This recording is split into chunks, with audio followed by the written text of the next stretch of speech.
Hello and welcome back to my channel. Make sure you like and subscribe to my channel. Let's begin. Chapter 1, The Journey Begins. What a year it had been for Ash Ketchum. Tomorrow he turned 10 and could finally start his Pokémon journey. But it wasn't just the beginning of his journey that he was thinking of as he cleaned the remaining bits of paper off a desk at Professor Oak's lab. No, it was how he had come to this point. A year ago, if you had asked him which Pokémon type had the advantage over another, he would never have had a clue.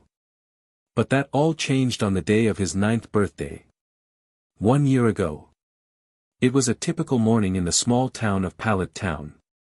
The sun was shining brightly in the sky and through the small bedroom window of the Ketchum residence, illuminating the single occupant, who was still fast asleep, that is until.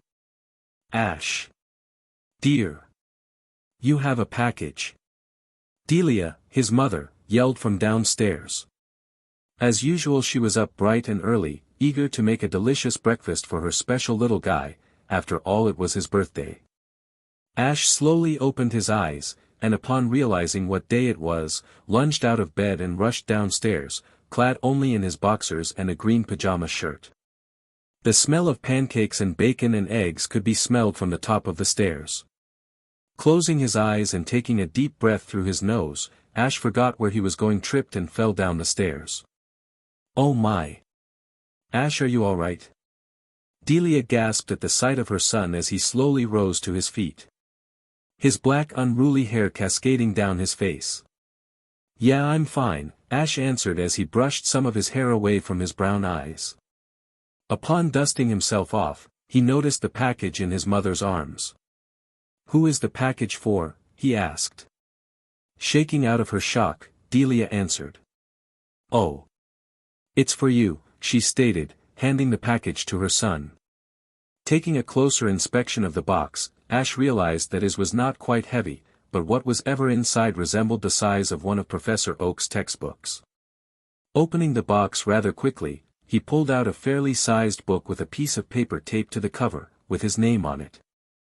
Removing the paper and turning it over, Ash began to read the message. Dear Ash Ketchum. Happy birthday, it's hard to believe that you are 9 years old. But now is when the hard work begins. In just a year you will turn 10 and finally be able to go on your very own Pokémon journey. The world of Pokémon can be a very dangerous place, and this is why I have sent you this book. It will be your guide to help to achieve your dream of becoming a Pokémon master. As of this day I would like you to read the book and prepare yourself for the amazing journey you are going to have. And know that no matter what happens I will always be proud of you. With love, your father, Red Ketchum. Ash's eyes widened as he read the final words of the message left by his father.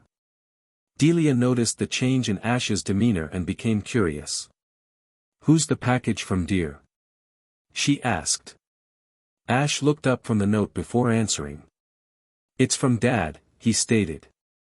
For the second time that day Delia gasped. She rushed forward and took the note from Ash's hands and read it silently.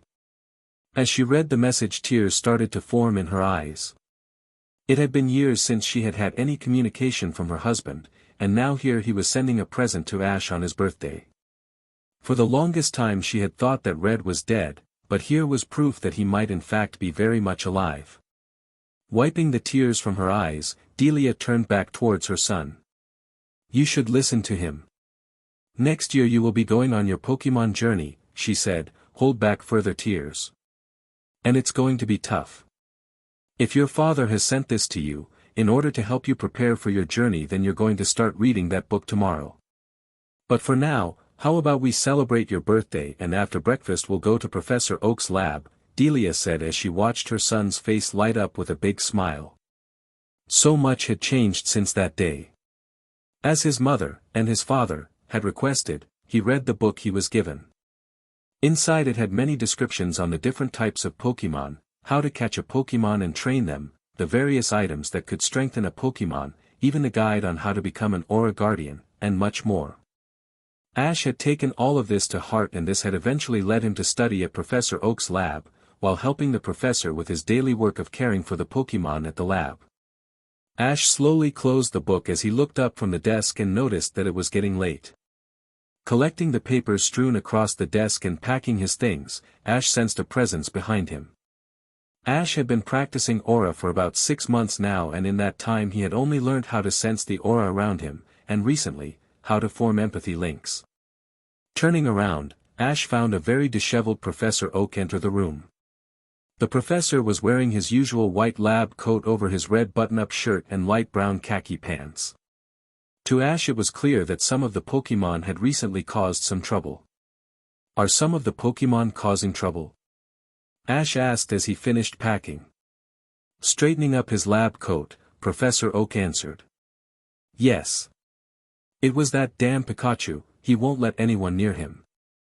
It took me an hour just to get him back in his Pokeball, he stated as he lifted up the red and white ball with a yellow thunderbolt on it. This is going to be the spare Pokémon for tomorrow's new trainers if there aren't enough starter Pokémon for them all, he continued. After he finished packing, Ash threw his green backpack over his shoulder before heading for the door. It's getting late, Professor, so I'm going to head home and get ready for tomorrow. See ya, Ash said as he walked past the professor. Oh, yes, it probably is time you head home. I'll see you tomorrow. Don't forget to be here by 10 or you may miss out on one of the regular starters. Bye, Ash, Professor Oak replied. Ash woke the next day to the beautiful smell of the breakfast that his mother was obviously making. Sitting up, he turned towards his Pokeball alarm clock. It was 8:30 in the morning and he didn't need to be at the professor's for another hour and a half, but he wanted to start his journey early. Ever since his 9th birthday he had begun to wake up early to try and get ahead in his studying. Climbing out of bed, he grabbed his travel cloths, a black t-shirt, blue khaki pants and his blue, red and white jacket, and changed. He clipped on his poke belt and placed his trusty Pokémon League hat on his head before leaving his room with his backpack. Walking into the kitchen, Ash gasped at the sight of the delicious meal that his mother had made. I just wanted to make you a special meal as today is not only the day that you turn 10, but also the day you start your Pokémon journey, Delia said upon noticing her son in the room, hold back a tear. Ash quickly said, "Thank you," before diving into the breakfast in front of him. Although he was more mature, his appetite had never changed and he could eat so much that it seemed that he had a bottomless pit of a stomach. After quickly finishing his breakfast, Ash started to head for the door to tell his mother that he was off to Professor Oak's lab and then a quick goodbye. Less than 10 minutes later Ash was at the door to the professor's lab. Ringing the bell, the professor quickly answered the door. "Oh, Ash!" Professor Oak exclaimed. "What a pleasant surprise, I wasn't expecting you or any of the other trainers before 10. Well, yes, I know, but I want to start my journey early, if that's all right?" Ash asked. "No, it's not a problem at all. I'll show you to the selection room where you can choose your starter," Professor Oak answered. Ash proceeded to follow the professor through the lab. "Here we are, Ash," Professor Oak said, leading him to a contraption in the middle of the room. It had a glass dome that slid away once Professor Oak pressed a button, revealing 3 Pokeball. Here we have the 3 starter Pokémon. First is Bulbasaur, the grass type, he pointed to the Pokeball with a leaf symbol on it. Next is Charmander, the fire type, he pointed to the Pokeball with a flame symbol on it. And finally, here is Squirtle, the water type, he pointed to a Pokeball with a teardrop symbol on it. So, which one will it be? Professor Oak asked. Ash studied the 3 Pokeball for several seconds. He had studied the 3 Kanto starters for a while now and had been questioning whether to select one of them or not. Suddenly he remembered something that the professor had said last night, before looking back up at the professor. "Last night you said that you had a Pikachu in case you didn't have enough starters, may I look at it?" he asked. "Well, yes, but if you remember, I said that he was very hard to control. I only caught him recently when I found him chewing on the electrical wires," Professor Oak answered. "That doesn't matter to me. If I want to become a Pokémon master then I'm going to need to learn how to control my Pokémon. Pikachu may be my chance to learn what it takes to become a Pokémon master," Ash replied as he eyed the now visible Pokeball. That's very smart of you, Ash, you show real maturity for a person of your age. I just wish Gary had the same mind as you, Professor Oak said, as he grabbed the Pokeball with the lightning bolt on it. Ash raised his head when Professor Oak mentioned the name of his grandson. Shortly after turning 9, he and Gary had become heated rivals, trying to beat the other at everything. And now that they would be going on their Pokémon journey, Ash knew that rivalry would certainly increase. Handing the Pokeball to Ash, Professor Oak watched as Ash opened the Pokeball. In a flash of light Pikachu appeared. "Pikachu?" the little rodent asked. Ash bent down and placed a hand on Pikachu's head. Although he was fairly new at this, Ash tried forming an empathy link through his aura with Pikachu. He poured all of his happiness, love and kindness into the link, trying to communicate to Pikachu that he was a friend. Pikachu was not very trusting of humans, but he sensed goodness in Ash's heart. Deciding for now to trust Ash, Pikachu relaxed before letting out a "cha" as Ash scratched behind his ears. "I'm going to be your trainer, Pikachu," Ash said as he stood back up. Professor Oak had left the room while Ash was bonding with Pikachu and had now returned. "Alright, here you are, Ash," he said as he handed Ash a red device and 5 shrunken Pokeball. "This is your Pokédex," he pointed to the red device. Ash had a large smile on his face. "Thanks, Professor," he said cheerfully. "Okay, I hope you have fun on your journey, Ash," Professor Oak said as he led Ash to the exit. As they arrived at the exit, Professor realized something. "Oh. Can you wait here a second, Ash? I have something else for you," he said as he dashed back into the lab. Ash didn't have long to think about what the professor had forgot, as Professor Oak quickly rushed back holding an egg inside an incubator. Ash looked at the professor before being handed the egg with a note. "It's from your father. It arrived here yesterday after you left," the professor said simply. Ash placed the egg in his bag before reading the note. "Dear Ash. This is my gift to you at the start of your journey, may it bring you great success and companionship. With love, Red Ketchum."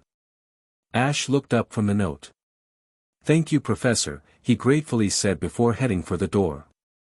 "Oh, one more thing, Ash, when you get your second gym badge could you call me?" Professor Oak said as he opened the door. "Sure thing, Professor." Ash called out as he walked down the driveway. As Ash walked down the driveway he noticed a small gathering at the bottom.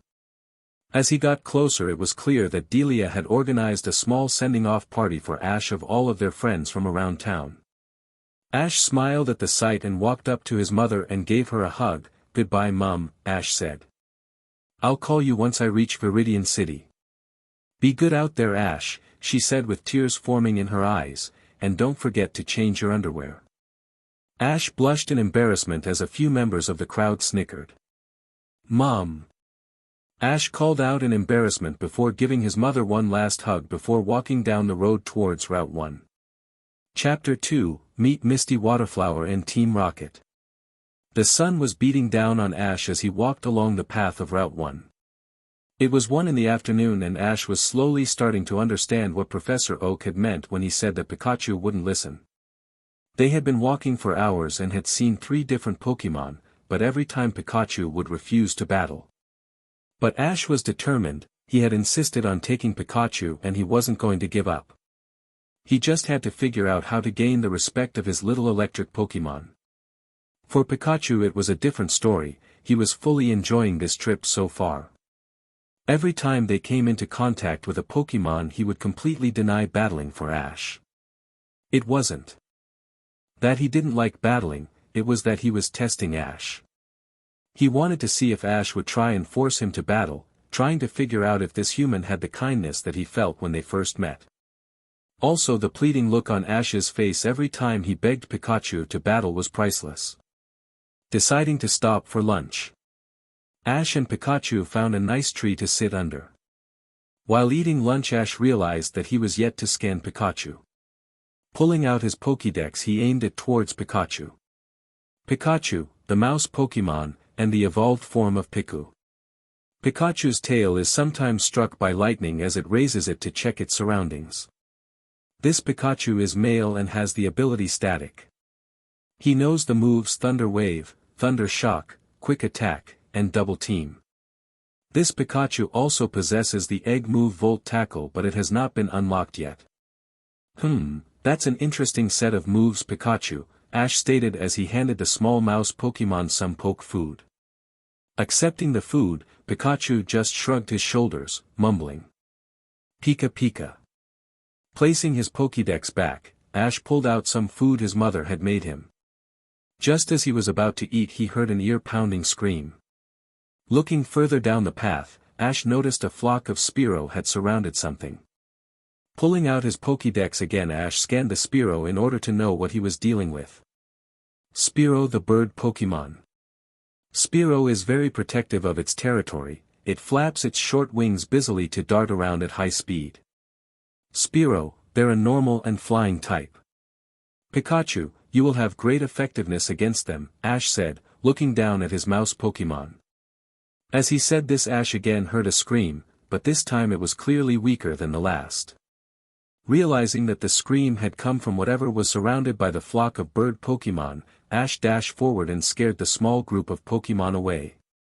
As the last remaining Spearow fled, Ash noticed a little Rattata laying on the ground badly injured.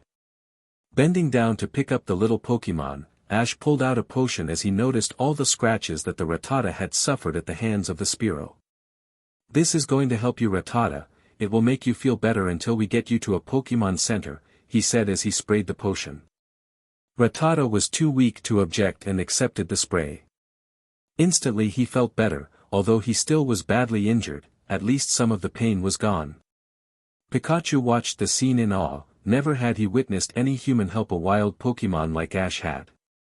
He slowly walked towards the pair when he noticed a very large flock of Spearow heading their way. Ash suddenly heard Pikachu yell out his name. Turning towards the little electric Pokémon, Ash saw Pikachu pointing down the path. Turning in that direction, Ash went wide-eyed. Realizing that he couldn't escape the incoming attack, Ash turned his body to try and protect the injured Rattata. Peck after peck ravaged his body, but to Ash the most important thing was that Rattata was safe. Pulling out a Pokeball, Ash tapped Rattata with it, and the injured mouse was instantly captured. When Pikachu saw Ash sacrifice his own body for the injured Pokémon, Ash had instantly gained Pikachu's respect. Once Pikachu saw that Ash had captured the mouse Pokémon, he decided to unleash a powerful thunder shock, hitting all the Spearow and Ash. But luckily for Ash, the rubber gloves he was wearing absorbed most of the attack. Most of the Spearow crashed to the ground and fainted instantly, while those that had survived fled. Looking around, Ash noticed what Pikachu had done and run up to the little mouse Pokémon. He picked Pikachu and hugged him tightly. Pikachu let out a little "cha" in delight and scurried up to rest on Ash's shoulder. "I think we should get going, Pikachu. I wouldn't want to be around when they return," Ash said as he picked up his backpack and walked down the path. Pikachu nodded eagerly as Ash looked at the Pokeball that contained Rattata. "You'll be okay until we reach the Pokémon Center in Vermilion City." Ash and Pikachu had continued walking for hours and were now not far from Vermilion City.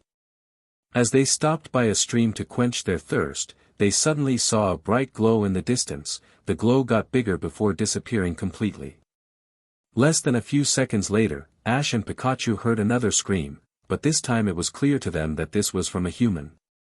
Rushing in the direction of the scream, Ash and Pikachu came across an open area next to a wide part of the creek, next to a waterfall.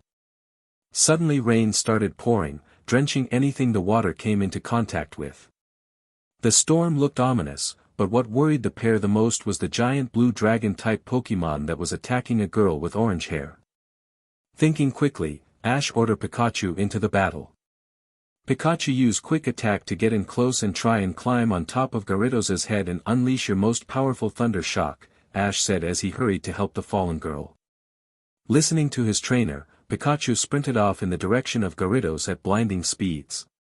White streaks formed around him as he approached the atrocious Pokémon.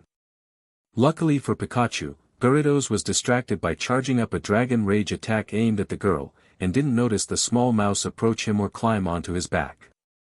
Pikachu had scampered up the atrocious Pokémon's head just as he unleashed the charged-up Dragon Rage. Grabbing hold of the girl, Ash pushed himself and her out of the way of the attack, narrowly avoiding being hit. By now Pikachu was on top of Gyarados' head. Pikachu!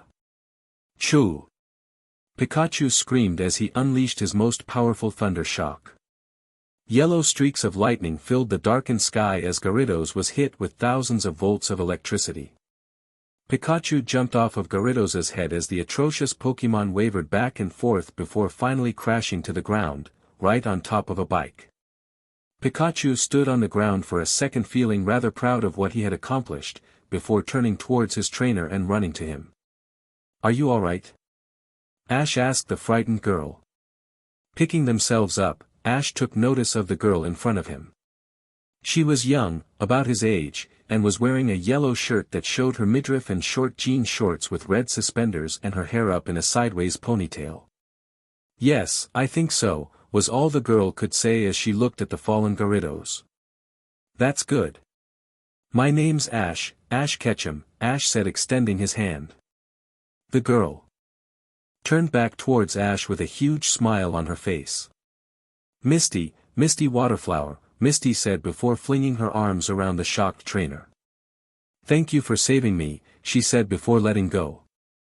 "It was no problem," Ash said with a smile on his face as well. Suddenly they heard a noise from the fallen atrocious Pokémon. Turning around they saw the Pokémon trying to get up, but ultimately it was failing.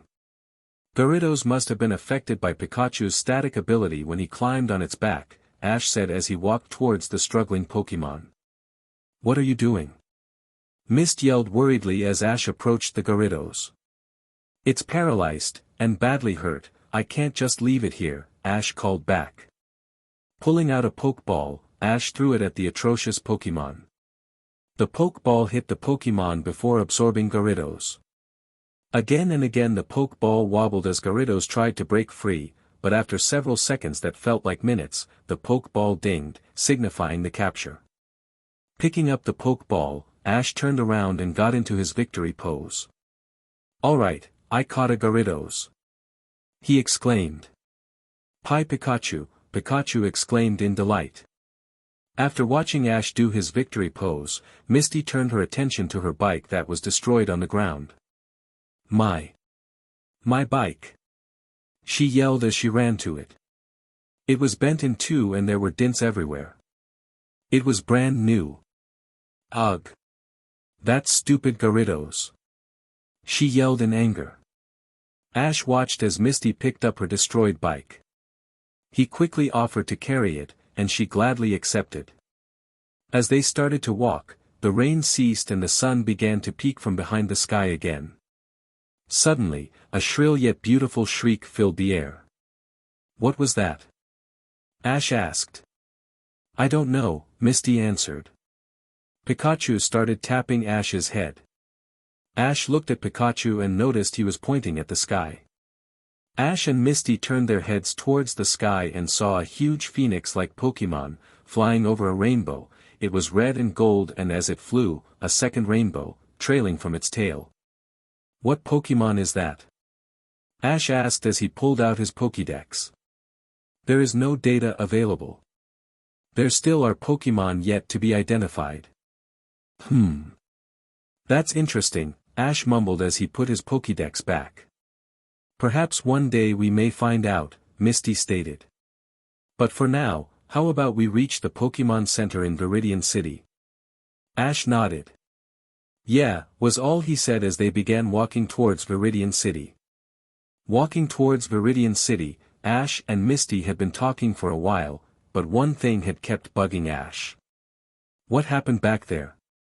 "I mean before I arrived," Ash said as he lugged the bike over his shoulder, Pikachu on the other. "Oh, well, I was fishing and I had caught a bite. I reeled my capture in and it was a Magikarp. Once it hit the ground, it evolved and was really sad. I was caught off guard, and that was when you arrived," she replied. "You see I want to become the world's greatest water Pokémon master," she exclaimed in excitement. Ash had a smile on his face as he heard about her dream. "Yeah, my dream is to become the world's greatest Pokémon master," he yelled back with just as much excitement. As the conversation continued they both started laughing. It was getting late when they arrived at the entrance to Vermilion City. As they were about to enter they were cut off by an officer. Jenny. Halt! She demanded. Who are you and where are you going with that Pokémon? My name is Ash Ketchum, I'm a new trainer from Pallet Town, Ash said. We were just on our way to the Pokémon Center. The officer turned to Misty, waiting for her name. The water trainer raised an eyebrow, but nonetheless said. My name is Misty Waterflower, and I'm one of the gym leaders of Vermilion City. At this, Ash shot Misty a look of surprise. You're a gym leader? Ash exclaimed. Do you kids have some ID to prove it? The officer asked.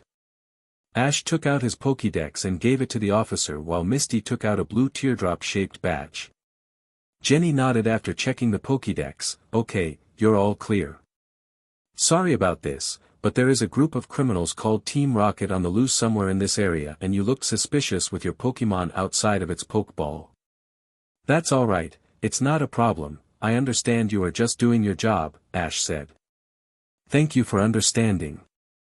I would offer you a ride to the Pokémon Center for your troubles, but I only have one seat, Officer Jenny said as she hopped on her motorbike and sped away. Ash and Misty began walking towards the Pokémon Center, with Ash having a smug look on his face, directed towards Misty. Sensing that Ash was looking at her, she turned her head towards him as they continued walking. What? She asked slightly angrily. So. You're a gym leader? Ash asked. Yes, okay. I left on a journey to become stronger and to get away from my 3 annoying sisters, they just PSS me off so much, Misty said as she started to get angry. Sensing that Misty didn't want to talk about the subject and fearing an angry Misty, he had already felt that when they were walking to Vermilion City, he dropped the subject. They quickly arrived at the Pokémon Center and entered. Ash walked up to the counter. Nurse Joy, he said. Would you heal my Pokémon please? Of course, Nurse Joy said with a smile and pressed a button on her desk. A moment later, a Chansey came out of the back room, pushing a cart with several indentations for Pokeball and padded seat for small Pokémon to sit on. Pikachu jumped from Ash's shoulder onto the cart while Ash placed Rattata's and Gyarados' Pokeball in the indentations. Chansey wheeled the tray into the back room with Nurse Joy following close behind. Ash told Misty that he would be back in a moment and headed for the video phones to call his mother. After a while Ash returned and found Misty sitting on one of the couches reading a magazine. So where are you heading now? Misty asked as she lowered her magazine. Oh, I'm heading to Pewter City to challenge the gym there, Ash replied. Misty nodded her head as the Pokémon Center's speaker system turned on. Ash Ketchum please report to the front desk. Ash Ketchum, the speaker blared. Ash got up from his seat and walked to the front desk. There he found Nurse Joy holding the tray with Ash's Pokeball and Pikachu standing on the desk. Your Pokémon are all fine, although I recommend that you don't use Rattata in a battle for a couple of days, Nurse Joy said as she handed Ash's Pokeball, while Pikachu scampered up Ash's arm. Understood. Ash said as he turned back around and headed towards Misty. Suddenly there was a huge explosion and smoke filled the air. Coughing, Ash could barely see anything. What's going on? Ash asked to no one in particular. Suddenly laughing could be heard from within the smoke, and just as quickly as the smoke appeared, it disappeared, revealing 2 people in the lobby, with a Meowth beside them. The man with purple hair was wearing a white jacket with a red R on it and white pants. The woman with dark pink hair had an outfit that was similar, but instead of pants she wore a short white skirt. Prepare for trouble, the pink-haired woman said. And make it double, the purple-haired man said. To protect the world from devastation, the pink-haired woman continued. To unite all people within our nation, the purple-haired continued. To denounce the evils of truth and love. To extend our reach to the stars above. Jesse. James. Team Rocket blasting off at the speed of light. Surrender now or prepare to fight. Meowth, that's right, the Meowth said. No way. That Meowth just talked, Ash exclaimed in shock as Misty walked up beside him with the same look of shock on her face. That's right, now give us all the rare and valuable Pokémon, Meowth said angrily. The only Pokémon here are sick and injured Pokémon, Nurse Joy said. There is sure to be a rare Pokémon amongst all the litter in this Pokémon Center, James said. How about we start with that Pikachu, Jessie said, pointing at Ash. You can't have my Pokémon, Ash yelled angrily. Pikachu, get ready to battle, he continued, turning to the Pokémon on his shoulder. Pikachu jumped down to the ground and began releasing sparks. Ooh, I think the twerp wants to battle us, Jessie snickered. I think you're right, James said as he also snickered. He won't be alone. I won't let you take any of the Pokémon here, Misty said, a Pokeball in her hand. Nurse Joy, go and make sure that all the Pokémon are safe while we deal with these three idiots, Ash said, pointing towards Jessie, James and Meowth. Right, Nurse Joy said. She turned and ran into the back. Hey, I resent that, Jessie screeched furiously as James and herself released a Coughing and Ekans respectively. At the same time Misty threw her Pokeball. Stereo, I choose you, she yelled and the Pokémon appeared and exclaimed, Hiya. Do you want Ekans or Coughing? Ash asked. I'll take Ekans, Misty responded as Ash nodded. Stereo, use Water Gun. She exclaimed, pointing at the Poison Snake Pokémon. Pikachu, use Thunder Shock. Ash yelled at the same time. Both Pokémon responded instantly. Pikachu unleashed a burst of electricity at the Poison Gas Pokémon while Stereo launched a burst of water at the Poison Snake Pokémon. Ekans, dodge and use Bite. Jessie called. Coughing, dodge that and use Poison Gas Attack. James shouted. Both poison types jumped out of the way and unleashed their own attacks. Ekans lunged forward and latched onto Stereo while Coughing started spewing poisonous gas at Pikachu. Stereo, use Rapid Spin to throw it off, Misty commanded.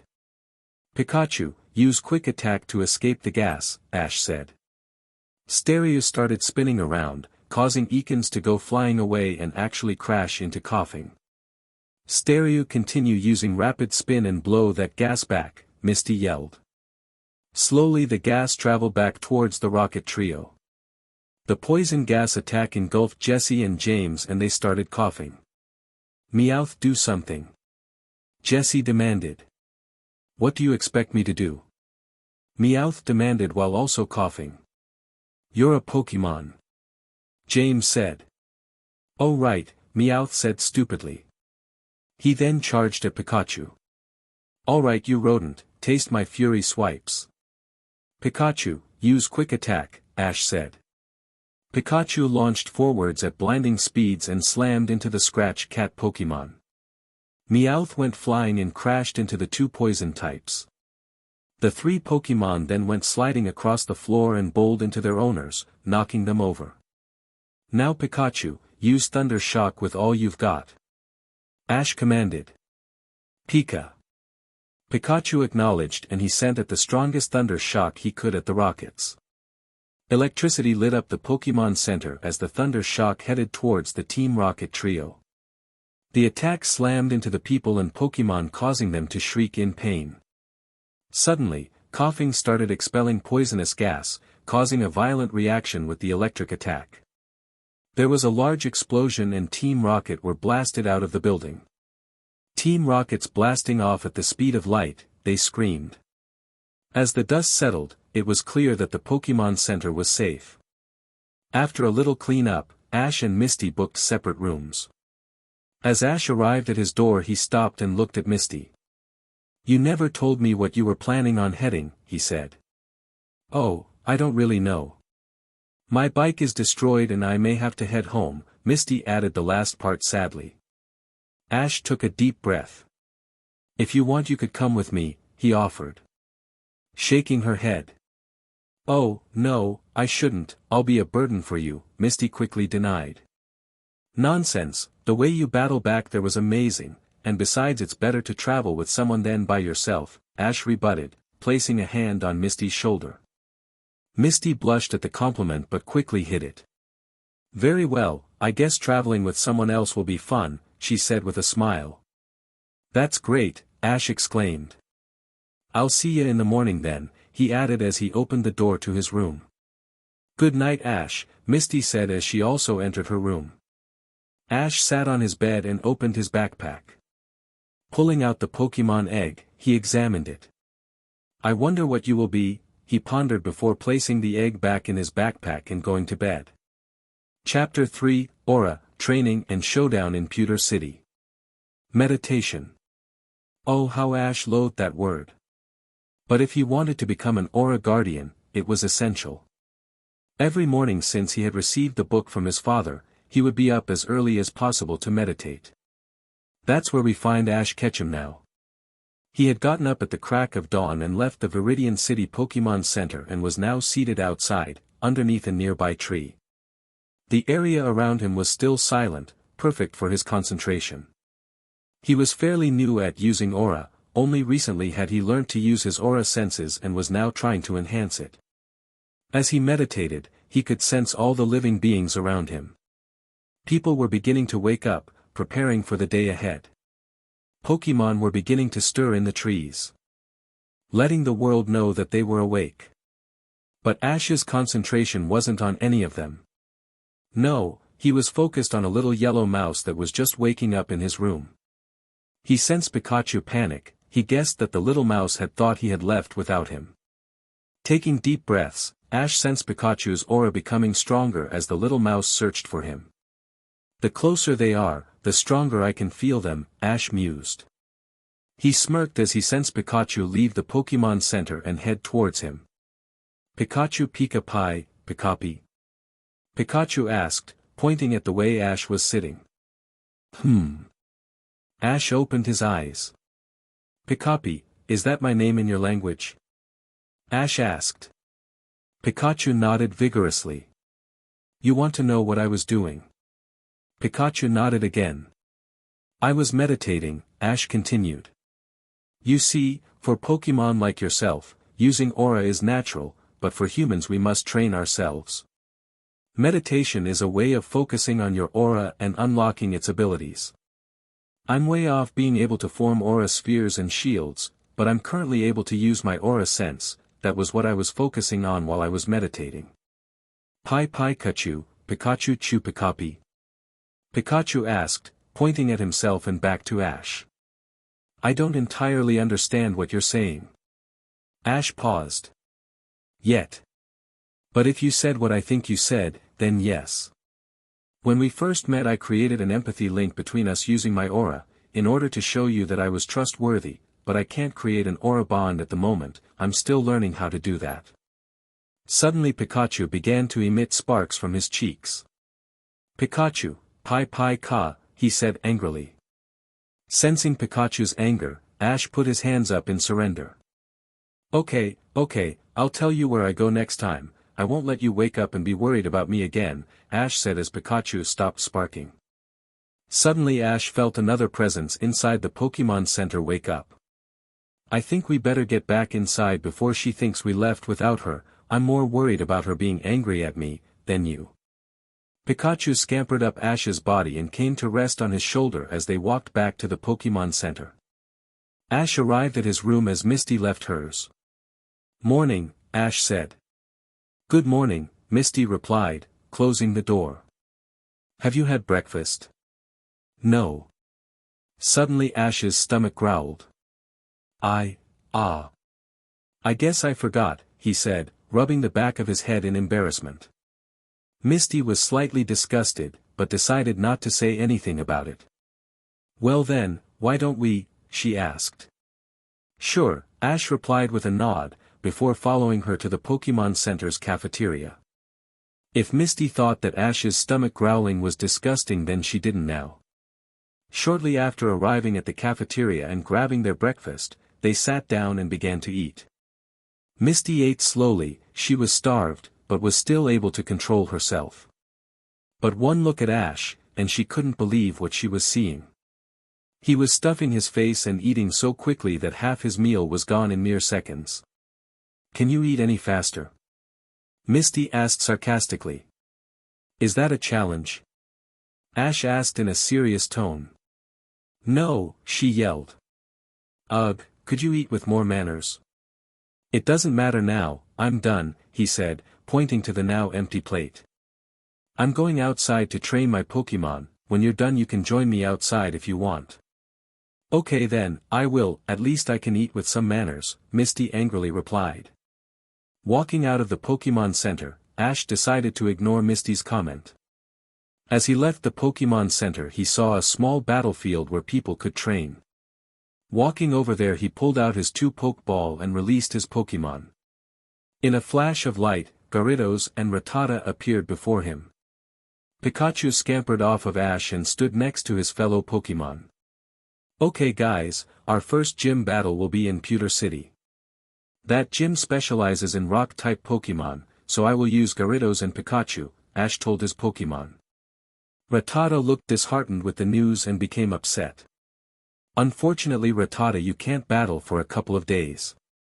Ash walked up to Rattata and patted the little purple Pokémon. So you are going to be with me while Pikachu and Gyarados train. Now Pikachu, your electric attacks will have no effect against the gym's Pokémon, so you are going to try and learn Iron Tail, Ash continued. And I'll just see what moves Gyarados and Rattata know. Ash pulled out his Pokédex and activated its scan function. Rattata, the mouse Pokémon. Its fangs are long and very sharp. They grow continuously, so it gnaws on hard things to whittle them down.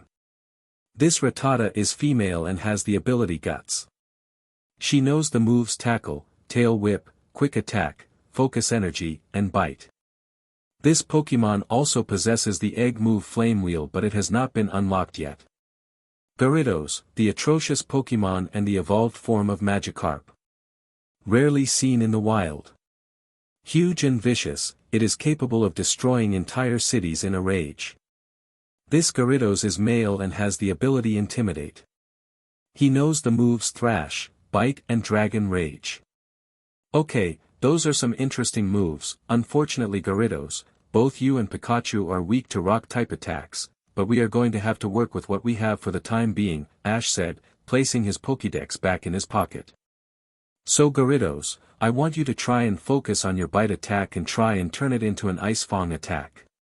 Both Gyarados and Pikachu nodded before separating to focus on their training. Pikachu had found a rock and was repeatedly hitting it with his tail, while Gyarados was focusing on his Bite attack. Okay Rattata, I'm sorry you can't battle, but I can still help you train. Rattata brightened up after hearing that. Why don't you run laps around the field using your quick attack and try to speed it up, Ash said as he watched the little purple mouse Pokémon sprint off in a flash of light. Ash had been instructing his Pokémon for quite a while by the time Misty had left the Pokémon Center. She watched as all 3 of Ash's Pokémon trained in different areas of the field. Ash was standing next to Gyarados, trying to instruct the atrocious Pokémon, but it appeared to be going nowhere. How's training going? Misty asked. Ash sighed. Not so well, he replied. I'm trying to teach Gyarados Ice Fang, but we're having no luck. I could help, I've been training water-type Pokémon for quite a while, although I won't be going near Gyarados as I instruct him, Misty said. She was willing to help, but she has had a fear of Gyarados since a young age. That would be nice, Ash beamed. What do you think Gyarados, Misty can help us? Gyarados looked at Misty for 1 second. He let out a small growl and glared at her before turning away and heading for the other end of the battlefield. What was that about? Ash asked. I don't know, but I'm not going anywhere near him, Misty replied. She had been frightened by the look Gyarados had given her. I'll tell you what to do, it may help you teach Gyarados Ice Fang, and I'll train my Pokémon at the same time. After a couple of hours training, Pikachu was starting to learn Iron Tail. He was struggling to keep the attack up long enough to hit the rock. Rattata was considerably faster with its quick attack. And Gyarados was slowly learning Ice Fang, but his training was hindered as he would sometimes ignore Ash's command and just glare at Misty. It was late morning by the time Ash and Misty had left the Pokémon Center and headed for the Viridian Forest. The sun was high in the sky and the bird Pokémon chirped happily, up in the trees. The forest was quite calm and peaceful, that was until... Ah! Misty screamed. What? What's wrong? Ash panicked. He sensed nothing that had disturbed them, so he didn't know why she had screamed. BBUBU bug. Misty screamed, pointing at the little brown bug Pokémon that was crawling up her leg. Misty, it's just a Weedle, Ash said, approaching Misty. I don't care, get it away from me. Misty screamed. Fine, Ash replied as he pulled the little bug Pokémon off Misty's leg. I'm sorry little guy, I know you were just trying to say hello. Here you go, he said as he put the Weedle down on the ground. The little brown bug Pokémon had a large stinger on its head and a slightly smaller one on the end of its body. It slithered away quietly while Ash turned towards Misty. Are you afraid of a little tiny bug? Ash asked teasingly. Misty became embarrassed but quickly covered it with rage. Yes, I hate bugs. She yelled at him. Everyone has something that they don't like, and I happen to not like carrots, peppers and especially bugs. She huffed. Well, I like everything, Ash rebutted as he walked past her. Now I wonder which Pokémon I should capture next. Ash pulled out an empty Pokeball and looked at it. He was so focused on the Pokeball that he didn't look where he was going and tripped on the root of a tree. Falling over, Ash dropped the Pokeball and it flew away from him. Are you alright? Misty asked concerned, although there was a hint of anger in her voice. Yeah, I'm fine, Ash replied. He stood up and straightened his cloths before looking at where the Pokeball had fell. Walking up to the Pokeball, Ash noticed that it was no longer empty. Huh. It must have hit a Pokémon and captured it, he said, reaching down for the Pokeball. I wonder what I caught. Pokémon, I choose you. Ash yelled as he released his newest capture. In a bright flash of light, a little green bug Pokémon appeared. It had yellow ring-shaped markings down the sides of its body and large yellow eyes with black pupils and most significantly a bright red antenna on its head. Caterpie? It asked. Okay, I guess I caught a Caterpie. Ash said, only slightly enthusiastically. Pikachu, Misty, come and say hi to my newest Pokémon. Pikachu scampered off of Ash's shoulder and greeted the little bug Pokémon. Ash watched the interaction, he was happy that two of his Pokémon were getting along well. After a small conversation between Pikachu and Caterpie, the bug Pokémon turned to Misty and slithered towards her. Keep it away from me. Misty yelled. Caterpie was slightly disheartened by her comment and slithered back to Ash. Misty, you hurt its feelings, Ash growled.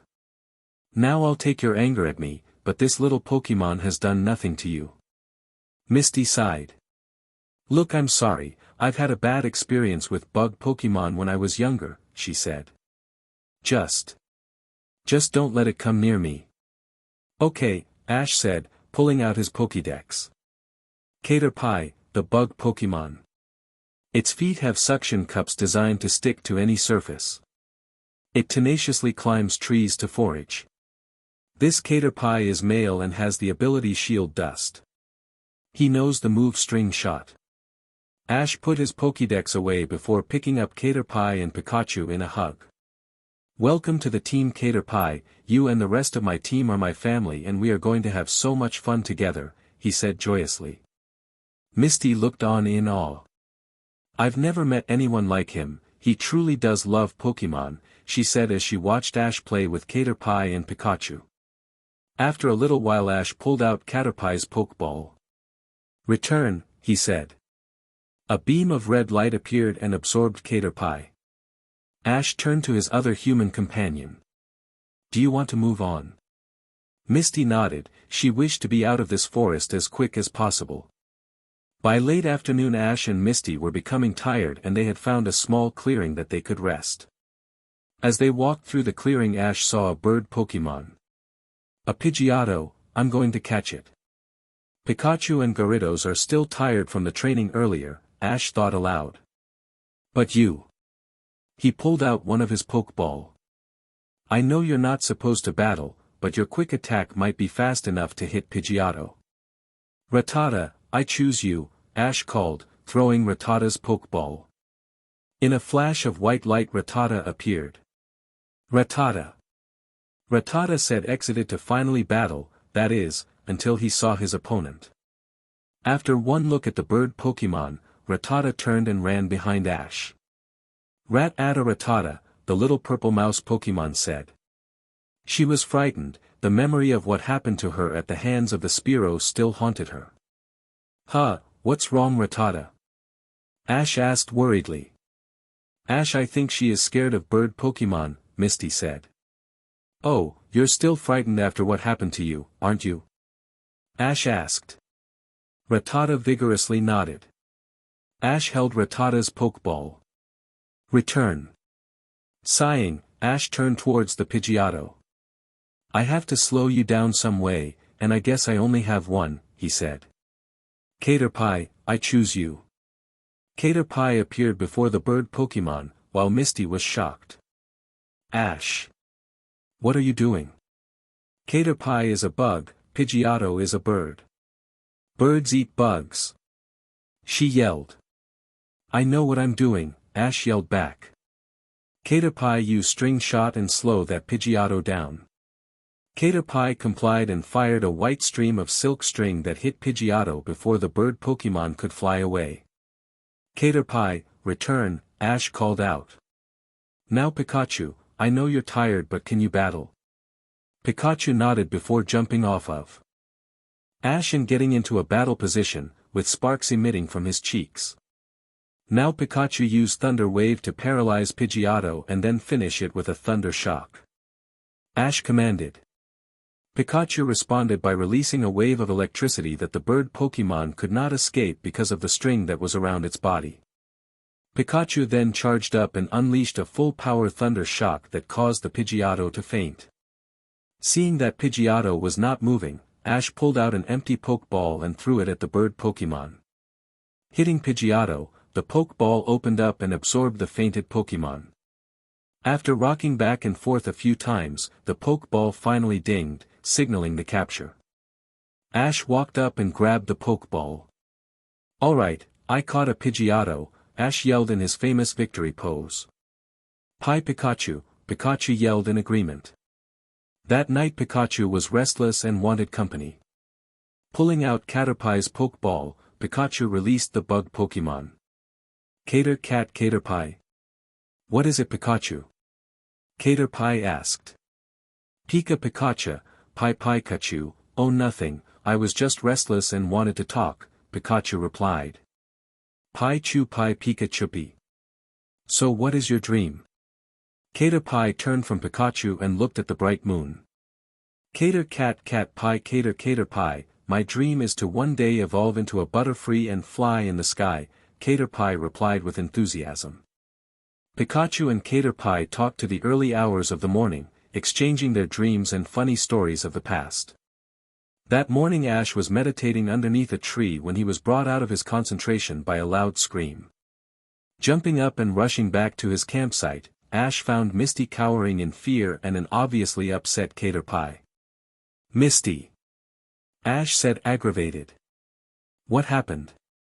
Caterpie was next to me when I woke up. Misty replied. Ugh, Misty, Caterpie is just trying to be friends with you, he's not going to hurt you. Now why don't you apologize to Caterpie, you've hurt his feelings, he said.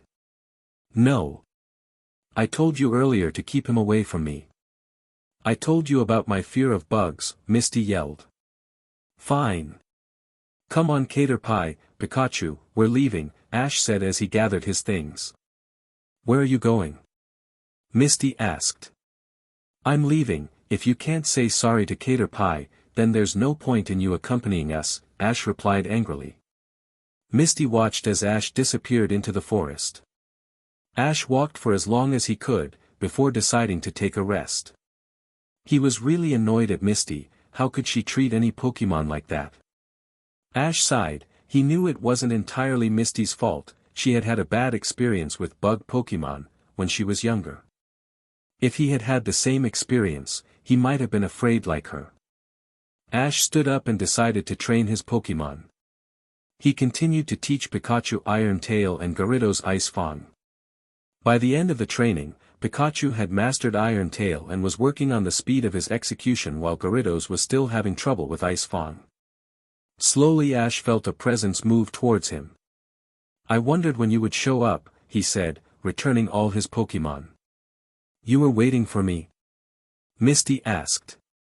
"I figured I was a bit harsh, and we are closer to Pewter than to Viridian, so I knew you wouldn't turn back," Ash replied.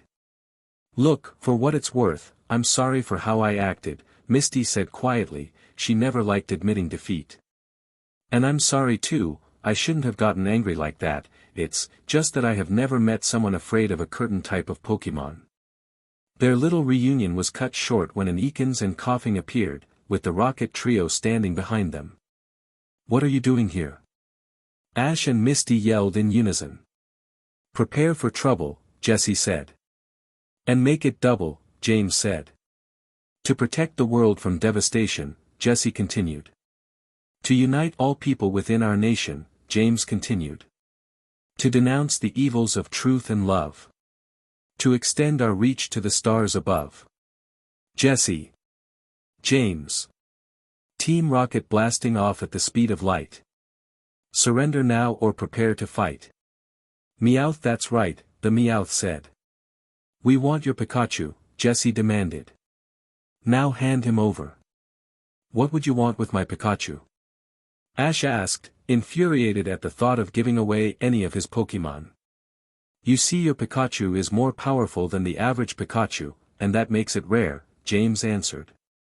"Well, you can't have my Pikachu," Ash growled. "Rattata, Caterpie, I choose you." The two Pokémon appeared in a flash and stood ready for battle. Caterpie used String Shot to slow them down, the Rattata used Quick Attack to knock their Pokémon back, Ash commanded. Caterpie complied by firing a shot of string at Coughing and Ekans, which slowed them down, allowing Rattata to use 2 quick attacks in succession, which knocked the Pokémon back to the Rocket Trio. "Now Pikachu use Thunder Shock," Ash commanded. Pikachu unleashed a powerful Thunder Shock that hit the Rocket Trio and their Pokémon, and sent them flying. "Looks like Team Rocket's blasting off again," they yelled. "Thanks Rattata, return," Ash said. "Now Caterpie, come here." Caterpie moved towards Ash, and he picked the little bug Pokémon up. "Now Misty, why don't you say thank you to Caterpie for helping?" Misty became extremely nervous as she moved her hand towards the bug Pokémon. But as she was about to touch Caterpie, the bug Pokémon fired a sting shot into the air. Instead of the attack hitting Misty, the string surrounded Caterpie as he started to evolve. His body grew larger and he lost his antenna, while his body changed into a hardened shell. As the glow died down, Caterpie's new form was revealed. "Metapod," Metapod said. "Congratulations in evolving, Metapod," Ash beamed, pulling out his Pokédex. "Yeah," Misty agreed. Metapod, the bug Pokémon and the evolved form of Caterpie. A steel-hard shell protects its tender body. It quietly endures hardships while awaiting evolution. Upon evolution, Metapod learned the move Harden. "I should also scan Pidgeotto," Ash thought aloud. Pidgeotto, the bird Pokémon and the evolved form of Pidgey. Very protective of its sprawling territorial area, this Pokémon will fiercely peck at any intruder.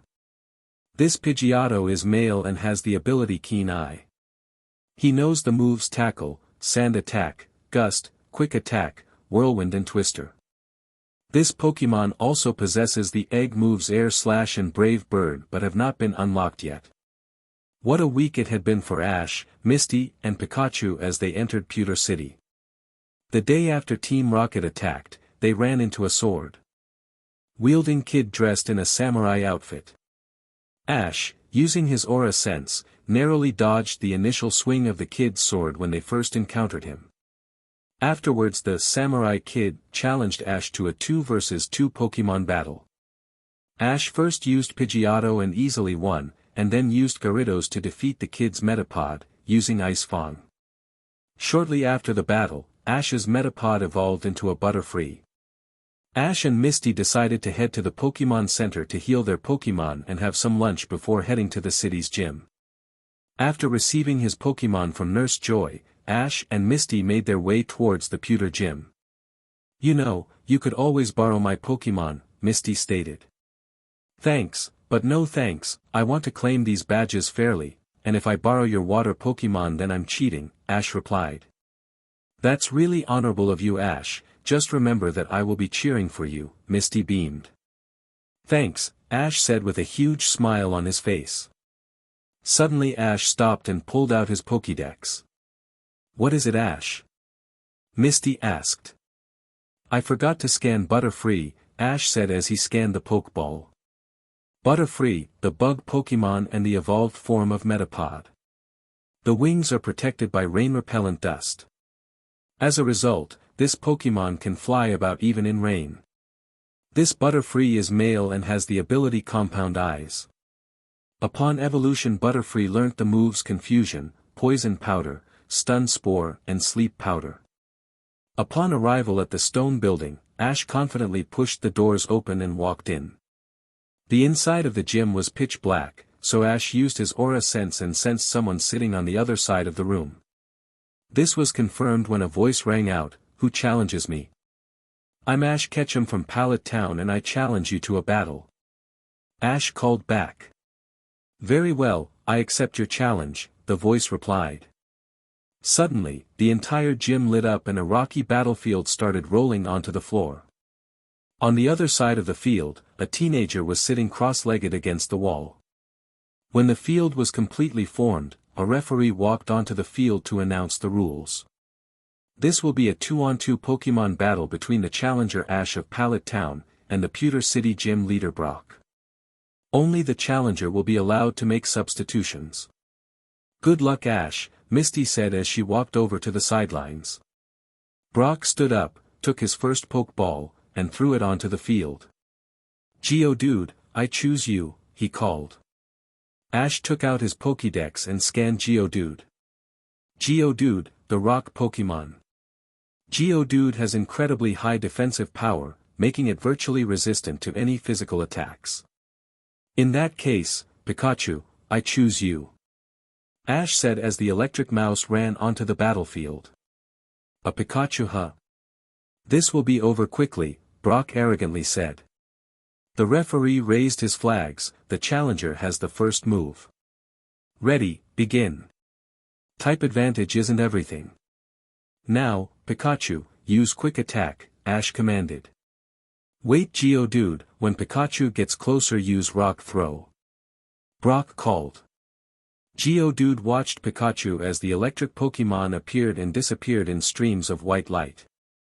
When Pikachu was close enough, Geodude shoved its hands into the ground and brought up several large rocks and started launching them at Pikachu. "Dodge them, using your quick attack, Pikachu, and when you're close enough turn all your momentum into an iron tail," Ash yelled. Pikachu dodged each stone as it approached him, and once he was next to Geodude, Pikachu did a front flip and smashed his enhanced iron tail into the rock Pokémon's side. Geodude cried out in pain. Pikachu, tiredly, ran back towards Ash as he awaited his next command. But before Ash could say anything, Brock cut in. "Geodude, shake it off and finish it with roll out." Geodude did as he was commanded and tucked its arms to its body and started rolling towards the tired Pikachu at high speed. "Pikachu, I know you're tired but we can do this," Ash said. "Yeah, Pikachu, I know you can do it," Misty called out from the sidelines. Pikachu suddenly gained some strength due to the support he was receiving. He stood proud and ready as he awaited his master's command. "Now Pikachu, use double team," Ash yelled. Pikachu went from one Pikachu to suddenly several standing around the attacking Geodude. "Hit each one until you hit the right one," Brock called out. Geodude proceeded to hit each Pikachu copy, but never the real one. "Now jump onto the rolling Geodude, Pikachu," Ash commanded. Pikachu jumped onto Geodude and continued to run so he wouldn't fall off. "Now while you're running, charge up a Thunder Shock." Stop Geodude and hit Pikachu with a rock smash, Brock lazily commanded, thinking that the battle was already over.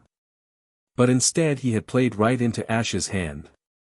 Just as Geodude stopped, Ash made his move. Now, Pikachu, channel all that built-up electricity into one last Iron Tail, Ash yelled. Pikachu jumped straight into the air using his momentum and focused all of his electricity into his Iron Tail and brought it down on Geodude. Brock panicked realizing that Geodude didn't have enough time to use his attack. Dodge it, he called out. But it was too late as Geodude was too tired from the rollout to move. Pikachu swung his Iron Tail straight into Geodude's head, creating a thick smog of dust. When the dust settled they saw Geodude lying on the ground unconscious and Pikachu barely standing. Geodude is unable to battle, Pikachu wins, the referee announced. Brock's confident attitude quickly changed as he returned his Pokémon. You've done well, Ash, but you won't be able to beat my last Pokémon, go Onix. Brock threw his Pokeball onto the field and unleashed his giant rock snake Pokémon. Ash stared at the large Pokémon as he took out his Pokédex. Onix, the rock snake Pokémon. It tunnels through the ground which shakes when it raises its thunderous roar. It can move through the ground at 50 miles per hour. Pikachu return, Ash called out as he put away his Pokédex. Pikachu ran over to Ash stood proud. While Ash pulled out a Pokeball and threw it into the air. Gyarados, I choose you. Gyarados appeared in a flash and growled at his opponent, lowering Onix's attack. The referee raised his flags, Onix vs Gyarados. Ready, begin. Gyarados, get in close and use Bite, Ash ordered. Gyarados made his way towards Onix. Don't let him Onix, use Tackle and knock that Gyarados over, Brock told his Pokémon. Before Gyarados could bite down on Onix, he was hit by Onix's Tackle attack and fell over. Now. Use Bind and finish this, Brock commanded. Onix moved towards Gyarados and wrapped his body around the atrocious Pokémon and began to squeeze. Quick, use, Ice Fang, Ash yelled in panic.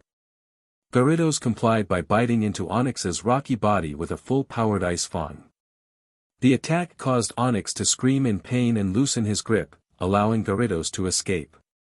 Onix, focus and use Rage, Brock ordered.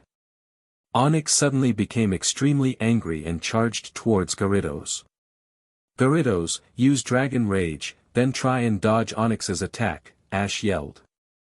But what happened next stunned everyone in the room, including Ash and Misty. Gyarados opened his mouth and instead of firing a ball of energy, he let loose a powerful blast of water that hit Onix directly in the face. Gyarados learned Hydro Pump, Misty called out. Ash was too shocked to say anything and instead just nodded in agreement. When the attack cleared, Onix was lying on the ground, fainted, with swirls in his eyes. The referee took one look at Onix and raised his green flag. Onix is unable to battle, Gyarados wins and the match goes to Ash of Pallet Town. It took a few seconds for what just happened to click in Ash's head. We won. Ash cheered. Once Brock had returned his Onix, he walked over to Ash. The gym leader started digging through his pocket before pulling out a simple gray octagon and offering it to Ash. In recognition of defeating me, I give you the Boulder Badge. Alright, I got the Boulder Badge, Ash said, taking the badge and striking his victory pose. Misty arrived as Ash placed his newly acquired badge on the inside of his jacket. Great job, Ash, that was a really good battle, she congratulated. Thanks, Misty, Ash replied. Well, let's go to the Pokémon Center, I need to heal Pikachu and Gyarados. They bided farewell to Brock and made their way to the Pokémon Center. Nurse Joy, can you look at my Pokémon? They just battled at the Pewter Gym, Ash asked, handing Nurse Joy a tray of Pokeball and Pikachu. Certainly, Nurse Joy replied cheerfully as she took the Pokémon. Suddenly Ash heard a clicking noise and realized it was coming from his backpack.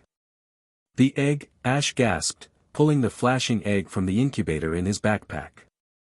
Misty gasped. We've been traveling together for a week and I didn't know you had a Pokémon egg, she said. I thought I had told you sorry, Ash replied as he watched the flashing stop and start to glow. Misty took a step back, knowing the importance of a trainer being the first person a Pokémon sees. I didn't mean it like that, I just surprised you had an egg, Misty calmly replied. Okay, Ash said as Misty and himself watched the egg change shape in his arms. The egg grew 4 short slender legs, a bushy tail, 2 pointed ears and a slim body with brown fur. When the light faded, Eevee looked up at Ash with its brown eyes and small black nose. Eevee nuzzled into Ash's chest. Wow, I got an Eevee, Ash said. Hey Nurse Joy, he called out to the nurse who had paused to watch the evolution. Can you check Eevee for me? Definitely, Nurse Joy said as he took Eevee from Ash's arms and walked into the back room. The next morning Ash and Misty woke up and prepared to head out. Nurse Joy, are my Pokémon ready? Ash asked. Yes, the nurse replied as she headed out of the room and retried Ash's Pokémon. All your Pokémon are in tip-top shape, and your Eevee is perfectly healthy. That's good, Ash said as he clipped Pokeball to his belt. Pikachu scampered up Ash's body and rested on his shoulder while Eevee rubbed against Ash's leg. Oh, sorry Eevee, I've got to capture you. Ash pulled out his last remaining empty Pokeball and dropped it onto the awaiting Eevee. In less than a second Eevee had been captured. Alright, I caught an Eevee, Ash said. Pulling out his Pokédex, Ash scanned the Pokeball. Eevee, the evolution Pokémon.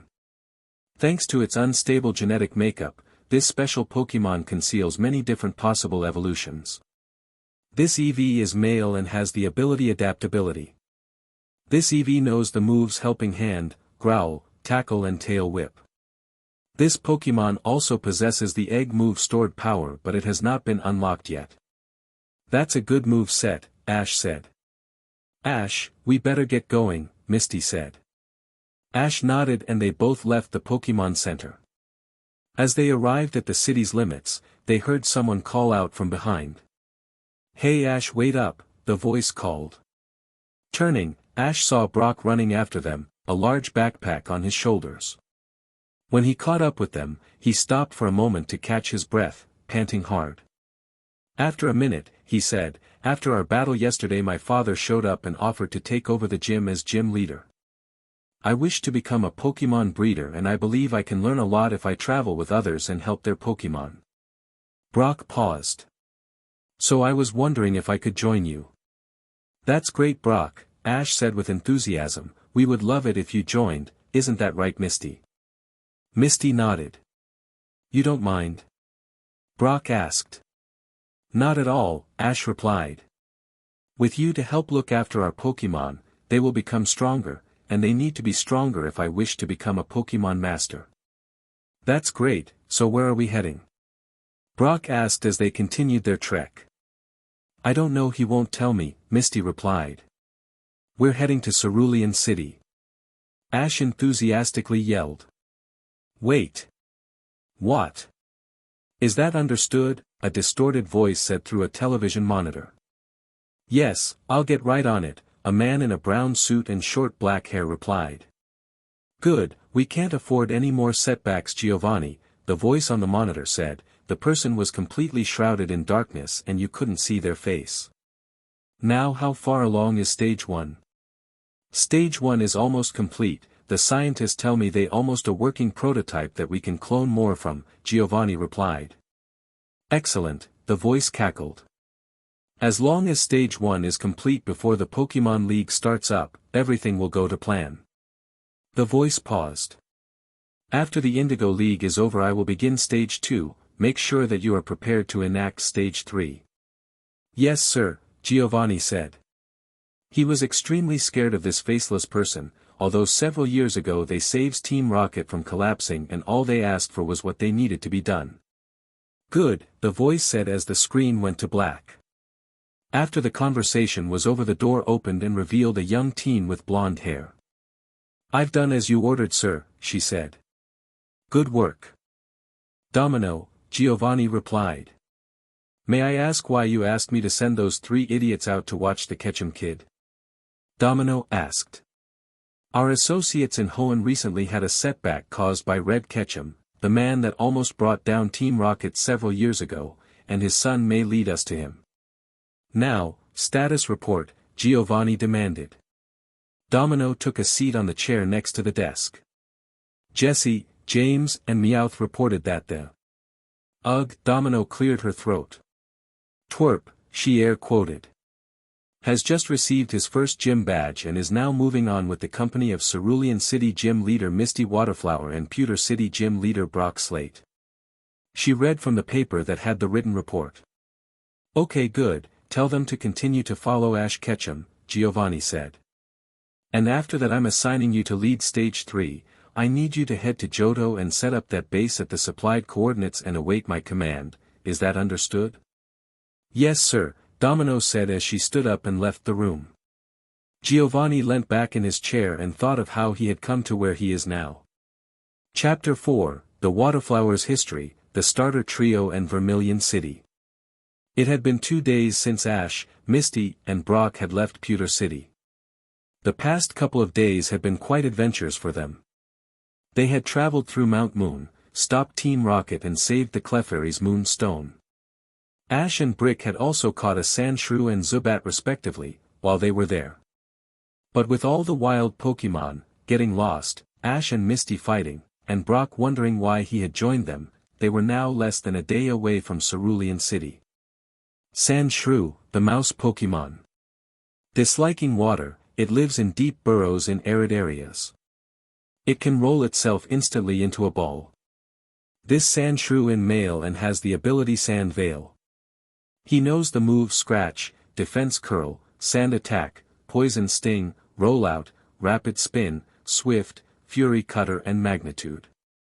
This Pokémon also possesses the Egg move Metal Claw but it has not been unlocked yet. That's a lot of moves, Sandshrew, you must be quite a high level, Ash said. He had just finished his lunch and was now preparing some of his Pokémon for training. After catching Sandshrew, Ash had found a Pokémon Center along the route and sent Rattata to Professor Oak, receiving Sandshrew in return. Hey Ash, is it alright if we stop here for the rest of the day? I have some things I need to do. With the increase in the number of Pokémon in our group, I need to make some more food from the berries around here. Cerulean can wait until tomorrow, Brock elaborated. That's a great idea Brock, Misty cut in. In fact, why don't we skip Cerulean City altogether? I'm sure the gym at Vermilion will be a far better place to have your next gym battle Ash. Ash sighed. This conversation had been going since they left Pewter City, and it appeared Misty hadn't given up yet. She's as stubborn as I am, Ash thought. That's not a bad idea Brock, it will give me time to train my Pokémon. He paused and looked at Misty. She was pleading. The pouch she was putting on would put a dog's to shame, but Ash just couldn't pass on the opportunity. My next gym battle could be a tough one in Cerulean City. Misty's demeanor changed very quickly. Her facial expression went from sadness, then to happiness, and finally anger, as Ash spoke. Fine, see if I care, she said and stormed off, into the nearby forest with her Pokeball. Oh I know you care, Misty, Ash internally laughed. Come on out everyone, Ash called as he threw all his Pokeball into the air. All of his Pokémon appeared in a line, in front of him. Now, the next gym specializes in water types, so I'm going to use Pikachu, Gyarados and Butterfree. Butterfree squealed in excitement, Gyarados looked ready to kill, and Pikachu was happy. While Ash's other Pokémon dropped their heads. Hey, Sandshrew, Eevee, and Pidgeotto, don't worry, you'll get to battle at some point, I promise, Ash told his Pokémon. Pikachu, I want you to try and increase the speed and strength of your Thunder Shock. Gyarados, let's see if you can learn Rage. And Butterfree, I want you to train with Pidgeotto and learn how to use Gust, Ash continued. Sandshrew, I want you to train for our gym battle in Vermilion City. They use electric-type Pokémon, and I want you to increase the power of all your ground-type moves, especially Magnitude. If you could increase the chance of the attack being higher on the Magnitude scale, that would be great, Ash said. Ash watched as his Pokémon split into groups to train. Turning, he noticed that Eevee was standing next to him, waging his fluffy tail. Unfortunately, you're too young to train, Eevee, so you're going to stay with me while I meditate. The rest of the day went by pretty quietly. Brock was making more Pokémon food, Ash was swapping between directing his Pokémon and meditating, and Misty was nowhere to be found, something that Ash had taken notice of quite easily. The sun had just gone down by the time Misty had returned. She looked happy and was holding a Pokeball in her hand. Ash, who had been worried, rushed over to Misty. "What do you have there?" Ash asked, eyeing the Pokeball. "It's a tentacle, I found him when I went fishing near here," Misty excitedly said, releasing her Pokémon. "Isn't he just the cutest Pokémon you've ever seen?" Ash's sweat dropped. Here he was, looking at the jellyfish-type Pokémon, one of the ugliest Pokémon in existence, and Misty had just called it cute. I guess you could call it that," Ash stuttered. "Could you scan it for me?" "I want to know what moves he knows," Misty asked. "Sure," Ash smiled as he pulled out his Pokédex. Tentacle, a jellyfish Pokémon. Its body is virtually composed of water. It shoots strange beams from its crystal-like eyes. This tentacle is male and has the ability Liquid Ooze. He knows the moves Poison Sting, Supersonic, Constrict and Acid. This Pokémon also possesses the egg move Confuse Ray, but it has not been unlocked yet. He must be very young, Misty assumed. But that doesn't matter because you are going to be one of the strongest water types in the world, and help me to become a water Pokémon master. The night was very quiet. Ash, Misty and Brock had gone to sleep and it appeared that the rest of the forest was as well. All except for a single Charizard that hovered above the campsite, a lone man sitting atop the fire dragon. "He's doing well, don't you think so, Charizard?" The Charizard nodded in agreement. "He's certainly used my gifts effectively." The man wore a red sports jacket with blue jeans. On top his head he had a red cap with half a Pokeball sewed on it in white thread. Red watched the campsite as Charizard maintained his altitude. "I'm really happy he is traveling with people, especially the Waterflower girl." Red paused, a single tear ran down his cheek. "I miss them, you know, my old friends, they were what kept me going for so long. The reason I strived to do everything I did. Then they were murdered, a retaliation to the destruction of the original Team Rocket." Red looked directly at Misty. "At least their children survived." He paused again and closed his eyes. "I was stupid to ask them to help, but I had nowhere to turn, they were the only ones that I trusted, and they had a family. Hell, they were family to me. I shouldn't have asked, but it's too late now, what's done is done. I can only make sure that the world their children live in now, is a better one." Red wiped the tears off his face.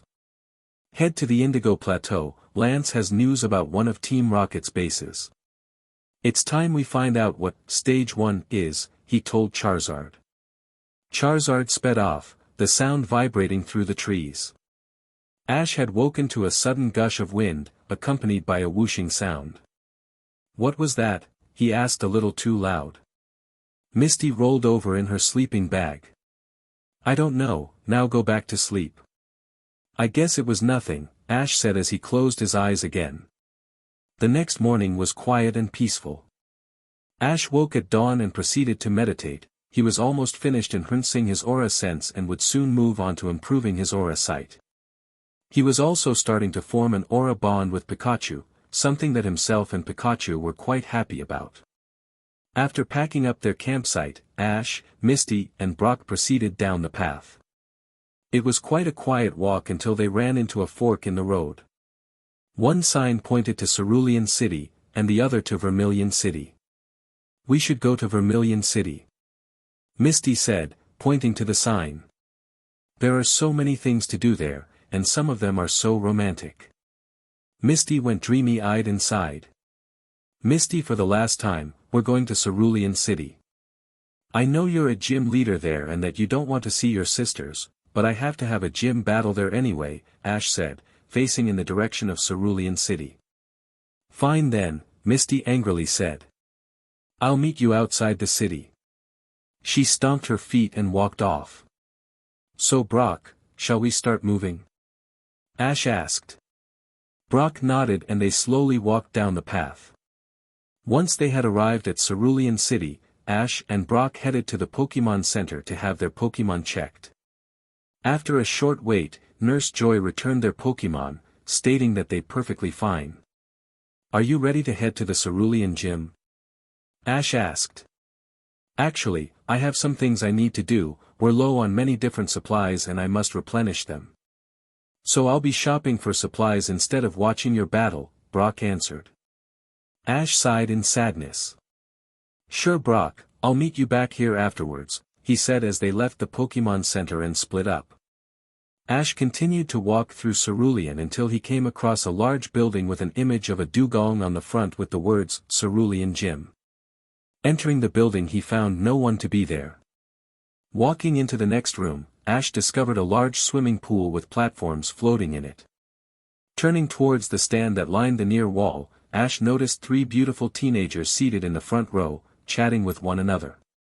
Are any of you this gym's gym leader? Ash asked, walking up to them.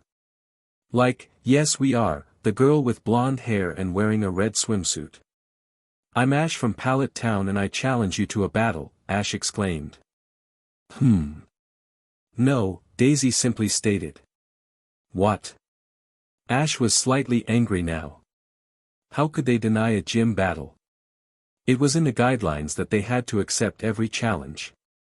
We've had 3 other trainers from, Pallet Town challenge us today and, the Pokémon are tired, Lily, the girl with red hair, said.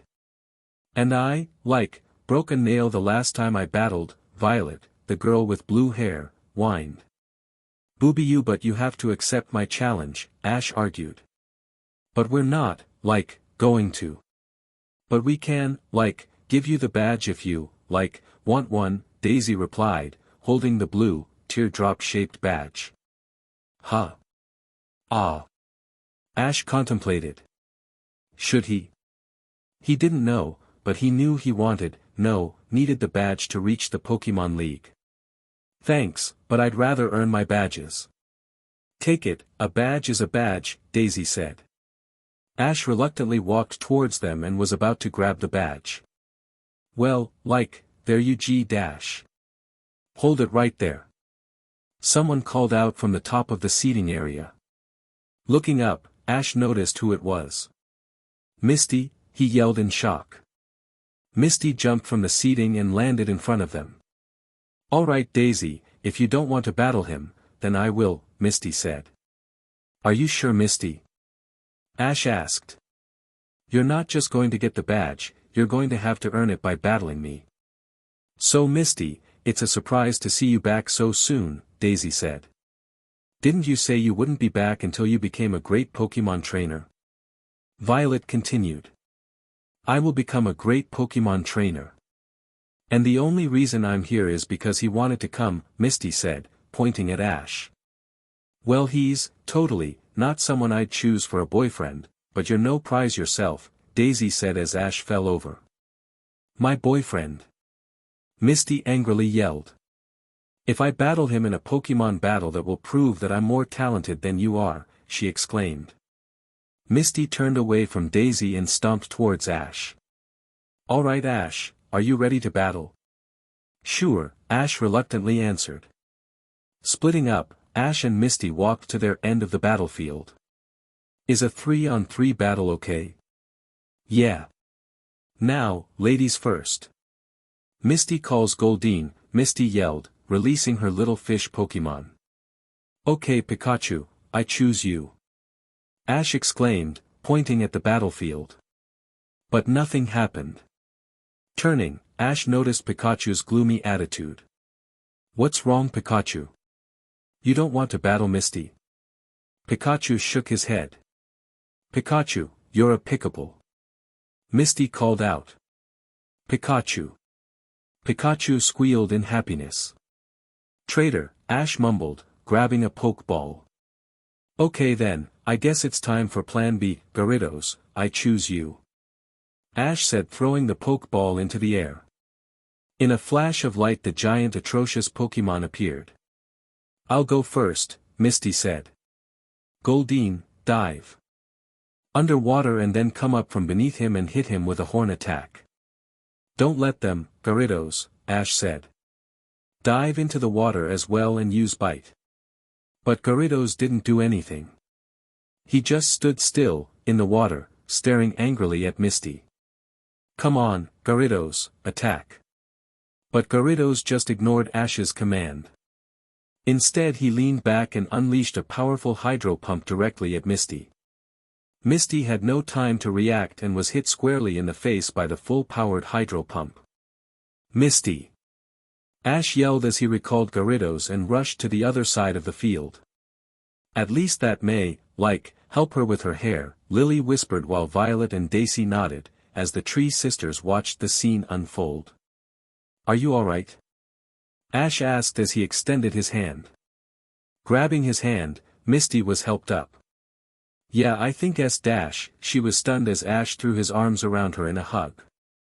I'm sorry, I didn't realize that Gyarados still didn't like you, Ash said, still hugging her. Definitely her boyfriend, Daisy whispered to her sisters as they nodded in agreement.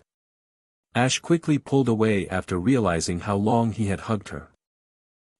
Shall we continue our battle? He asked sheepishly, rubbing the back of his head. Misty couldn't respond, so she just nodded. Turning back towards the trainer area, Ash wondered which Pokémon he should use next. As Ash arrived back at his trainer's box, he pulled out another Pokeball. I forfeit Gyarados, Ash yelled. Misty nodded. And I forfeit Goldeen, she's not strong enough to battle, I shouldn't have really sent her out, Misty called out. Are you sure? You'll have an advantage if you use her. I'm sure, and it wouldn't be fair, so how about a 2-on-2 battle? Sure. Butterfree, I choose you. Ash exclaimed as the butterfly Pokémon appeared. Free! Free! Butterfree trilled as it flew above the pool. Misty calls Stereo. Misty exclaimed as she threw her Pokeball into the air. In a flash of light, Stereo appeared on one of the platforms. Hiya, Stereo signaled it was ready for battle. Ash pulled out his Pokédex and scanned the starfish Pokémon. Stereo, the starfish Pokémon. It appears in large numbers by seashores. At night, its central core flashes with a red light. I'll go first this time, Ash yelled. Butterfree, use Stun Spore. Butterfree flew over Stereo, releasing a cloud of mist that paralyzed the starfish Pokémon. Quick, get in the water. Misty commanded. Stereo jumped into the water, and remained there for a few seconds, before reappearing back on the platform, perfectly fine. DMN water, I forgot they washed away paralysis, but you can't wash this away. Butterfree, confusion. Ash ordered. Butterfree fired off a confusion attack. Jump back into the water. Misty exclaimed as Stereo dodged the incoming confusion by jumping in the water. Now come out and use rapid spin, knock Butterfree into the water. Suddenly Stereo appeared from the water spinning rapidly. The starfish Pokémon was moving so fast that Butterfree didn't have enough time to dodge. Butterfree, use Gust and blow Stereo away. Ash yelled quickly. Butterfree started flapping its wings incredibly fast, causing a large gust wind to head in Stereo's direction. Unable to fight the ferocious wind, Stereo stopped spinning and was pushed back onto one of the platforms. Now, Butterfree, use Dash. Ash stopped as he watched a multicolored beam of energy form in Butterfree's tiny hands. Butterfree pushed his hands forward, firing the Psybeam attack at the defenseless water Pokémon. Stereo is unable to battle, Butterfree wins, Daisy said from the sidelines. If you think you can beat my next Pokémon, then you're dead wrong, Misty said, returning her fallen Pokémon. Butterfree, return, Ash said, also returning his Pokémon. Misty calls Starmie. Misty yelled, releasing her evolved starfish Pokémon. Ash again pulled out his Pokédex. Starmie, the starfish Pokémon and the evolved form of Stereo. Its central core glows with the 7 colors of the rainbow. Some people value the core as a gem. Go! Pidgeotto! Ash yelled as the bird Pokémon appeared. Let's finish this quick. Use Gust and blow it away. Pidgeotto started flapping its wing in a similar fashion to Butterfree earlier. Oh no you don't. Starmie, jump into the water and come up using Rapid Spin. Misty yelled. Starmie narrowly dodged the Gust attack, diving into the water, before rapidly spinning out of it. This time the Rapid Spin overpowered the Gust attack and Starmie scored a direct hit on Pidgeotto. Pidgeotto began to plummet towards the water of the pool, before quickly leveling itself out just above the water. Again Starmie. Misty ordered. Starmie didn't stop spinning and continued to heading towards Pidgeotto. Time to use what you learned, Pidgeotto, Ash said. Use Wing Attack and send Starmie flying. Pidgeotto turned towards the rapidly spinning starfish Pokémon and stretched out its wing. Both Pokémon collided in mid-air and were sent flying back. Pidgeotto managed to level himself out, but Starmie couldn't stop its movement and flew into the wall behind Misty. Its red gem flashing, signifying its defeat. Starmie is unable to battle, Pidgeotto wins. Misty is out of usable Pokémon, therefore Ash from Pallet Town wins. Daisy said, pointing towards Ash. Both Misty and Ash recalled their Pokémon and headed for the middle of the sidelines. That was a great battle Ash, Misty said raising her hand. Yeah it was, Ash said shaking her hand. Misty took the teardrop-shaped badge from Daisy and handed it to Ash. In recognition of beating the Cerulean Gym, I present you with the Cascade badge, she said. Thanks, Ash said taking the badge. Alright. I got the Cascade badge. Ash exclaimed in his victory pose. Hi Pikachu. Pikachu said in excitement.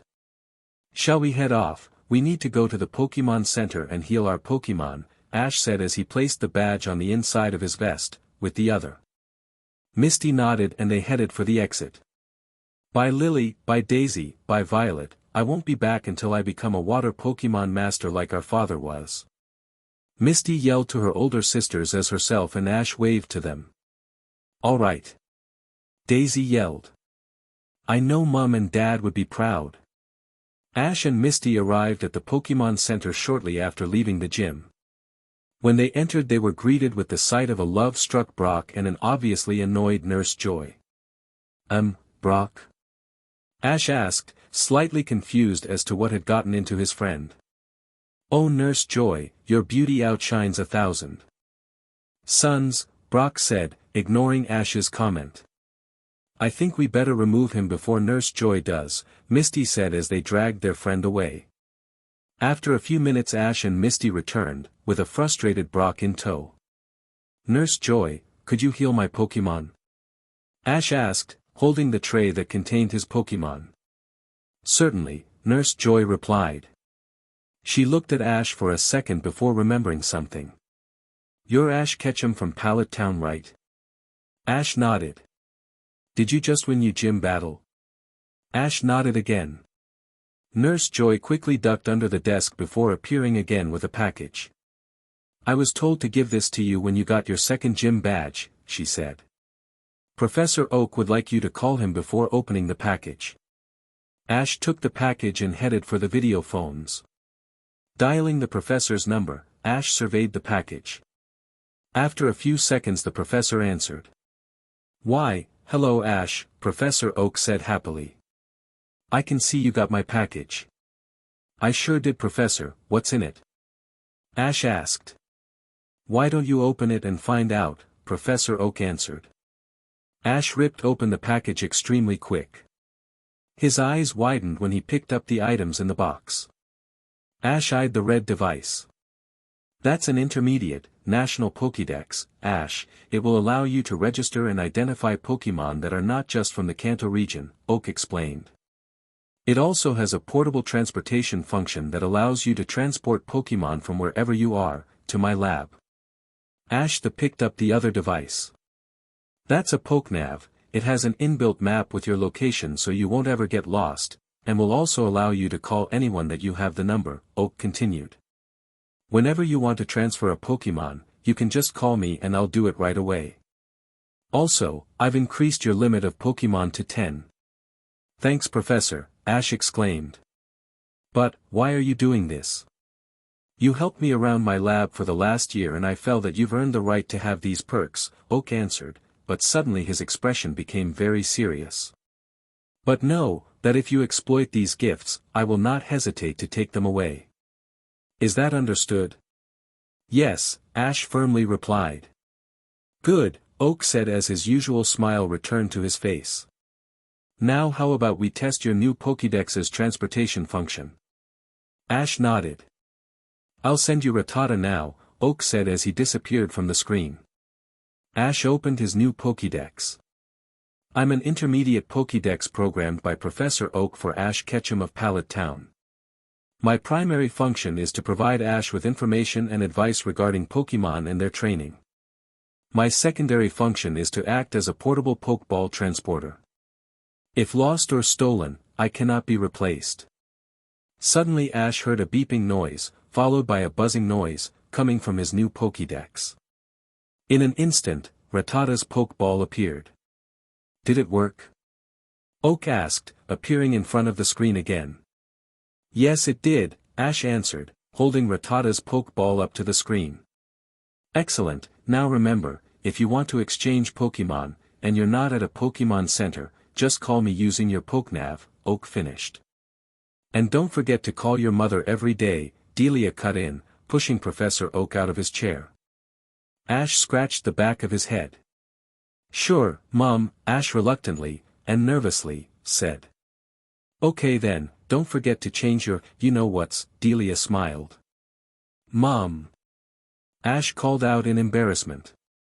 Unfortunately for Ash, his little exclamation attracted the attention of his friends. Ash, who are you talking to? Misty asked as herself and Brock approached. Sighing, Ash turned around to address them. I'm just talking to my mother, Ash answered. Well, aren't you going to introduce us, dear? Delia asked. Yeah, sure, Delia, this Misty Waterflower and Brock Slate, they're traveling with me, Ash introduced. Delia's eyes widened when she heard Misty's name. Did you say, Misty Waterflower? She asked. She had known the Waterflowers, like her husband had, they used to be her friends too. Yes he did, it's nice to meet you. Misty stopped. Delia shook her head. Oh sorry, where are my manners, my name's is Delia Ketchum, she replied. Well, it was nice meeting you, but I think I've hurt the professor, she looked at the professor lying on the ground, out of view. So I think it's time to say goodbye, so I can help him. Goodbye, Ash, Misty and Brock said in unison as the screen faded to black. She's nice, Misty stated. Yeah, Ash said as he carried the empty package back to Nurse Joy. He placed his old Pokédex inside the box and then handed it to Nurse Joy. Can you return it to the professor?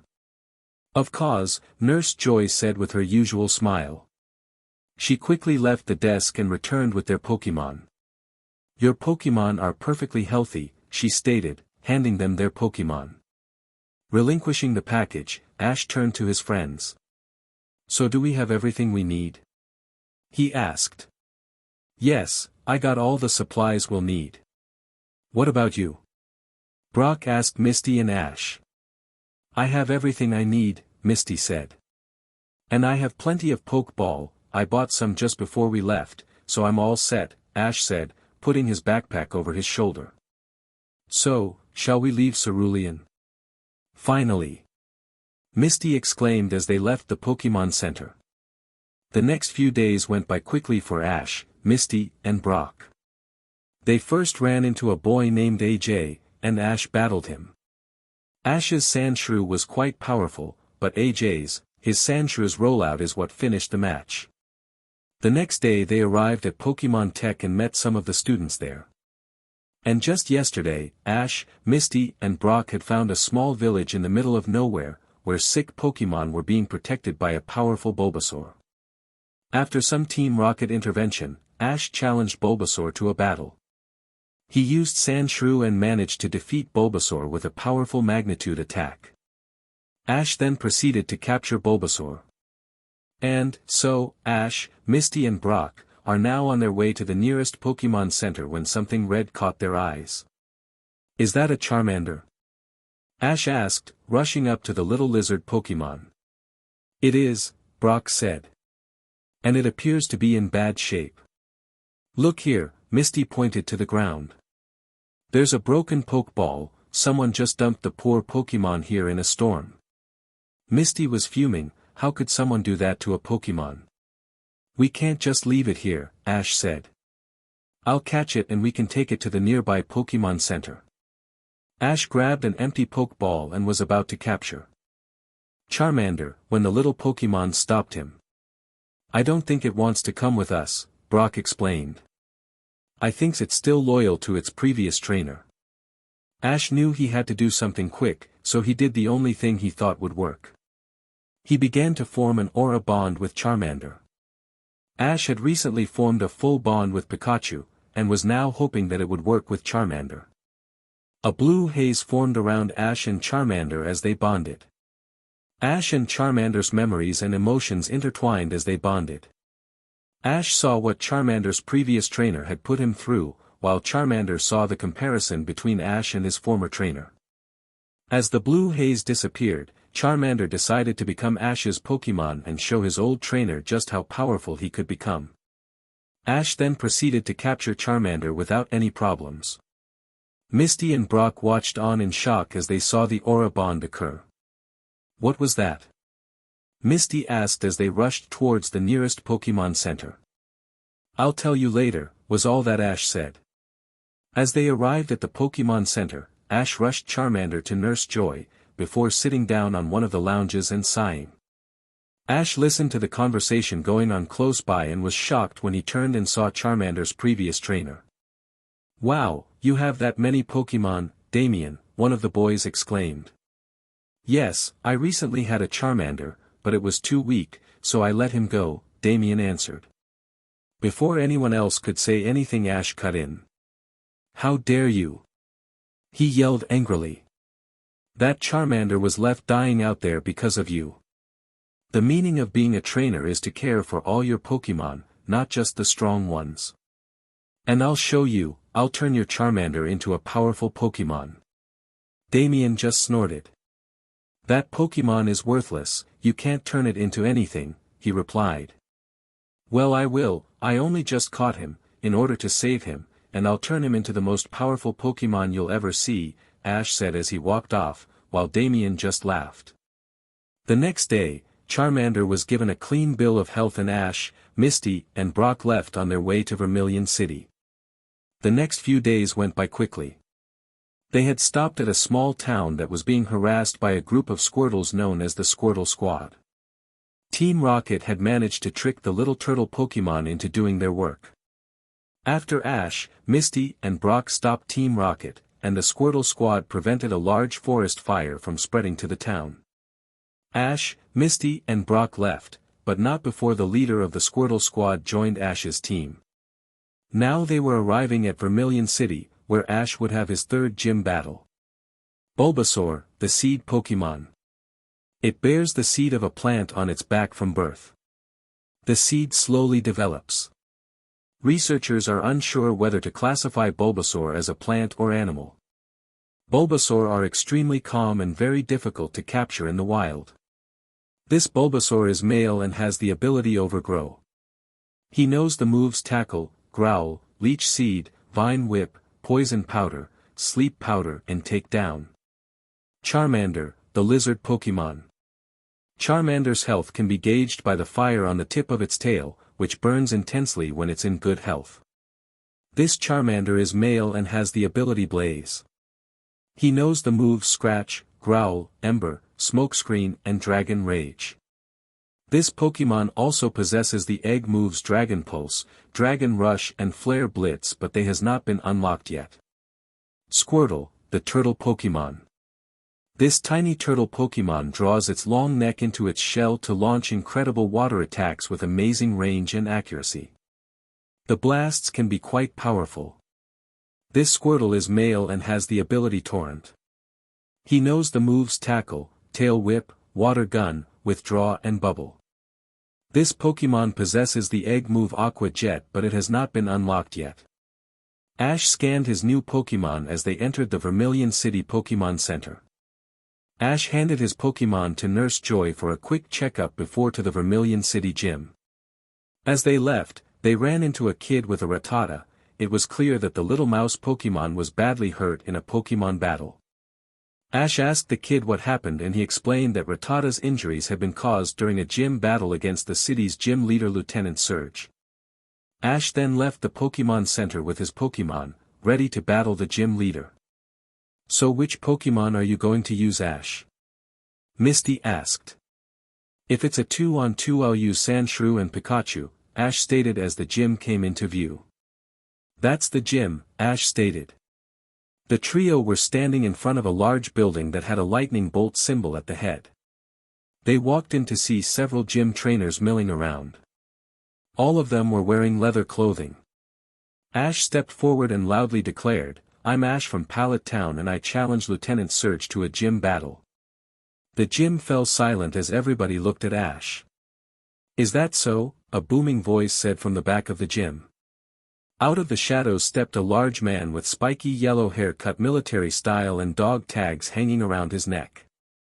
Lieutenant Surge gazed at Ash, trying to decide whether or not he would be much of a challenge. That's until he zeroed in on Pikachu. He laughed, "Ha, ha, ha, ha, are you going to battle me with that puny little Pikachu?" he asked.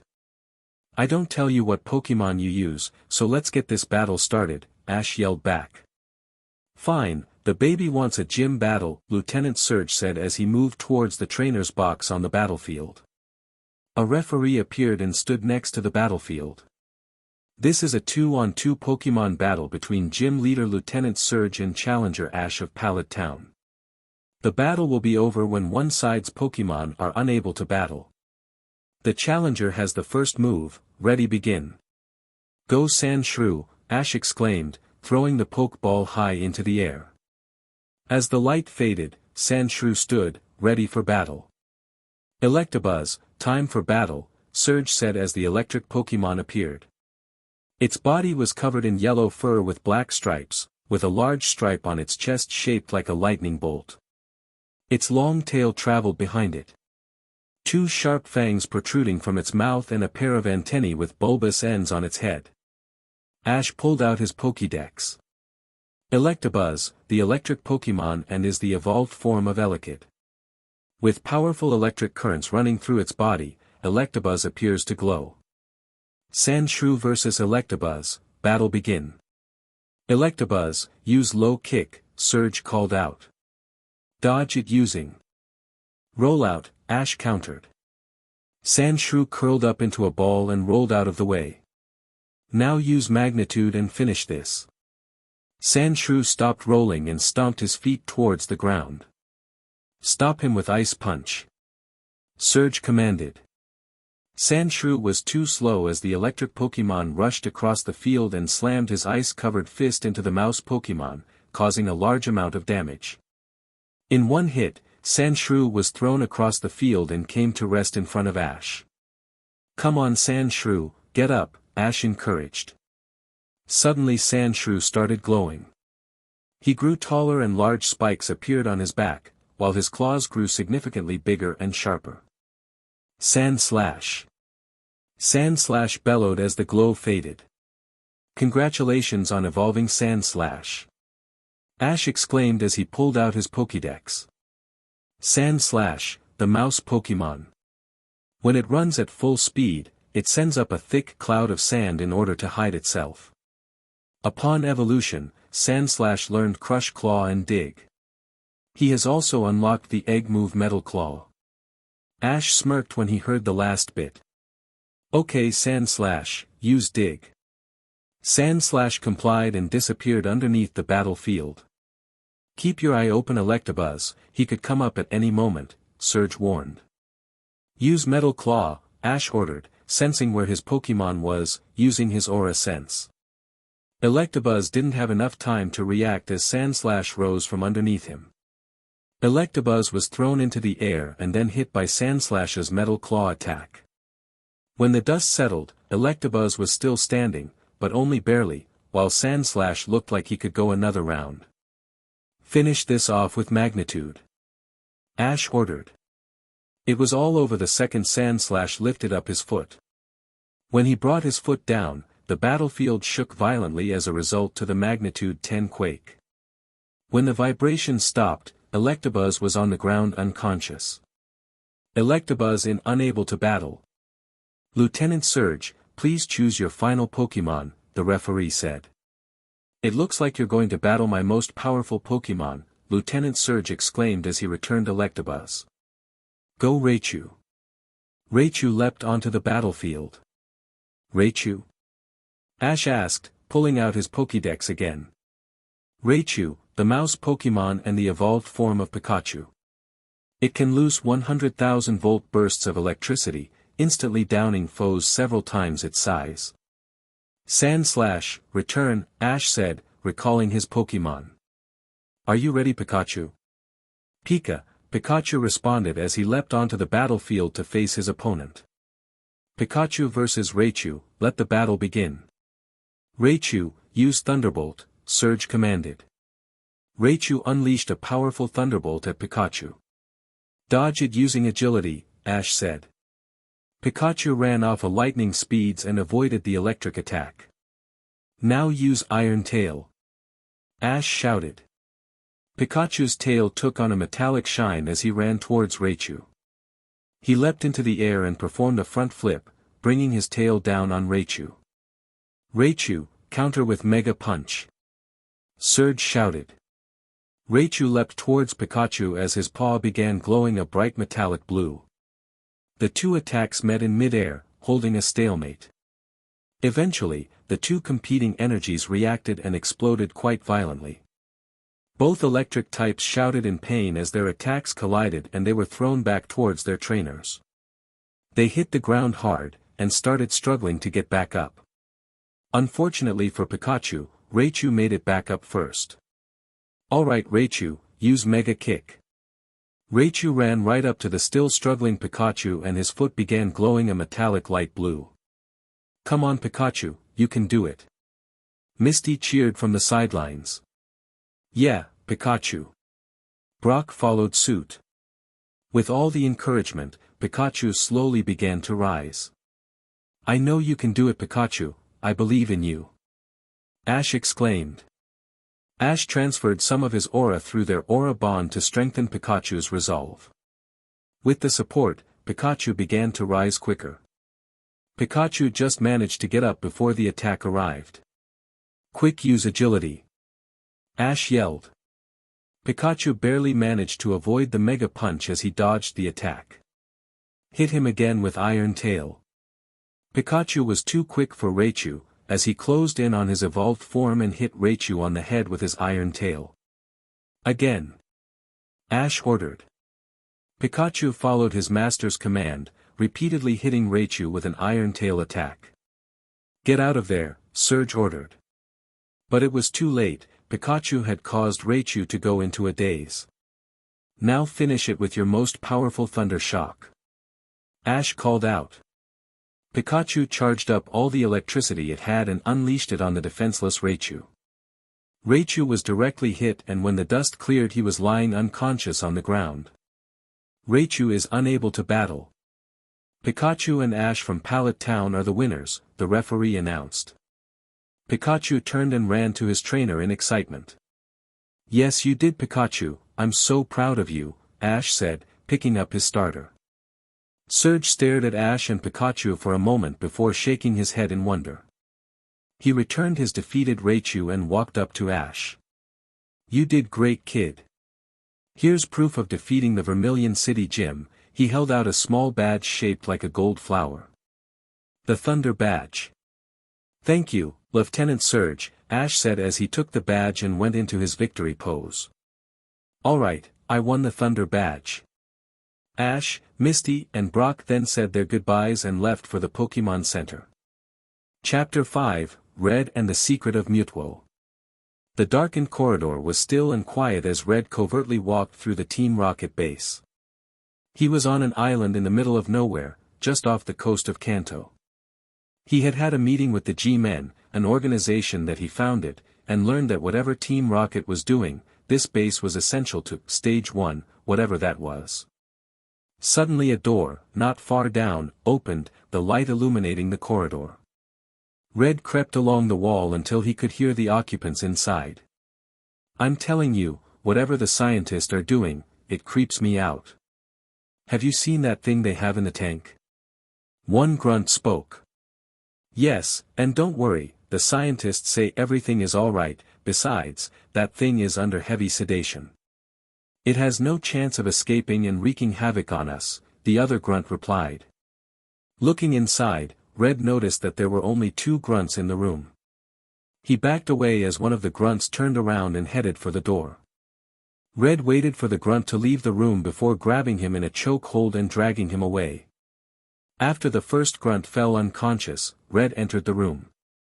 Slowly. Looks like the boss is on his way, the grunt said without turning around.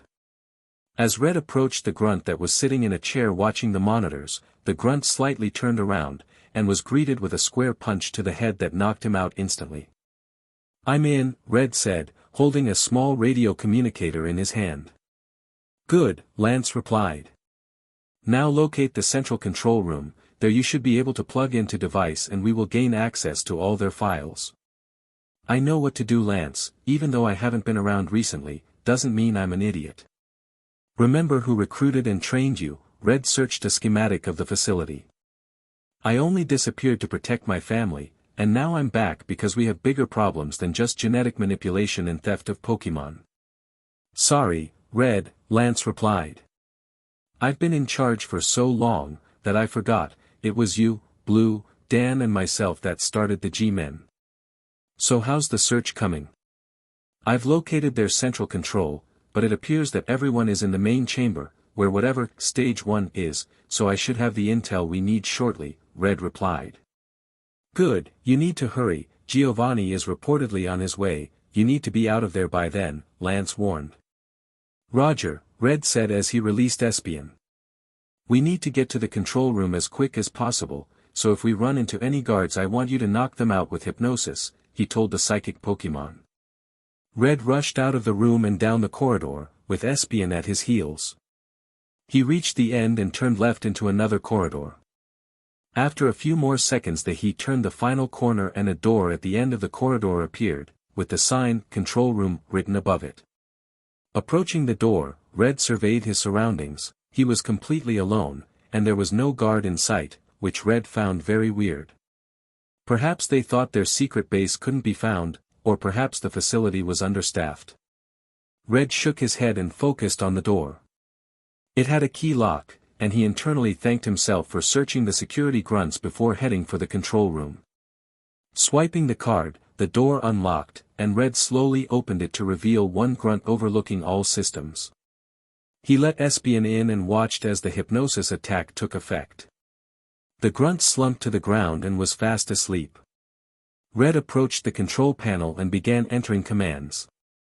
Suddenly an image of Mew appeared and next to it, an image of Mutwo. Mutwo? Why would they be trying to create another one? Didn't they realize they couldn't control the one they created when I was 10, Red thought aloud. It took me and Charizard using that Mega Stone to capture him, he reminisced. But then something caught his eye. Opening up the next file he located the end result of Stage 1.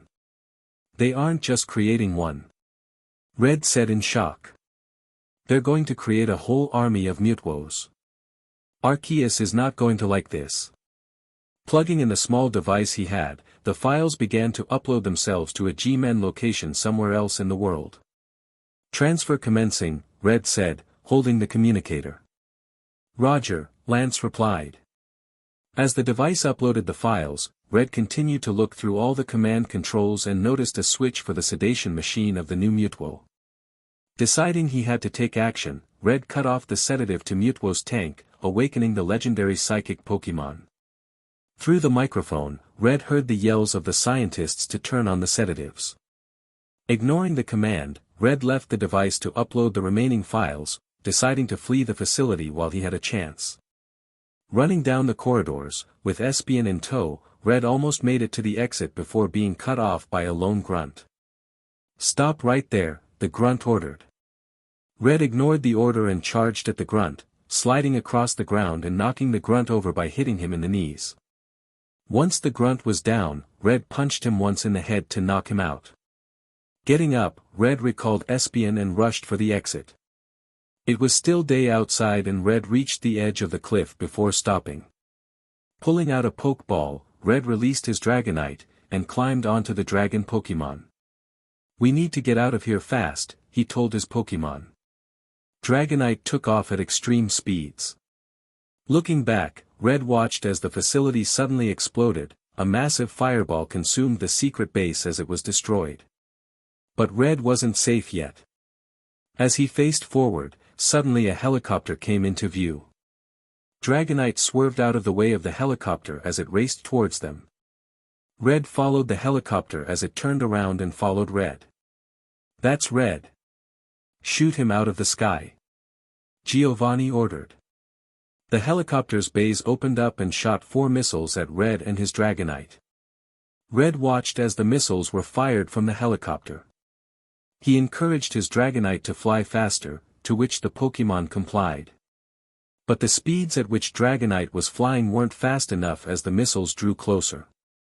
Realizing he had to come up with a better plan, Red released his Charizard.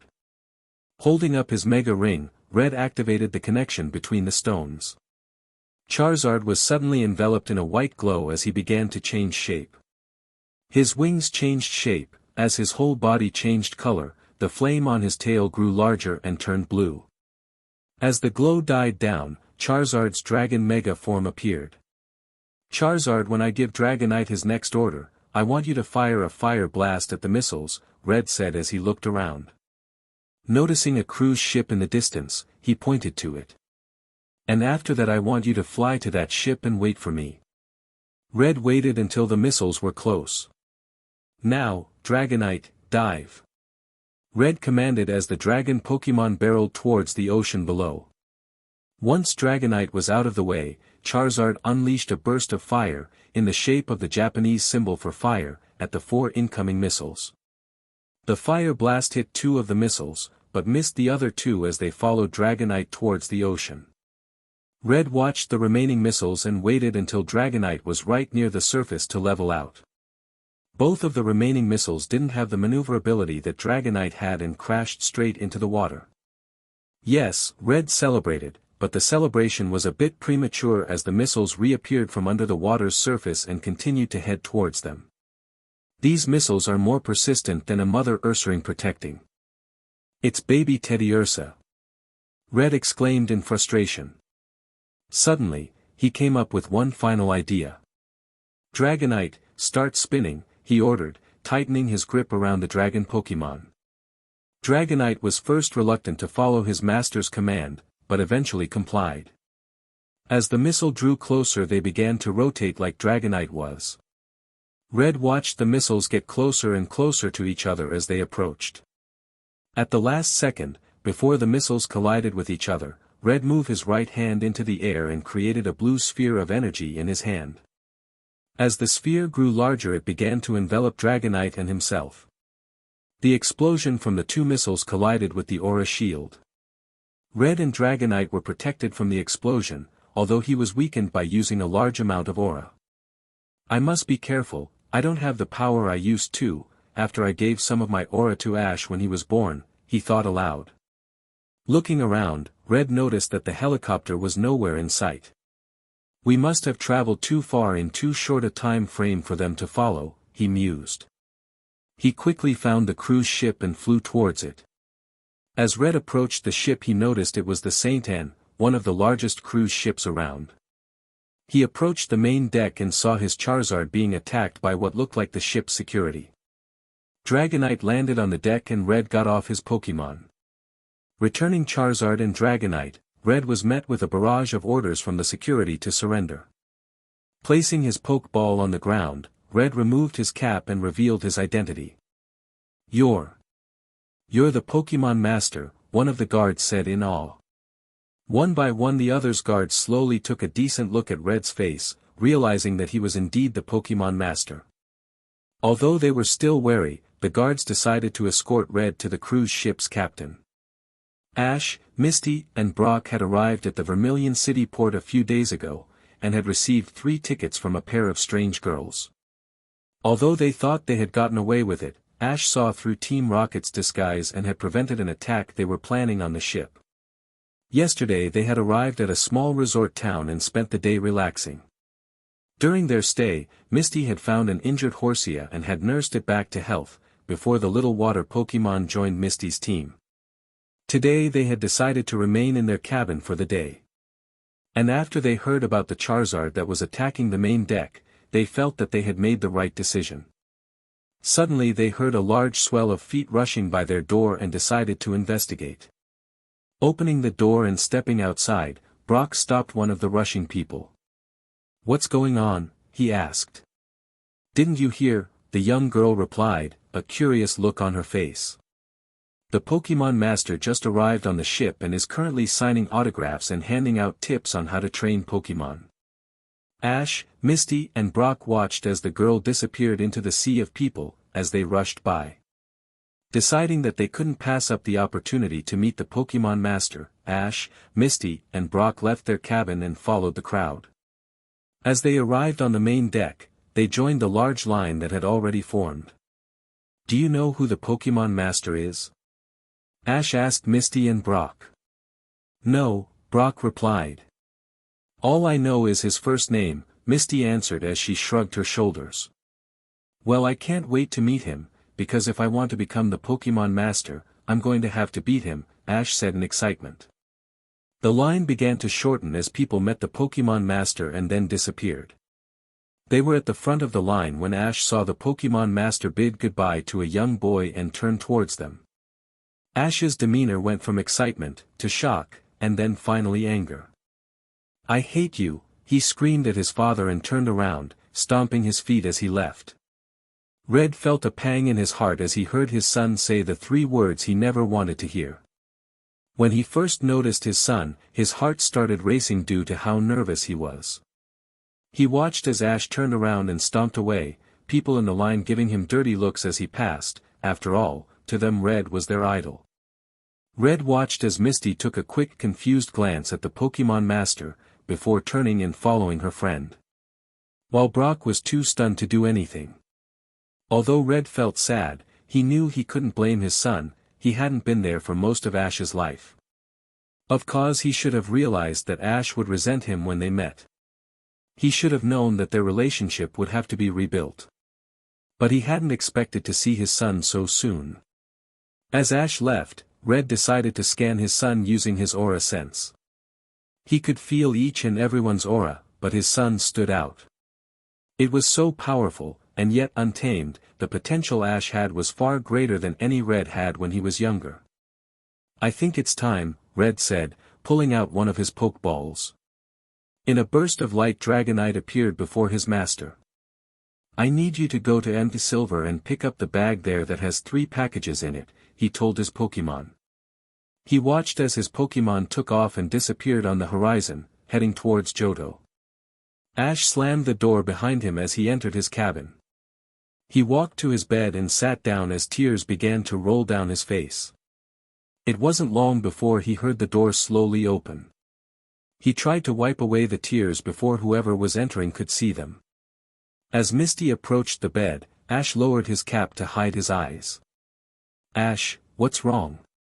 Misty asked, concerned. She never expected Ash to act the way he did when they met the Pokémon Master, whom she believed was his idol. "You said you knew his name, right?" Ash responded, stifling a sniff. "Yes, his first name, his name is Red," was all Misty could say. "But not his last name?" Ash asked.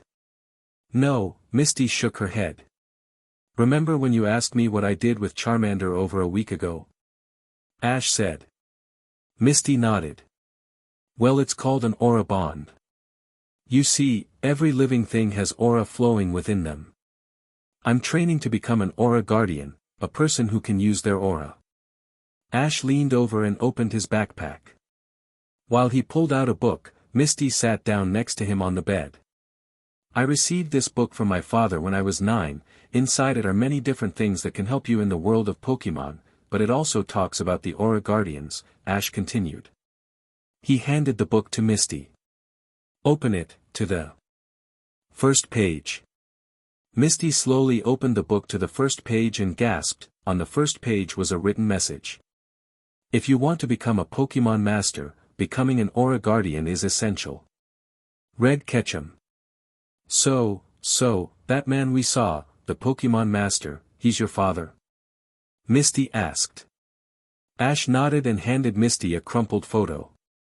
This is the only thing that I have that has him in it, Ash said. In the photo Ash, as a baby, was being held up by his smiling father with his mother standing next to them. Misty noted that the man in the photo looked exactly like the man they saw earlier. I have no memory of him, all I know is that he disappeared when I was 4 and never told my mother where he was going, Ash said as he started to cry again. Ash tried to shield his eyes but was stopped when Misty comforted him with a hug. Ash looked at Misty and noticed that she was crying as well. Why are you crying, Mist? Ash asked, wiping away one of the tears from her cheek. He knew how much she tried to hide her feelings with a tough outer shell, so he was surprised to see that she wasn't trying to hide her tears, and why she was crying at all. Because I lost my FA father when I was FFF4 as well, Misty said through a whimper. Ash strengthened their embrace and allowed Misty to rest her head on his shoulder. I'm sorry to hear that, Ash said as they both continued to cry. When Red was done with all of the people that had lined up to meet him, Dragonite had returned with the bag he requested. Bidding goodbye to the final person, Red met up with the ship's captain and handed him the bag, telling him to give it to Ash, Misty, and Brock.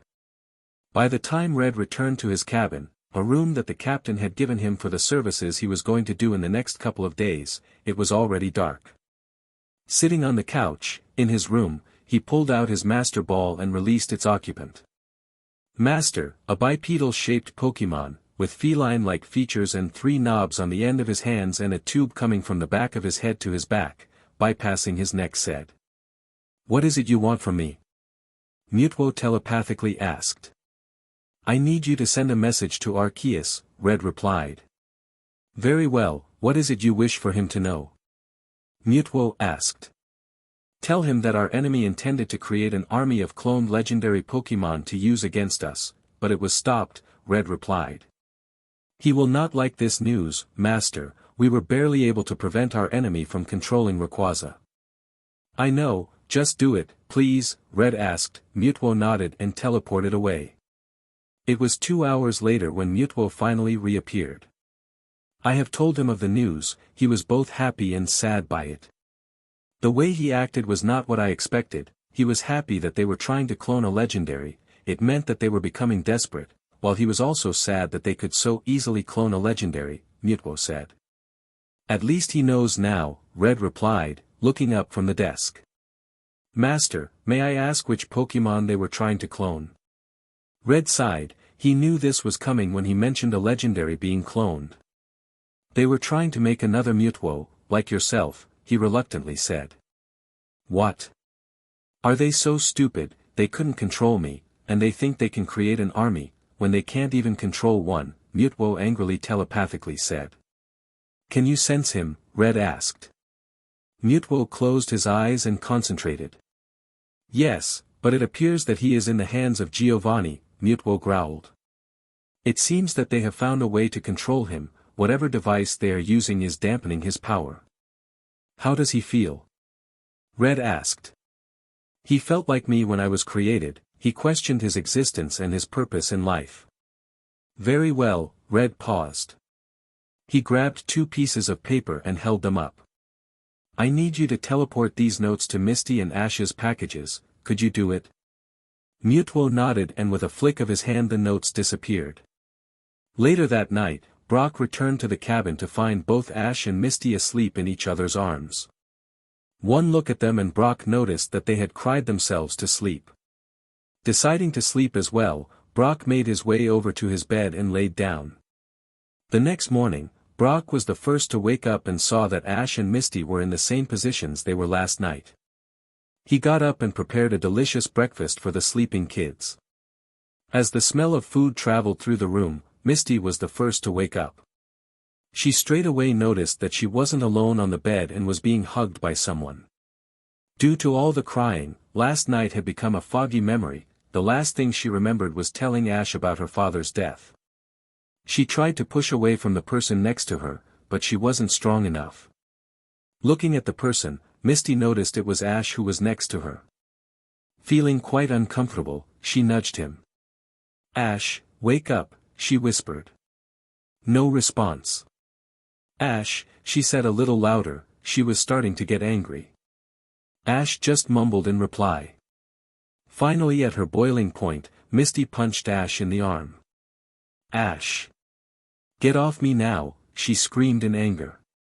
Out of fear Ash jumped off the bed and fell onto the ground. "Ouch," Ash said rubbing his arm as he stood up. "What was that for?" "That was for sleeping in the same bed as me," Misty yelled back. "In case you didn't notice, Misty, that is my bed," Ash pointed out. Misty looked around and noticed her bed on the other side of the cabin. "It doesn't matter, what were you doing on the same bed as me?" Both Ash and Misty started marching towards each other, screaming abuse. Pikachu! Pikachu screamed as he unleashed a thunder shock and the arguing pair. "If I may interject," Brock said, removing the ear plugs he had bought. "You both appeared to have cried yourselves to sleep. My guess would be that you were both upset about something and looked to the other for comfort." We were talking about our fathers. I said how I never had a memory of him and met him today. Ash was cut off. "So that's why you yelled at the Pokémon Master. I thought he looked like you," Brock mused. "Anyway," Ash said agitatedly because of being cut off. "As I was saying, I only saw my father for the first time since I was 4, and then Misty started crying and told me about how her father died when she was 4. That's the last thing I remember before waking up this morning." "Yeah, that's what I remember as well," Misty agreed as there was a knock at the door. Ash approached and opened the door to find one of the cruises. "Staff. I have these to give to you, they're from the Pokémon Master," the person said, holding up the bag. "There is also a tournament today for Pokémon trainers if you would like to enter. The prize is a battle against the Pokémon Master." Ash said thank you and took the bag from the man. He walked over to his bed and threw the bag on top, not even giving it a second glance. As the bag hit the bed, one of the boxes fell out and landed next to Misty. Misty looked at the box and noticed that it was addressed to her. Picking it up, she opened it. "Ash, they're not just for you, this one here has my name on it," she said. She pulled out a note that was on top of all the other things inside. She gasped at what it said. "Ash, did your father know my father?" Misty asked, holding back tears. Ash shrugged his shoulders. "I wouldn't know, he may have, why," he replied. In response Misty handed Ash the note. "Dear Misty Waterflower. Words cannot describe how much your father would be proud of you. If he were here, he would be the one encouraging you to do what you want to do and become what you want to become. And I think trying to become a water Pokémon master, like he was, would have made him cry with joy. In this box are some items that helped him on his journey. Before he died, he asked me to hold on to something that he wanted to give to you when you turned 10. Now that you are 10, I am giving you what he wanted you to have. In the box is a Pokeball, inside is one of your father's most loyal companions. May she bring you the same success she brought your father. The Pokémon Master, Red Ketchum." Ash stared at the words while Misty pulled out the Pokeball and released the Pokémon. In a flash of light, a 4-legged, blue-colored, Pokémon with a fin-like tail appeared. Va Vaporeon.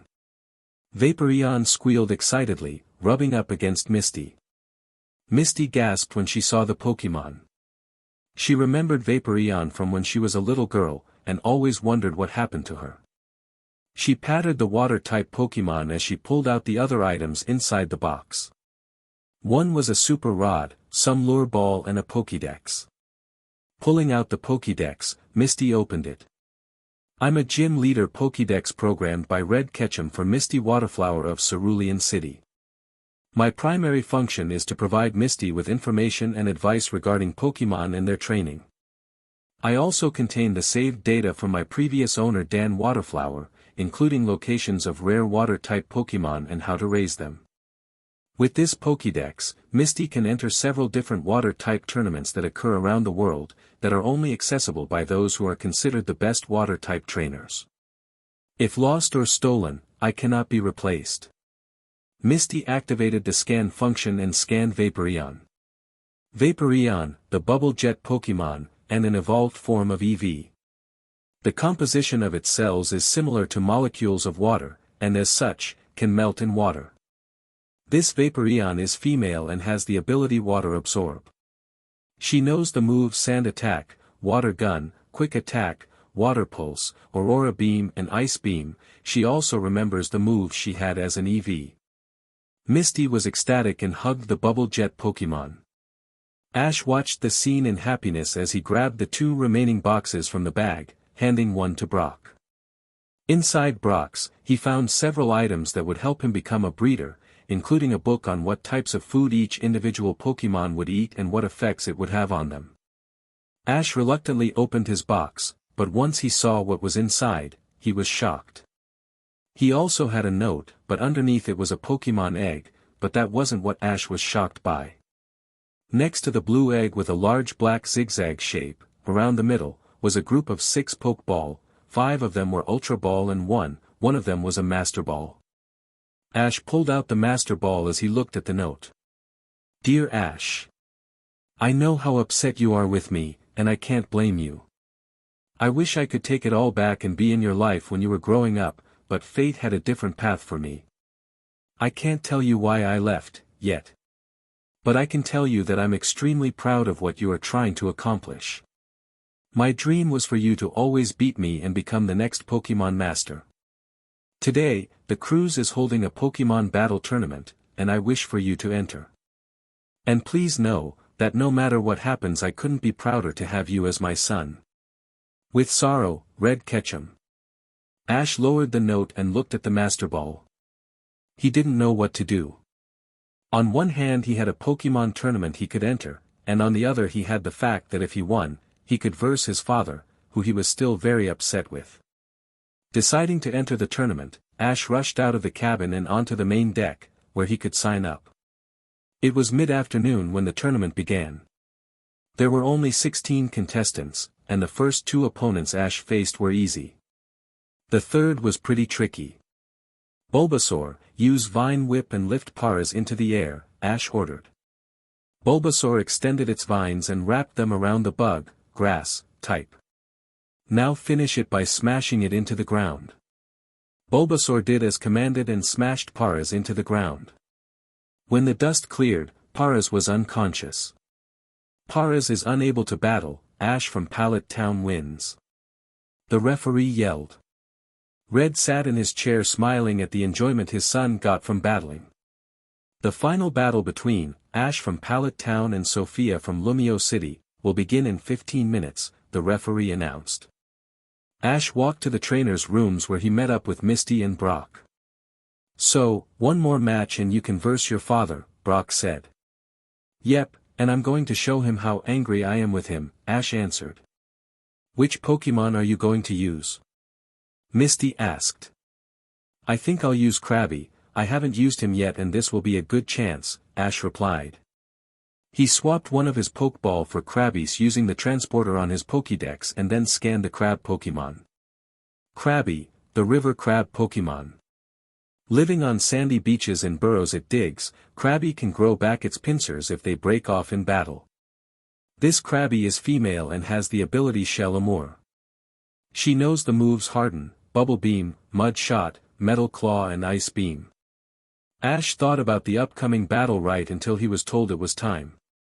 He walked out onto the battlefield as he noticed a large storm cloud forming outside. Ash walked to the center of the field and shook Sophia's hand before returning to the trainer's box. This is the final battle between Sophia of Vermilion City and Ash of Pallet Town. Ready, begin. The referee lifted his flags. Go Dragonair! Sophia called as she released her dragon Pokémon.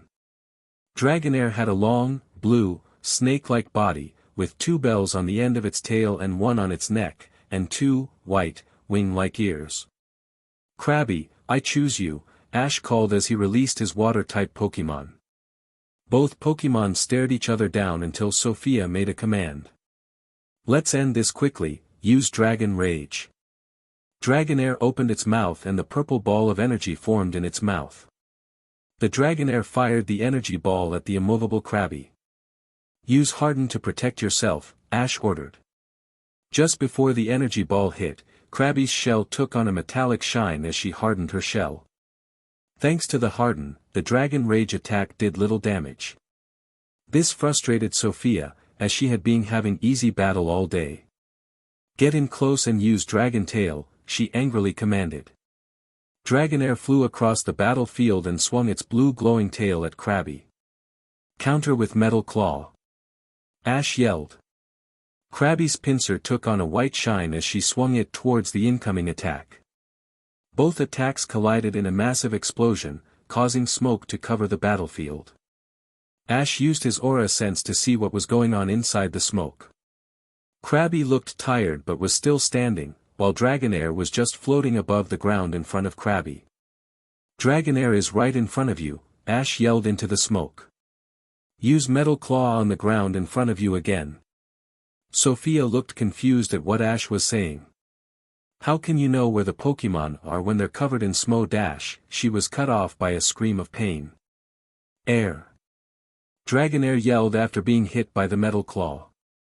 As the smoke dispersed, Krabby was shown to be standing in front of the dragon Pokémon. Dragonair was barely able to battle after suffering the last hit. Red raised an eyebrow when he heard his son tell Krabby where Dragonair was in the smoke. But after he realized that Ash had used his aura sense, he smirked. He's advancing faster than I expected, faster than Arceus expected, he truly is becoming what he was born to be, he thought. Finish it Krabby, use Ice Beam, Ash ordered. Krabby extended one of her pincers and opened it. Very quickly a white ball of energy formed inside the pincer before a beam of ice was fired out, point-blank range, at the weakened Dragonair. No! Dragonair! Sophia yelled in panic. But it was too late, the attack hit Dragonair and knocked it out. When the Pokémon came into view, it had swirls in its eyes. Dragonair is unable to battle, Ash of Pallet Town wins, the referee signaled. The crowd jumped out of their seats in excitement. Ash walked to the center of the field and shook Sophia's hand again.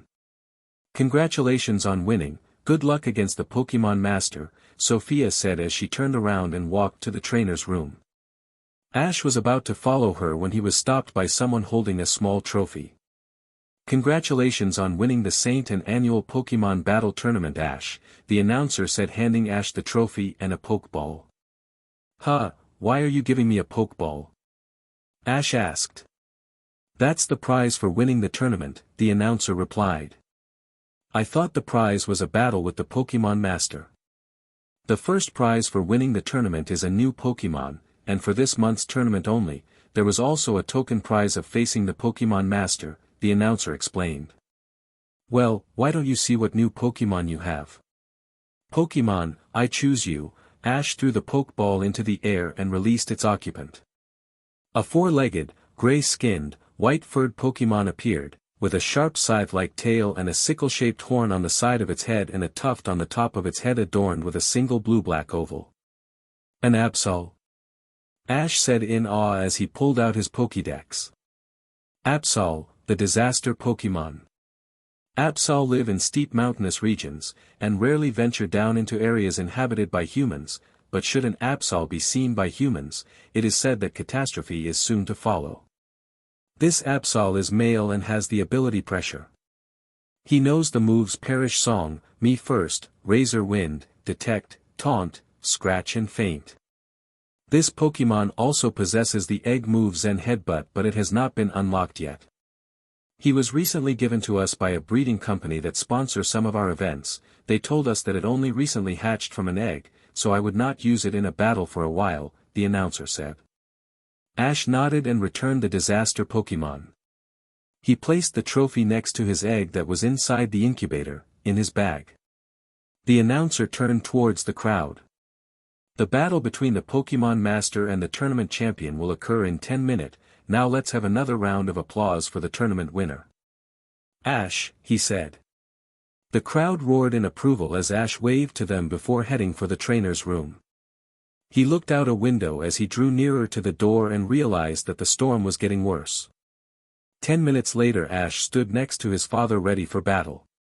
Look, whatever happens, I'm going to really enjoy this battle, Red said, facing his son. I don't care, I'm only doing this to show you that I don't need you to become a good trainer, Ash said as he shook his father's hand. You used my gifts well, Red rebutted. Yes, I used your gifts, but I was the one that sat up all night and day reading everything there was about Pokémon.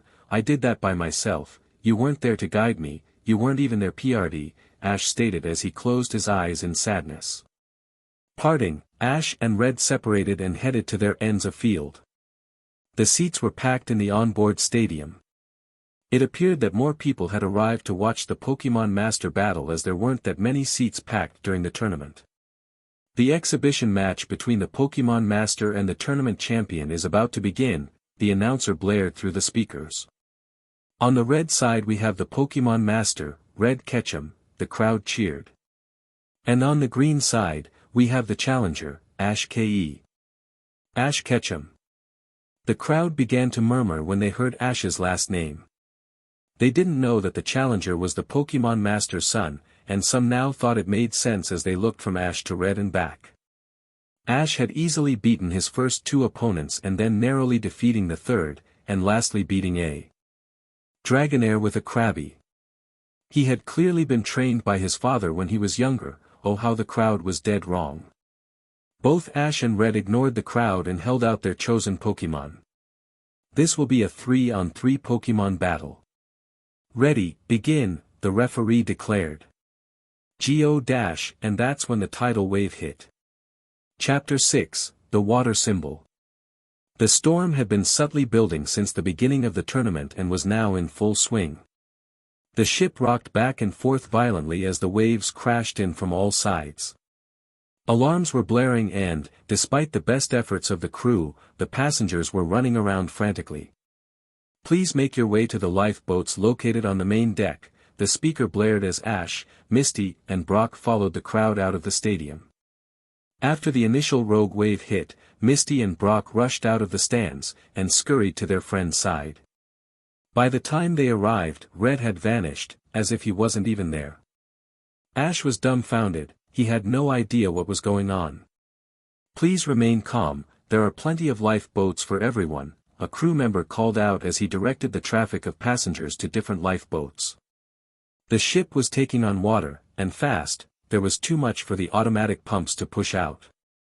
Do you know where your father disappeared to? Brock asked as they lined up for the nearest lifeboat. I have no idea, Ash replied in a callously. As far as I'm concerned it doesn't matter. As Ash and Misty stood next to the railing, waiting to climb into the lifeboat, when suddenly a large wave hit the other side of the ship, knocking them overboard. Ash. Misty. Brock screamed as he watched his friends fall over the railing.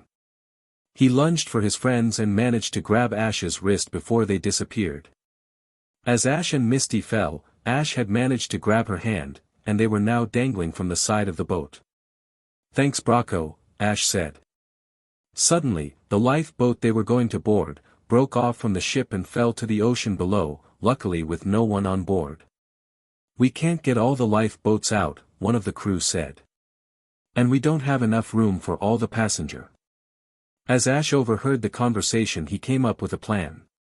Misty, I need you to grab my legs so I can reach my Pokeball, Ash said, trying desperately to reach his Pokeball. Misty reluctantly followed his instructions and let go of his hand and clung onto his legs. Grabbing one of his Pokeball, Ash released his little seed Pokemon. Bulbasaur, the Pokemon called out as he materialized on the main deck. Bulbasaur, I need you to grab Misty and I with your vines, Ash ordered as he desperately clung to Brock's hand. 2 vines appeared from Bulbasaur's body and wrapped around Ash's waist. Good, Ash said, reaching for another Pokeball. Gyarados, we need your help. The massive atrocious Pokemon materialized, in a flash of light, floating on the rough ocean surface. What are you doing? Misty asked as she desperately tried to climb away from Gyarados. Now lower us. Ash ordered, ignoring Misty's comment. Bulbasaur extended his vines slowly as Ash and Misty neared the back of the atrocious Pokemon. What? Misty screamed as her feet touched Gyarados' rough skin. Once they were both on Gyarados, Ash turned to Misty to see if she was alright. Misty was staring at the atrocious Pokemon. She was scared, shaking, as Gyarados gave her an agitated look. Sensing Gyarados' anger, Ash rushed in front of Misty and placed his hand on the atrocious Pokemon's head. He used all the aura he could to try and calm Gyarados down, but it appeared the Pokemon was as stubborn as his trainer. Ash sighed, he knew he had no other choice but to bargain with the atrocious Pokemon. Look, Gyarados, I know you don't like Misty, and I'm guessing it's because of what happened when she fished you out of that river, but if you could just allow her to be on your back for now, I'll let you hit me with a hydro pump when we reach shore, okay? Gyarados turned his head away from Ash and contemplated the deal. After a few seconds of thought, Gyarados turned his head back towards the 2 standing on his back and nodded.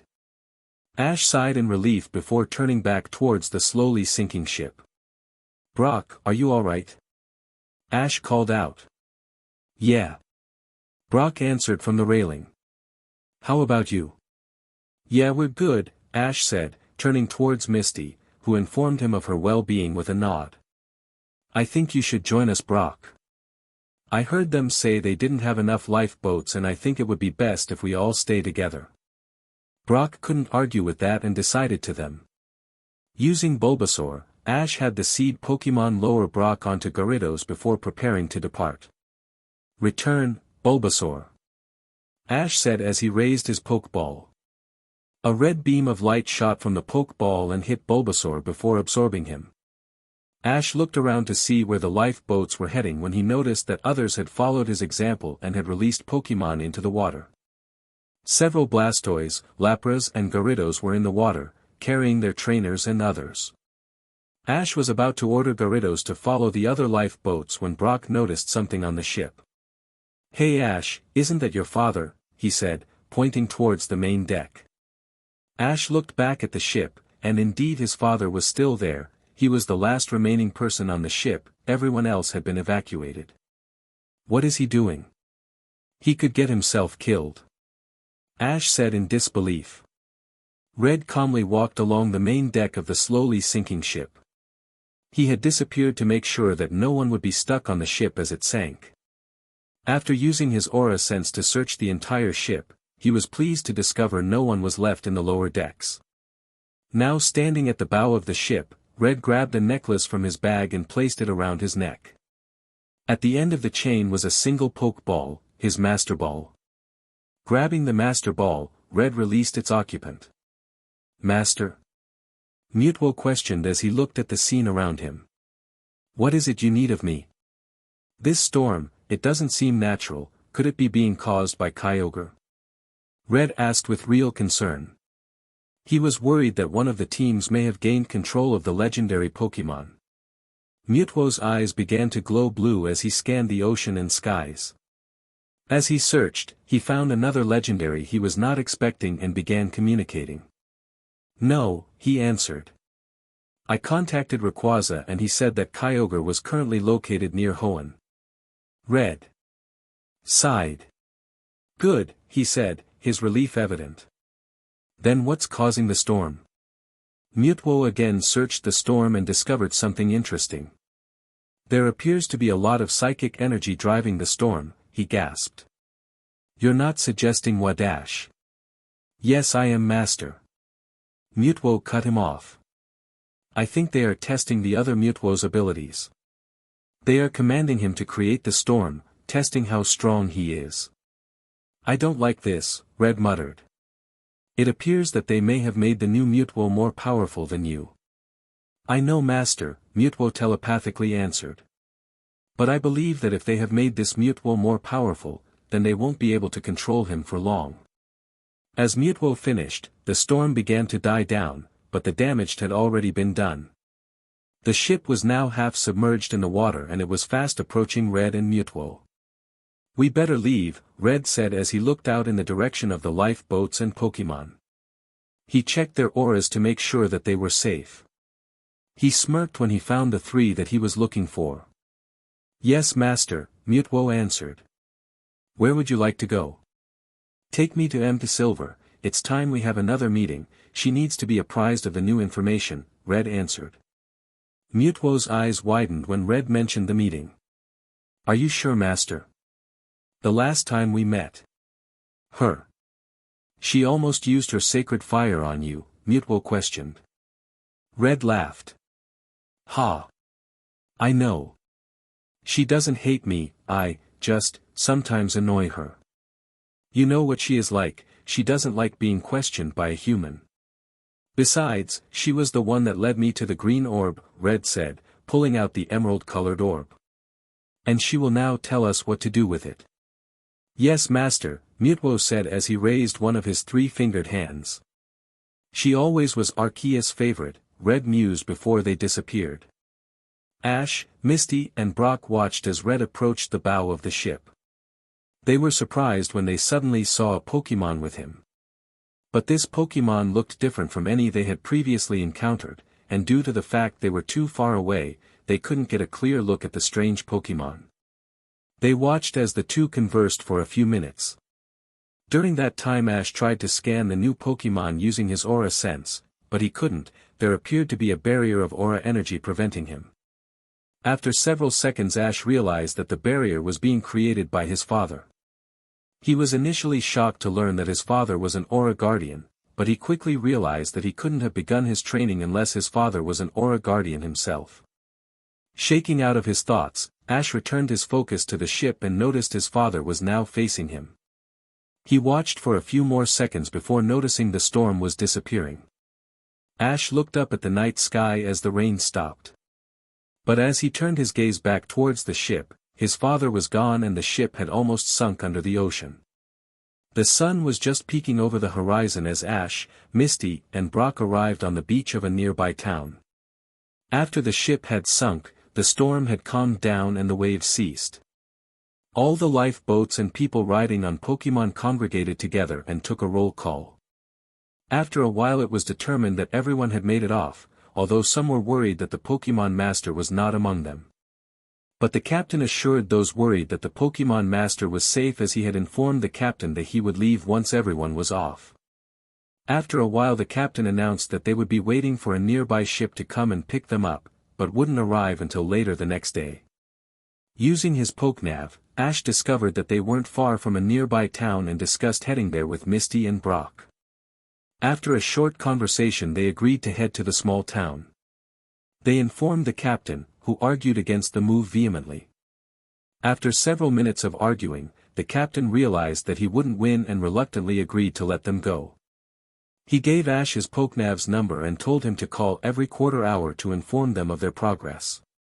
The majority of the trip was smooth, the sea was calm and no Pokemon attacked them. As they disembarked Gyarados and stood on the sandy shore, they studied the town and saw that there was some big festival going on at the moment. Suddenly they heard a growl and turned around to see Gyarados have a mischievous on his face. Ash slowly began to back away. Now Gyarados, I know what I say dash, he was cut off as a full-powered hydro pump smashed into his face. Pikachu, who was on Ash's shoulder and had ran off when he saw what Gyarados was doing, was now on the ground rolling around laughing his head off. As Ash laid on the ground drenched, Brock tried to hold in a laugh, while Misty struggled to hide her smirk. Oh, Ash said as he slowly rose to his feet. Now I know how you feel, Misty. Looking down at his first Pokémon, Ash watched the little mouse roll around.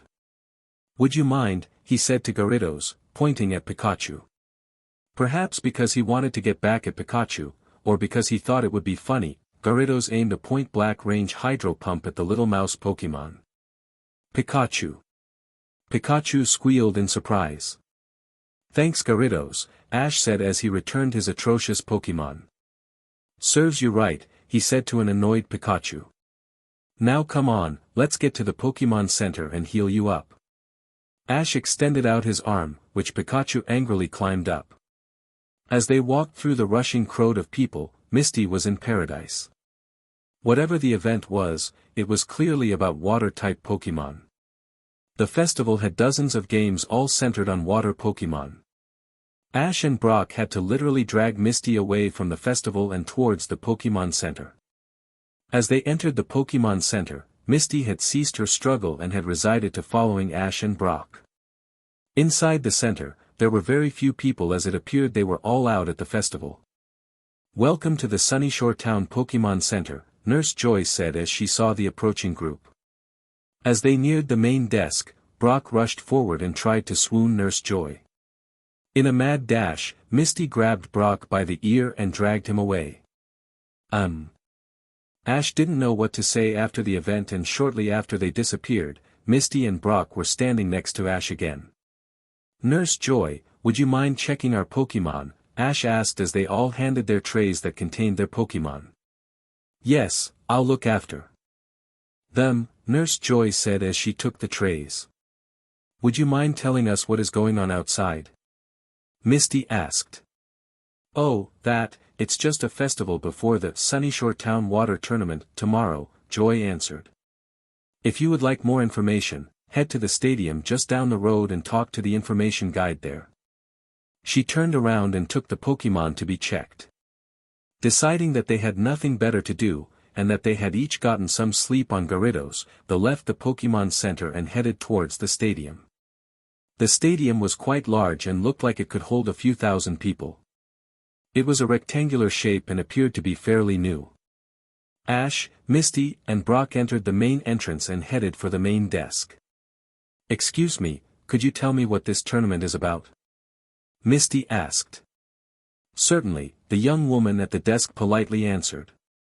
She appeared to be in her mid-20s and had long brown hair that went halfway down her back and black eyes. Ash had to physically hold Brock back while she talked.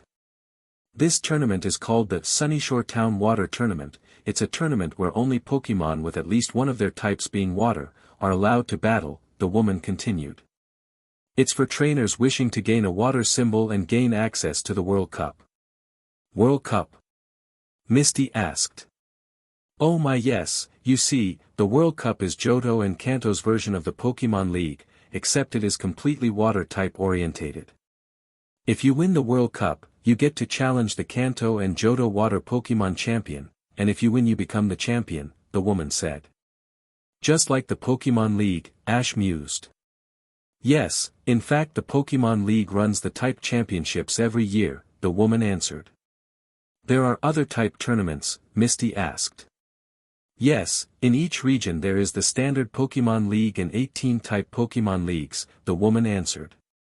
After the World Cup, the next water-type championship will be the Kyogre Cup in Hoenn. How do I gain access to these water-type championships? Misty asked. It's quite simple. You need to win 5 water tournaments that take place in the championships region and use the 5 water symbols you gain as proof, the woman answered. This tournament is for the Sunnyshore water symbol.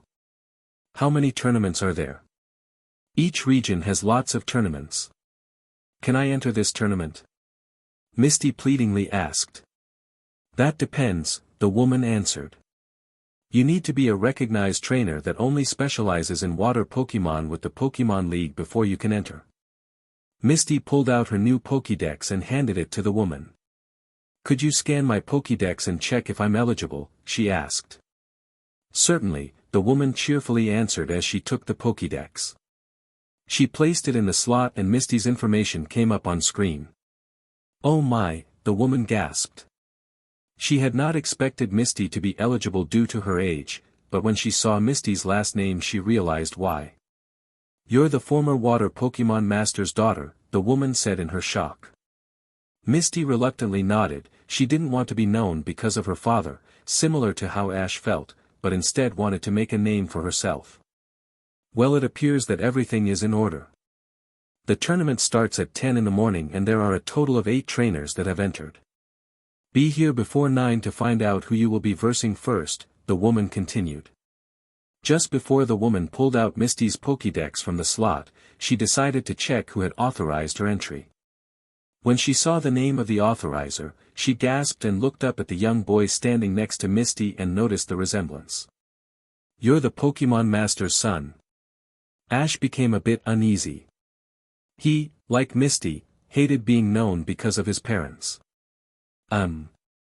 Yeah, Ash nervously hesitated. But before he could continue, Misty interrupted. "I'm sorry but we need to go," she said, sticking her hand out to receive her Pokédex. "Oh, where are my manners?" the woman said, grabbing the Pokédex. "Here you go." "Thank you, miss," Misty said, grabbing her Pokédex. "Miss Julia Wilson, I'm the host of this tournament and also the organizer," Julia smiled. Ash, Misty, and a reluctant Brock, bid Julia goodbye and left, heading in the direction of the Pokémon Center. "What should we do first?" Ash asked, placing his hands behind his head casually, as they walked down the road. "I want to train some of my Pokémon for tomorrow." Misty paused. "Ash? Would you be willing to help me train? I need some other water-type Pokémon to battle and you have some." "Sure," Ash said with a smile. "I'm always willing to train." The enthusiasm was literally flowing from Ash as he accepted. "Thanks Ash," Misty excitedly jumped. "We should head to the Pokémon Center and pick up our Pokémon and train on the battlefield just outside the center. Come on." She grabbed Ash's arm and ran towards the Pokémon Center. By the time Brock had managed to catch up to Ash and Misty, they were already on the battlefield, training. Brock initially sat down and watched the battling pair. Misty was using her Starmie, Vaporeon and Tentacle, while Ash was using Squirtle, Krabby and Pikachu because he couldn't use Gyarados. "You know, we really need to resolve the problem between you and Gyarados," Ash said as they took a break. "Yeah, I know, it's just, he won't listen to me and I don't know what to do," Misty answered. "Perhaps he doesn't respect you, Misty," Ash supposed. "We may have to find a way for him to respect you." "Yeah, that might be a good idea, but for now, how about we train?" Misty said as she grabbed another Pokeball. "Are you sure?" "We've trained pretty hard today already," Ash asked. "Yes, I'm sure," Misty quickly answered. Brock had grown tired of watching them battle and as he watched his friends walk to the opposite sides of the field, he decided to see the festival. Guys, I'm going to go and have a look at the festival, okay?" "Sure Brock, have fun." Both Ash and Misty yelled, not taking their eyes off their Pokémon. Brock left the battling duo and made his way down the main road of Sunyshore Town. Even in the late afternoon, the streets were still busy with people celebrating the water festival. As he wandered, he looked at all the little kiosks set up along the road. After a short while of searching, Brock noticed a Pokémon that caught his interest. A Milotic was swimming gracefully in a tank full of water. The Milotic's serpentine body was long and thin, and its cream-colored skin glowed in the rays refracted in the water. Its long red fins above its eyes looked very well looked after, and it was clear that this Milotic was in fact well trained and raised. "Beautiful, isn't she?" a young girl asked from behind Brock. He jumped, scared by the close proximity of the new individual. When he turned around he saw what he considered to be a beautiful young girl. She appeared to be no older than 15, she had long blonde hair and sparkling blue eyes. "Why yes," Brock stuttered. He could barely keep a straight face, and had to hold himself back from doing something stupid. "Do why you know her?" Brock squeaked. "Why yes, I raised this beautiful Milotic from when she was a newly hatched Feebaa," the girl answered, completely oblivious to Brock's internal struggle. "You raised her?" Yep, the girl smirked. My name is Zoe, I'm learning to become a specialist Pokémon breeder. Specialist Pokémon breeder? Brock was confused, he had never heard of such a thing. It means that I specialize in breeding certain types of Pokémon, Zoe elaborated. I'm training to breed water, fire, grass, electric and rock-type Pokémon. So, just the types, no specific egg groups? No, every egg group that a Pokémon of the types I specialize in, so I breed most egg groups, but I raise only the types I mentioned, she answered. What type are you most experienced in? Milotic was my first Pokémon, so I would say water types, although I need some help with raising rock types, I sometimes struggle with that type. Well, today is your lucky day, I'm training to be a Pokémon breeder and I have the most experience with rock types as they were my first Pokémon, Brock smiled. That's so cool, Zoe squealed. Perhaps you could help me with rock types, and I could help you with water types. Sure, Brock answered. Okay, follow me, we can trade tips in the kiosk. So are you at the festival by yourself, or with someone? Brock asked as he followed Zoe. Oh, I'm here with my friend, Jack, he's battling tomorrow in the tournament. We travel together to all the tournaments, as he plans to enter the World Cup, Zoe happily answered. Brock was slightly disheartened by her answer. It was dusk when Ash and Misty began to finish their training. During that time, Tentacle had learned Toxic Spikes and Bubble Beam, and Starmie mastered Recover and learned Confuse Ray and Psychic. While Misty learned how to battle with Vaporeon. While Ash's Pokémon had also learned new moves. Squirtle learned Bite and Krabby learned Stomp. Ash had recalled all hit Pokémon and Misty was about to recall her last Pokémon, when a young teenage boy appeared. He had slightly long brown hair and black eyes. He was clearly taller than both Ash and Misty. You call that a water Pokémon, the boy snorted, looking at Tentacle. It doesn't even look worthy to be called a Pokémon. What did you say? Misty was furious, how dare this complete stranger criticize one of her Pokémon. For your information, my Tentacle could whip any of your Pokémon, and that's what he is going to do tomorrow. Don't tell me you're in the tournament and you're entering that, the boy laughed. Tomorrow's going to be easier than I thought. Who are you? And how dare you be mean to Misty and her Pokémon? Ash confronted the boy, who was clearly older. My name is Jack, and I'm going to win tomorrow, and it appears it will be easy with her in the tournament, Jack said, pointing at Misty. You're on. Misty challenged. I'll see you tomorrow, she said, storming towards the Pokémon Center, with Ash in tow. It was late when Brock entered the Pokémon Center, he had a goofy smile and had spent the entire afternoon exchanging tips with Zoe. Finally, when Zoe's friend had returned, she said farewell to Brock and left. As he entered his shared room, he found Misty angrily pacing along the room and Ash lying lazily on his bed, obviously tired from trying to calm the girl down. What happened? Brock asked, and immediately after he did, he regretted it. What happened? What happened? I tell you what happened, a JRK came up to me after we had finished training and said my Pokémon were worthless. Misty yelled. Brock was shocked by the red-headed girl's outburst. Okay, calm down, can you tell me who this guy was?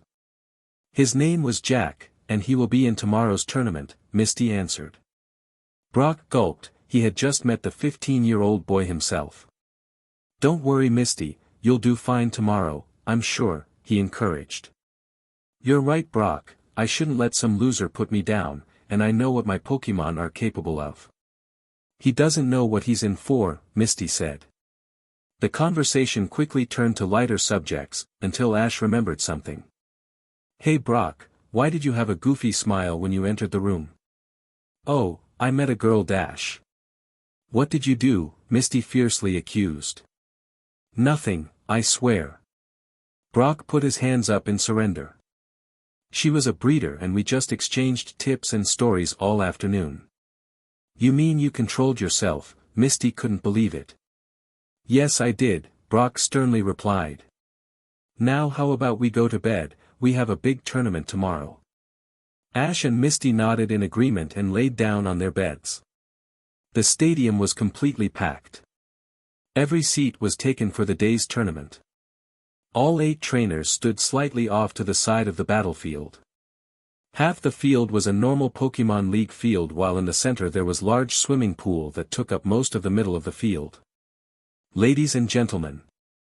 Julia's voice echoed through the speakers. Welcome to the Sunnyshore Water Tournament. The crowd leapt from their seats and cheered. Today we will have 2 elimination rounds, and then the tournament championship round, Julia continued. We have 8 talented trainers here today.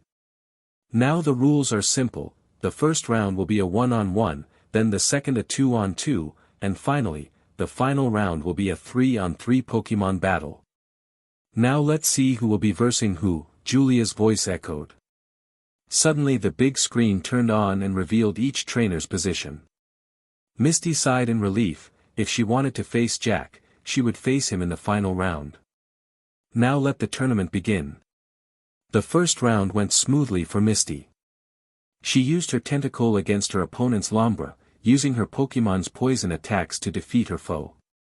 After the battle, Misty had surmised that her opposition thought that using a grass type would beat any water type, not expecting to come across any weakness. This will be a 2-on-2 battle between Misty Waterflower of Cerulean City against Rose Smith of Viridian City, the referee announced. Ready, begin, he raised his flags. Although the crowd had learned of Misty's identity during her first battle, they were still shocked to finally meet the former Water Pokémon Master's daughter. Misty calls Stereo, she said, released her starfish Pokémon. Hiya. Stereo appeared battle ready. Go Poliwag. Rose yelled. The tadpole Pokémon appeared on the battlefield. Although Misty knew about Poliwag, she still pulled out her Pokédex. Poliwag, the tadpole Pokémon. It has no arms, but its tail makes it a strong swimmer. Interesting. Misty muttered. Quickly, get in the water, Poliwag. Rose ordered. The tadpole Pokémon tried to run as quickly as possible to the pool of water in the center of the field. Don't let it Stereo, use rapid spin and knock it back. Stereo began to rapidly spin towards the defenseless Poliwag. Poliwag was about to jump into the water when Stereo smashed into it. No. Poliwag. Are you alright? Rose asked. Poliwag answered by getting up. The little tadpole Pokémon looked like it hadn't sustained any damage. Huh? Misty was shocked. Get in close and use double slap. Rose ordered. Before Misty could order a counter, Poliwag raced across the field and slapped Stereo twice. Now, use hypnosis and put Stereo to sleep. Quick, dodge by jumping into the water. Misty panicked. Stereo raced for the water and submerged himself in the pool, narrowly dodging the hypnosis attack. Now come out and use tackle. Stereo flew out of the water and smashed into the surprised Poliwag, sending the Pokémon flying. Polly, it screamed in pain. Now finish it with Swift. Misty ordered. Glowing stars began to form from Stereo and shot towards Poliwag. Counter with Bubble. Rose ordered. Poliwag opened its mouth and fired a group of bubbles at the Swift attack. Both attacks met in the middle, and after a small battle, an explosion occurred. The blast radius encumbered both Pokémon. Polly. Rose's Pokémon screamed in pain. When the dust settled, both Pokémon were lying on the ground unconscious, with Stereo's gem flashing.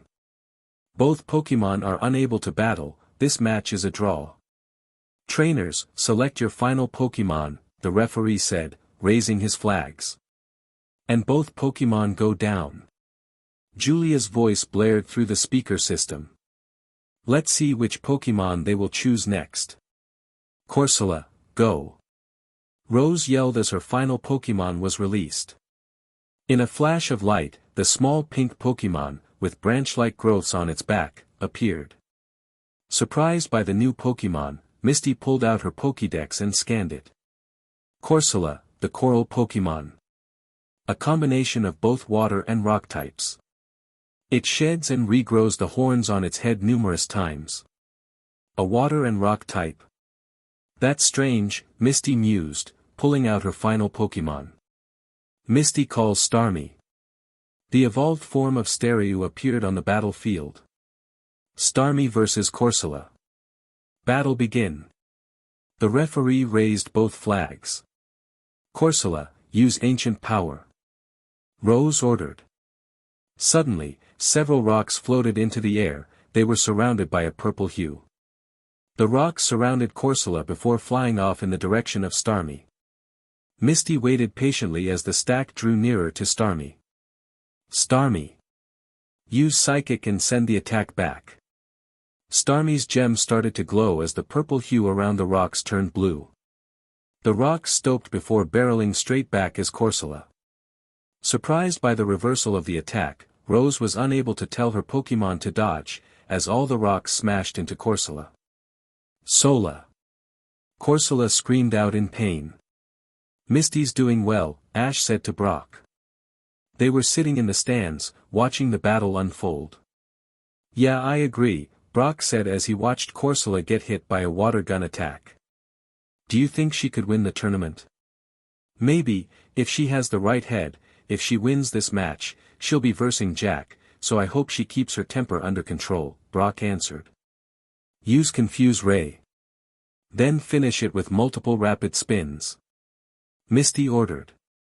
The second battle had been entirely one-sided. Rose had barely gotten in an attack and it was clear that Corsola was extremely weak.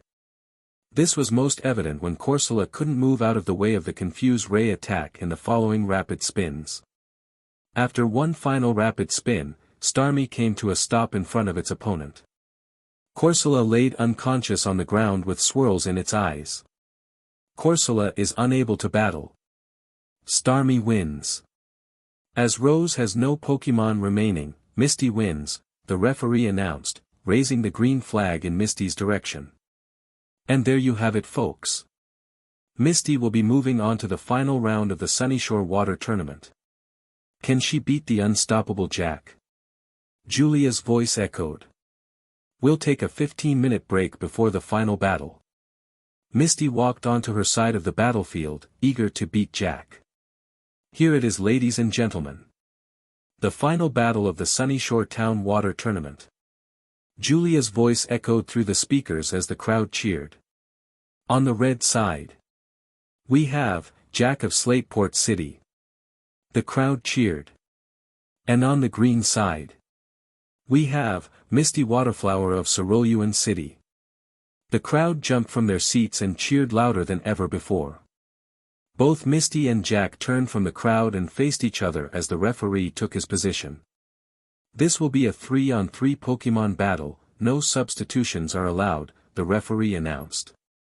Choose your first Pokémon. Go, Sir Skit. Jack yelled as his water bug Pokémon appeared. Misty calls Tentacle. Misty yelled as she released her jellyfish Pokémon. Really, you're using him, Jack laughed. He's stronger than your Pokémon and we're going to prove it. Misty angrily rebutted. Ready. Begin, the referee raised his flags. Sir Skit. Use Bubble Beam. Jack ordered. Sir Skit opened its little mouth and fired a beam of bubbles at Tentacle. Dodge it. And then use Toxic Spikes followed by Acid, Misty ordered. Tentacle tried to move out of the way of the bubble beam, but was glanced in the side. As a result, Tentacle's Toxic Spikes attack missed. Ha, it can't do anything, you're a weak trainer. Jack smugly yelled from across the battlefield. Tentacle became extremely angry because of Jack's comments. So angry that the little jellyfish Pokémon began to glow. He grew larger, more than 2 times his original size, and gained extra tentacles. He also grew 2 large red crystal spheres on his head. Tentacruel, the newly evolved Pokémon, yelled as the glow faded. Misty pulled out her Pokédex and scanned her newly evolved Pokémon. Tentacruel, the jellyfish Pokémon and the evolved form of Tentacle. Tentacruel uses its tentacles to capture prey and holds it until weakened from poison. This Tentacruel has the ability Liquid Ooze. Upon evolution, Tentacruel learned the moves Acid Spray, Barrier, Poison Jab and Water Pulse. This Pokémon has also unlocked the egg move Confuse Ray. Quick Surskit. Use Bubble Beam again, Jack ordered. He hadn't given anyone time to process the new Pokémon, the crowd included. Counter with Barrier. Misty yelled. A blue wall appeared in front of Tentacruel as his eyes glowed. The Bubble Beam attack harmlessly bounced off the blue barrier and disappeared. Use Acid Spray. Tentacruel opened his mouth and the poisonous spray was emitted. The attack covered the entire battlefield, preventing Surskit from dodging. Now, use Poison Jab and finish this. Surskit had stopped moving due to the poisonous attack and had no idea the new attack was coming. Surskit, you have to move. Jack desperately yelled. But it was too late. By the time the bug Pokémon had heard his master's order, Tentacruel was right in front of him and smashed his purple-colored tentacles into Surskit. When Tentacruel pulled away, Surskit had fainted. Surskit is unable to battle. Tentacruel wins. Jack, please select your next Pokémon, the referee yelled, raising his green flag. Go. Gyarados. Jack yelled as the atrocious Pokémon appeared. When Gyarados appeared, Ash stood up from his seat and headed for the exit. Where are you going? Brock asked. I'm going down to ground level, Ash answered before disappearing. And it looks like it may be a battle of the Titans. Julia yelled. Tentacruel vs Gyarados. Battle, begin. Tentacruel use Dash. Dragon Rage, quick. Jack ordered first. Barrier. Misty yelled in panic. The blue barrier formed in front of Tentacruel just before the purple ball of energy hit. Misty sighed in relief. Use Poison Jab. Tentacruel began to move across the battlefield as some of his tentacles took on the purple form. Wait for him. Jack ordered. Gyarados remained silent and still as Tentacruel drew near. Jack let Tentacruel hit Gyarados with the Poison Jab attack before ordering his next attack. Now. Use Ice Fawn while he's close. Gyarados' teeth took on a whitish-blue shine as he bit down on the jellyfish Pokémon. No. Tentacruel. Misty yelled. But it was too late. Tentacruel slowly backed away from Gyarados and returned to Misty's side of the field after taking the super effective attack. Finish it with Hyper Beam. Jack ordered. A yellow ball of energy began to form inside Gyarados' mouth. Barrier. Misty ordered, but Tentacruel was too weak, he didn't have the strength to create another barrier. Tentacruel was hit dead on by the Hyper Beam attack, and when the dust settled, he had fainted. Tentacruel is unable to battle. Gyarados wins. Misty, please select your next Pokémon, the referee said, raising his red flag. Tentacruel, return, Misty said as the red beam hit and swallowed the fallen jellyfish Pokémon.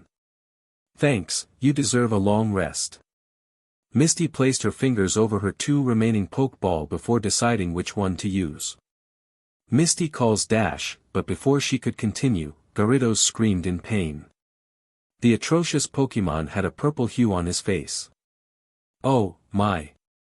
It appears that Gyarados has been poisoned by Tentacruel's Poison Jab attack. Julia said. Misty placed the Pokeball back and selected the other one. I know you're tired from your last battle, but Gyarados is poisoned, it may be all the help we need, she said to the Pokeball. Misty calls. Starmie. Brock was on the edge of his seat the whole time. He was so enticed in the battle he failed to notice when someone sat next to him. Enjoying the battle? Zoe asked. Brock almost jumped out of his seat when he heard her speak. You've got to stop doing that, Brock said, scared half to death. Sorry, I was look after Milotic and decided to come and watch the rest of the battle, Zoe apologized. Misty's not a bad trainer, don't you think? She certainly is, Brock answered. She works hard every day to try and become the best trainer possible. Wait. You know her? Zoe shockingly asked. Yeah, Brock pointed to Misty. I travel with her and another Pokémon trainer by the name of Ash Ketchum. Ketchum. You mean Ash is related to the Pokémon Master? Yes, although he doesn't like the notoriety, he wants to become his own name, he doesn't want to live in the shadow of his father, Brock answered. So, you're traveling with two children of Pokémon Masters? Zoe asked. Brock nodded, focusing on the battle. That's so cool, she squeaked. You have to tell me everything you know about their parents. Maybe later, okay? Brock asked. Sure, Zoe smiled. I'm sorry, I got so caught up in the fact that they're children of Pokémon Masters, which I forgot that it's up to them to tell me anything. Brock noticed that she looked very upset with herself. Hey, don't worry, I'm sure that they will happily tell you about their parents, it's what they're like, he comforted. So, what's your relationship with Jack? Brock asked, trying to change the subject. We're just friends, Zoe answered cheerfully. They continued to idly talk while watching the battle. By the time Ash had arrived at the small tunnel that led to the battlefield, Starmie and Gyarados were already battling. Starmie was becoming weak quickly, the battle that the starfish Pokémon had fought earlier had really weakened it. Although the poison was helping, it was a losing battle for Starmie. He repeatedly hit Gyarados with multiple rapid spins before coming to a stop in front of Misty. Ash paused near the entrance, Pikachu on his shoulder. He was close enough to see the battle, but not enough to be seen. He grabbed one of his Pokeball and released his own Gyarados. Just watch the battle, Ash ordered as he pointed towards Misty. Initially, Ash's Gyarados didn't want to have anything to do with Misty, but after watching her Starmie relentlessly smash into Jack's Gyarados, he became interested. Starmie came to a stop in front of Misty, the starfish Pokémon was tired and couldn't battle for much longer, that's when Misty thought of something. Starmie, use Recover, she ordered. Oh no you don't, Gyarados use Hydro Pump. Jack snarled, as the battle went on, the angrier he got. He had expected this match to be one-sided. But it appeared to him that Misty knew what she was doing. Before Starmie could recover, the starfish Pokémon was hit with a full-powered Hydro Pump and rendered unconscious. Starmie is unable to battle. Gyarados wins. Misty, please select your final Pokémon, the referee raised his red flag. Thanks Starmie, Misty said as she returned her Pokémon. She grabbed her remaining Pokémon and looked at it. I guess you're my last hope. You might as well give up now. Jack snarled. Your last Pokémon won't be able to beat my Pokémon. We'll see about that. Misty angrily yelled back. Misty calls Vaporeon. Can it be? Julia asked. Could that be Dan Waterflower's legendary Vaporeon? It certainly looks like it. This match just got interesting. Vaporeon vs Gyarados. Battle begin, the referee raised both his flags. Gyarados, let's finish this. Use Dash. Aurora Beam. Misty ordered quickly. She knew that Gyarados couldn't survive another hit. Vaporeon fired the aurora-colored beam from her mouth, hitting Gyarados in the face and knocking the atrocious Pokémon out. Gyarados is unable to battle. Vaporeon wins. Jack, please select your final Pokémon, the referee raised his green flag. You won't beat my last Pokémon, Jack yelled as he held his final Pokeball. Swampert. Go, the Hoenn starter appeared in a flash of light. Misty had never seen this Pokémon and pulled out her Pokédex. Swampert, the mud fish Pokémon and the evolved form of Marshtomp. It is able to easily drag large stone weighing over 1 ton. It is also able to see through cloudy waters and detect approaching storms with its fin. After watching Jack's Gyarados be defeated by Misty, Ash's Gyarados. Vaporeon vs Swampert. The final battle of the Sunnyshore Water Tournament, begin, the referee raised his flags as the crowd cheered. Swampert, use Earthquake. Jack ordered. He wanted this battle over as quickly as possible. Acid Amour. Misty called in retaliation. Vaporeon ran for the water in the middle of the battlefield, but couldn't make it in time as Swampert jumped into the air and smashed into the ground, creating an earthquake. Although the attack wasn't super effective, Vaporeon still took a large amount of damage due to the earthquake attack. The entire battlefield shook violently. After watching Jack's Gyarados be defeated by Misty, Ash's Gyarados began to realize how strong Misty was as a trainer. Come on! You can do it, Misty!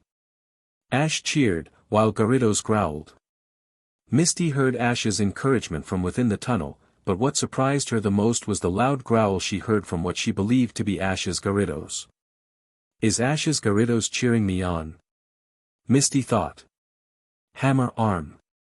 Jack yelled as the earthquake stopped. Swampert ran across the battlefield with his arm glowing brightly. Quick, use water gun, Misty yelled. Vaporeon opened her mouth and fired a stream of water at the mud fish Pokémon. The attack initially slowed down Swampert and caused some damage. But it ultimately failed as Swampert swung its glowing arm into Vaporeon, knocking her back towards Misty. Now, finish it with water gun. Jack ordered. No, Vaporeon. Misty screamed, but she was smiling internally as the attack hit her Pokémon. Use Aurora Beam. Misty ordered as the water gun attack died down. Huh. Jack was shocked, he didn't understand how Vaporeon was still standing, and then it hit him. No. Not water absorb. Ugh, why didn't I see that? During his scolding, Jack failed to see the Aurora Beam shoot out from Vaporeon, until it was too late. Pert.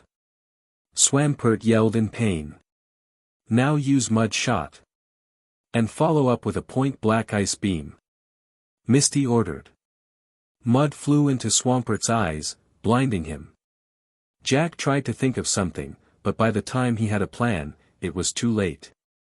Vaporeon was in Swampert's face and unleashed a point-blank ice beam that ended the battle. Swampert is unable to battle. Misty wins, the referee announced, holding up his green flag. Jack returned his Pokémon and left. I think I better go and check on how Jack is doing, Zoe said. There will be a breeders' convention on Caesar Street, shortly after the Hop Town Water Tournament, in about a month. I hope to see you there. Bye. Zoe said as she winked at him and skipped off. Sure, was all Brock could say. Congratulations, Misty. Julia said, she was now on the battlefield holding a microphone. In recognition of winning the Sunyshore Town Water Tournament, I present you with the Sunyshore Water symbol. In Julia's hand she held a small badge that had a sandy beach with the sun rising on the horizon on it. The badge was circular and contained a blue border. Thanks. Misty excitedly took the badge. Alright, I got the Sunyshore Water symbol, she exclaimed, copying Ash's pose. Hey, don't copy my pose. Ash yelled. Get your own, he continued, crossing his arms. Oh, shut up. Misty joked. Ash sulked. So, where are we going now? Brock asked, materializing out of nowhere. I think we should take the ferry to Maiden's Peak, after that we can walk to my next gym badge. Ash said enthusiastically. Chapter 7, Team Rocket and the Ghost of Lavender Town, Part 1. Giovanni was mildly pleased. All the tests they had run on Mutwo were showing astonishing results. They had not expected Mutwo to be as powerful as he was, but there was one thing that concerned Giovanni: they were slowly losing control of psychic Pokémon. That's what the latest report had foretold. He had gone over the report of Mutwo's powers dozens of times, and every time he came to the same conclusion, as he sat at his desk in the Vermilion City gym. When they tested Mutwo's powers, by having him create the storm, they marveled at its power. But what they didn't expect was for Mutwo to suddenly stop. Team Rocket hadn't ordered him to stop, but rather to increase the ferocity of the storm.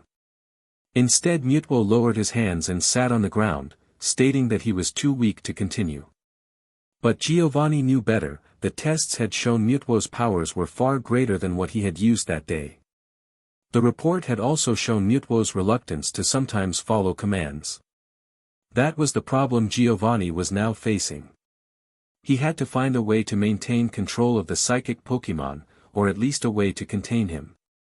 For Giovanni knew the consequences if he didn't succeed in following his mysterious master's orders, and that was how he had come up with his current plan. "Sir." Giovanni's assistant's voice traveled through the phone on his desk. "Yes." Giovanni replied, pressing the intercom button. "Those 2 agents you requested have arrived," the assistant answered. "Thank you, Michelle, send them in," Giovanni said, placing the report on the desk. "Yes, sir," Michelle replied. Shortly after the intercom ended, the doors to Giovanni's office opened. Slowly, 2 people walked in, one female with gold-colored hair, and one male with green hair. Both wore the standard black rocket uniform. "You requested us, sir," the male nervously stuttered. "Yes, take a seat," Giovanni coldly, but firmly, said, gesturing to the seats on the other side of the desk. "I have an important mission for you too." Although the male was nervous, his female companion practically pulsed confidence. "What is it you need us to do, sir?" the woman confidently asked. "Straight to the point, Cassidy," Giovanni mused. "Very well, I need you and Butch to take a team and head to Lavender Town." "What do you need us to do there?" Cassidy asked. "I need you, and the team I'll be sending, to catch as many ghost-type Pokémon you can find. We've known about the abundance of these Pokémon at Lavender Tower for some time," Giovanni elaborated. "How many will you need?" "As many as you can capture," Giovanni answered. "Why do you need them?" Cassidy asked. "That is not for you to know." Giovanni growled. "Just do as you are ordered and you'll be rewarded with a promotion." "Yes, sir." Cassidy quickly responded. "Good, your team is waiting for you outside. This will be your first mission as team leaders," Giovanni said. "Any information you need will be given to you when you meet your team," Giovanni said.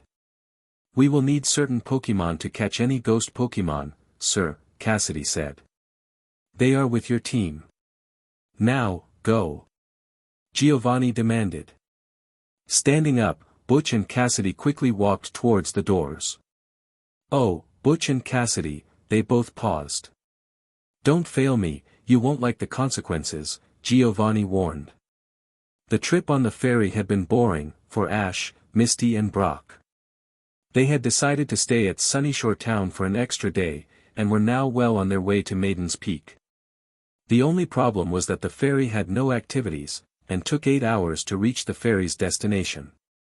They had gotten up early and boarded the first ferry of the day.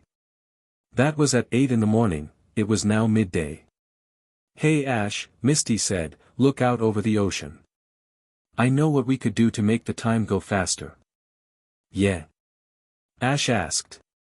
He had been trying to make the trip go faster by meditating, but the continuous rocking of the boat had made it difficult. "We could release some of our smaller Pokémon and play with them," Misty replied. "That's not a bad idea, Misty," Ash said, grabbing some of his Pokeball. "Come on out guys," he threw 6 of his Pokeball into the air, releasing Rattata, Eevee, Absol, Bulbasaur, Charmander, and Squirtle, while Misty released Staryu, Starmie, Horsea, and Vaporeon. Brock released Zubat, and as a result, Ash also released Pidgeotto and Butterfree. Immediately, all the Pokémon began to split off into their own little groups. Rattata and Eevee remained by Ash's side. Pikachu had hopped off of Ash's shoulder and joined Bulbasaur, Charmander and Squirtle. Although all the Pokémon had split off into groups, Absol had remained very still. He was scared of the other Pokémon, as he hadn't met them yet. "Hey, Absol, come here," Ash calmly soothed, sensing Absol's nervousness of the other Pokémon. Absol timidly approached Ash, never taking his eyes of the other Pokémon. "They're not going to hurt you." Ash knelt down slightly and began to pat the disaster Pokémon. "They're your friends," Ash comforted. "Hey, guys." Ash called to all of his Pokémon.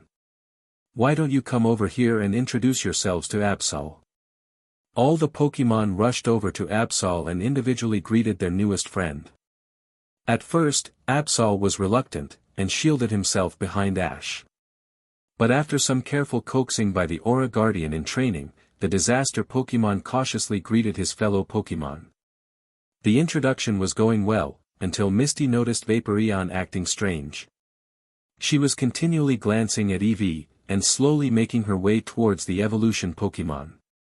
"Hey, Ash." Misty interrupted Ash and his Pokémon. "Vaporeon is acting strange, and it looks like it's because of Eevee." Ash looked up from his Pokémon and watched as Vaporeon slowly approached his unsuspecting Eevee. Ash could tell something was up, but he couldn't put his finger on what it was. Trying to connect the dots, Ash decided to scan the Pokémon's aura. What he found astonished him. It appeared that Vaporeon and Eevee's aura were similar and were intermingling. That's when it hit Ash like a ton of bricks. "Vaporeon." Ash pulled the Bubble Jet Pokémon from its concentration. "Do you believe that you know this Eevee?" Vaporeon nodded. "How?" Misty said in shock. "You got that Eevee as an egg, and I only got Vaporeon almost a week ago." "You'll see in a second, Misty," Ash said. "Vaporeon, did Red have an evolved form of Eevee?" Vaporeon nodded again. Brock was starting to understand where Ash was going, while Misty didn't know what Red's Pokémon had to do with this. "Were you in love with that Pokémon?" Brock cut in. Vaporeon turned towards Brock and nodded. "I see what you're thinking, Ash." "Now I see," Misty blurted out. "You're Eevee's mother, aren't you, Vaporeon?" Misty asked as she approached her Pokémon. "Va." Vaporeon answered with a nod. Eevee had been listening to the entire conversation from the point Misty mentioned the evolution Pokémon, and was shocked to learn Vaporeon was its mother. Eevee suddenly appeared in front of Vaporeon. Vaporeon was surprised by Eevee's closeness, but nudged the evolution Pokémon as answer. "Eevee." Eevee squealed in excitement. "They look so cute together," Misty cooed as she watched the two interact. All the other Pokémon, whom had been conversing with their newest member, turned and watched as Eevee and Vaporeon met for the first time. All the attention caused Vaporeon and Eevee to stop and look at the group of humans and Pokémon that surrounded them. "Hey, Ash, Misty, why don't we give those two some private time?" Brock suggested. "Not a bad idea, Brock," Ash agreed. "Hey." Ash addressed his Pokémon. "Let's give them some private time to meet." Ash turned towards Vaporeon and Eevee, whom were very annoyed by all the attention. "We'll go to the other side of the ship and give you two some time alone, how does that sound?" Vaporeon was delighted to have all the attention off of them and nodded at Ash's suggestion. "Okay then, come on," Ash told his Pokémon. "How about we have some fun on the other side of the ship?" All of Ash's Pokémon excitedly agreed and followed Ash, Misty, and Brock. A couple of hours passed, everyone was tired, the day trip on the ferry had taken it out of them. "So, Ash," Misty said, leaning against the railing of the ship. "Which Pokémon are you going to use against Sabrina and her psychic Pokémon?" "It depends on whether it's a 2-on-2, or a 3-on-3, but I'm definitely going to use Absol," Ash answered.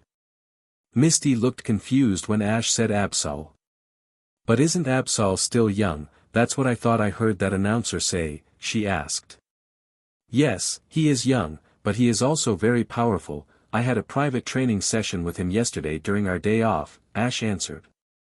"Do you know how old he is?" Misty asked, pointing at the disaster Pokémon. The Pokédex said he was 6 months old. Obviously the company that sponsored the Saint and Battle tournament must have taken care of him quite well, Ash mused. "What do you mean by that?" Brock asked. "When I trained with him yesterday, he revealed how strong he was, and he trained like he had been vigorously trained," Ash elaborated. It seemed like he had the same amount of experience as any of my other Pokémon. What about the other Pokémon? Misty asked. It'll probably be a 2-on-2 Pokémon battle, so which Pokémon will you use? I don't know, Ash admitted, rubbing the back of his neck. I haven't really decided, it's kind of a hard choice. That's alright Ash, Brock reassured. You have plenty of time to choose the other Pokémon. You're right Brock, I will, Ash said. Hey! Look! Ash exclaimed, pointing towards the horizon. Land!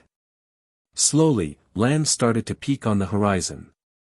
They were heading in that direction, and were close to finally getting off the ferry. Maiden's Peak, Misty said. You know they're holding a Summer's End festival at the moment. End of summer, aw man. Brock exclaimed, disheartened by the news.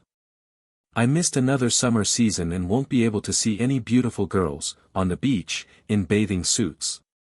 I'll have to wait a whole year to meet a girl. Pervert, Misty angrily muttered, but only loud enough for Ash to hear, who nodded in agreement.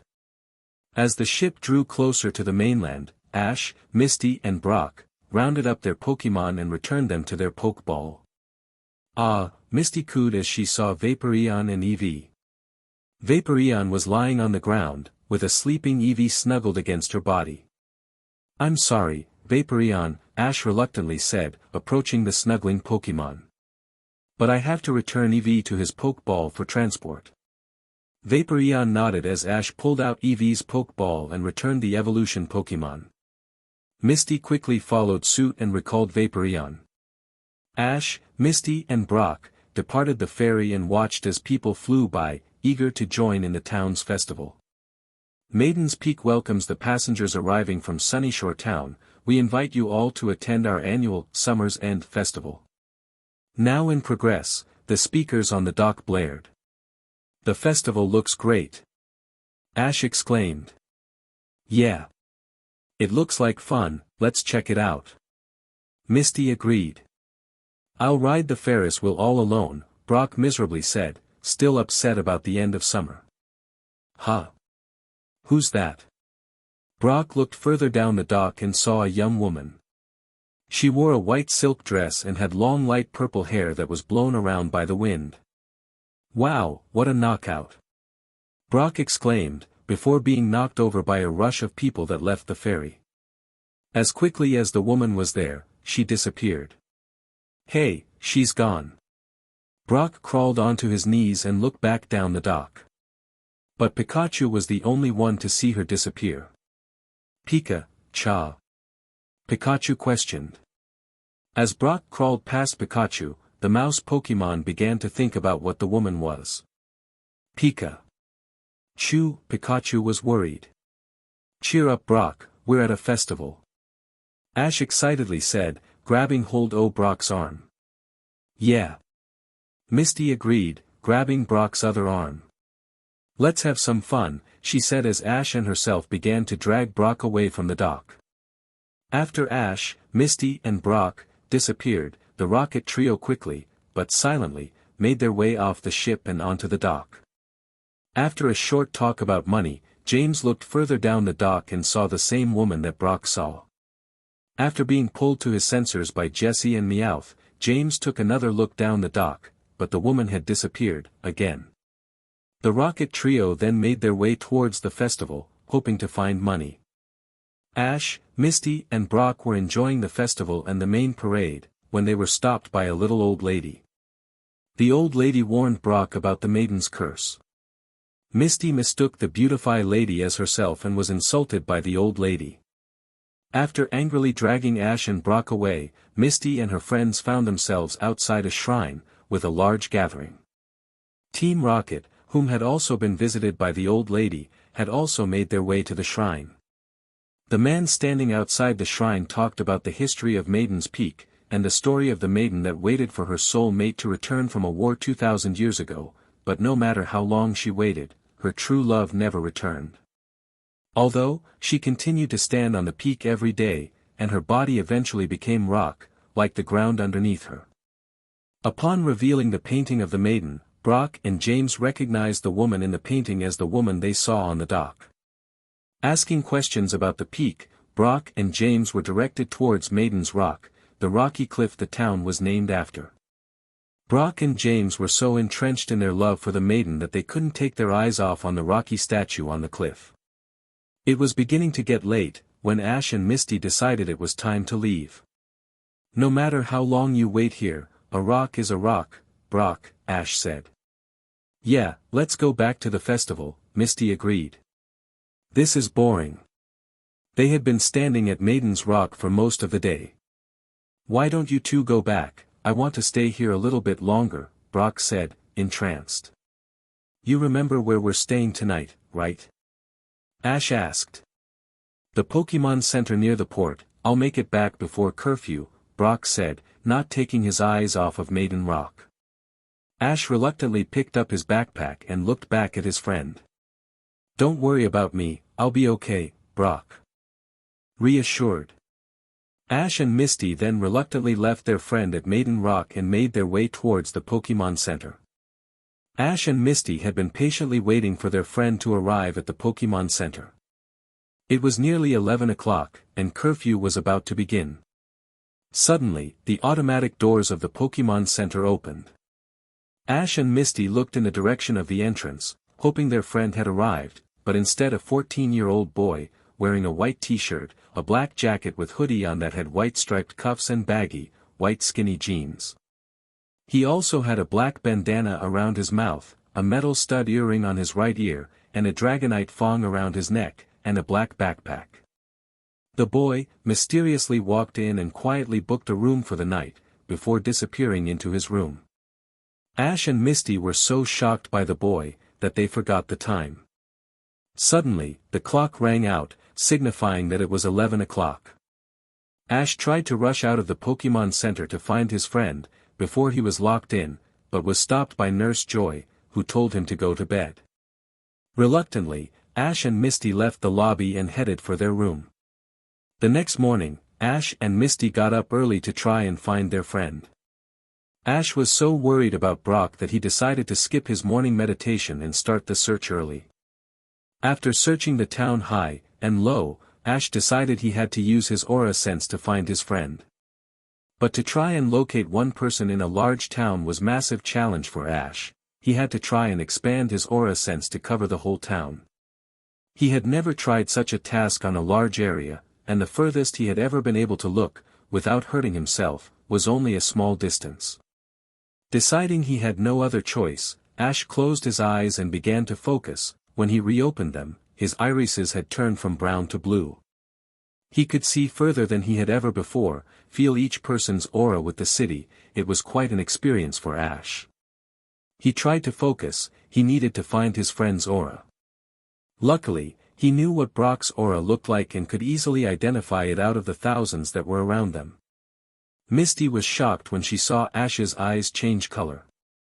Although she had learned about aura, after Ash had given her his book to read, at her own request, she was still surprised by what you could do with aura. She didn't entirely understand its power. After searching through the thousands of people, Ash finally located Brock, but he wasn't alone. "I think I found him," Ash said as his eyes returned to normal.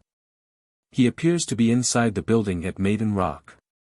"Alright, let's go, I'm getting worried," Misty anxiously said. She began to run in the direction of Maiden Rock. "Yeah," Ash agreed. He began to follow Misty, but stopped and kneeled down in pain. "Ash? Are you okay?" Misty worriedly asked. She had turned around after hearing Ash grunt, and found her friend bent over, in pain. "Yes, I'm fine," Ash lied. He had used too much aura, he wasn't ready to use his abilities like that. I think I used too much aura," Ash said, slowly standing up. "Don't scare me like that again," Misty warned. Ash tried to walk forward but was finding it very difficult. "Here, let me help you," Misty raised Ash's arm around her neck and supported him. "Thank, Misty," Ash beamed as they slowly walked towards Maiden Rock. "You're a really good friend." When Ash and Misty arrived at Maiden Rock, they were surprised to find Jessie and Meowth searching for someone. "You're looking for someone too?" Ash asked. "Yes, now shut up twerp and help us find him," Jessie angrily said, ignoring the condition Ash was in. "It doesn't matter, they're in there," Ash said, pointing at the building right next to them. Ash was slowly gaining strength, but it was evident to himself that it would take a while to gain his full strength back. As they opened the door, Brock and James fell through the entrance and landed on the ground. "Brock, what happened?" Ash asked. But Brock didn't answer, both he and James were stuck in a love-filled daze.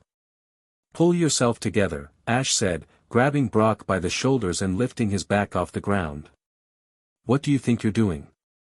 Jessie exclaimed as James grabbed her leg. She leaned down and grabbed James by the shirt and began shaking him. "So, everything turned out as I predicted," the old lady said, appearing out of nowhere. The group were shocked by the sudden appearance of the lady, and if Ash had been able to use his aura, he would have been able to tell that the old woman wasn't there a moment ago. "Obviously, these two have both seen the ghost of the maiden," the old lady continued, ignoring the group's surprised look. "Ghost of the maiden?" the group asked, except Brock and James, who repeatedly said, "I love her." "They're possessed," Ash fearfully said. "Pikachu, Thunder Shock!" Ash ordered. "Pikachu!" Pikachu screamed as he unleashed a powerful thunder shock at Brock and James. The attack hit both of the love-struck men and slightly knocked them out of their daze. The old lady invited the group into the small cabin and told them the story of the maiden's curse. She told them that every year they would find a man inside the cabin acting like zombies. She then proceeded to tell them of the countermeasures against the curse. Ash, Misty, Jessie, and Meowth bought the stickers and placed them around the cabin. They waited throughout the night for the ghost to appear. Ash was starting to think it wouldn't show up, when suddenly the door to the cabin blew open and the ghost of the maiden appeared at the entrance. Before Ash, Misty, Jessie, and Meowth could do anything, the maiden lifted Brock and James into the air and flew them out of the cabin. Ash and Misty rushed to stop Brock from flying over the edge of Maiden's Peak. They grabbed hold of Brock's legs and pulled him back. "Hey! Let go!" Brock exclaimed, annoyed at not being able to join the maiden. Suddenly a rocket flew through the maiden and she dropped Brock and James. Looking back, Ash and Misty noticed that Jessie was the one whom had fired the rocket. The maiden, determined not to be stopped, unleashed a powerful gust of wind that drew the attention of ghosts in the forest. "What is that?" Misty worriedly asked, standing behind Ash. "Not any Pokémon I know," Ash answered. Ash pulled out his Pokédex because he still couldn't scan the ghosts with his aura. "No Pokémon entry found." "They're not Pokémon," Ash said. He was now afraid of the ghosts. The ghost. Skulls began to fly all around the group, encircling them, while the maiden floated beside the cliff. As Ash continued to try and scan the ghosts, Misty grabbed hold of Ash out of fear and wouldn't let go. Ash found it odd to have Misty so close to him, and didn't entirely understand the strange feeling he got in his stomach due to her closeness. Still searching. Ash continued to follow the ghosts until his Pokédex landed on the maiden. Pokémon entry found. Ghastly, the gas Pokémon. Although it can sneak in anywhere with its gaseous body, it can also be blown away by wind. "Ghastly, you're really a Pokémon," Ash said. "So, you finally figured it out," the maiden said, before turning into the old lady and then finally into his true form. The skull ghosts disappeared and were replaced with a black, spherical sphere, surrounded by a purple haze. "If you're a Pokémon, then I can battle you," Ash exclaimed. "Pikachu! Thunder Shock!" But Ghastly simply disappeared and dodged the attack. Before anyone could react, Ghastly appeared in front of Pikachu and like the electric mouse, paralyzing him. Jessie and James sent out their own Pokémon, but were easily defeated, while Meowth tried to attack the ghost himself, ultimately failing. "My turn, Absol, I choose you," Ash exclaimed as he threw Absol's Pokeball into the air. In a flash of light, the Dark-type Pokémon appeared. Use the move I taught you a couple of days ago, Bite. Ash ordered. Absol raced towards Ghastly, and managed to bite down on the Gas Pokémon, before he could get away. Ghastly became angry at being hit by the attack and charged up a powerful Nightshade attack. Ghastly. Stop, the strange boy that Ash and Misty had seen yesterday ordered, appearing from behind the battle.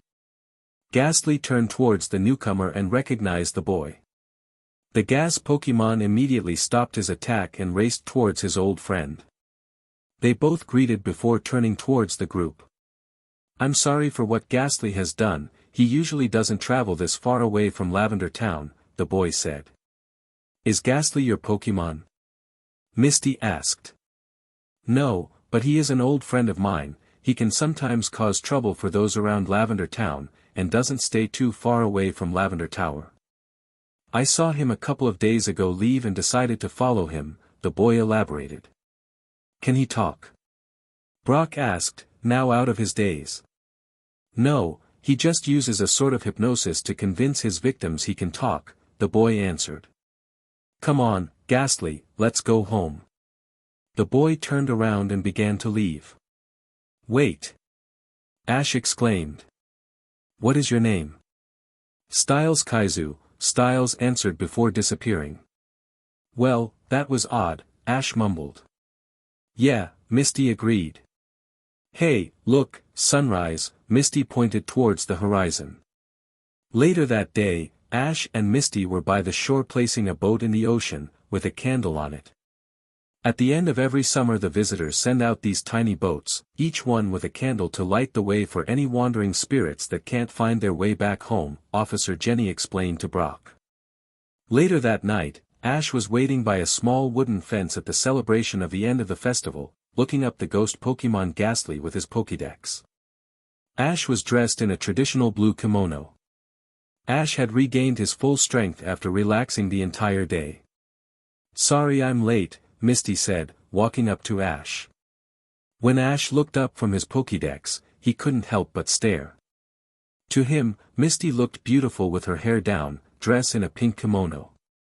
Come on Ash, let's dance, Misty excitedly exclaimed, not noticing Ash's stare. Ah, sure, Ash said as Misty grabbed his hand and led him to where the others were dancing. As they danced, Ash felt that strange feeling in his stomach again, but ignored it, deciding to just enjoy his dance with Misty. Standing in the forest just outside the celebration, Styles stood, Ghastly right beside him. He watched as Ash and Misty danced together. Are you sure they can help us? Styles asked the Gas Pokémon. Ghastly answered, nodding in confirmation. You know I don't trust many humans, but if what you tell me is correct, we may need their help by defeating Team Rocket, Styles continued. I'll talk to them tomorrow, let them have their fun for now. Styles turned away from the celebration and headed towards the Pokémon Center. Chapter 8, Lavender Town Showdown, Part 2. It was the morning after the festival, everyone was asleep, except for the aspiring Pokémon Master. Ash had woken up early, as was his daily ritual, and had found a nice quiet place to meditate. The aura and energy he had used in finding his friend Brock had returned. But his training was not what was on his mind, instead he was trying to figure out how he was going to deal with Sabrina and her psychic Pokémon. How's your meditation going? Misty asked, startling the young trainer. Because he hadn't been focusing on his aura abilities, he had been blind to those around him. All right, Ash answered, opening his eyes. I wasn't really meditating, I was kind of in deep thought. About what? Misty asked, intrigued. She took a seat next to him, on the ground, underneath the tree that Ash was under. A lot of things, Ash sighed. But mainly on which Pokémon I'm going to use against Sabrina. You haven't decided? Yes and no, Ash answered. Misty gave Ash a puzzled look. I've decided to go with Absol, but I don't know about the other Pokémon, Ash elaborated. You still have time you know, I haven't decided which Pokémon I'll use at the Hop Hop Hop Town Water Tournament, but I'm always thinking about it, and which Pokémon I choose can change in a heartbeat, Misty advised.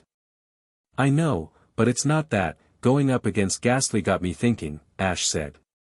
I need another Pokémon that will have an advantage over Psychic Pokémon. You don't have any that have an advantage other than Absol? Misty asked. No, and that's the problem, Ash answered. Well, Brock's almost done cooking breakfast, so when you're done thinking it over, come and joins us, okay? Misty stood up and walked away. Oh, and I had fun last night, thanks. Misty turned around and smiled at her friend. I had fun too, Ash said, smiling back. Misty walked back towards the Pokémon Center and met up with Brock. So, how's he doing?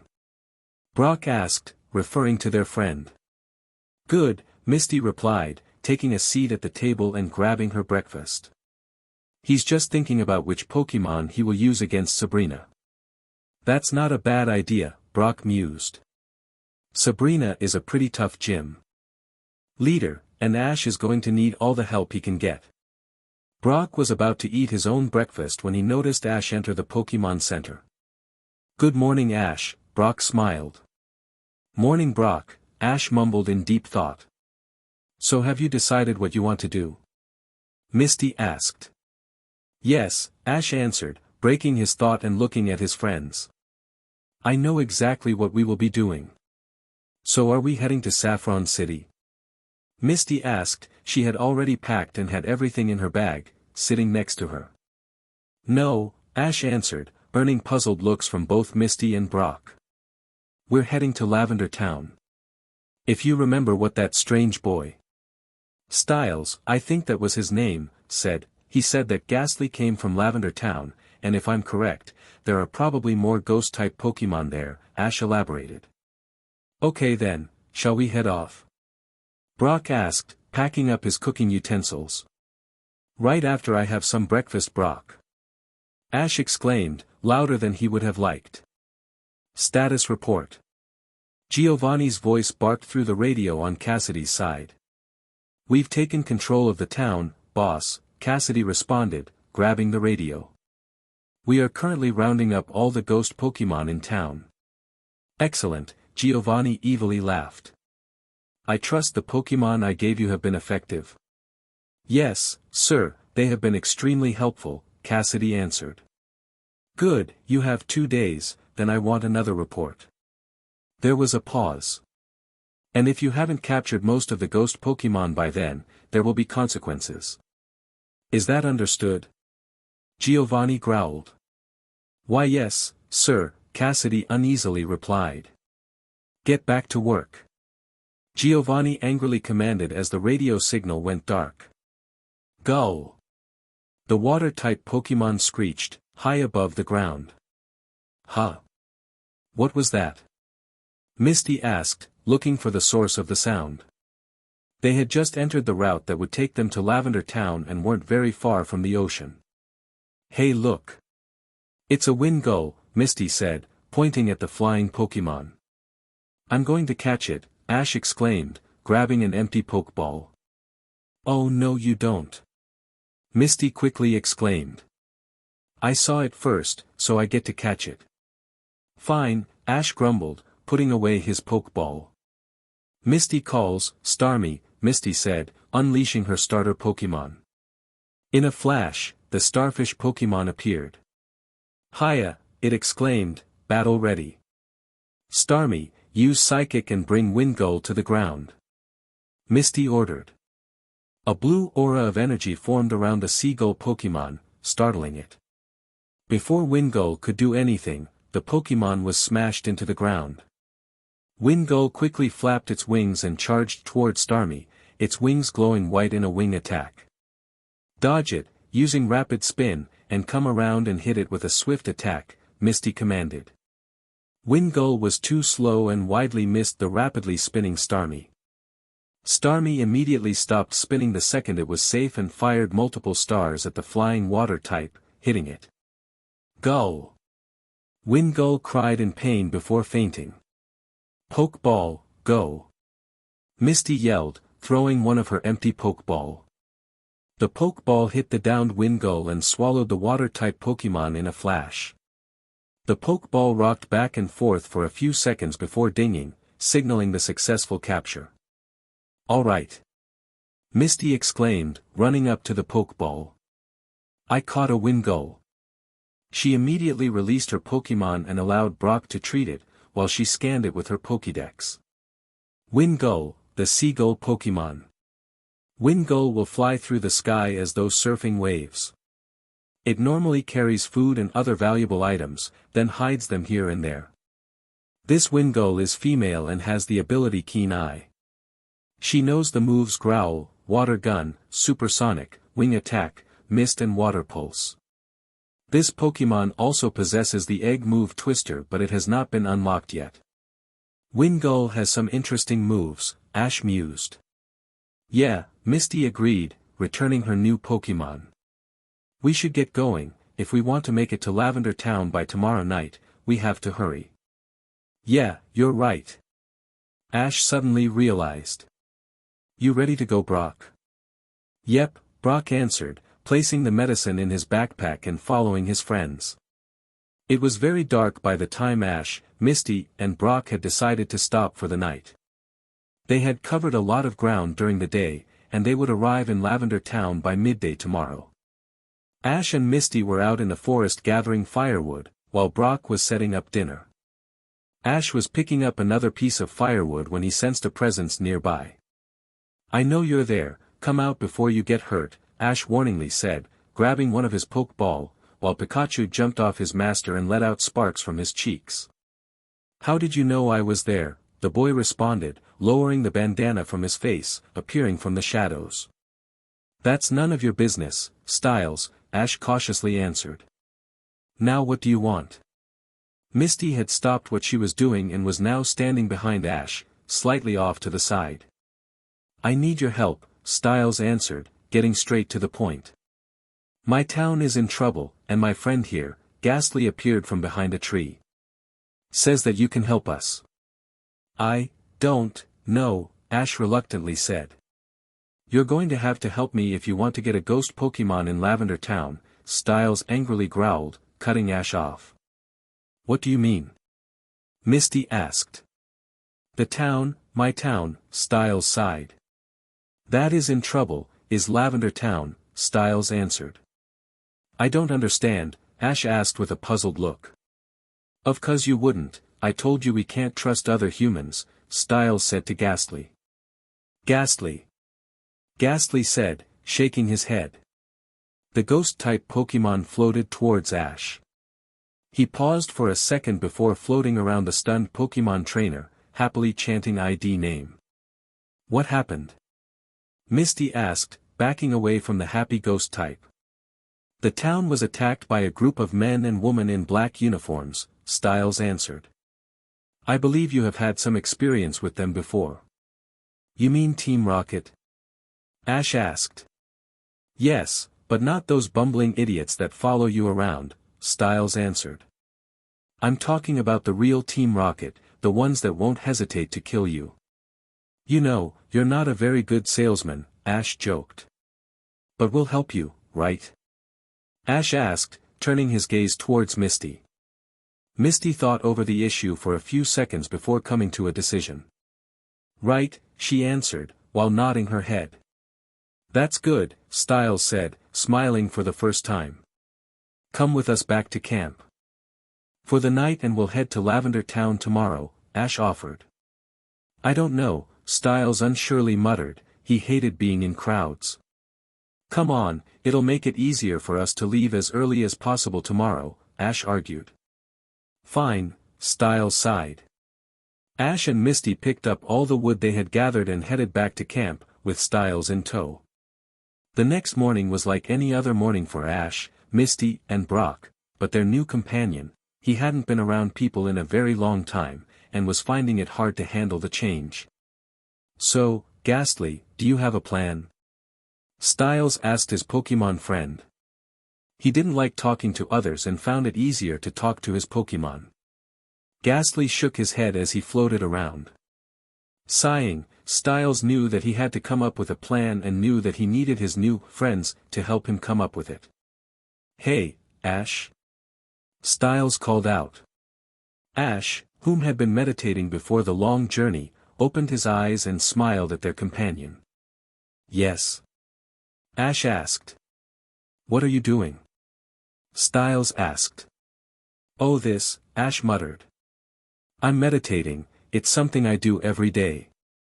Why? I'm training to become something called an Aura Guardian, Ash answered. Although he didn't want Styles to know, he knew that he would eventually have to tell him, especially if he used his abilities that night. Aura Guardian, Styles softly mumbled. You mean a person who can control and use aura? Yes, Ash answered. That's cool, Styles said callously. I've only ever met one other Aura Guardian.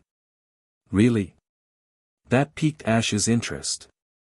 Yes, Styles answered. As far as I'm aware, there are a few Aura Guardians in the world, but not as many as there used to be. Interesting, Ash said, standing up. Perhaps one day you could tell me about the Aura Guardian you met. But for now, we have to make a plan to save your town. We do have to go now, if we want to make it to the town's limits by sundown, Styles said, grabbing his things. The sun had just disappeared by the time Ash, Misty, Brock and Styles arrived at the town's limits. They were hiding behind a large amount of shrubbery, overlooking the town. So you're saying you left your Pokémon in your house? Ash whispered. Yes, Styles answered. Why did you leave them there? Misty asked. I was out in the forest when Team Rocket attacked, Styles said, earning incredulous stares from Ash and his friends. I like to walk alone, okay? Styles exclaimed a little too loud. Sometimes I like to travel to a cabin out in the woods that belonged to my father. Okay, we get the point, Ash said, trying to calm their companion. So we need to get to your house and get your Pokémon, so we can stop Team Rocket, right? Yes, that's the plan, Styles said. But how are we going to do that, Styles said, watching a nearby patrol go past. There are too many of them, Styles said, referring to the rocket grunts. Don't worry, I have a plan, Ash answered, closing his eyes. When they reopened, his eyes had gone from brown to blue. Ash? Misty worriedly said. The last time you did that, you almost severely hurt yourself. It's alright Misty, I'm not using as much aura as I did last time, Ash reassuringly answered. I'm only looking at what is around us, not the entire town. Ash turned towards his first companion and put a hand on her shoulder. Trust me. Misty reluctantly smiled at her friend and nodded. Styles, lead the way, Ash said, returning to his previous position. Very well, follow me, Styles said as he slowly crept out of their hiding position. So how did you know where Ghastly went? Misty whispered as they covertly moved between alleyways. I was returning from the cabin when I noticed something was odd, Styles answered. They came to the next corner and he looked around for any guards. You know, your aura ability works like a charm, we haven't ran into anyone yet. Thanks, as far as I can tell, Team Rocket is nowhere in this part of the town, they all appear to be gathered around Lavender Tower, Ash thanked. I was afraid of that, Styles muttered. What do you mean? Misty asked. Ghastly said he left because he and other ghost-type Pokémon had come under attack, Styles answered. When I got close to town I watched Ghastly float off as fast as he could down the route we just came from, that's how I knew something was wrong. So I entered the town to investigate and when I saw the first rocket grunt, I backed away and followed Ghastly to try and seek his help. So you believe they're here for ghost-type Pokémon? Brock asked. Precisely, Styles answered as he approached a door. We're here. Styles grabbed the key from his belt and unlocked the door. Immediately after the door was opened, Styles was pounced on by an excited Glacian. Hey, Mizor, Styles said, patting his starter Pokémon. How have you and all the other Pokémon been? Glacian. Glacian happily exclaimed, nodding her head in the direction of Styles' other Pokémon. That's good, now I'm going to need your help, can you gather the other Pokémon and then we're going to free this town from Team Rocket, Styles told his Pokémon. As all his Pokémon appeared, Styles returned his Pokémon and turned towards his companions. "You live here?" Ash asked. The place looked like it had been abandoned. There were cobwebs and spider webs everywhere. "No, I live in the cabin in the forest, but I leave my Pokémon here sometimes to have some time alone," Styles answered. He didn't like telling people about himself, but he had gone this far with Ash, Misty, and Brock, so he decided he could trust them. "Where are your parents?" Misty asked. "Dead," Styles simply, but sternly, answered. Knowing that Styles wouldn't answer any more, Misty decided not to ask further. "This was your parents' home," Ash mused, not noticing the uneasy look he was getting from Styles and the look from Misty that told him to stop talking. "Are you ready?" Styles asked, trying to change the conversation, as Mazor jumped onto Styles' shoulder for transport. "Yes," Ash, Misty and Brock answered in unison. "How's the capturing going?" Cassidy asked one of the grunts. "Good, ma'am," the grunt answered. "Have the townspeople caused any trouble?" Butch added. "No, they have been rather quiet, "No, sir," the grunt replied. "Say what you were going to say," Cassidy told the grunt. "If you have something to say, let us hear it. I thinks it's odd to have the town so quiet. Never in any of these types of raids we have done before has there been no resistance from the town. I believe something is up, and to add to that, the longer we stay here, the more likely the G-men will show up," the grunt said. "G-men?" both Cassidy and Butch asked. They had never heard of such an organization. "Oh, I forgot, this is your first raid," the grunt laughed. The G-men is an organization that exists to try and stop criminal organizations like Team Rocket. In fact, they were originally created for that sole purpose. "Very well, keep us apprised of any new developments," Butch ordered. "Now, put extra patrols on the perimeter of Lavender Tower. If anyone tries to interfere with our goals, I want them stopped with as much force as possible." "Yes, sir," the grunt said before turning around and walking down the steps. They were on the top floor of Lavender Tower and were overlooking the town. "How much farther to Lavender Tower?" Ash asked. He was beginning to become tired from using his aura sense constantly. "Not far," Styles answered. "See the large building in the distance?" Styles pointed at a large pyramid-shaped building with a glass dome on top. "That's Lavender Tower, we should arrive there in a few minutes." "Stop," Ash whispered as they approached the final building before Lavender Tower. "A large amount of people just left the tower and are forming a perimeter." "DMN, it looks like we're doing this the hard way," Styles muttered. "When I say, call out 3 of your best Pokémon, we're going to need them," Styles instructed. "Okay," Ash, Misty and Brock said in unison. Styles turned away from them and walked down another path. Ash and his friends waited for what felt like ages, when suddenly they heard a command. "Mazor, Ice Beam." Styles ordered his Glacian. "Hit him in the legs." A beam of freezing cold ice suddenly appeared out of nowhere and hit one of the grunts in the leg, preventing him from moving. Before anyone could react, more grunts appeared, releasing their Pokémon. There was the common Raticate and Fearow, but some surprises amongst them, a couple of Honchkrow, a few Mytiana, a Sneasel and most surprising of all, a Zoroark. Pikachu. Charmander. Pidgeotto. "I choose you!" Ash exclaimed as he released his Pokémon, while Pikachu jumped off of his shoulder. At the same time, Misty released Starmie, Vaporeon and Tentacruel, while Brock released Onix, Zubat and Geodude. "Pikachu, let's show these Fearow what you can do." Thunder Shock. Pikachu charged up the attack and unleashed a power shot of electricity that caused some of the Fearow to instantly faint. As the battling continued, Ash, Misty and Brock all got separated. "Onix, use Rock Tomb and trap those Raticate," Brock ordered, while his Zubat battled one of the Honchkrow.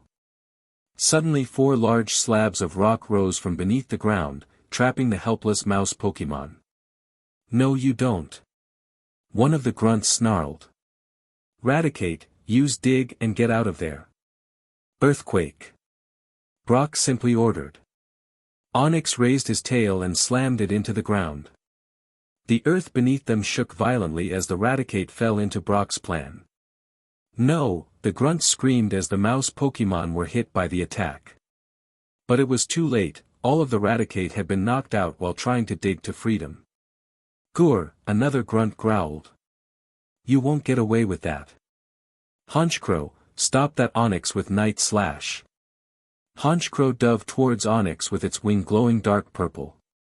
Onyx, counter with Rock Throw. Zubat finish Honchkrow off with a wing attack after it has been hit by Onyx. Brock ordered. Onyx picked up one of the rocks that were used in the rock tomb and launched it at Honchkrow. Honchkrow was so focused on charging up its attack, and not receiving a warning from its trainer, that it failed to see the incoming rock. The rock smashed into the stunned flying-type Pokémon, but had no time to react as it was immediately hit by one of Zubat's wings. Honchkrow screamed in pain before fainting and hitting the ground. Vaporeon, water gun. Misty exclaimed. Knock out that Fearow. Vaporeon had been battling a very persistent Fearow and was now winning. Vaporeon opened her mouth and unleashed a powerful jet of water that hit the Fearow, knocking it out completely. Good job, Vaporeon. Misty exclaimed. Now help Tentacruel out by countering that ice beam with your own. Tentacruel was in a heated battle with Sneasel and was losing. Before Sneasel's ice beam could hit Tentacruel, Vaporeon countered with her own, causing a stalemate. Now Starmie. Come around and use Rapid Spin, knock Sneasel over so Vaporeon's ice beam can hit. Misty ordered. Starmie, who had been battling some annoying Raticate, stopped its attack and began to rapidly spin towards the unsuspecting Sneasel. Sneasel, watch out. Sneasel's trainer warned, but it was too late. The Sneasel didn't know where the attack was coming from and had no way to dodge as Starmie smashed into the ice type from behind. Unfortunately, when Starmie knocked over Sneasel, it flew straight into the path of Vaporeon's ice beam. Starmie! Misty yelled in concern. Starmie stopped instantly and fainted. You did good, have a nice rest, Misty said to her Pokeball after returning her jellyfish Pokémon. The distraction gave time for Sneasel to get back to its feet. Sneasel, use Metal Claw, the grunt barked. Sneasel charged towards Tentacruel, but before getting close, he changed his trajectory towards Vaporeon. Vaporeon, counter with Water Gun. Misty ordered. Vaporeon opened her mouth, but instead of a stream of water, a powerful burst of water rushed forth and hit the charging Sneasel. Great Hydro Pump. Vaporeon. Finish it with Aurora Beam. Misty ordered, pointing at the Ice Dark type. Vaporeon opened her mouth again and a ball of energy formed. She unleashed her Aurora-colored beam at Sneasel, knocking it out. The grunts fighting Misty fled. Deciding to regroup, Misty headed in the direction she believed Ash was. Charmander had been knocked out, Pikachu was struggling, and Pidgeotto was having a hard time fending off two Fearow and a Honchkrow. Pikachu, help Pidgeotto out with a Thunder Shock. Ash ordered. Pikachu charged up his attack, but as he unleashed it, it was clear it wasn't an ordinary Thunder Shock. You learned Thunderbolt. Ash exclaimed as he watched the electrical attack hit the two Fearow. Pikachu's attack gave Pidgeotto time to fly away and regroup before returning and hitting the weakened Fearow with multiple wing attacks. Both Fearow couldn't fend off the attack and fainted. Pidgeotto, return, you did well and deserve a rest, Ash said, returning his flying type. Pokémon. Butterfree, I choose you. Ash grabbed another Pokeball and released his bug type. Butterfree flew through the air, ready for battle. Butterfree, I want you to keep Honchkrow busy. Ash exclaimed. Use Sleep Powder and knock it out. Ash watched as one of his first Pokémon followed his orders and flew towards Honchkrow. Godzilla, use Rock Slide and get rid of these annoying Raticate. Styles ordered his pupitre. He had slowly been making his way towards the entrance and was now only blocked off by a few annoyingly persistent Rattata and their trainers. Before the rocket grunts could do anything, a large amount of rocks hit their Pokémon, causing all of them to faint. "Excellent job, Godzilla!" Styles exclaimed. The grunts that faced him became nervous after losing their Pokémon and fled, leaving the entrance to Lavender Tower wide open. "They're always easy," Styles muttered as he entered the tower, followed by Mazor and Godzilla, his Glacian and Pupitre. "Styles, where are you going?" Ash called out, noticing Styles enter the tower, as his Pokémon finished off Honchkrow. "We still have Pokémon to battle here." But Ash's comments went unheeded as their newest companion disappeared into the tower. Ash tried to follow him when he was stopped by a Pokémon that looked like a fox. It was bipedal, had gray-brown fur with crimson and black accents, with a pointed snout and ears with red insides. Its large, red, voluminous mane with black tips, which somewhat resembled a ponytail, flowed with the night's wind. Its thin upper arms spread out and grew bulkier towards its lower arms. Its blue eyes stared back at Ash's blue ones. "Where do you think you're going?" a female grunt asked, walking up behind the fox Pokémon. But Ash didn't answer, instead he continued to stare at the Pokémon. "This Pokémon is different, its aura, it feels weird," Ash thought. "I have never felt a presence like it before, can it sense aura? Perhaps use it?" Ash pulled out his Pokédex and scanned the new Pokémon, he had to know what it was. Zoroark, the fox Pokémon and the evolved form of Zorua. Bonds between these Pokémon are very strong. It protects the safety of its pack by tricking its opponents. Interesting, Ash mused. He had forgotten about the ongoing battle and as a result, Butterfree had been knocked out. "Sorry Butterfree," Ash returned his fainted Pokémon. "If you want to get in there," the female grunt snarled, pointing towards the entrance. "You're going to have to go through me and my Zoroark." "Fine, Pikachu, use Thunderbolt," Ash ordered, pointing at the fox-like Pokémon. Pikachu unleashed a powerful Thunderbolt that Zoroark simply stepped out of the way of. "What?" Ash exclaimed in shock. "Looks like we are going to have to use Speed Pikachu." "Zoroark, use Night Slash," the fox Pokémon's trainer ordered. Zoroark charged towards Pikachu, its claws glowing dark red. "Dodge using Agility," Ash quickly said. "And come around with Iron Tail." Pikachu disappeared in a flash, white streaks forming around him. He disappeared and reappeared several times before turning and heading towards Zoroark from behind, charging up his Iron Tail attack. Pikachu did a front flip and brought his metallic tail down on Zoroark, but the fox Pokémon turned around and countered with its own Night Slash attack. As both attacks collided, Zoroark raised his other claw and swung it down, hitting Pikachu, without receiving an order. "Pika!" Pikachu screamed in pain, hoping to get a command from Ash. But Ash had no idea what to do, he had never faced a Pokémon as powerful as the one in front of him and couldn't come up with an idea that would work. Power didn't work, speed and accuracy didn't work, I don't know what to do, Ash despairingly thought. "Pikachu, come back here," he ordered. He needed the time to come up with a plan and didn't want Pikachu to be hurt even more beforehand. As Pikachu slowly made his way back towards Ash, he didn't notice Zoroark charging up a Night Daze attack. The shock wave of purple dark energy exploded forth from Zoroark and hit Pikachu. "Pikachu!" Pikachu screamed in terrible pain.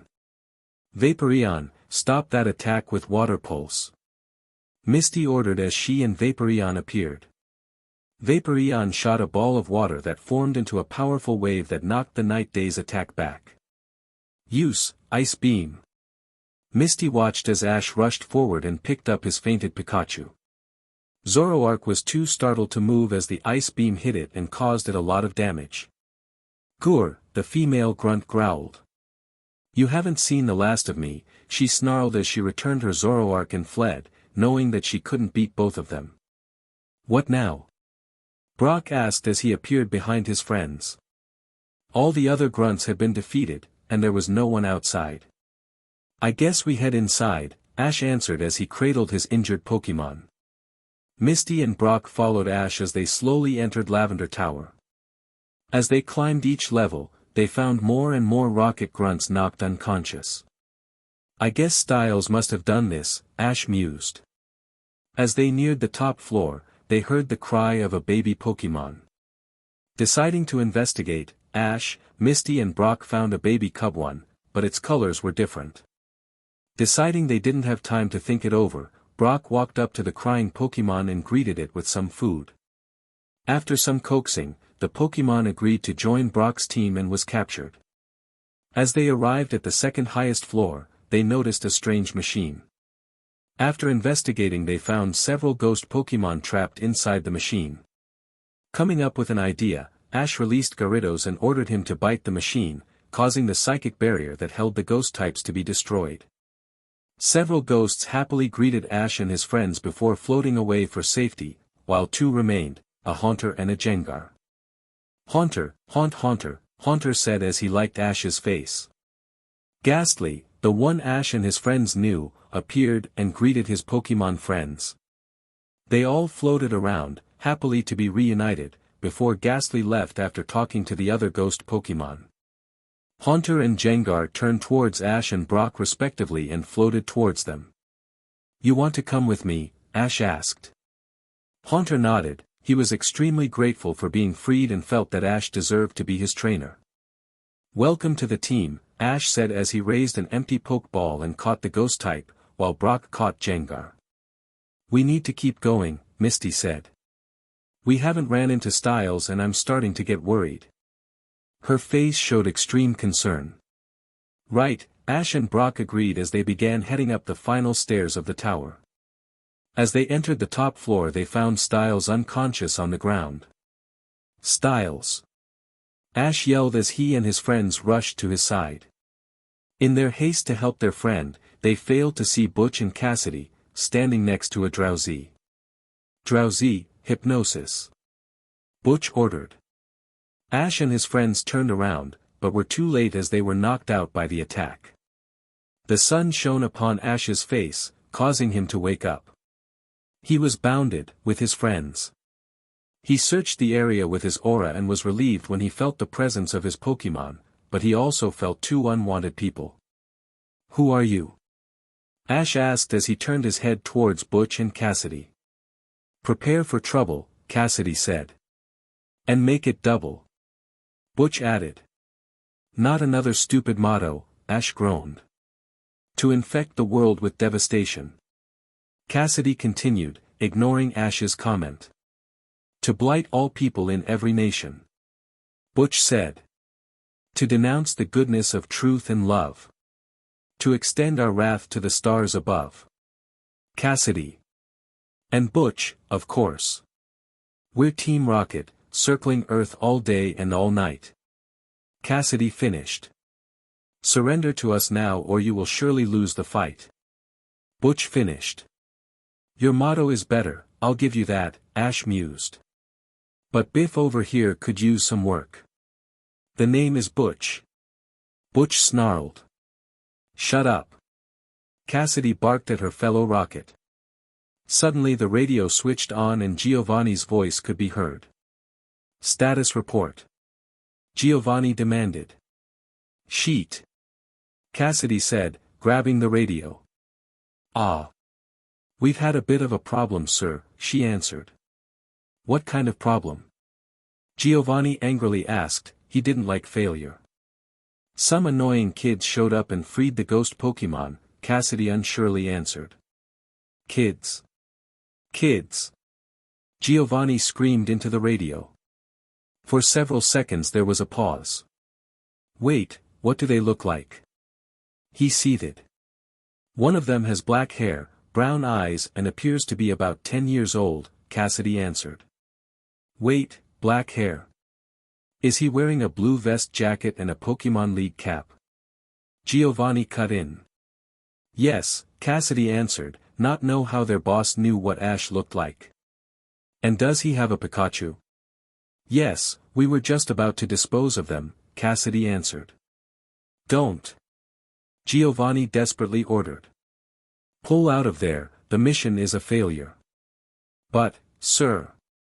Cassidy was shocked. No, but Cassidy, now I'm ordering you to return to base, leave the kids, they will be dealt with later, Giovanni ordered.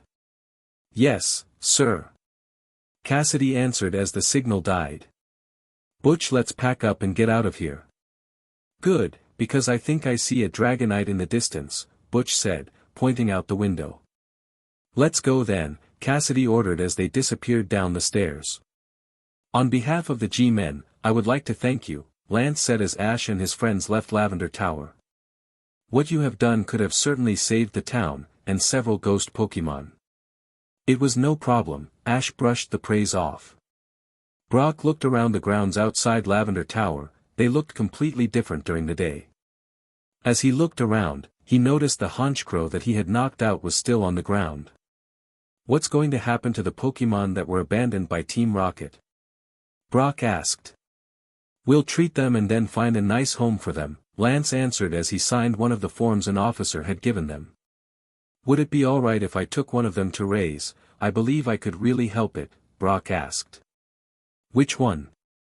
Lance asked, raising an eyebrow. That one over there, Brock said, pointing at the Honchkrow. I was the one that knocked it out and would like to help it get better. Very well, you may, Lance said. Brock rushed over and greeted the flying type and then proceeded to capture it. I'll leave you to go to the Pokémon Center, Lance continued once Brock had returned. We have your statements so we don't need any more information. Thanks, I really need to get Pikachu checked out, Ash said as he patted his now conscious Pokémon. Although being awake, Pikachu was still badly injured and would require medical attention.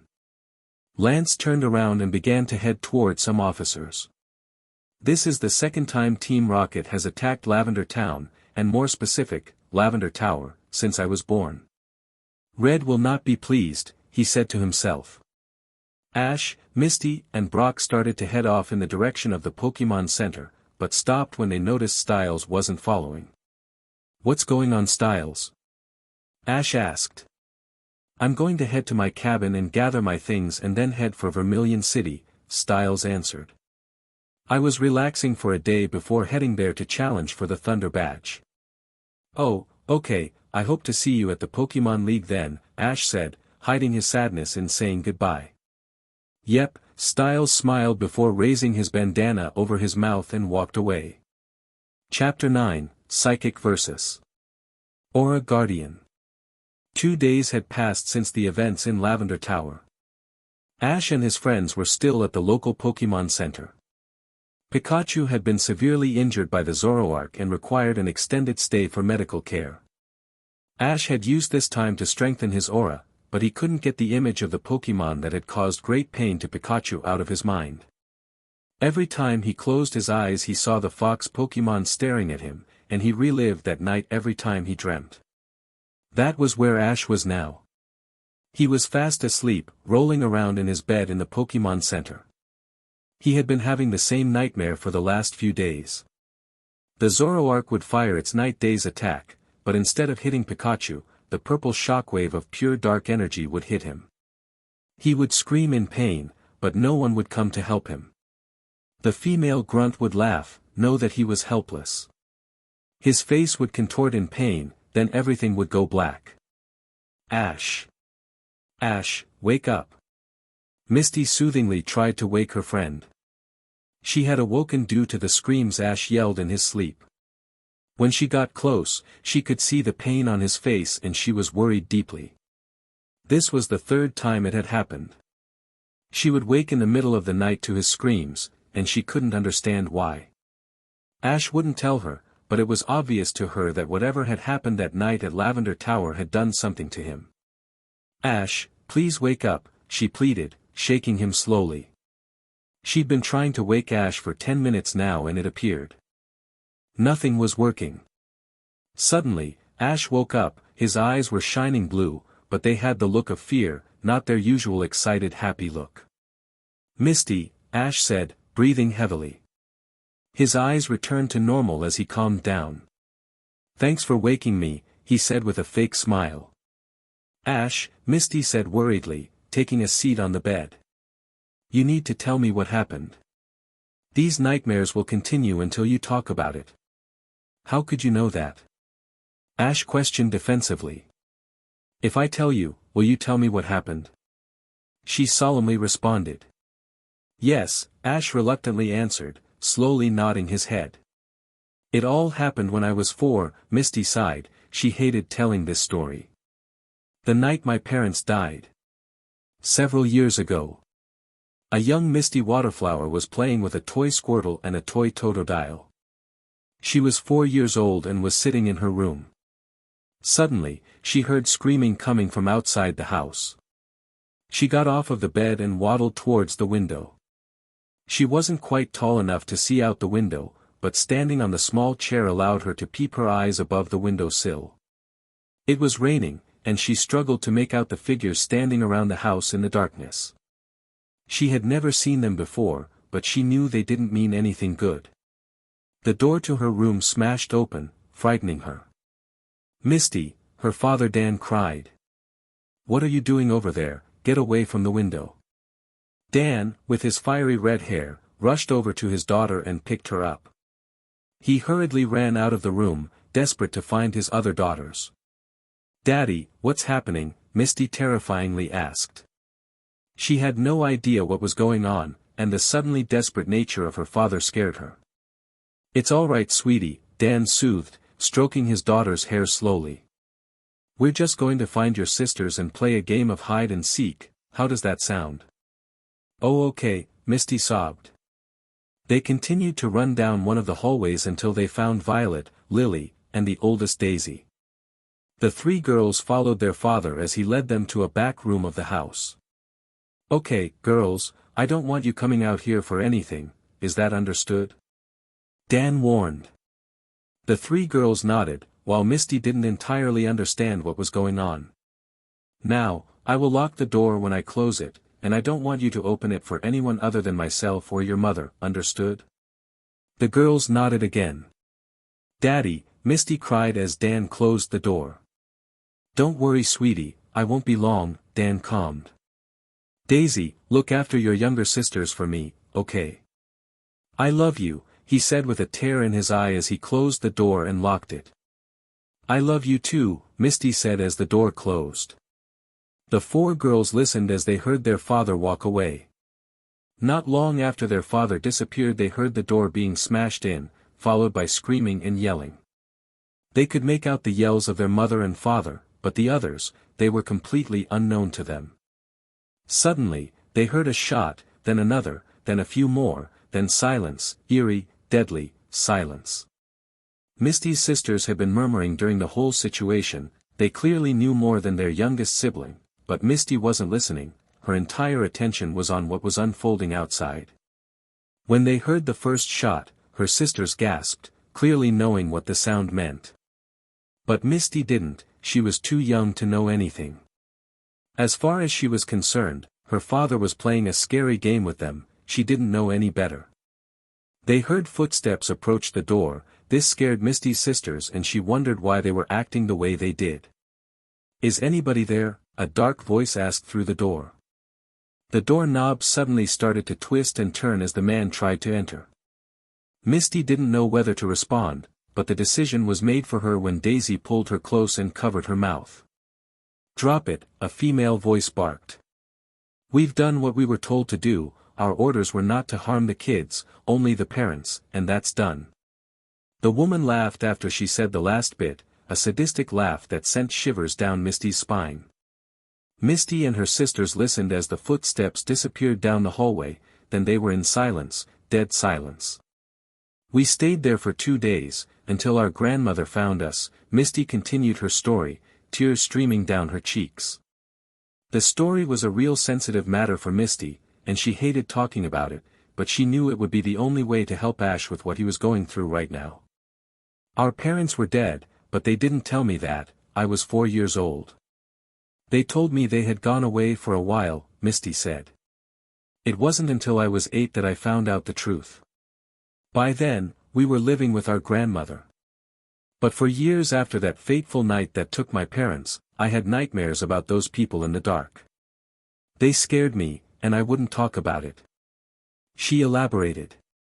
My grandmother finally decided to take me to a psychiatrist, when I was 8, and that's when I told them about my dreams. After a while the nightmares stopped, it really helped me recover.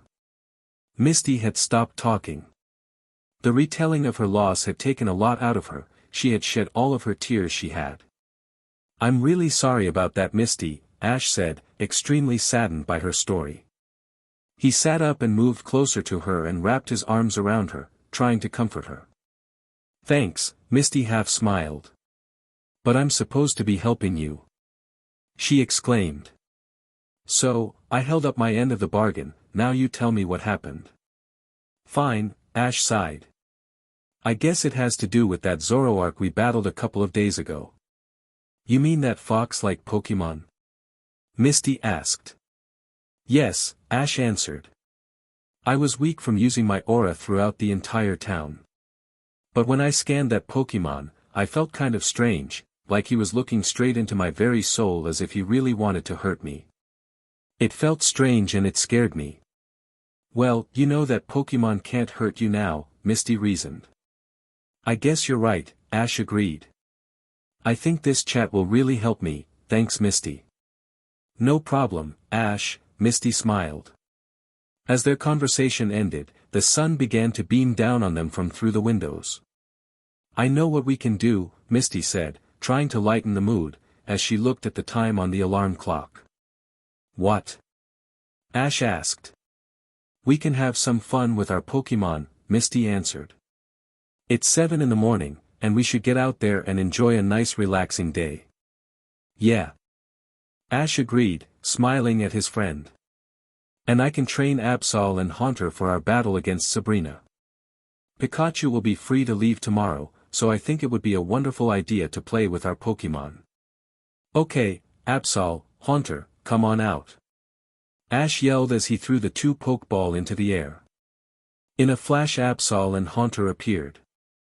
We're going to train for our upcoming battle with Sabrina and her psychic Pokémon. Both Pokémon immediately jumped around, or float around in Haunter's case, in excitement. Okay Haunter, just let me scan you so I know what moves you know, Ash said as he searched for his Pokédex. Huh? Ash asked as he looked up and Haunter was gone. Haunter. Ash called out as he searched for his newest Pokémon. Ah! Ash heard Misty scream. He turned around extremely fast, fearing the worst, and saw Haunter laughing hysterically. Misty, what happened? Ash asked, raising an eyebrow. Your Pokémon like my face, Misty grumbled. Haunter continued to laugh as he moved closer to Misty. Misty turned away from Ash and back towards Haunter as the ghost Pokémon stuck out his pink tongue and liked her again. Ash. Control your Pokémon. Misty exclaimed, disgusted by being liked again.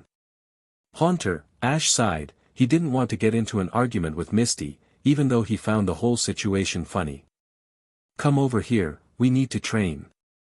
Haunter sulked, upset that he couldn't continue having fun, as he floated back towards Ash. It's okay Haunter, we can have some fun after training, Ash beamed, earning a smile from his ghost Pokémon. Okay, so let's see what you know. Ash pointed his Pokédex at Haunter. Haunter, the gas Pokémon and the evolved form of Ghastly. After evolving from Ghastly, Haunter can learn the Dream Eater and Psychic attacks. This Haunter is male and has the ability Levitate. He knows the moves Hypnosis, Lick, Spite, Mean Look, Curse, Nightshade, Confuse Ray, Sucker Punch and Shadow Punch. This Pokémon also possesses the egg move Thunder Punch but it has not been unlocked yet. We should see how powerful your Shadow Punch and Sucker Punch attacks are, then we'll focus on increasing the speed and strength of all of your attacks, Ash thought, coming up with a good training schedule. Brock walked out of the Pokémon Center as Ash released more of his Pokémon to help with the training. Decided to train your Pokémon? Brock asked. Ash had been doing nothing since the Lavender Tower incident, and Brock was pleased to know that Ash was finally doing something to get his mind off of the last few days. "Yep, Misty and I were talking earlier and she thought it would be a good idea to train our Pokémon and then have some fun with them," Ash said, kneeling down and patting Eevee's head. "That's not a bad idea," Brock said. He suddenly came up with an idea. "Hey, Ash?" "Yeah." Ash responded. "Would you mind scanning my 3 new Pokémon?" Brock asked, grabbing his Pokeball. "Sure," Ash smiled as he watched Brock's newest Pokémon appear. He pulled out his Pokédex and proceeded to scan them. Cub 1, the dinosaur Pokémon. It always wears the skull of its dead mother, so no one has any idea what its hidden face looks like. This Cub 1 is female and has the ability Lightning Rod. She knows the moves Growl, Tail Whip and Bone Club. This Pokémon also possesses the Egg move Ancient Power, but it has not been unlocked yet. Note, the unusual coloration of this Pokémon suggests it is a shiny Pokémon. Gengar, the Shadow Pokémon and the evolved form of Haunter. Gengar hides in the shadows. If a Gengar is nearby, it is said to feel 10 degrees colder than normal. This Gengar is male and has the ability Levitate. He knows the moves Hypnosis, Lick, Spite, Mean Look, Curse, Nightshade, Confuse Ray, Sucker Punch, Shadow Punch, Payback, Shadow Ball and Dream Eater. Honchkrow, the big boss Pokémon and the evolved form of Murkrow. Honchkrow recruits many Murkrow to travel with it, and it spends much of its time at home preening its feathers. This Honchkrow is male and has the ability Insomnia. He knows the moves Night Slash, Sucker Punch, Astonish, Pursuit, Haze, Wing Attack and Swagger. This Pokémon also possesses the Egg move Brave Bird, but it has not been unlocked yet. "Thanks, Ash," Brock said as he looked at his Pokémon. "Cub 1 is just a baby, I think you'll watch while I strengthen the other Pokémon." "Hey, Brock?" Ash asked. "Yes, Ash. Could I borrow Honchkrow? I think he could help with Absol's training," Ash said. "Sure, what do you need him to do?" Brock asked, approaching the younger trainer. "I want to teach Absol, Pursuit, and watching how Honchkrow does it may help him," Ash answered. "If I allow Sabrina to just have her psychic Pokémon teleport all over the place, I'll never get a hit in." "That's not a bad strategy, Ash, I think we can help," Brock smiled. "I'll have Honchkrow use Pursuit on my Gengar and Absol can watch what Honchkrow does." "Sounds like a plan, Brocco," Ash smiled back. "Okay, Gengar, I want you to move as fast as possible while Honchkrow uses Pursuit and pursues you," Brock directed. Gengar began to float across the battlefield while Honchkrow flew through the air. Suddenly, Honchkrow dove towards the fleeing Gengar, and before the shadow Pokémon could do anything, he was hit by Honchkrow, who was shrouded in a dark purple aura. "Well done, both of you," Brock congratulated. "Okay, now let's do it again, except when Honchkrow gets close, I want you, Gengar, to counter with a Sucker Punch." Ash and Absol watched as Brock directed his Pokémon. While Eevee cuddled up to its trainer, they had created a great bond of friendship since he had hatched from an egg, while Rattata scurried away from Honchkrow and hid behind Ash's leg. "You know, we're really going to have to fix your problem with Pokémon that are bird Pokémon," Ash said to his mouse Pokémon. "Next time I train, I'll focus on teaching you some moves that can defeat flying types." "And you," Ash turned his head towards Eevee. "You're strong enough now to train, so after we have gotten the Marsh badge, I'll start training you," he said, with a slightly overconfident attitude. The 2-day trek from Lavender Town to Saffron City had been quick and quiet for Ash and his friends. During those 2 days Ash had taught Absol to use Pursuit, and Haunter's attacks were now quite powerful and he could use them very quickly. When they arrived in Saffron City it was late, and they had decided to get their room in the Pokémon Center and relax after the amount of walking they had done. "Are you ready for tomorrow?" Brock asked as he stirred the stew he was cooking. "Yes," Ash happily sighed after breathing in the smell of the stew. He loved Brock's cooking, every meal they had tasted like they had ordered it from a 5-star restaurant, which was one of the reasons he was glad he allowed the Pokémon breeder to join them. The other being his help in raising their Pokémon. I know we're going to win easily, Ash continued. Don't get too cocky, Misty warned. Yeah, Brock agreed. Sabrina is not your average gym leader. If Agatha was not in the Elite Four, then she could have easily slid into that slot. Come on, guys, have some faith in me, Ash whined. I haven't lost yet, so what makes you think I'm going to lose now? That exact point, Brock argued. You haven't lost a gym battle yet, you've become complacent. You train your Pokémon for each upcoming battle, yes, but you seem to think that just doing that training will guarantee you the badge. But isn't training what I need to do to win? Ash credulously asked. Yes, and no, Brock answered. Yes, you need to train, but that's not all there is to preparing yourself for a gym battle. Do you know how Sabrina battles? Do you know which Pokémon she uses? That doesn't matter, Brock, I'll win tomorrow, Ash said, grabbing his bowl of stew and walking away. Yes, we'll find out tomorrow, Brock sighed. He knew Ash was in for a rude awakening the next day. Ash had decided to spend the next morning doing some last-minute training, leaving his to battle Sabrina in the late afternoon. Here goes nothing, Ash muttered as he walked towards the gym. It was shrouded in darkness, massive gargoyles hung from every ledge and stood on every edge of the building. At the center was the entrance, giant wooden doors that looked to have been untouched for decades.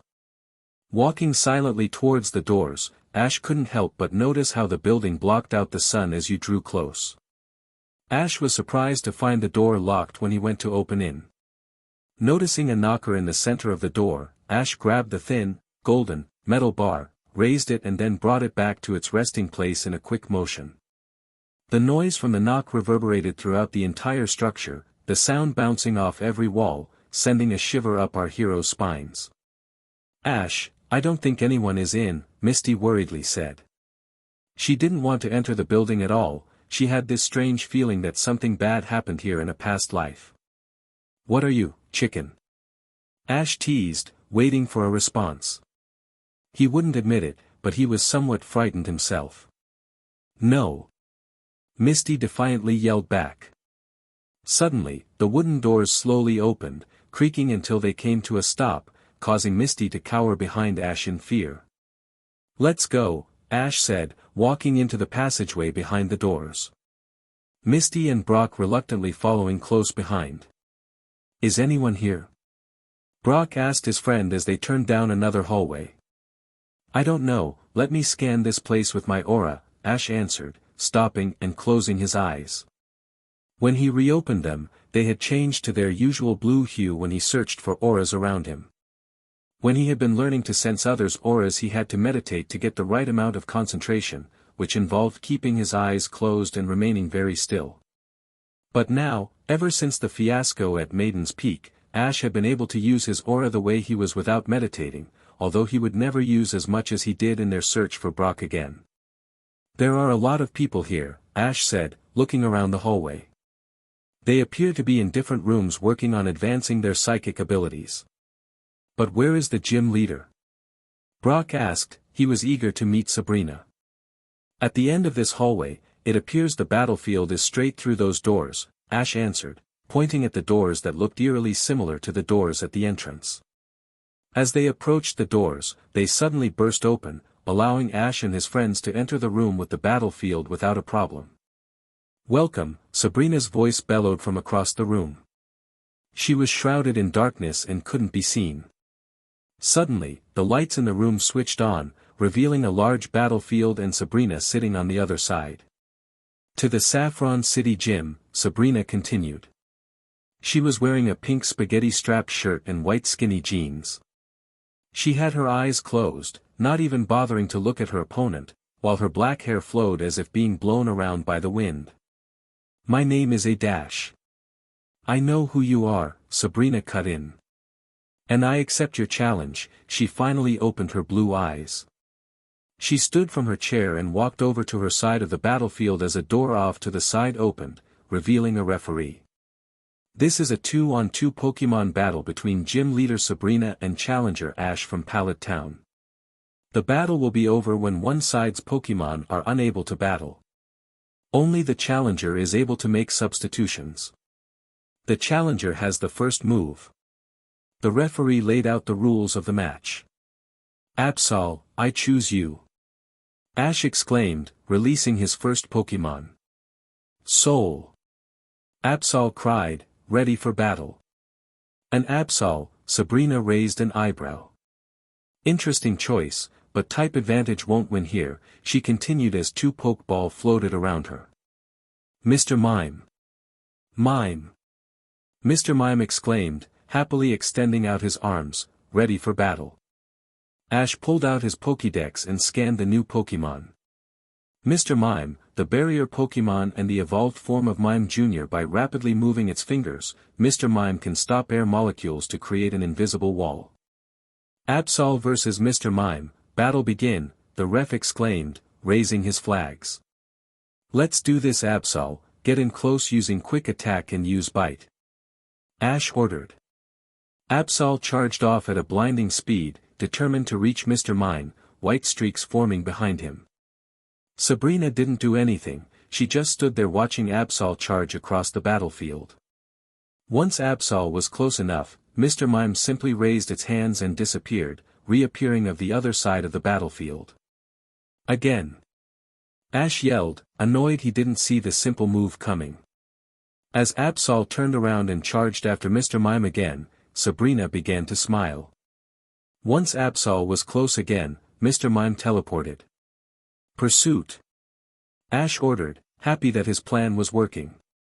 A dark aura surrounded Absol as he followed the psychic type through the teleport. Soul. Absol cried in pain, it was something Ash hadn't expected. When both Pokémon reappeared on the battlefield, Mr. Mime looked no worse for wear, while Absol had clearly been injured. Again. Sabrina said for the first time.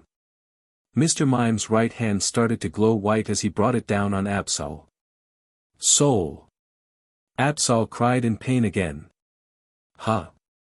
You used Brick Break to counter Pursuit when they both teleported through the teleport, Ash mused, he hadn't expected such a strategy, and he was impressed. I told Ash, Sabrina wasn't an ordinary gym leader, Brock whispered to Misty, while she nodded in agreement. Ash doesn't stand a chance, an older man said, appearing next to them. Sabrina has trained herself and her Pokémon for any type of battle, especially ones against dark types. What do you mean? Brock asked. Watch, the man answered, nudging his head in the direction of the battle. Okay Absol, try and get in close and use bite.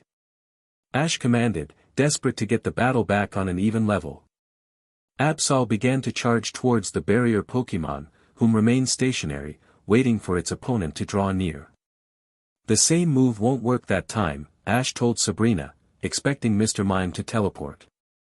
Immediately after Ash finished talking, Mr. Mime brought his hands together and began forming a large blue sphere of energy. Huh. Ash was shocked again, he didn't expect a move like the one he was seeing. Suddenly, as Absol drew near, Mr. Mime released his blue ball of energy and launched it at the charging disaster Pokémon. Having no time to move, Absol was critically hit by the super effective Focus Blast. When the dust settled, Absol was unconscious. Absol is unable to battle, Mr. Mime wins, the ref exclaimed, raising his red flag. Ash, please choose your final Pokémon. Return. Ash called, raising his Pokeball, having known the outcome before the dust settled, using his aura sight. How? Ash asked, grabbing his next Pokeball. Type effectiveness is not everything, Sabrina elaborated. Mr. Mime may be a psychic type, but he is also a fairy type, eliminating your dark type advantage. But how did Mr. Mime use fighting type moves? Simple, I taught him them, Sabrina cryptically answered. Never mind, Ash muttered, holding up his next Pokeball. Haunter, I choose you. Ash released his remaining Pokémon. But Haunter didn't appear on the battlefield.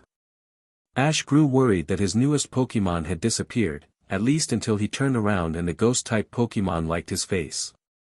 Thanks, Haunter, Ash sighed, while Haunter circled his trainer, laughing. how about we get into the battle?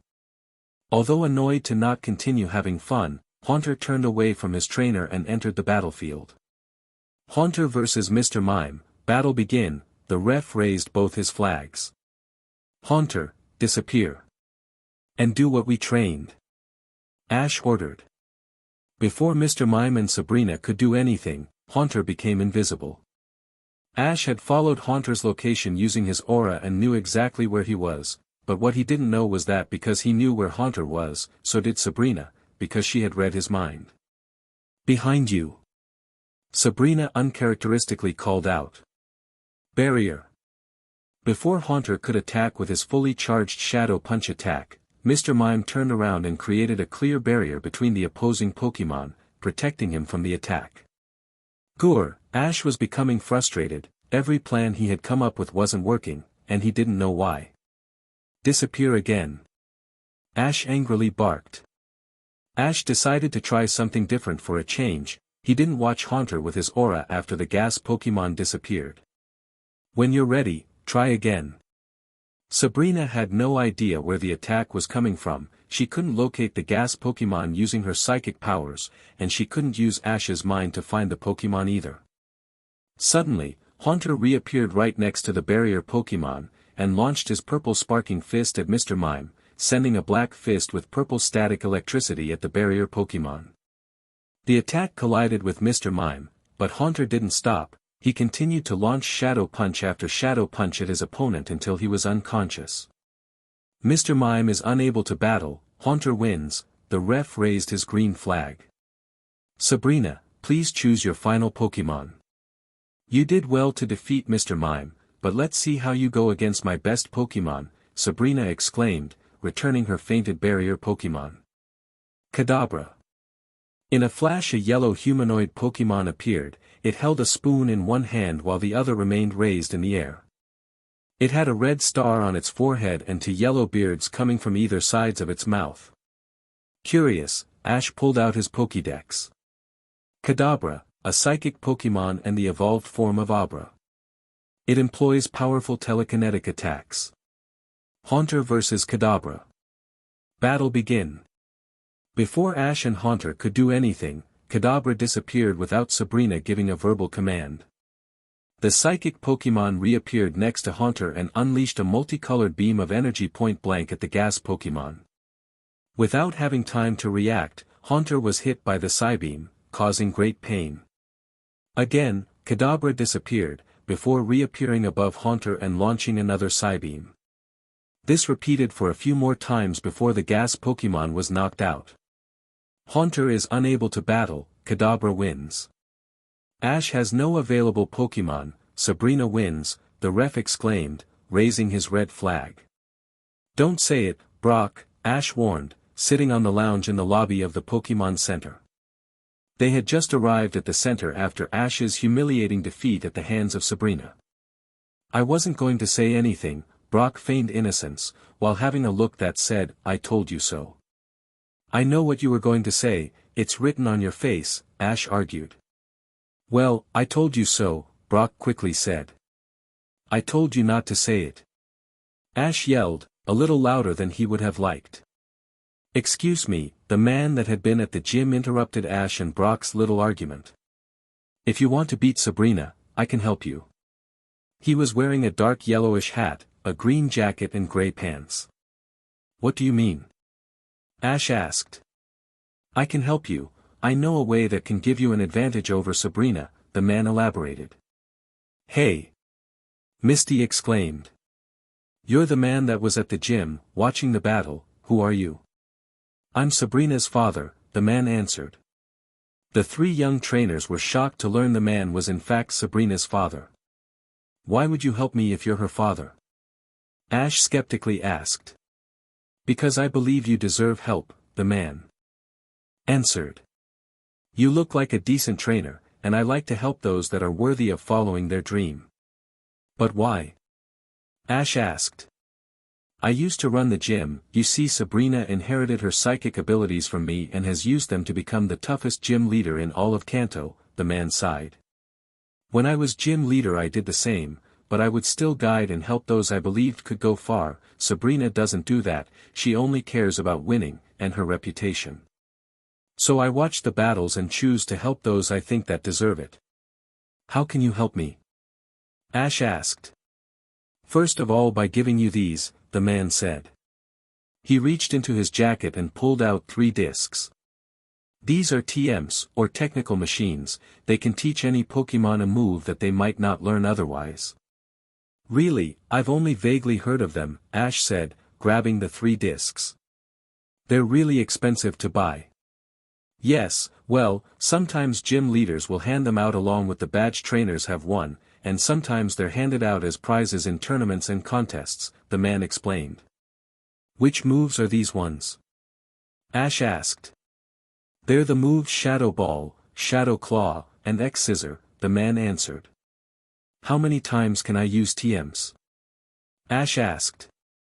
Technically, an infinite amount of times, but after each use, the TMs must recharge and that can take a long time, the man explained. So with these 3 TMs you must decide which Pokémon gets the move, as it will be a while until you can use it again. One other thing, Aura Guardian, Ash froze. Sabrina can read your mind, kind of like how I know you're an Aura Guardian, and as a user of Aura you can protect yourself from psychic intrusion. What do you mean? Ash asked. As an Aura Guardian, you can create a mental barrier with your aura. This will prevent Sabrina from knowing what move you're going to make next, Sabrina's father elaborated. Didn't you wonder how she knew where Haunter was when he went invisible? That was because you knew where he was, using your aura, allowing her to know your Pokémon's location. Okay, can you help me create this mental barrier? Ash asked. Perhaps, the man answered. Ash had spent a week trying to create a mental barrier with his aura. He would be up early in the morning and meditate all day, leaving a small amount of time at the end of the day for training his Pokémon. Misty had joined in as well. She was intrigued by Ash's meditation and found it as a way to relieve stress. So every day, Ash and Misty would sit next to each other, quietly meditating. Ash had decided to give Absol the moves Shadow Claw and X-Scissor, and give Haunter the move Shadow Ball. Knowing he would need all the help he could get, Ash had bonded with Absol, allowing him to communicate through their aura. Are you ready to cheer me on, Pikachu? Ash asked his starter Pokémon that was resting on his shoulder. Pikachu. Pikachu answered, creating a peace sign with his right paw, as they entered the gym. Ash had successfully created a mental barrier with his aura. Sabrina's father had arrived early that morning and couldn't read Ash's mind. Come back for more? Sabrina asked as the lights lit up the battlefield. She was finding it incredibly difficult to read the mind of the young trainer, and this frustrated her. Yes, Ash answered, pulling out a Pokeball. Very well, I accept your challenge. The door on the side of the battlefield opened to reveal the same referee. This is a 2-on-2 Pokémon battle between Gym Leader Sabrina and Challenger Ash from Pallet Town. The battle will be over when one side's Pokémon are unable to battle. Only the Challenger is able to make substitutions. The Challenger has the first move. Absol, I choose you. Ash yelled, throwing the Pokeball into the air. In a flash, Absol appeared ready for battle. Mr. Mime. Sabrina called out as she released her first Pokémon. Both Pokémon stared each other down, ready for the match to begin. Absol vs. Mr. Mime, battle begin, the ref exclaimed, raising his flags. Absol, use quick attack to get in close and use bite. Ash ordered. Absol began to charge towards Mr. Mime, reminiscent of their previous battle. As white streaks formed around Absol, Mr. Mime did nothing, he simply stood there waiting for the attack. When Mr. Mime uses teleport to escape, I want you to use pursuit and then hit him with Shadow Claw, Ash said through his aura. Absol received the message and continued to run towards the motionless Mr. Mime. As Absol drew near, Mr. Mime disappeared, but this time Absol followed him, unleashing a full-powered Shadow Claw on the unsuspecting barrier Pokémon. Mime.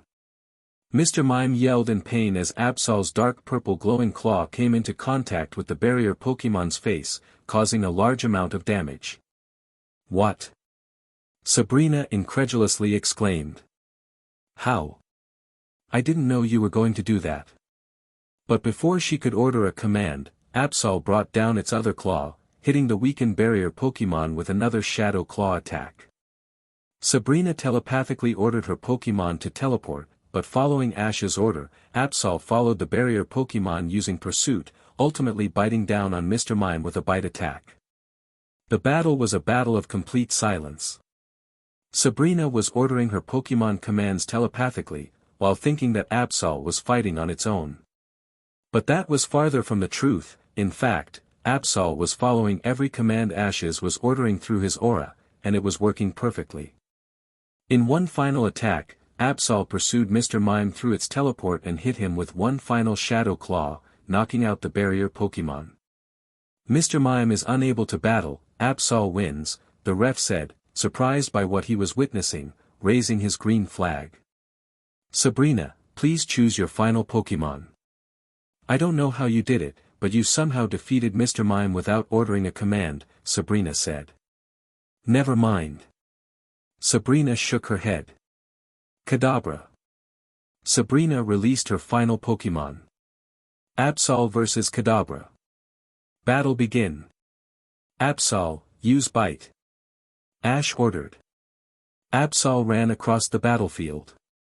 Knowing her strategy of waiting and teleporting wouldn't work, Sabrina told her psychic Pokémon to create a barrier telepathically. As Absol drew near, a blue sphere of energy formed around the psychic Pokémon, blocking the Bite attack. Keep using Bite until the barrier collapses and then use X-Scissor, Ash ordered. Absol continued to hit the barrier, causing Sabrina to become impatient. Collapse the barrier and counter with Dazzling Gleam. Sabrina ordered in a last-ditch attempt to fight back. Once the barrier was down, Kadabra couldn't do anything. Absol's scythe immediately began to glow white as he swung it towards the psychic Pokémon, hitting him twice in the form of an X. Brah! Kadabra screamed in pain.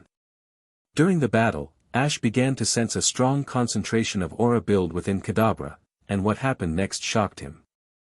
Kadabra started to glow, he grew taller and his beards longer and wider. He gained another spoon in his other hand. Once the glow dissipated, Alakazam appeared. Alakazam, the Psy Pokémon yelled in defiance. Ash pulled out his Pokédex to scan the new Pokémon. Alakazam, the Psy Pokémon and the evolved form of Kadabra. With the brain like a supercomputer, it possesses many different supernatural powers. Just my luck, Ash muttered to himself. Absol, return. Ash pulled out the disaster Pokémon's Pokeball and returned him. You did well, and deserve a rest. Alakazam looks tired and I think Haunter should finish him off. Haunter, I choose you. Ash exclaimed, releasing his gas Pokémon. This time Haunter appeared on the battlefield, ready for battle. Haunter vs Alakazam, battle begin, the ref raised both flags. Immediately, Alakazam teleported, but Ash and Haunter were ready for this. The second the battle began, Haunter formed a purple sphere of energy in her hand, waiting to use it. In a flash, Alakazam appeared above Haunter. Above you. Ash warned. Haunter immediately fired his Shadow Ball at Alakazam, countering the Psy Pokémon's Psybeam. As both attacks collided, Haunter disappeared. Now. Sucker Punch. Ash ordered. Alakazam was too weak to immediately teleport away when Haunter appeared in front of him. Haunter launched his fist into the gut of Alakazam, causing super effective damage. But Haunter wasn't done, he wanted revenge for his humiliating defeat and quickly launched a Shadow Punch for good measure. After being hit by the Ghost-type attack, Alakazam teleported away to the center of the battlefield and stood there as Haunter floated down in front of him. For several seconds both Pokémon stared each other down, until Alakazam keeled over in pain and fainted. Alakazam unable to battle, Haunter wins. Sabrina has no remaining Pokémon, Ash from Pallet Town wins, the ref yelled, raising his green flag. I won. I won. Ash yelled while Haunter floated around happily chanting its name. Congratulations Ash, Sabrina said, walking up to the Pokémon trainer. As recognition of beating me, I give you this Marsh badge. She handed Ash a badge that consisted of 2 golden circles. Alright. I got the Marsh badge. Ash exclaimed in his victory pose. Congrats Ash. Misty exclaimed, while Brock patted him on the back. That was an awesome battle. Thanks, Misty, Ash smiled. Haunter appeared and liked Ash's face in celebration. Ash groaned while his companions laughed. Ha, ha, very funny, he complained. The lonely Team Rocket grunt walked down the secluded hallway. She had just been chewed out, with the rest of her team, for failing to catch any ghost Pokémon. She entered a secluded communications room and turned on one of the video monitors. As she waited for the call to connect, she removed her cap and allowed her long silver hair to flow past her shoulders. Grabbing one of her Pokeball, she released her starter Pokémon, Zoroark. We're about to talk to our master, the 12-year-old girl told the fox Pokémon, who nodded. Greetings, Grace, the voice said. It was the same person Giovanni had been in contact with, and they were still shrouded in darkness, their voice distorted. Greetings, Master, Grace replied as she and he Pokémon bowed their heads. Do you have any new? Her master asked. Yes, Grace answered. Giovanni is becoming more desperate. Just over a week ago he ordered a team to attack Lavender Town and catch some ghost-type Pokémon. Interesting, her master said. After Red destroyed the facility where they created Mutuo, they have slowly been losing control of the legendary Pokémon, Grace continued. Doesn't surprise me. There's something else you need to know, Grace urgently said. Yes. Ash was in Lavender Town, there was a pause. Go on, her master encouraged. I versed him, he is stronger than you predicted, and he appears to be accelerating in his powers at an extraordinary rate. I scanned his aura when I first saw him, he isn't extremely powerful, but it won't be long until he can bond with them, Grace elaborated. Are you sure? Yes, Grace answered. Excellent, everything is going according to plan. Well, everything except Giovanni's role. I don't understand why you chose me to infiltrate Team Rocket, wouldn't my abilities be useful elsewhere? Grace asked. Grace, you are a wonderful infiltrator, and yes, you are a far stronger aura user, but I need the best for your mission. You have already ran into Ash once, and you will again soon, don't worry, you will be out of Team Rocket after Stage 3 is complete. Yes, Master, Grace bowed her head again. Your family is very proud of you, what you have done, none of your family has sacrificed so much, and you know that right? Her master asked. Yes, tell them I'll be doing everything I can to further the cause, Grace replied. Good, I'll let them know very soon. The conversation was about to end when Grace's mother stopped her. Oh, and Grace. Yes, Master. Grace replied. I am one. Her master paused. But we are many, Grace continued, holding his right arm across her chest, while Zoroark got on one knee and bowed his head. The next phrase they said simultaneously. We are Legion. Chapter 10, A Perfuming Situation. Professor Oak happily sat in his office, drinking tea, when suddenly the phone rang. Oh, thanks Krabby, Professor Oak said as Ash's crab Pokémon brought him the video phone. Hello. The video part of the phone hadn't switched on when he answered, and he had no idea who it was. Hi, Professor. The caller exclaimed. It's Ash. Why, hello Ash, Oak replied. How is your day going? Great. Ash was extremely happy.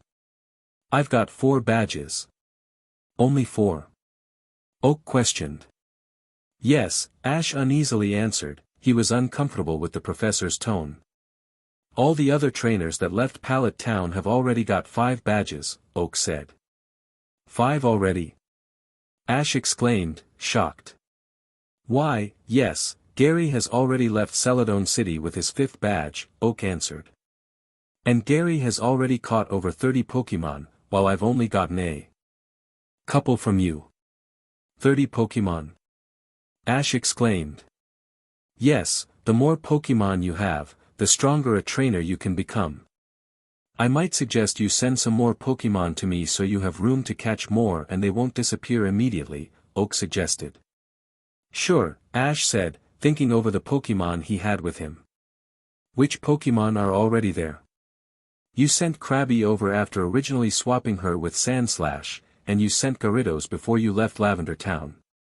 So I think I have Krabby, Sandslash and Gyarados, Oak answered.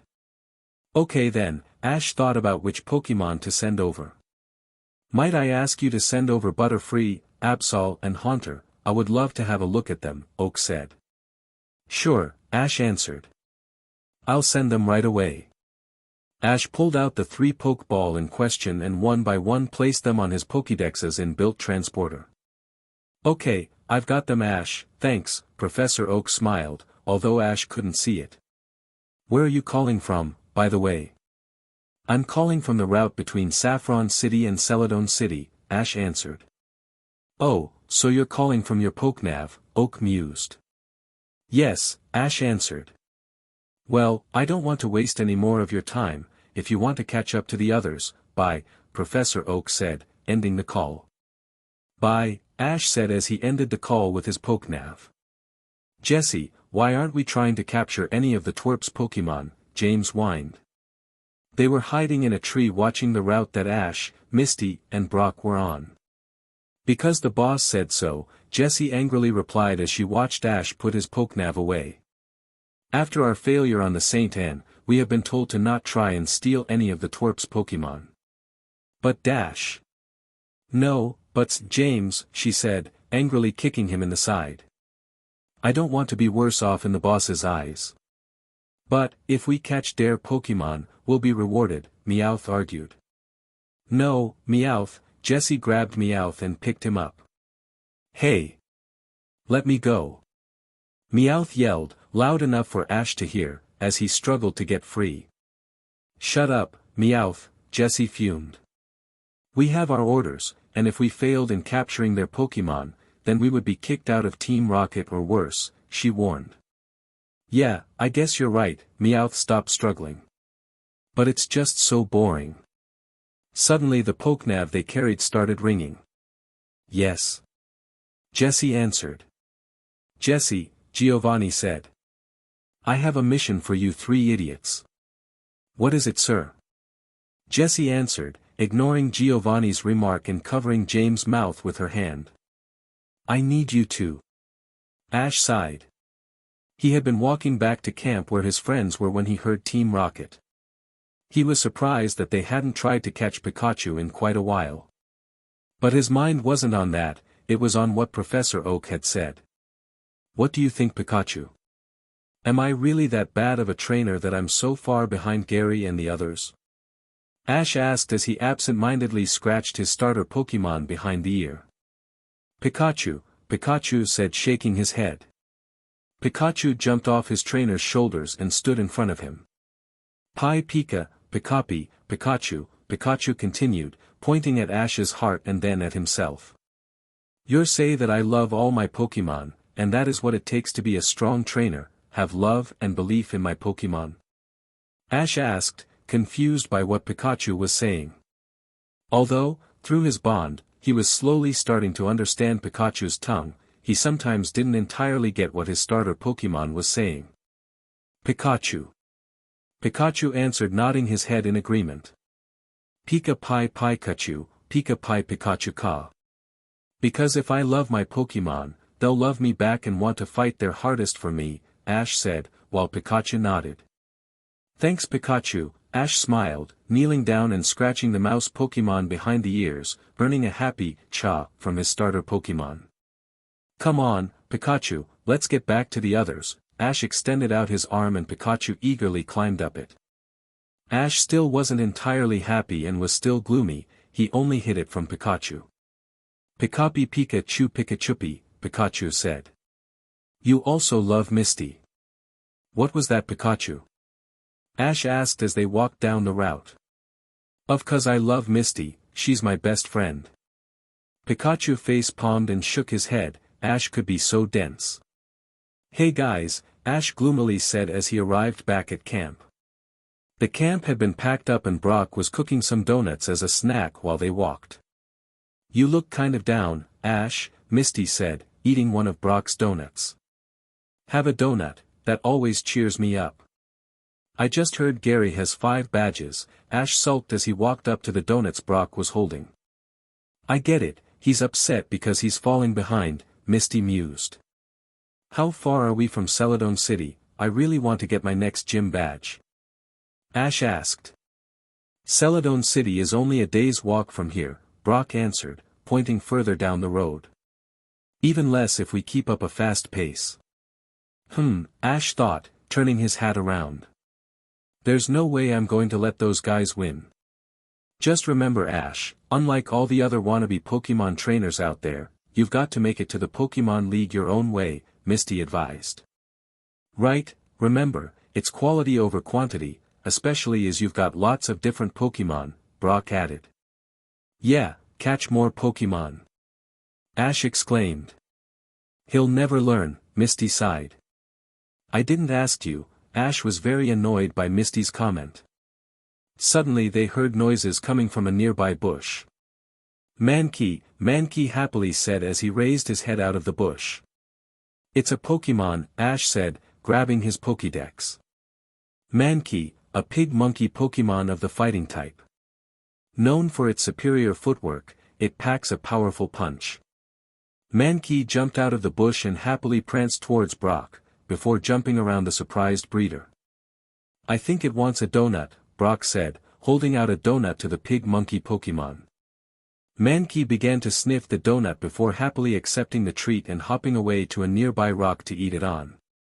A fighting type could really help, I think I'm going to catch it, Ash said, grabbing one of his Pokeball. Charmander, I choose you. Ash exclaimed, releasing his fire type. Use Ember on that Pokémon, he continued, pointing at the still eating Mankey. Ash, I would dash, Misty was cut off as the Ember attack hit Mankey, and subsequently, its donut. With its treat now in ruins, Mankey angrily jumped off the rock and began to thrash around on the road. Looks to me like you got it pretty angry, Misty mused, standing next to Ash and Brock. Ash decided to find out what was going on by pulling out his Pokédex and scan the now angry Pokémon. Although Mankey is usually calm, it does have a bad temper. Once Mankey begins to thrash, stopping it is impossible. Kind of like Misty, Ash thought aloud. Hey! Misty angrily yelled, threatening to pull out her mallet. Charmander, quick, use Ember, Ash commanded, pointing at Mankey. But before Charmander could fire the attack, Mankey rushed forward and smashed the fire-type Pokémon. Charmander, return, Ash said, returning his lizard Pokémon. I think we should run, Brock suggested as Mankey started to charge at the group of trainers. Yeah, Ash and Misty urgently agreed as they turned and began to run the other way. You should have let it finish that donut, Ash, didn't your mother ever teach you manners? Misty yelled while still running. They continued to run, but the pig-monkey Pokémon continued to gain on them. Perhaps try and give it another donut, Brock, Ash proposed, see no end to the chase. Yeah, not a bad idea, Brock said, grabbing a donut. Pokeball. Ash and Misty fell over. Oh, sorry, donut go. Brock yelled, realizing his mistake. Mankey continued to charge towards Ash and his friends, and simply punched the incoming donut, destroying it. Ash and Misty quickly got up off the ground and continued to run as the relentless Pokémon chased after them. Misty suddenly tripped over as Mankey closed in. Misty! Ash worriedly yelled. Ah! Misty screamed, covering her face with her hands, as the pig-monkey Pokémon charged. Mankey jumped over Misty and pushed its feet into the back of her head, forcefully smashing her face into the ground. Using Misty's head as a springboard, Mankey soared through the air. Mankey, the Pokémon yelled before landing on Ash's head and beating the crap out of him. Ash, are you okay? Brock asked, watching the fight. Of course I'm not okay. Ash yelled as he continuously was bashed. I surrender, Ash painfully said as the dust disappeared. Mankey, happy with its accomplishment, ran up a nearby tree with Ash's hat.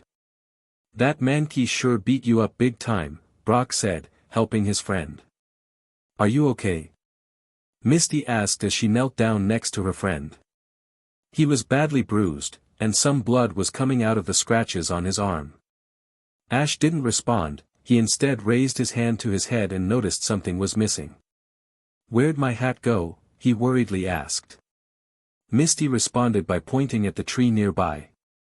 Ash looked at the tree and the pain he had instantly disappeared from thought as he got up and rushed towards the happily jumping Mankey. You little thief, give me back my hat. Ash yelled, shaking his hands threateningly. Mankey responded by happily jumping around, before imitating Ash and pulling the hat backwards and throwing an imaginary pokeball. Ash was now seething with rage at the fact that Mankey had taken his hat. You can get another hat, Ash, Misty advised. It's not the hat, it's the principle, Ash responded, slowly beginning to walk towards the tree. Hold it, you're just going to get beat up again, Misty warned. You're right, Ash agreed, grabbing one of his pokeball. But, it's mine. What's so great about that hat? Misty asked. I can't replace that hat, Ash answered, looking back at his friends. I won it at the official Pokémon League Expo. Don't you know how tough it is to get one of those hats? An official Expo hat? Brock considered. Oh. Both Misty and Brock said at the same time. There were only 100 ever handed out. I didn't know that was an official Pokémon League hat, Misty said. I entered the same contest too. I had to send in a lot of postcards to win that hat. Ash yelled. No wonder I didn't win, I only sent in one, Misty sheepishly said, grabbing the side of her head. Poor Ash, Brock dejectedly said. Losing an official hat is like losing a best friend. Anyway, Ash angrily cut in, annoyed by the disruption of getting his hat back. I'm getting back that hat. Rattata. I choose you. Ash threw the Pokeball, releasing the mouse Pokémon. Rattata, use quick attack and climb up that tree and knock Mankey off. Ash ordered. Rattata raced off towards the tree with streams of white coming from around her. She quickly climbed the tree at a blinding speed and hit the unsuspecting pig-monkey Pokémon. Mankey fell face first onto the ground below as Rattata reappeared next to Ash, happy with her accomplishment. Standing up, Mankey's rage was evident as he turned around and glared at the aspiring Pokémon trainer. Unexpectedly, the pig-monkey Pokémon started to glow. It grew bigger, its arms longer, and its three-fingered paws changed into glove-like hands. It had whitish, shaggy fur and metal shackles on its wrists and ankles. It evolved into Primeape, Ash shouted, surprised by the sudden evolution.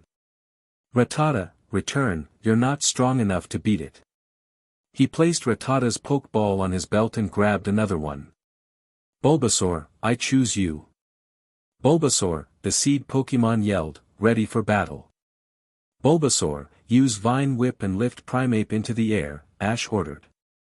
Bulbasaur extended his vines towards the evolved Pokémon, but Primeape continually countered the vines by hitting them away. Goor, Ash was getting frustrated, he really wanted his hat back. Come on Bulbasaur, you can do it. Bulbasaur stopped his attack and retracted his vines. Huh. Ash was shocked as razor-sharp leaves suddenly shot out of Bulbasaur's bulb. The leaves shot towards Primeape. The evolved form of Mankey was shocked by the attack, allowing several leaves to hit it, before using its gloved hands to block the remaining, incoming, leaves. Great work, Bulbasaur. Ash congratulated. But how about you let Charmander do the rest? Ash returned his seed Pokémon and released his lizard Pokémon. Ash knew that Bulbasaur's attacks would continuously be deflected and decided on another approach. Charmander, use M-, reminiscent of the previous battle, Primeape charged towards Charmander and began to thrash, causing the lizard Pokémon great pain. Ash immediately started to second-guess his idea, but suddenly Charmander's tail flame began to grow bigger. Huh? He questioned as he pulled out his Pokédex. Charmander's special attack, Rage. It gains more power the more it is attacked. It will continue to fight until its opponent falls. Primeape continued to bash Charmander while the lizard's Pokémon's tail flame grew larger. After several more hits, Charmander unleashed a full-powered flamethrower attack, surprising not only Primeape, but Ash, Misty, and Brock as well. Congratulations on learning Flamethrower, Charmander. Ash complimented. Use it again, he ordered, taking full advantage of the current circumstances.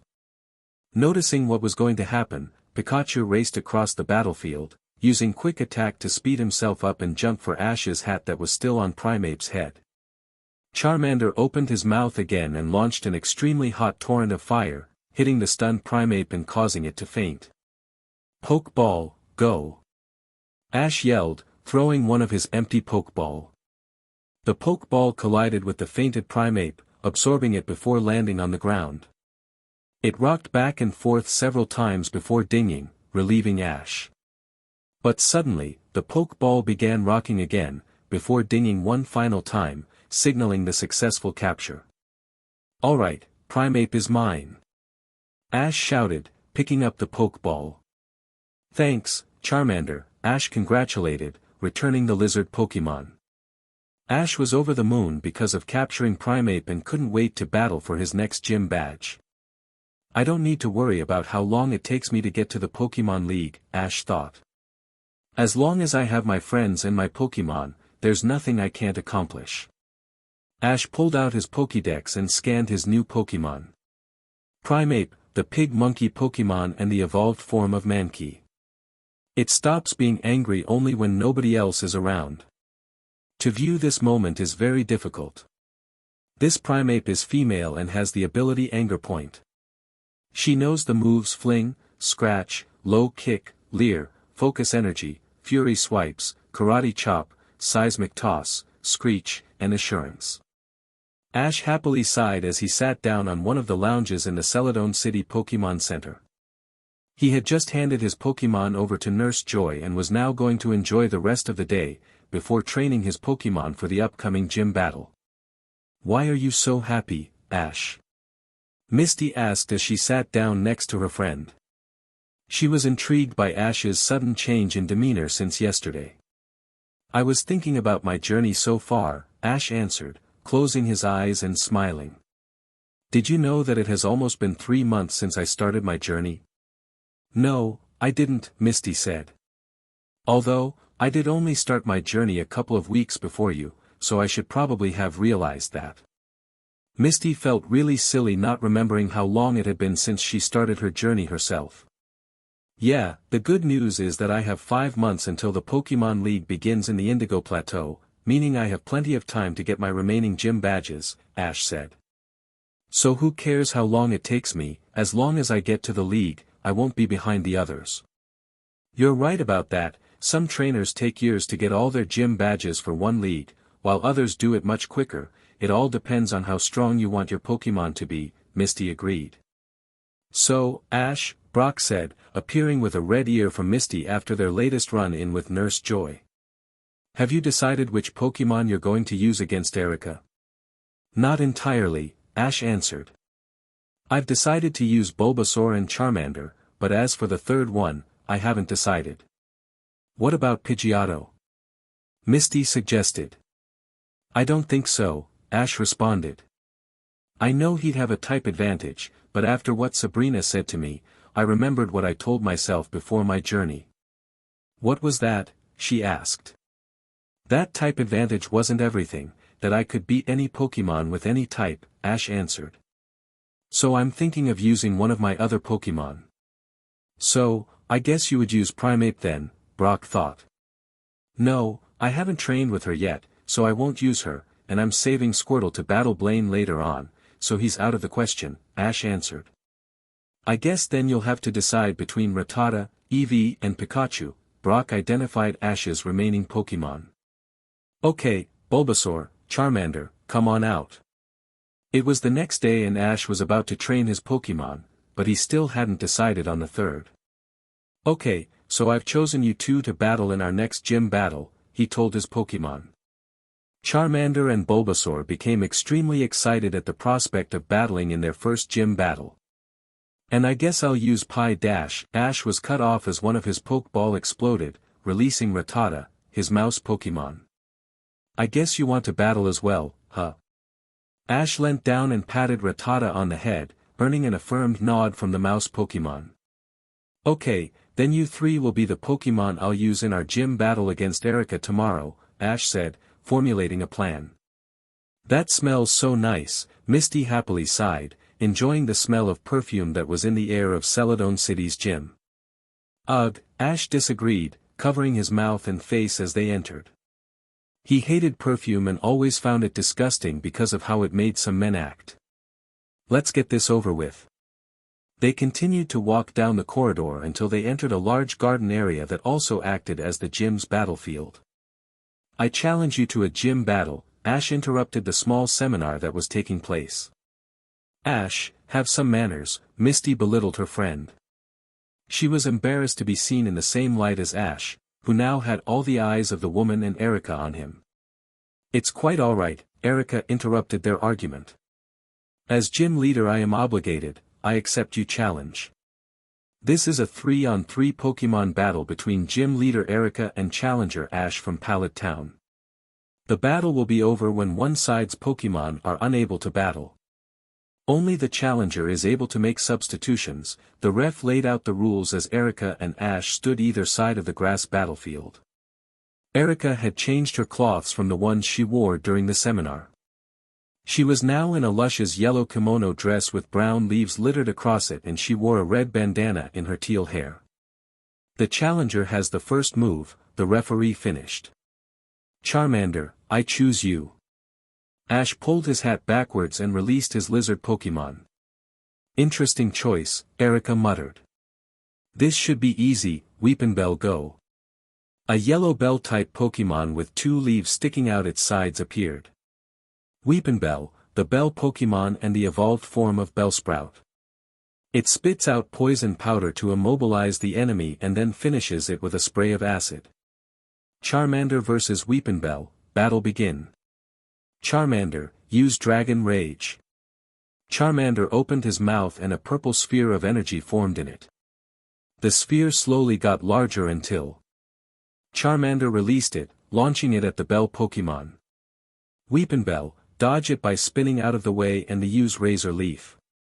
Weepinbell followed Erica's commands and spun away from the incoming purple ball of energy. But Weepinbell didn't stop spinning. He continued to spin as he unleashed dozens of razor-sharp leaves directed towards Charmander. Counter using a full-powered flamethrower. Ash yelled, determined to maintain control of the battle. Charmander opened his mouth again and aimed a gush of flames towards the incoming leaves, causing them to burn up and rain down on the unsuspecting Weepinbell, causing great damage. Now let's finish this, Charmander, get in close and use Scratch. Charmander raced across the grass battlefield and slashed at the weakened grass-type Pokémon. Now. Close-range flamethrower. Charmander fired a point-blank flamethrower at the bell Pokémon, causing him to faint. Weepinbell is unable to battle. Charmander wins. Weepinbell return, Erica raised her Pokeball. You did well and deserve a rest. She looked across the battlefield towards her opponent. Your Charmander is strong but he won't beat this one, Tangela go. When the Pokémon appeared, Ash was surprised to see what it looked like. It had vines sticking out everywhere, wrapping themselves around its body, shrouding its form in mystery. Tangela, a vine Pokémon. Its body is wrapped in vines. The rest of its form is hidden beneath these vines. That doesn't tell me much, Ash said, annoyed. Charmander, return. Charmander disappeared in a beam of light. We'll attack from a distance, Bulbasaur go. Bulbasaur, the seed Pokémon exclaimed as he emerged from the Pokeball. Bulbasaur vs Tangela, battle begin. Bulbasaur, use Vine Whip. Bulbasaur extended out its vines and grabbed the vine Pokémon. Tangela, constrict, resist it from pulling you in. As Bulbasaur's vines grabbed hold of Tangela, the vine Pokémon began to rapidly spin, pulling Bulbasaur closer to the grass-type Pokémon. Bulbasaur struggled to prevent Tangela from drawing him in. Tangela, now's the time to hit it with your stun spore. Tangela stopped spinning and released a fine yellow powder from its body, paralyzing the seed Pokémon. Bulbasaur, return. Oh poor little guy, I'll give you some paralyze heal after the battle, Erica sympathized. Rattata, I choose you. Ash yelled as the mouse Pokémon appeared. Interesting choice, Erica was shocked by which Pokémon she was battling next. Rattata vs Tangela, battle begin, the ref yelled, also surprised by Ash's choice. Okay, Rattata, don't let it grab you with its vines, Ash warned. Use quick attack. Rattata raced off with white streaks flowing behind her. Rattata ran around her opponent waiting for the right time to strike. Don't let it hit you. Erica cautioned. Try and slow it down with your vines. Tangela extended two of its vines to try and hit the mouse Pokémon. But Rattata was moving too quickly and would dodge each incoming attack by moving to the side. Suddenly, Rattata turned towards Tangela and smashed into the seed Pokémon before racing to a safe distance and running in its holding pattern again. Come on, Tangela. Erica was annoyed that they hadn't stopped the mouse Pokémon. Use ancient power and send it in every direction. Dozens of purple glowing rocks flew out of the ground as Tangela used its ancient power attack. The vine Pokémon launched the rocks in every direction, hoping to hit the extremely fast Rattata. Rattata jumped and weaved her way past the first few rocks, but she was moving too fast for her own good as she lost sight of one of the rocks and was hit by it head-on. Rattata, she yelled in pain as she stopped to regroup. But that was all Tangela needed as the vine Pokémon extended two of its vines and grabbed the tired normal-type Pokémon. Rattata. Ash yelled in concern as he watched his Pokémon being dragged towards Tangela. As Rattata was pulled closer, Tangela was prepared to do exactly what it had done to Bulbasaur. But, surprisingly, Rattata was determined to win the battle that she started to glow. She grew larger and more rounded, standing on her two back legs. Her fur changed color from purple to tawny with cream-colored fur on her underbelly. Her teeth grew larger and she had a menacing look.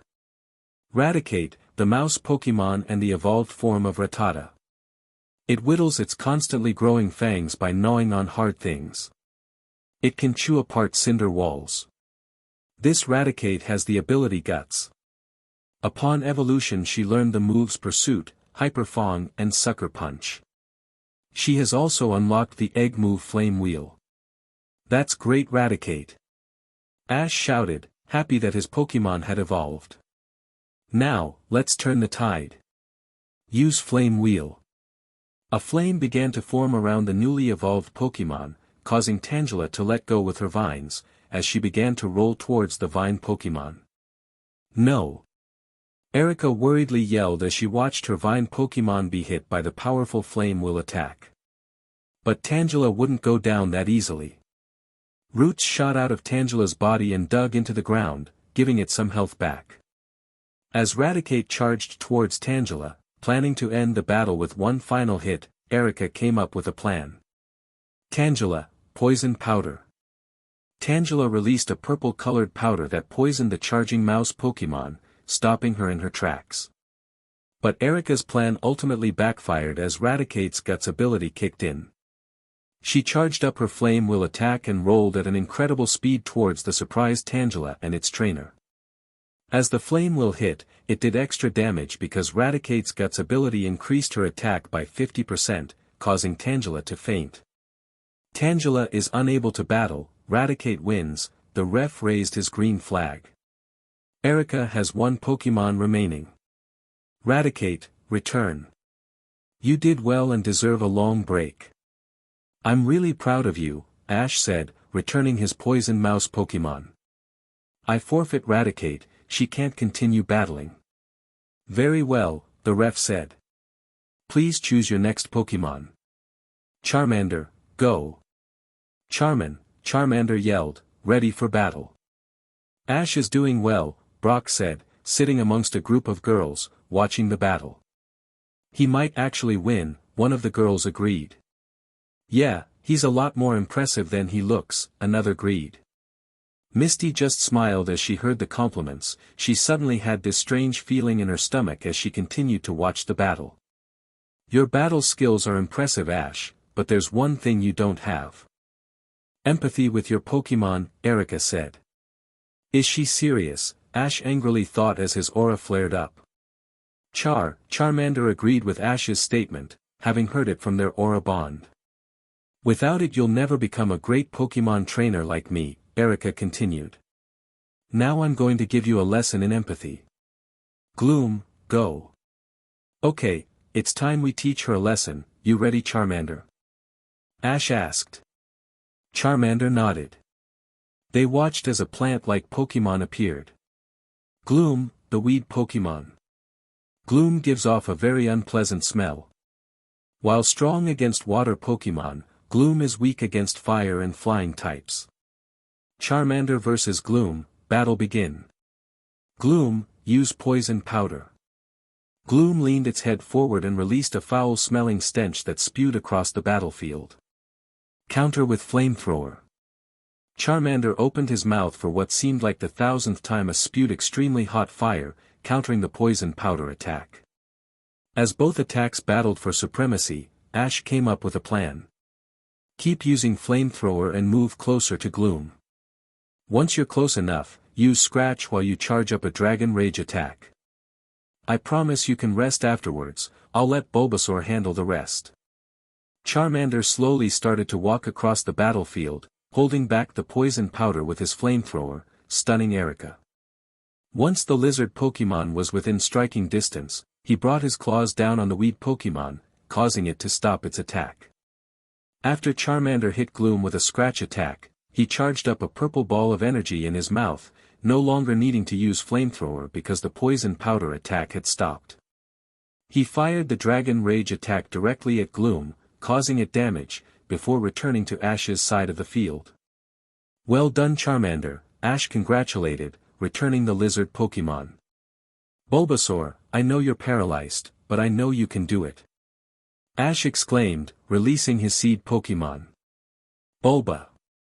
Bulbasaur yelled, determined to prove his trainer right. Bulbasaur vs. Gloom, battle begin. Gloom, Giga Drain. Gloom's flower head started to glow as it fired a green beam at Bulbasaur. Bulbasaur, move out of the way.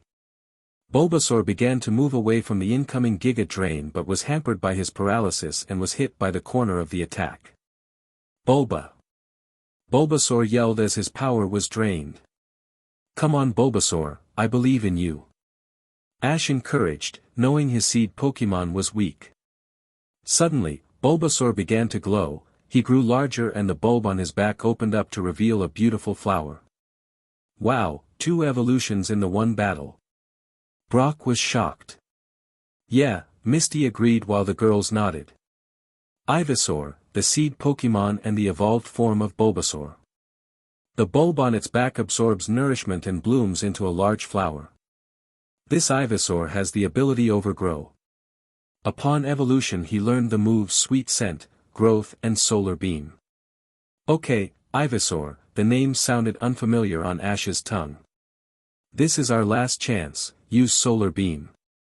Ivysaur's flower began absorbing light from the greenhouse's heat lights. Quick, stop it with dash. Erica tried to call out a command. But it was too late, the lights in the greenhouse had sped up the time it took for the solar beam to charge. Ivysaur jumped into the air and leaned his flower towards Gloom, firing off the green-colored beam that hit Gloom, causing it to faint. Gloom is unable to battle, Ivysaur wins. Erica has no remaining Pokémon, Ash from Pallet Town wins, the referee raised his green flag. Well done Ivysaur. Ash congratulated as he ran up to his evolved Pokémon and hugged him.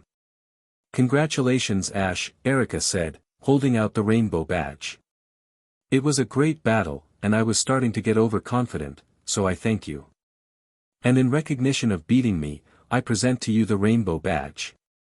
Ash accepted the rainbow badge, which looked like a flower with all the colors of the rainbow. Alright, I got the rainbow badge. One more thing, I give you this, Erica said, holding a TM. This TM contains the move Giga Drain, I give it to all those that beat me. Thanks, Ash said, accepting the TM. So, where to now Ash? Brock asked. First we go to the Pokémon Center to heal my Pokémon, then Dash. Then we head to Hop Hop Hop Town for the Hop Hop Hop Town Water Tournament. Misty exclaimed, cutting Ash off. Although Ash was going to say the tournament anyway. Chapter 11, Water Tournament Preparation. The last couple of days had been quite interesting for Misty. They had arrived in Hop Hop Hop Town early, leaving Misty plenty of time to train. But that didn't happen. When they had arrived, Ash was ransacked by a woman believing he was her missing son. Obviously he wasn't, but that had led them to discover that several children were missing. After some investigation work with Nurse Joy and Officer Jenny, they managed to find the cause of what was happening. Inside a mansion on top of a skyscraper, the occupant's Drowsy had recently evolved into a Hypno. Misty accidentally fell victim to Hypno's hypnosis and believed she was a seal and ran away. She ultimately led Ash and the others to the kid's location, and after some clever thinking, they used Drowsy's sleep attacks on all the affected children, returning them to normal. Once they had arrived back at the Hop Hop Hop Town Pokémon Center, they had discovered that a wild Psyduck seemed to be still suffering from the effects of Hypno's hypnosis. Feeling sad, and wanting to help it, Brock had offered to take the wild Psyduck. But fate would hold that Misty ended up with the Dopey Duck Pokémon. As she was about to leave to train for the upcoming water tournament, she fell over, and one of her empty Pokeball rolled out of her bag and Psyduck touched it, capturing the duck Pokémon. Ash, please take him off my hands, you said you like challenges, Misty pleaded. She had yet to attempt to train her newest Pokémon, and she could tell by one look that it would be impossible to train the Dopey Duck Pokémon. No, Ash simply stated. I already have 3 water types, I don't need any more at the moment. They were about to start training for the water tournament. Come on Ash, I'll make it worth your while, I'll just give him to you, no trade required, Misty bribed. No, Misty, Ash sighed. Trust me on this, if you want to become a great water trainer, or even the water Pokémon master, you're going to have to learn to deal with Pokémon like this, he pointed at the duck that was holding his head with a blank stare on his face. I guarantee that I will eventually catch a Pokémon like that. Fine, Misty groaned, she really did hate having Psyduck.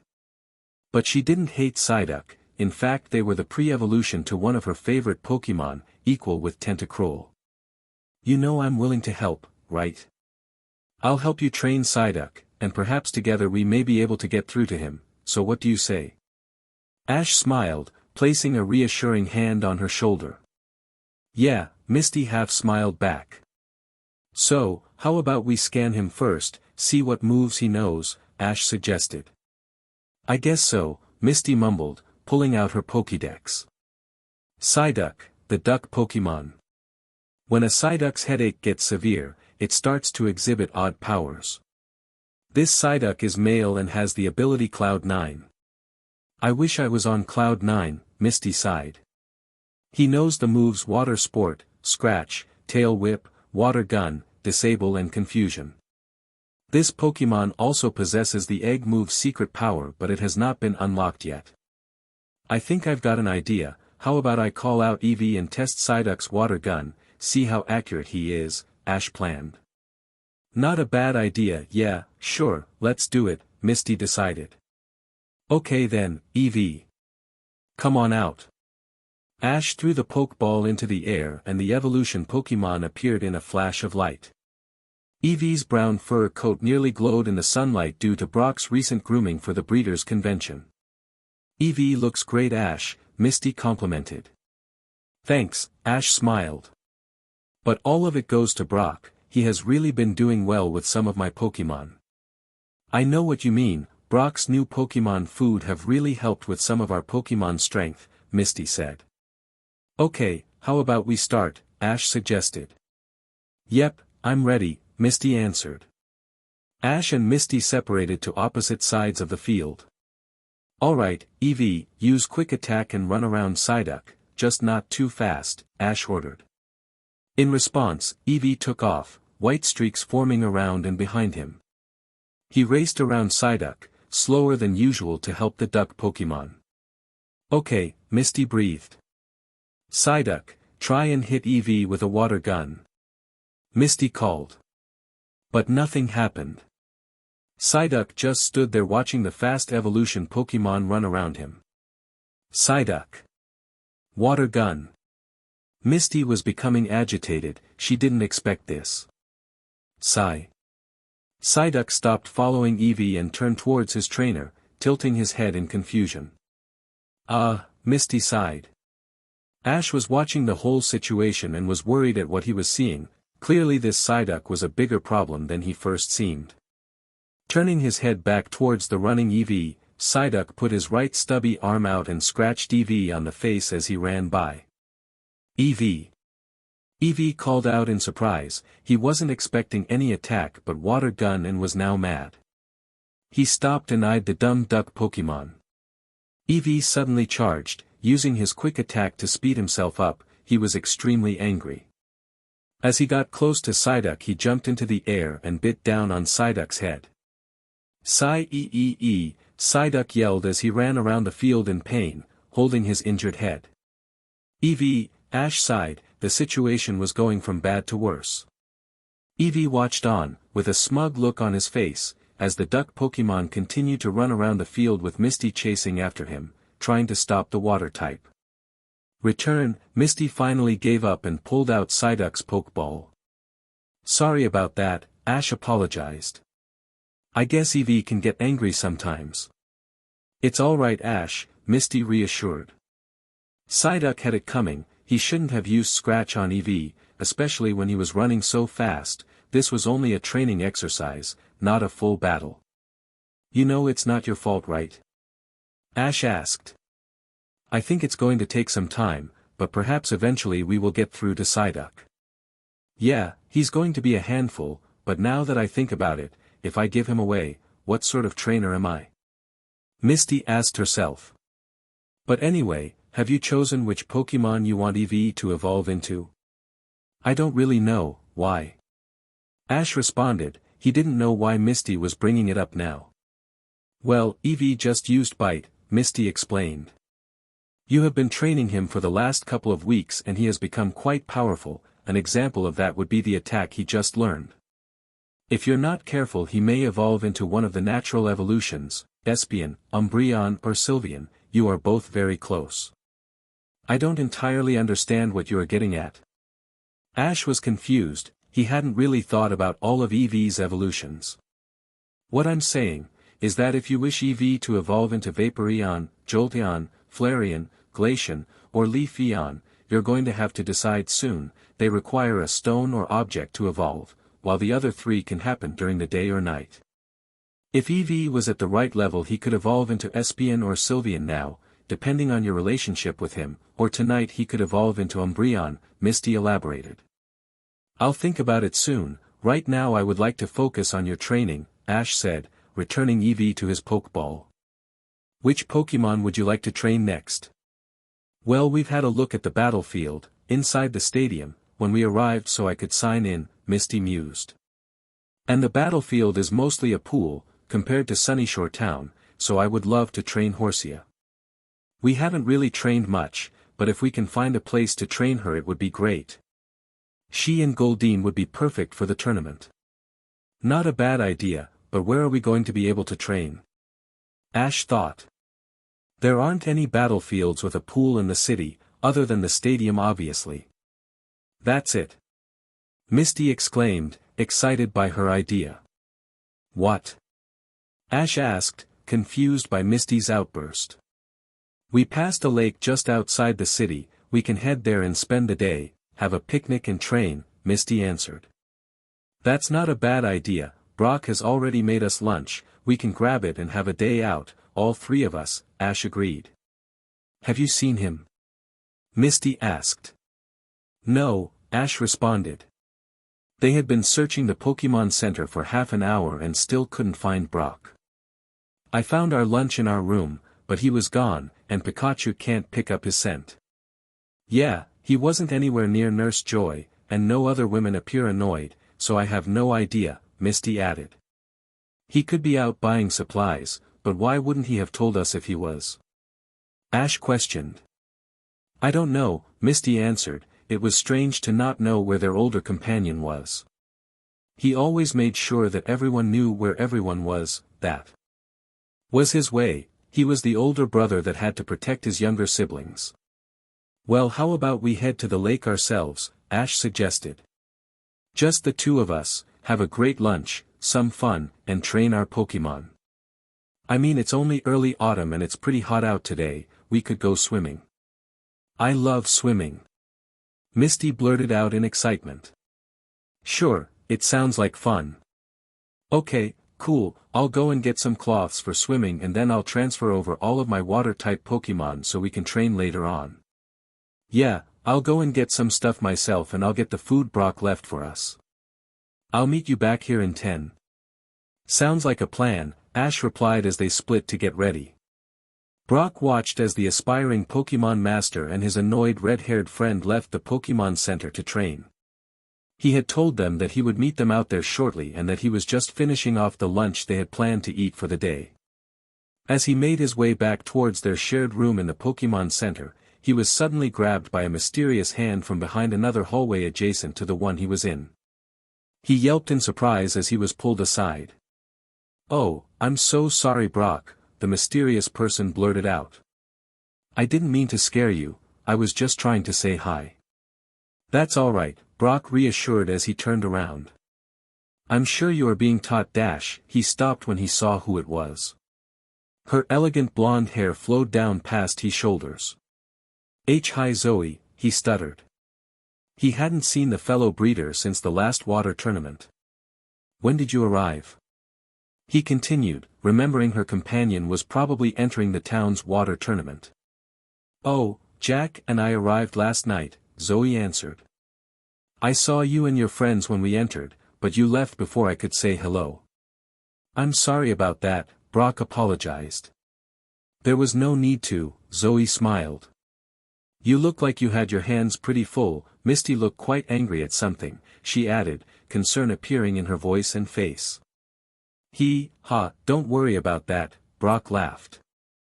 She's just angry because the new Pokémon she recently got was kind of dumb. Okay, so nothing serious then. Zoe said, trying to calm herself down, she did really care about everyone, whether she knew them or not. Nope, not at all, Brock said. So, how have you been? I've been good, she replied. Milotic is doing great, and the Pokémon I've chosen for the Breeders' Convention is looking really great, he's such a lively Pokémon. Who are you going to enter? I'm not telling you that, she answered with a sly grin on her face. I don't reveal my hand to the opposition, no matter how fun they are to hang around. What? Brock was shocked by her compliment, he had never been complimented by a girl before and it felt strange to him. Come on, I've got something I want to show you. She grabbed Brock's arm and led him out of the Pokémon Center and into the large city. Brock was now worried, he hadn't told Ash or Misty that he was leaving for the day. Zoe had pulled him away so fast that he barely registered that they had left the Pokémon Center by the time the building was out of sight. Where are we going? Brock asked as he walked alongside his friend. I'm really worried about my friends, I didn't let them know I was leaving. They're fine, trust me, Zoe simply stated as they turned down another street. How do you know? Brock said in a disbelieving tone. I saw them as we left, they were having an EV battle a Psyduck, it appeared to not be going well, and besides, they're old enough to go on their own journey, they don't need you looking out for them 24/7. So just have fun today, you don't see me with my companion do you? About that, where is Jack? Brock asked. He's training, she simply stated. He didn't want me interfering with his preparation, so here I am. It gets kind of lonely when you're out by yourself, so I decided to bring you along. Against my will, Brock mumbled. Oh please, if you didn't want to come you would still be at the Pokémon Center. Zoe argued.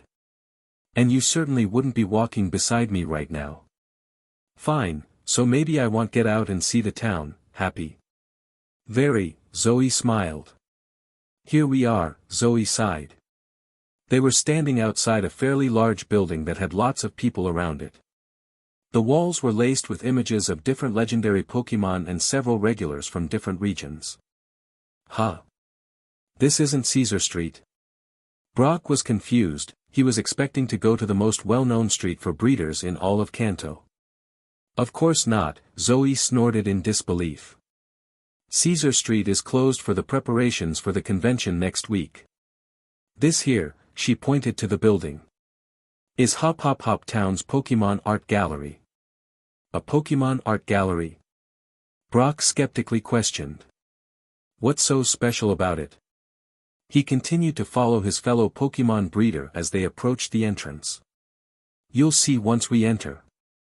Zoe replied, lining up in the large line at the entrance. Cannonball! Ash yelled as he jumped into the lake on the hot autumn day. The splash he created washed over the grassy surface that lined the lake, nearly soaking Misty, who was yet to change. Ash! Misty yelled, removing her cloths to reveal her usual red bikini underneath. I don't want my daily cloths being wet. Well, hurry up. The water feels awesome. Ash continued to swim along the calm lake, enjoying the time as much as possible as he knew it would be quite some time before they would be able to do this again. They were the only ones there and had the whole lake to enjoy to themselves. Coming, Misty said before elegantly diving into the water, a stark contrast compared to the way Ash entered a moment earlier. Ash? Misty worriedly said when she came up for air. Her friend was nowhere in sight, and she was worried about where he was. Ah! She squealed as she felt her foot get dragged under the water. Ha ha ha! Ash hysterically laughed at his own joke as he came up for air. He watched as Misty rose from underneath the water, very displeased. I'm going to get you Ketchum. Misty angrily warned, but her mouth was twitching, struggling to hide her smile. Ash immediately responded by splashing her in the face. Come here. Ha, you'll have to catch me. Ash yelled as he made it to shallower water and proceeded to run. Oh, I will, Misty happily laughed as she chased after him. You really like Pokémon art, don't you? Brock asked as he followed Zoe around the gallery. Yep. Zoe answered. Why? What's so special about? Are you kidding? Zoe gasped. It's all about the way these artists make the Pokémon shine. It's kind of like what we do, except it's in an image. They continued to walk until Zoe stopped at a particular painting. Take this one for example. Zoe pointed at a painting of a Kangaskhan protecting its babies from an angry Tauros. Look at the way the painter has demonstrated the sheer power of the Kangaskhan and the Tauros, they really draw you to them. And look at the baby Kangaskhan that hide behind their mother, you can almost feel the fear that's depicted in the image. Brock was starting to understand what Zoe meant by the way the painting lured your attention towards the Pokémon themselves and not the situation in the background. Or look at this one, Zoe continued, pointing at an image of a group of Oddish that were watching their home, their forest, burn down. The way the sadness in the Pokémon's eyes draws your attention away from the fire blazing in the background. Their sadness is depicted so well that you can't take your eyes off them, and when you do, you really feel as if you're there, standing with them, watching the place burn.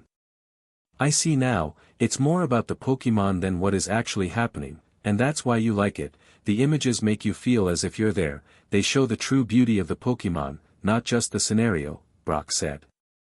That's exactly why, Zoe smiled as they continued to walk around the gallery. Oof, Ash groaned as he was tackled into the lake. Ha, I got you, Misty devilishly smiled. Okay, Misty, you've gotten even. Ash put his hands up in defeat. Oh, no, I'm just getting started, Misty said as she slowly approached the aspiring Pokémon Master and Aura Guardian. The water went up to about their waist and was easy to stand in. Ash's demeanor quickly changed as he proceeded to get up and splash Misty again before running in the opposite direction. I won't fall for that again, Ketchum. Misty smiled as she chased after Ash again. Pathetic, a male voice said, watching the two Pokémon trainers have fun. Ash and Misty heard the outburst and stopped, turning towards the newcomer. Jack! Misty angrily yelled. She was really enjoying the time she was spending with Ash, and he had to come and ruin it. What do you want? She said, crossing her arms over her chest, weary of the way she was dressed in front of her rival. I came here to train. Jack simply stated. Something you should be doing, not spending your time wasting it with this, he pointed at the situation. I'll have you know that we do intend to train, Ash argued, standing up for his friend. Really? Jack raised an eyebrow. Yes, Misty angrily retorted. And I don't need to train to defeat you, if I remember you lost to me the last time we faced each other. Beginner's luck, Jack said before turning around and leaving. Why that annoying as dash, Misty stopped when Ash came up to her and put a hand on her shoulder. Let it go, Misty, Ash calmingly said. We had fun, that's all that matters, and he is gone now, there's no point in remaining angry. How about we stop and eat, it's getting a bit late and I'm getting hungry, Ash's stomach growled in response. And after that we can train. Sure, Misty smiled. Sorry about ruining our day of fun. There is no need to apologize, it was all Jack's fault, Ash reassured as they moved towards their picnic to have lunch. Yeah, you're right, Misty smiled. And I have had fun, there's no point in feeling down, thanks, she continued, taking hold of Ash's hand with her own. Are you ready? Ash asked. They hadn't changed out of their swimming cloths and were now standing on a small group of rocks in the lake, preparing to train. Yep, Misty said as she grabbed one of her Pokeball. Misty calls Horsia. The little dragon Pokémon appeared in a flash of light, happily saying its own name and swimming around. She had a single dorsal fin and a tightly curled tail. Her red eyes looked around at the environment while her cream-colored ridged belly and dorsal fin were half submerged in the water. Her long, tubular mouth and three spike-like projections on either side of her head bobbed up and down as she swam. Squirtle. I choose you.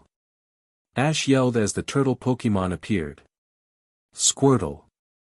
Squirtle yelled, ready for battle. You can have the first move, Misty, Ash said.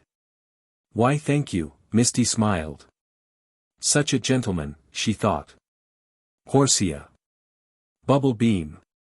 The dragon Pokémon stopped happily swimming around, before looking at her opponent with an intense gaze, and then pulled her head back and unleashed a powerful beam of bubbles at the turtle Pokémon.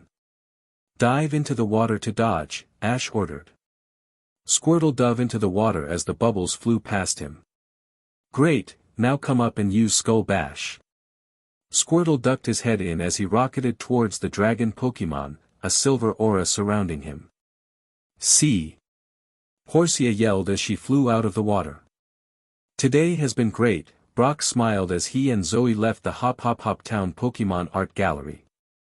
Let's do something like that again.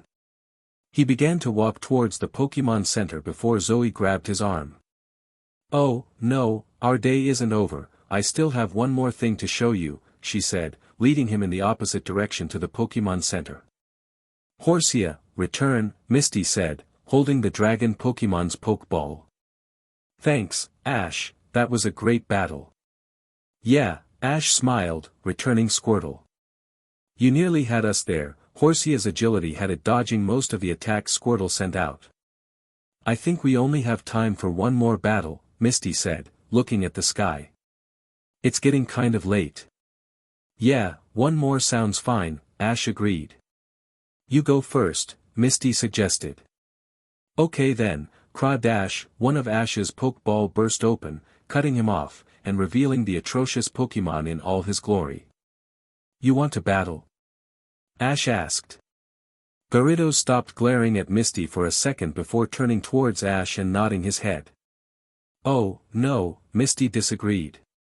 "I'm not having the same thing happen to me like the last time we battled." "Trust me, Misty," Ash reassured. "I guarantee that Gyarados won't do that again, right Gyarados?" Gyarados turned his head towards Misty and nodded, showing that he really did want to battle. "Alright, I might as well use one of my more powerful Pokémon then," Misty calls Tentacruel. Misty threw her Pokeball into the air and the large jellyfish Pokémon appeared in a flash. "Okay, I'll go first this time," Ash said. "Gyarados, Dragon Rage." But Gyarados didn't listen, he instead dived into the water and swam towards the jellyfish Pokémon. "Gyarados! Listen to me!" Ash groaned. Misty watched Gyarados closely as the battle continued. She would occasionally order a dodge or a poison jab attack and Tentacruel would follow Misty's orders unconditionally. But, Gyarados, he didn't do anything Ash told him to do, and it was frustrating the black-haired Pokémon trainer. After a while, Misty finally realized what was happening. "Ash," she called out, stopping his continuous yelling at his atrocious Pokémon. "I know why Gyarados isn't listening to you," Ash looked at her strange. "He wants to battle me on his own, he testing me, I couldn't handle him when he evolved and you stepped in and helped me. Now he wants to see if I'm strong enough to gain his respect." Ash stopped and thought about what Misty said and finally agreed with her statement. "Yeah, okay, well good luck. I'll let Gyarados handle everything from here, not like I've helped anyway." Ash sat down on the rock and watched the battle. Gyarados continued to swim throughout the lake, waiting for another opportunity to strike. Tentacruel. Use acid spray on the water and poison Gyarados. Misty ordered, tired of this game of Meowth and Pikachu. Tentacruel opened his mouth and released a green slug-like acid into the water. Gyarados didn't notice the poison and swam right into the tainted water, severely poisoning him. Gyarados rose from underneath the water in pain, giving Misty her chance. Tentacruel, while he's distracted, use poison jab. Tentacruel swam towards the atrocious Pokémon extremely quickly, surprising not only Gyarados, but Misty as well. Tentacruel brought several of his purplish glowing tentacles into the air and repeatedly smashed them into the poison Pokémon. Dose. Gyarados screamed in pain before diving back underwater for safety. Tentacruel followed the atrocious Pokémon, as per Misty's request. Before long, both Pokémon rose from beneath the surface, tired of their little chase. Gyarados began to charge at the jellyfish Pokémon, determined to end the battle. Tentacruel. Use Wrap.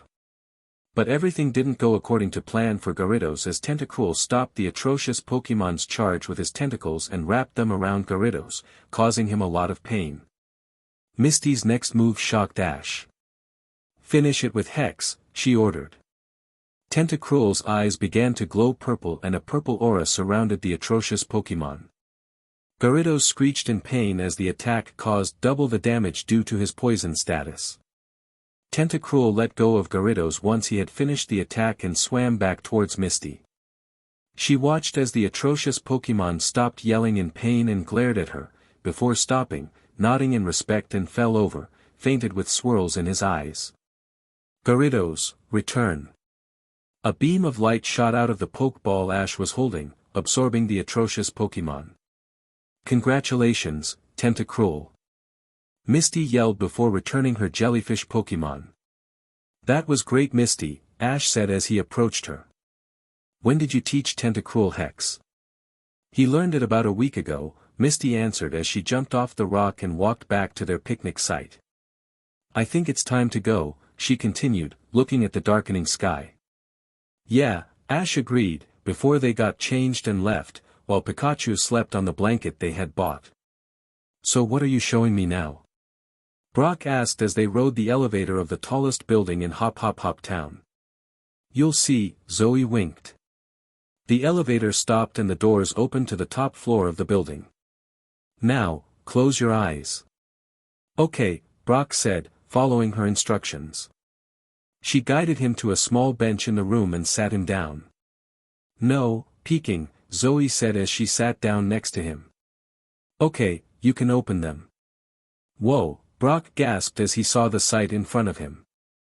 They were sitting on a bench, near the window, look out over the city. But that wasn't what Brock watched in awe, no, it was the beautiful sunset that loomed on the horizon just past the buildings. All the beautiful shades of orange contrasted greatly with the silhouette of the tall buildings of the town. It's beautiful, isn't it? Zoe sighed as they watched some bird Pokémon fly by in the distance. Yeah, Brock agreed, with a smile on his face. It was dark by the time Brock and Zoe had arrived back at the Pokémon Center. I guess I'll see you tomorrow at the tournament, Zoe said before splitting off and sitting on one of the lounges in the lobby. Yeah, bye, Brock said before heading for his shared room with Ash and Misty, hoping to see how they're going. As he entered the room he was surprised to see that they weren't there. Rushing out, Brock frantically searched the Pokémon Center for his friends. Ash. Misty. Pikachu.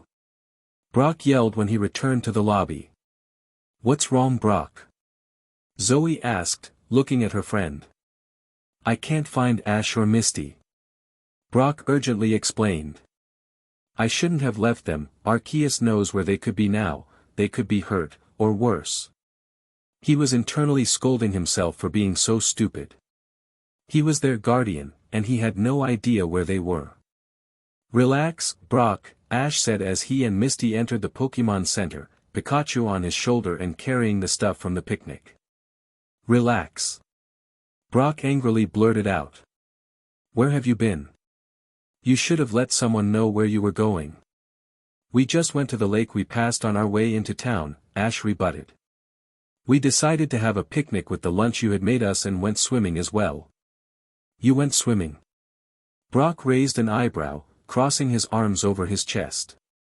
Leave them be, Brock, Zoe cut in. They were just having fun, they don't need to be babied. I guess you're right, Brock sighed. Wait, Brock talked to a girl, and didn't go all lovey-dovey, Misty said in shock. Wow, she looked at Zoe.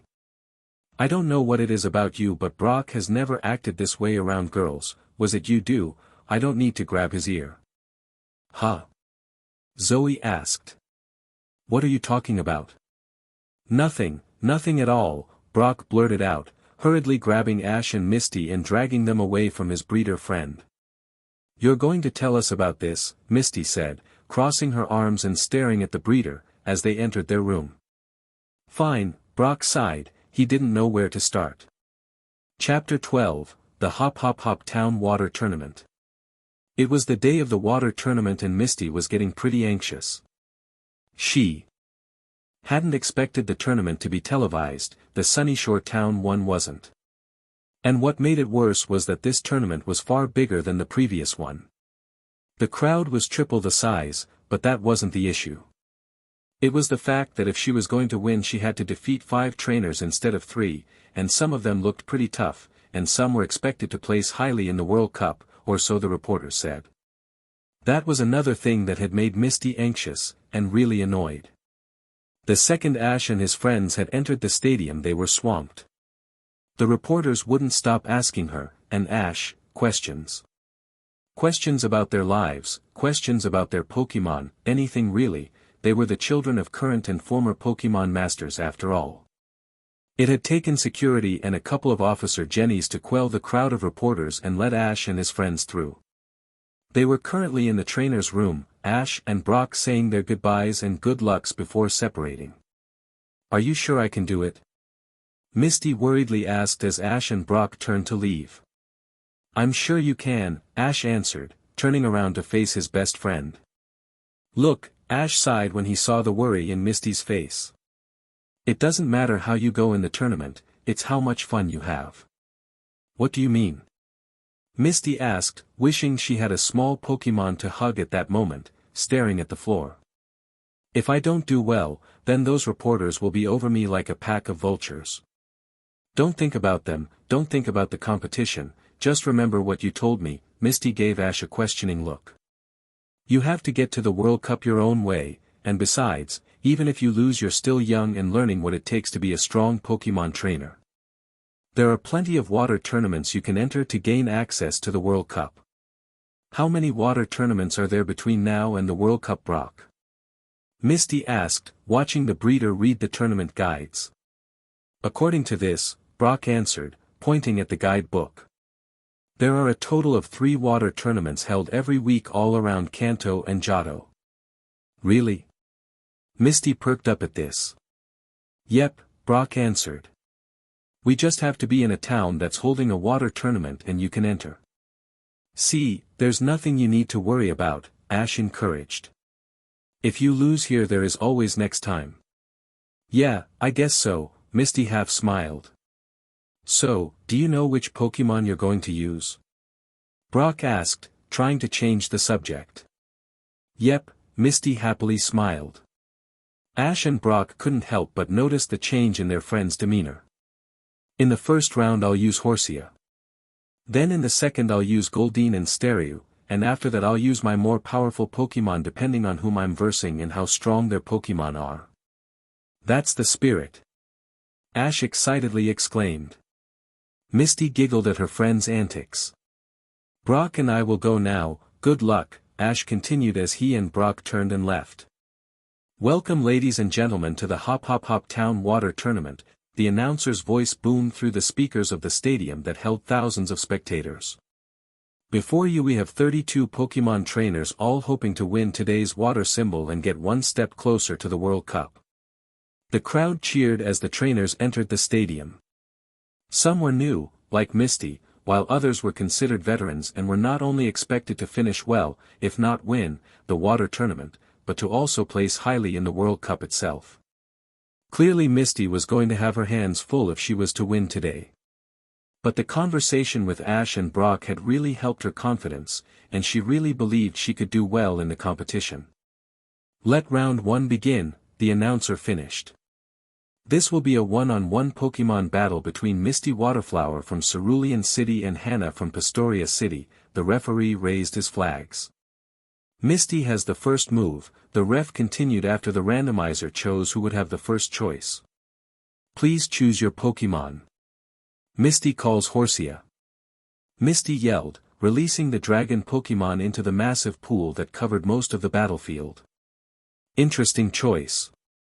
Hannah called out from the other side of the battlefield. Shellos. Time to battle. Hannah threw her Pokeball into the air and the slug-like Pokémon, with a red back appeared. Huh. Misty muttered, pulling out her Pokédex. Shellos, the sea slug Pokémon. Shellos' shape and color varies depending on where it lives. 2 different varieties have been confirmed in the Sinnoh region. Horsia vs Shellos, battle begin. Everyone in the audience, and lots more sitting in front of a television were intrigued by this battle. It was the first time that they would get to see Dan Waterflower's daughter in action. They had only heard about her victory in Sunyshore Town thanks to reports and had never seen her battle. Horsia, come up out of the water and use Bubble Beam. Misty ordered. Horsia raised its head out of the water and shot a beam of bubbles at the sea slug Pokémon. Hannah remained calm and didn't order Shellos to do anything, not even dodge, extremely confusing Misty. The attack hit dead on, but it did nothing to the stationary Pokémon. In fact Shellos looked to be getting stronger as it was continuously hit by the Bubble Beam attack. What? Misty exclaimed in disbelief as Shellos appeared unharmed by the attack. In her shock she pulled out her Pokédex again and scanned the slug-like Pokémon, trying to determine what had just happened. Shellos' special ability, Storm Drain. This ability allows the Pokémon to absorb all water-type attacks without taking damage. Great, Misty groaned. How am I going to win this battle now? Horsia doesn't know any moves that aren't water-type, she thought. Additionally, each water-type attack that the Pokémon with this ability absorbs, its special attack increases. That's right. Hannah yelled from across the battlefield. Thanks for increasing my Pokémon's attack, she calmly smiled at her opponent. Shellos, now, hidden power. Shellos followed its trainer's command by jumping into the air. As the slug Pokémon jumped into the air, light blue circles surrounded its body. The circles eventually formed a light blue ball of energy in front of Shellos before the sea slug Pokémon launched several smaller ball of energy at the dragon Pokémon. Horsia was surprised as she tried to dodge the ball of energy, ultimately failing as a couple hit her directly, causing her to dive into the water for safety. As Misty Waterflower ceremoniously washed out of the Hop Hop Hop Town water tournament, the announcer exclaimed as they all waited for Horsia to reappear. "Come on, Horsia. You can do it." Misty encouraged through gritted teeth as she waited to see if her dragon Pokémon was still conscious. The crowd was starting to become restless as seconds turned to minutes, waiting for the dragon Pokémon to reappear. The referee was starting to feel the same way as he was about to announce Hannah the winner. Suddenly, a very angry Horsia appeared from beneath the water. But that wasn't what surprised everyone, including Misty. It was the turquoise ball of energy that had formed in front of the dragon Pokémon's mouth. Horsia fired the turquoise ball of energy at Shellos. Hannah was so surprised by the attack that she didn't have time to tell her Pokémon to counter or dodge as the turquoise ball of energy began to change shape into the form of a dragon. The attack was quite weak, considering that Horsia was still a young Pokémon, and didn't manage to fully take the dragon shape as it smashed into Shellos. The attack caused extra damage due to the critical hit and Horsia's special ability. Horsia used Dragon Pulse, but how? Ash asked as he and Brock watched the attack change shape. Perhaps Horsia had Dragon Pulse as an egg move and we didn't know about it. Misty never scanned Horsia right. Brock mused, cupping his hand with his chin. They were sitting next to Zoe, watching the tournament unfold. But how is that possible? I thought Pokémon couldn't unlock their egg moves until they evolved. Ash asked. Not all Pokémon need to evolve to unlock their egg moves, Ash, Brock answered. Some can unlock it using training, while others can use it once they hatch from an egg. It all depends on the Pokémon. But how? That doesn't make sense, Ash argued. Yes it does, Ash, Zoe answered this time. Each individual Pokémon is different, it's all based on their genes. Some will have the egg move immediately, while others will take time to unlock it. But, if that's true, does it mean that the Pokémon that can't use the egg move straight away are weaker than those that can? Ash asked. No. Zoe gasped. What it means is that the Pokémon is just taking longer to learn how to access it. There is evidence that suggests that Pokémon that unlock their egg move through evolution or training result in having their egg move at full strength when they unlock it, while those that can use their egg move after immediately hatching require a long time to get the attack up to full strength. Anyway, let's watch the rest of the battle, Brock interrupted, pointing at the battlefield. Shellos cried in pain as the attack struck. But the slug Pokémon didn't have time to react as Horsia formed another ball of energy in front of her mouth. She again launched the Dragon Pulse at her opponent, this one taking full form of a dragon and clearly looking far stronger than the previous attack. Again Shellos was struck by the attack, and this time fainted. Shellos is unable to battle, Horsia wins. The ref raised his flag that represented Misty's side. Misty moves on to the second round. Amazing, the announcer exclaimed. Just when we thought that Misty was out of the tournament, her Pokémon appears out of nowhere and unleashes an attack no one saw coming. Well done Misty, Brock congratulated as he and Ash entered the trainer's room. Thanks, Brock, Misty smiled. I can't believe that Horsia knew that attack all along. I guess I should scan her, right? Yes, Ash answered. I honestly believe that you should scan all the Pokémon that you haven't yet, so you know what moves they know. I already know what Goldeen, Staryu and Starmie know, so I'll just scan Horsia for now, Misty answered, pulling out her Pokédex and aiming it at the Pokeball in her hand. Horsia, a dragon Pokémon. In this unique Pokémon species, thousands of eggs hatch every spring, and then the male raises them himself. This Horsia is female and has the ability Sniper. She knows the moves Water Gun, Smoke Screen, Leer, Bubble, Focus Energy, Bubble Beam and Agility. This Pokémon also possesses the Egg Move Dragon Pulse that it knows from the moment it hatched. If I had known that, the entire battle may have gone more smoothly, Misty groaned. Hey, don't feel bad, you still won, right? Ash encouraged, smiling at his best friend. Yeah, I know, it's just, I barely won the first battle, how can I win the rest? Misty asked. Well, for starters, you're using Pokémon you know about, Brock answered. You had barely battled with Horsia before, the only time was when you trained with Ash a couple of days ago, and all of your other Pokémon are determined to win for you, so I think you'll be alright. Thanks Brock, Misty smiled. Well, I guess there is nothing more to do than to wait for the next battle. Both Pokémon are unable to battle, the ref exclaimed. Please choose your final Pokémon. Misty had been battling another trainer from Sinnoh, and this battle wasn't going any better than the previous one. Misty had called out her Stereo, while her opponent, a guy called Robert that came from Snowpoint City, had called out a Prinplup. The battle had been long, but eventually both Pokémon fainted at the same time, resulting the current stalemate. Finneon, go! Robert yelled as the fish-like Pokémon, with the top half of its body black and the bottom half light blue, appeared, swimming happily in the pool of water. Finneon, the wingfish Pokémon. Because of its twin-tail fins that flutter like wings when swimming, Finneon has been called the Beautifly of the Sea. Misty calls Goldeen. Misty shouted as her fish-like Pokémon appeared in the water as well.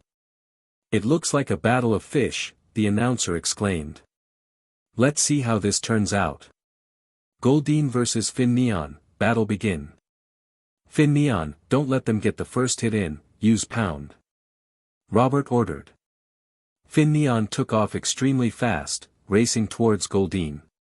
Counter with Horn Attack. Misty ordered. Goldeen raced off towards the charging Finneon. Both Pokémon continued to charge at one another until they both hit, causing a stalemate. Again. Robert ordered. Fury Attack. Misty countered. Both Pokémon continued to charge at one another, trying to find an opening for their attack. As each time failed, they would turn around and try again. Eventually Finneon gained the upper hand and hit Goldeen several times with its Pound. Attack. Suddenly Goldeen began to glow. She grew larger, and her horn grew longer, and when the glow disappeared Goldeen was replaced with Sea King. Sea King. Sea King yelled defiantly. Wow! Goldeen evolved into Sea King. Misty certainly has luck on her side today, the announcer blared through the speakers. Sea King, the goldfish Pokémon. Sea King is the evolved form of Goldeen. Its sharp, drill-like horn is capable of crushing even stone. This Sea King is female and has the ability Swift Swim.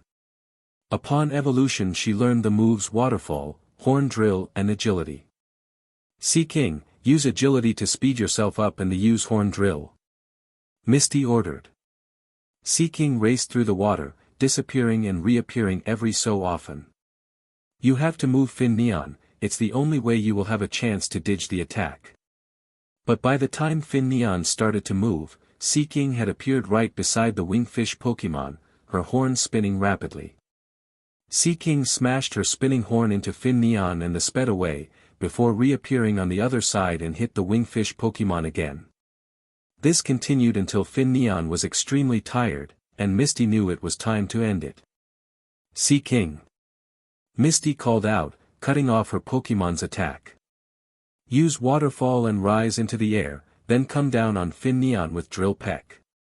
Suddenly, Sea King's eyes started to glow blue, causing a column of water to rise out of the pool, which Sea King swam up. Once the goldfish Pokémon made it to the top of the column of water, she jumped out of it and fell straight down towards the weakened wingfish Pokémon. You've got to move. Robert worriedly yelled. But it was too late, the repeated attacks the Finneon had been hit by had caused severe damage and it struggled to move. Sea King flew towards the wingfish Pokémon and smashed into it as fast as she could, pushing both Pokémon deep into the pool. Moments later Seaking reappeared, tired, but could easily continue to battle, while the unconscious form of Finneon slowly rose to the water's surface. Finneon is unable to battle, Seaking wins, the ref exclaimed. Misty moves on to the third round. Congratulations Seaking, Misty happily said as she returned her goldfish Pokémon and left the battlefield after shaking hands with Robert. This will be a 3-on-3 Pokémon battle between Misty Waterflower from Cerulean City and Rachel from Olivine City. The referee raised his flags. Rachel has the first move, the ref continued after the randomizer chose who would have the first choice. Please choose your Pokémon. Gyarados, battle stance. Rachel yelled, throwing her Pokeball into the air and releasing the atrocious Pokémon. Misty was glad she had battled Ash's Gyarados a couple of days ago, it would come in handy now. Misty calls Vaporeon. And Dan's famous Vaporeon finally makes her appearance. Let's see what happens as these two titans battle, the announcer yelled. Gyarados, Hyper Beam, Rachel ordered, knowing Vaporeon's special ability, Water Absorb. Quick, dodge it by jumping into the pool. Misty worriedly ordered. Vaporeon followed Misty orders and jumped into the pool of water, dissolving herself so she couldn't be hit by Gyarados' attack. But that attack didn't come, instead Gyarados stopped the attack as Rachel had ordered it to. Now, Gyarados. Thunder. What? Misty yelled in shock as she watched as the massive electric attack formed around the atrocious Pokémon shot out towards the water. Vaporeon. Misty worriedly screamed as the attack hit the water, causing the electricity to spread out across the entire pool. Several seconds after the attack stopped, Vaporeon slowly crawled its way back onto the solid surface of the battlefield before fainting. Vaporeon is unable to battle. Misty, please select your next Pokémon, the ref exclaimed. Poor Vaporeon, Ash sadly said as they watched Misty return her Bubble Jet Pokémon to her Pokeball. I know, Brock agreed. We can only hope that the rest of the battle goes better.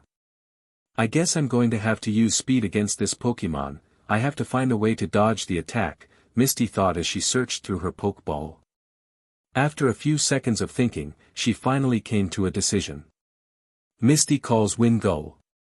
Misty yelled as she threw the Pokeball into the air. Wingull vs Gyarados, battle begin. You really think that keeping you Pokémon away from my Pokémon's attacks will help you? Rachel calmly said from across the battlefield. I admire your strategy under pressure, but it won't do anything here. Gyarados. Blizzard. What? Misty yelled in shock again as Gyarados opened its mouth and fired small snowballs from it. The blizzard attack raced towards the flying Wingull, who tried to dodge all the snowballs, but failed as clumps of snow and ice began to form around her wings, causing her to crash into the ground below. Dragon Rage. Rachel calmly said, knowing that the attack would end the battle. Gyarados again opened its mouth, but this time a ball of energy formed. The atrocious Pokémon launched the attack at the defenseless Wingull, who couldn't move due to the ice still on her wings. Gull. Wingull screeched in pain as the attack hit, causing the Seagull Pokémon to faint. Wingull is unable to battle. Gyarados wins. Wow. Look at the Pokémon's power, can anything beat Rachel's Gyarados, the announcer said as Misty returned her Pokémon. This is not looking good, Brock worriedly said. Both Vaporeon and Wingull look very hurt, we will need to take them straight to the Pokémon Center after the battle is over. I agree, Ash said. Unfortunately I believe the battle will be over very soon, I don't have anything that could beat that Gyarados, and I don't think Misty does either. Misty had chosen her final Pokémon and was about to throw its Pokeball. Misty calls dash, Misty was cut off as one of her Pokeball burst open. Psyduck. Misty angrily yelled as the Pokémon appeared. Psyduck tilted his head in confusion at his trainer's anger. Psyduck vs Gyarados. Battle begin. Psyduck, Ash face-palmed as the dopey duck Pokémon appeared. This battle is already over, he sighed. How could you know that? Brock asked, disappointed in his friend's lack of enthusiasm. "Have you seen Psyduck battle?" Ash incredulously asked. "No," Brock answered, shaking his head. "Well, you're about to see what I mean. Finish this." Rachel yelled. "Use hydro pump." Gyarados opened its mouth and fired a powerful stream of water at the duck Pokémon. "Psyduck, you have to move," Misty pleaded, but her Pokémon didn't do anything. Instead, he just stood there and watched as the attack smashed into him. Psyduck yelled before fainting. Psyduck is unable to battle. Gyarados wins. Rachel moves on to the fourth round. The ref raised his red flag, signaling Rachel's win. "And it's all over, folks," the announcer exclaimed. Misty has unceremoniously washed out of the tournament, while Rachel has solidified her chances of winning the tournament. Misty returned her fainted duck Pokémon before heading to the side of the battlefield to shake hands with her opponent. "Congratulations," Misty sadly praised as she shook Rachel's hand. "Hey," Rachel said, grabbing Misty's attention. "Don't feel down, I was like you when I was your age. You can't let a defeat like that control your decisions in the future. Your Pokémon love you, and with time they will become quite powerful, I promise." "Thanks," Misty sadly smiled at the woman that appeared to be in her early 20s.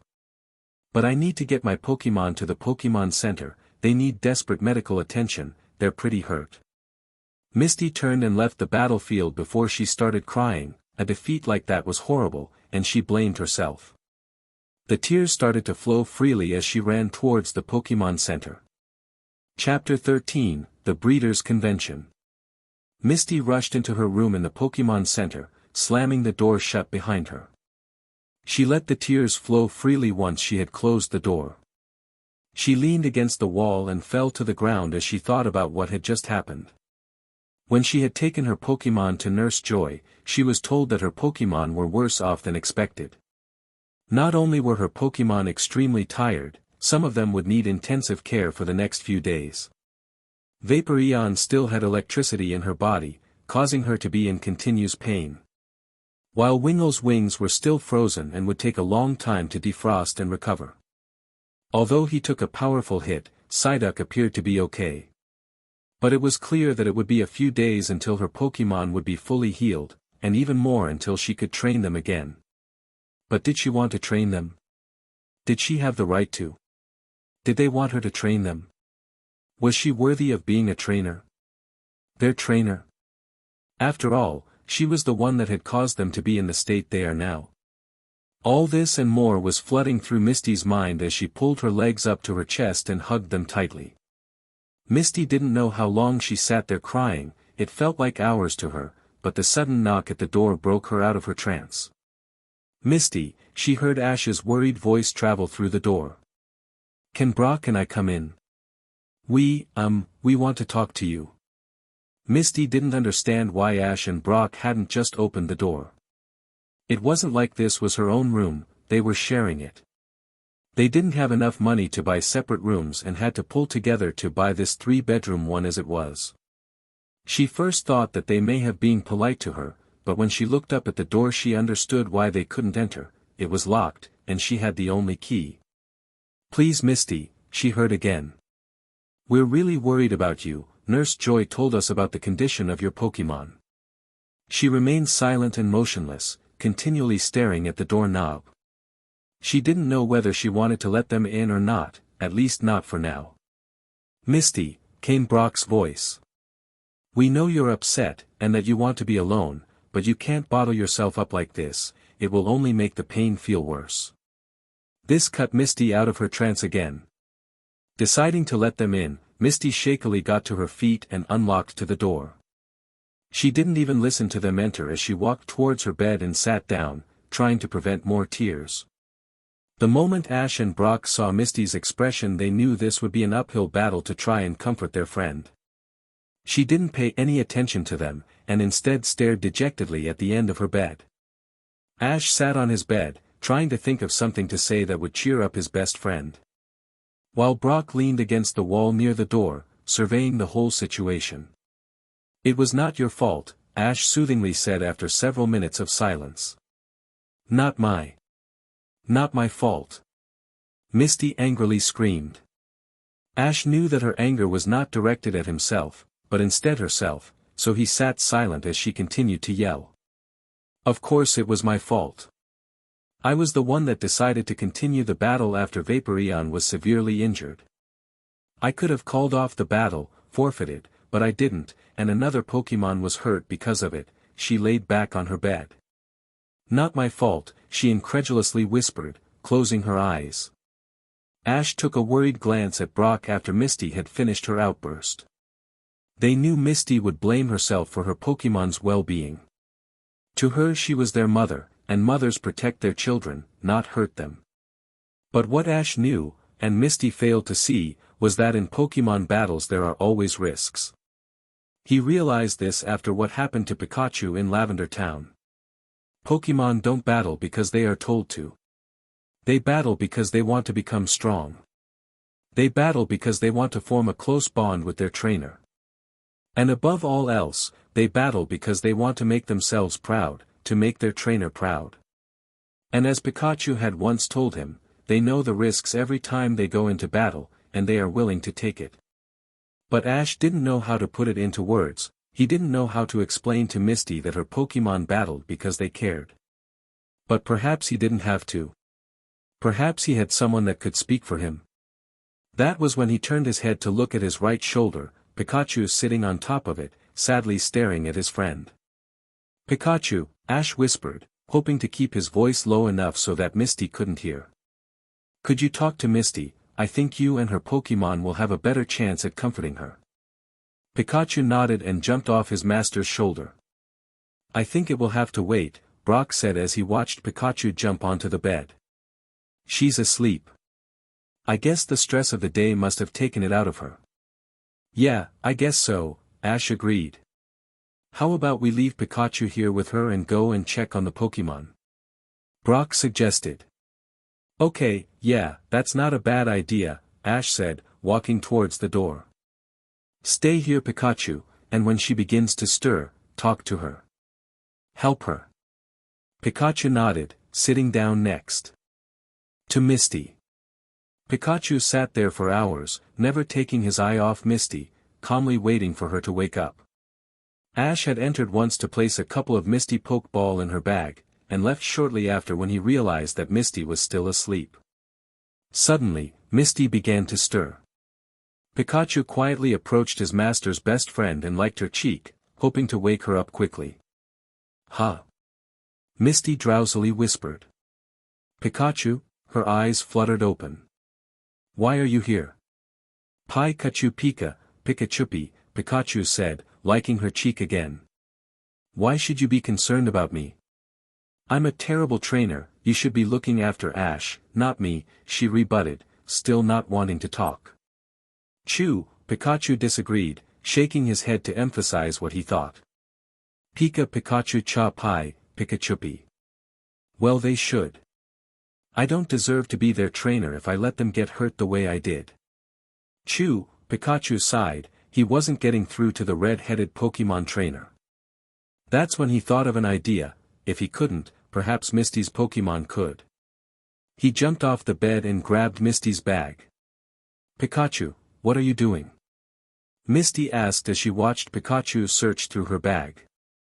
She suddenly realized what Pikachu was doing when he pulled out 3 of her Pokeball. Pikachu jumped back onto the bed and released her Pokémon. As the flash of light disappeared, Sea King, Horsia and Starmie were left on the bed. Pikachu quickly told his fellow Pokémon what was going on, before returning to Misty's side. Pikachu, Pikachupi, Pikachu said, pointing at her Pokémon. Do you guys hate me because of the condition I let Vaporeon and Wingull end up in? Misty asked. Her Pokémon shook their heads. But why? See Horsia, Horsia argued as she moved closer to her trainer. Are you trying to tell me that you battle because you care about me? Her Pokémon nodded. But I'm your trainer and I didn't care about you, otherwise Vaporeon and Wingull wouldn't be in the condition they are now. Sea King, Sea King Sea, King Sea, Sea King. Sea King disagreed as the other Pokémon nodded in agreement with Sea King. You're saying that the way I'm acting now suggests that I really do care about you guys? The Pokémon nodded. Thanks, Misty said, pulling her Pokémon into a hug. Pikachu watched on, knowing that Misty still wasn't completely convinced, but at least it was a start. I'm here with the winner of the Vermilion City Thunder Tournament, Ruby Talons, the reporter on the television said. Ash and Brock had sat down in the lobby of the Pokémon Center and were trying to pass the time. They noticed that the TV was not being used and decided to watch something. Flipping through the channels, they stopped when they saw a Pokémon tournament, deciding to watch it. The tournament turned out to be one of the televised Pokémon-type tournaments, the electric type in this case. They watched the final battle as a young girl faced off against someone that appeared to be a seasoned veteran, and won. Now they were watching the winner talk after her victory. Standing next to the reporter was the young girl that appeared to be no older than 14. Her brown hair blew in the wind as people gathered around the winner. So tell us, Ruby, what are you going to do now that you have collected your 5th electric symbol? Ruby reluctantly said. I guess I'll train my Pokémon. Yes, well, I don't think you'll need much training if you battled like that during the championships. What have you got that made your Pokémon go that extra mile to win? The reporter shoved the microphone in Ruby's face. I have a really strong bond with my Pokémon. Ruby shrugged, not wanting to say much. I care for them, and they care for me, that's all that's required to become a strong trainer. Thanks for your time, Ruby, the reporter said. So there you have it, Ruby Talons everyone. The crowd around began to cheer and applaud loudly. Back to you guys in the studio. The screen quickly changed to the studio where a couple of hosts began to analyze the battle. The battle wasn't bad, Brock said as he turned off the television. No, it certainly wasn't, Ash agreed. Her Plusle and Minun were strong, but her Jolteon was tremendous. What are you guys talking about? Misty asked as she approached them, Pikachu on her shoulder. Oh. Brock jumped in surprise. We just watched the end of the Vermilion City Thunder Tournament and were discussing the battle. So how are you feeling? Ash reluctantly asked as she sat down next to him. A bit better. Thanks, Misty half smiled. For what? Ash asked. For helping me, I know you asked Pikachu to talk to me, Misty answered. Oh, you're welcome, Ash smiled. Your Pokémon are better. I know, Misty said. I talked to Nurse Joy before coming here, she told me that they are better than first thought, so that's at least good news. What do you two want to do? Brock asked. Well, it's getting late, and I haven't eaten anything, so I suggest we have dinner, Ash suggested, his stomach growled in agreement, causing him to blush in embarrassment. Oh, Ash, Misty jokingly sighed. Always thinking with your stomach, never your head. Hey! What's that supposed to mean? Wow! Brock gasped as they entered Caesar Street. It was the day of the convention and the street was packed with thousands of people, all desperately rushing about. Yeah, Ash worriedly sighed, holding the egg Red had given him. What's wrong, Ash? Brock asked, taking his eyes off the festivities. I guess I'm just worried, Ash answered, holding the egg closer to his chest. I got this egg over 2 months ago and it is yet to hatch. Do you have any idea why? Misty asked. No, and that is why I'm worried, Ash explained. When Eevee hatched I had only had the egg for a week and a bit, this one doesn't seem like it's going to hatch anytime soon. You know, I believe I read somewhere that there is a Pokémon egg specialist here, you can go and ask him if you want, he may know what's wrong with your egg, Brock mused. Yeah, that's not a bad idea, Brock, Ash thanked. I'll go and find him. I'll head off to the competition and set up, Brock said. Thanks for letting me borrow Eevee. Brock held up Eevee's Pokeball. Sure, I'll see you when the competition starts, Ash turned and headed off in another direction. Go with him, Misty, Brock advised. You won't want to be with me when I'm setting up, it'll be really boring. Okay then, if you say so, Misty shrugged, she really didn't know what she wanted to do. Hey Ash. Wait up. Misty rushed down the street, hurriedly trying to catch up with her friend. Brock continued to walk down the street, heading for the massive hall where the competition would take place. There were a total of 3 rounds. The first was about Pokémon food. Brock knew he had that covered. Then there was the status round where they had to make a remedy for the Pokémon status that they got. Brock was hoping he would get poison. Although, he was pretty good with paralysis thanks to Pikachu. The third one was where Eevee came in. It was the round where they showed off one of the Pokémon they were looking after. Walking along, he suddenly stopped when he noticed the store a few meters further down. Nervousness crept into Brock as he approached the entrance. The store was owned by no other than Brock's idol, the famous Pokémon breeder and beautician, Susie. He was surprised to find that no one was around. Considering how famous the store was, he thought that it would be the most packed place on the entire street. But he guessed that there must be a lot more going on in the festival to have taken the attention away from the beautiful store. He nervously entered, silently wishing that there were others there so he wouldn't make a fool of himself. He knew he may not be able to control himself if he met his idol on his own. Hell, he could barely keep a straight face when he was alone with Nurse Joy or Officer Jenny. As he entered the store he noticed that it was empty, save for a sleeping Vulpix that was happily resting on a chair on the other side of the room. Delving further into the room, he studied all the products and magazines that lined the tables. May I help you? Brock heard a feminine voice Polity ask from behind him. Brock slowly turned around, as if being caught by the authorities for doing something wrong. As he turned around he got his first look at his longtime idol. She was only a few years older than himself, 18 to be precise, but the accomplishments she had achieved in that time always amazed him. She was considered one of the best breeders, and at her age that said something. Yes, Brock squeaked, trying with all his might to try and woo her.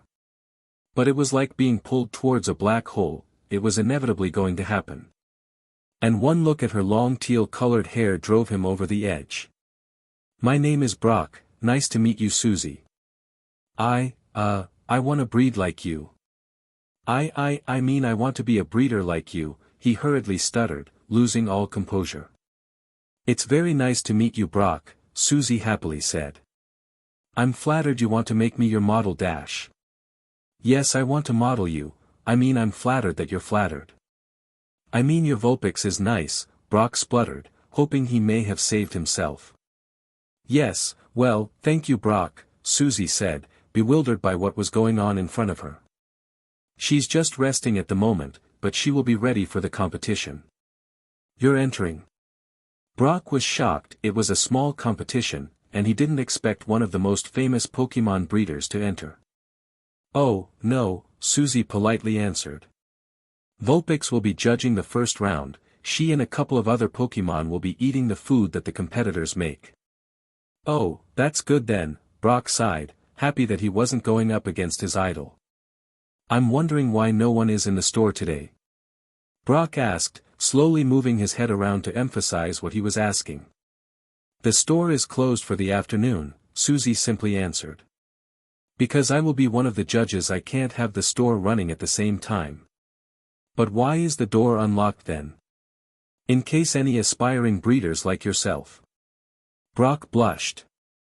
Decided to come and ask me some questions. I always love helping those that are just starting out. I wasn't much different a short time ago you know, Susie finished. Oh, well it was very nice to meet you Susie, Brock hurriedly moved towards the exit. I'll see you at the competition, I have to go and set up. It was very nice to meet you to Brock, Zoe politely smiled. I guess I'll see you at the competition as well. Good luck. Zoe waved as Brock disappeared out the door. That was strange, she muttered. Wasn't it Vulpix? Vulpix agreed, not even bothering to open hers. She yawned before going back to sleep. I guess we'll see how good he is during the competition. He was a very nice person. Ash and Misty couldn't believe how long the line was to see the Pokémon egg specialist when they arrived. There were at least 100 people lined up to talk to the man. He was obviously a very well-known professional and everyone wanted to ask him questions. But what annoyed them the most was that the line didn't appear to be moving. They'd been standing there for what felt like hours and they were only now entering the store. Brock's breeder competition would start soon, and if they wanted to make it they wouldn't be able to ask the man many questions. "Welcome," the supervisor said as they approached the front of the line. "I presume you are here to see the egg guru, am I correct?" The supervisor eyed the egg in Ash's hands. "What?" There were other things that this line was for. Misty annoyingly responded. "Why, yes," the supervisor answered, ignoring Misty's tone. "Never mind," Ash cut in. "Yes, we are here to see the egg guru." "Excellent, please follow me," the supervisor said, pulling them out of the line and leading them towards the back of the store. "Great, so we lined up in that line for nothing," Misty groaned. "No," the supervisor said.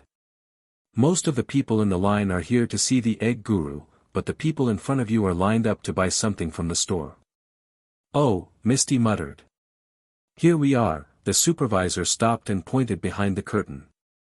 "He's just in there, you can ask any question you like." The supervisor turned around and headed back towards the front of the store. "Just leave out the front when you're done." "Ash, doesn't any of this seem strange to you?" Misty worriedly asked after the supervisor left. "Not really. I mean it is odd, but I can only sense one presence in the room that we need to enter." "Perhaps they like to keep quiet," Ash shrugged. When they were being led to the back of the store he had activated his aura sense to see if there was anything suspicious going on, but had found none. He approached the curtain and began to pull it aside and enter the small room. "Welcome," they heard a deep male voice politely greet them. As they entered, they found nothing strange about the place. It was rather an empty room, and the single occupant was dressed in plain clothes. He wore simple blue jeans and a gray shirt that covered slightly large gut. He was seated in front of a small table that had 2 seats opposite it. "Hello, Egg Guru," Ash greeted. "Please don't call me that," the Egg Guru sighed and waved a dismissive hand. "Call me Richard, it's my real name. A lot of fans call me the Egg Guru, but I don't think you're a fan." No I'm not," Ash reluctantly answered. "My name is Ash and this is my friend Misty." Ash pointed at the red-headed girl that was standing next to him. "Nice to meet you," Misty greeted as they sat down in the chairs. "The pleasure is all mine," Richard smiled. "Now, what is it you would like to ask?" "Firstly, why the secrecy? I mean, why are you in a back room like this?" Ash asked. "That is actually because of some of the questions some people have about Pokémon eggs," Richard answered. "You see, someone may have rare eggs and if some people find out about it, they may try to steal it. So by having the conversations behind closed doors I can make sure that whatever we discuss is completely private." "Oh, I see," Ash placed his egg on the table. "My problem is that I have had this egg for almost 3 months and it doesn't look like hatching anytime soon." Richard studied the egg. "I believe I know what the problem is." "Really?" Ash worriedly asked. He hoped that there was nothing wrong with the egg. "You said you got this egg about 3 months ago, right?" Ash nodded. "Then there is nothing wrong at all." Ash was confused by this. The way Richard had been talking, it sounded like there was something seriously wrong. "What do you mean?" Ash asked. "An egg can take between 4 to 6 months to hatch," Richard answered. "And this egg looks to be about 3 months old. So I guess you got this egg shortly after it was created by its mother. So will it hatch soon?" Ash excitedly asked, relieved that there was nothing wrong. "No." "What do you mean no?" "I reckon it will hatch in about 2 to 3 months, Richard answered. "How can you tell?" Ash asked. "I have been around Pokémon eggs all my life, and I have had much experience with this type of egg," Richard answered. "Would you like to know which Pokémon it is?" No thanks, Ash grabbed the egg. I want it to be a surprise. I could easily look up the style of the egg, but I will just wait. Very well, Richard stood up as Ash and Misty stood up to leave. I hope you enjoy the rest of the convention. Thank you for everything, Ash happily thanked. I was really worried that there was something wrong, but you have laid that to rest. My pleasure. It is truly a healthy egg, Richard said. Goodbye. Bye, Ash and Misty said in unison as they left. Hey, Brock. Zoe greeted as she walked up to his table. So I see you have chosen an EV as your entry, and shall I say the little Pokémon certainly looks perfect. Thank you, Zoe, Brock greeted. So which Pokémon are you going to enter? Come with me, I'll show you. Zoe led Brock to her table. As they approached, Brock noticed a Pokémon with a tan body and 4 small dark brown paws. Several green spouts grew over its body, with the largest one on top of its head, right next to its leaf-like ears and its leaf-like tail. Oh, wow. Brock marveled at the Pokémon. You have a Leafeon. And it looks to be in top shape. I might have to careful if I don't want to lose against this beautiful Pokémon. Oh, stop it, Zoe giggled and jokingly punched him in the arm. Leafeon is the second Pokémon I ever got, and I use him a lot for these type of things. Well, it may be hard, but I believe that Eevee will be able to win the competition, Brock commented. Maybe, Zoe teased. As Brock and Zoe left Brock's table, they failed to see a woman with golden hair and 2 ponytails walk up to the table that held all the ingredients for the Pokémon food round and squeeze a small amount of liquid all over it. Welcome to the Caesar Street Breeder competition. The announcer said through his microphone. Today's competition will consist of 3 rounds. The first one will be the Pokémon food round. Then the Pokémon status round. And finally the Pokémon inspection round. Ash and Misty had only just made it to the competition and were seated in the middle section of the stands. So how do you think Brock is going to go? Ash asked. Well, I know he has the Pokémon food round liked, Misty answered. It's the second round that worries me. We always buy our status medicines, but Brock has been teaching himself to make an antidote or a paralyze heal, so we'll see how that goes. And the final round will all depend on how Eevee looks, but I can say that he did look nice the last time I saw him. Well, I hope he does well, Ash commented. Same here, Misty agreed. The first round is about to get underway. The announcer said. You will have 30 minutes to make some food for the 3 Pokémon our 3 human judges have chosen. Ready, begin. Brock was quite nervous. He had just finished making the Pokémon food and now the 3 Pokémon that would judge were going from one table to the next. If they didn't eat the food you didn't get a point, the more they ate the more points you got. In any given round each breeder could only get 3 points.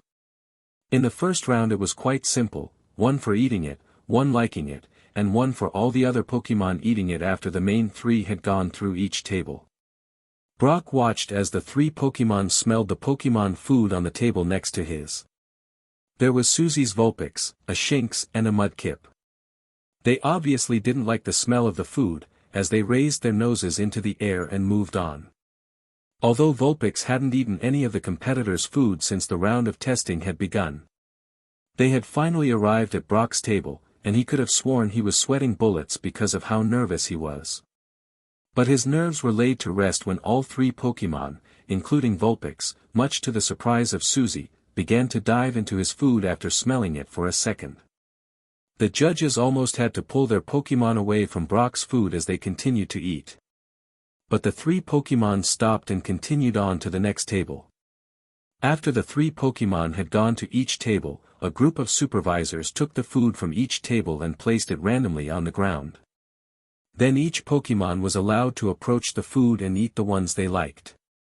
Immediately. Each one rushed for Brock's and took a bite. While some Pokémon slowly traveled between each plate, eating the food that they thought smelled nice. After a short time everyone turned their heads towards the big screen to see who was in the lead on points. Well, it looks like newcomer Brock Slade is in the lead on 3 points, closely followed by Zoe Wakefield, the announcer said. The leaderboard indeed showed Brock at the top on 3 points, Zoe close behind on 2, and several people on 1s and 0s. Brock happily sighed as he pulled out Poison as his statues from the hat that held a piece of paper with each status written on it. He had silently hoped for poison or paralysis as he knew how to make the Pokémon medicine for those status. You have now been given your chosen status, the announcer said.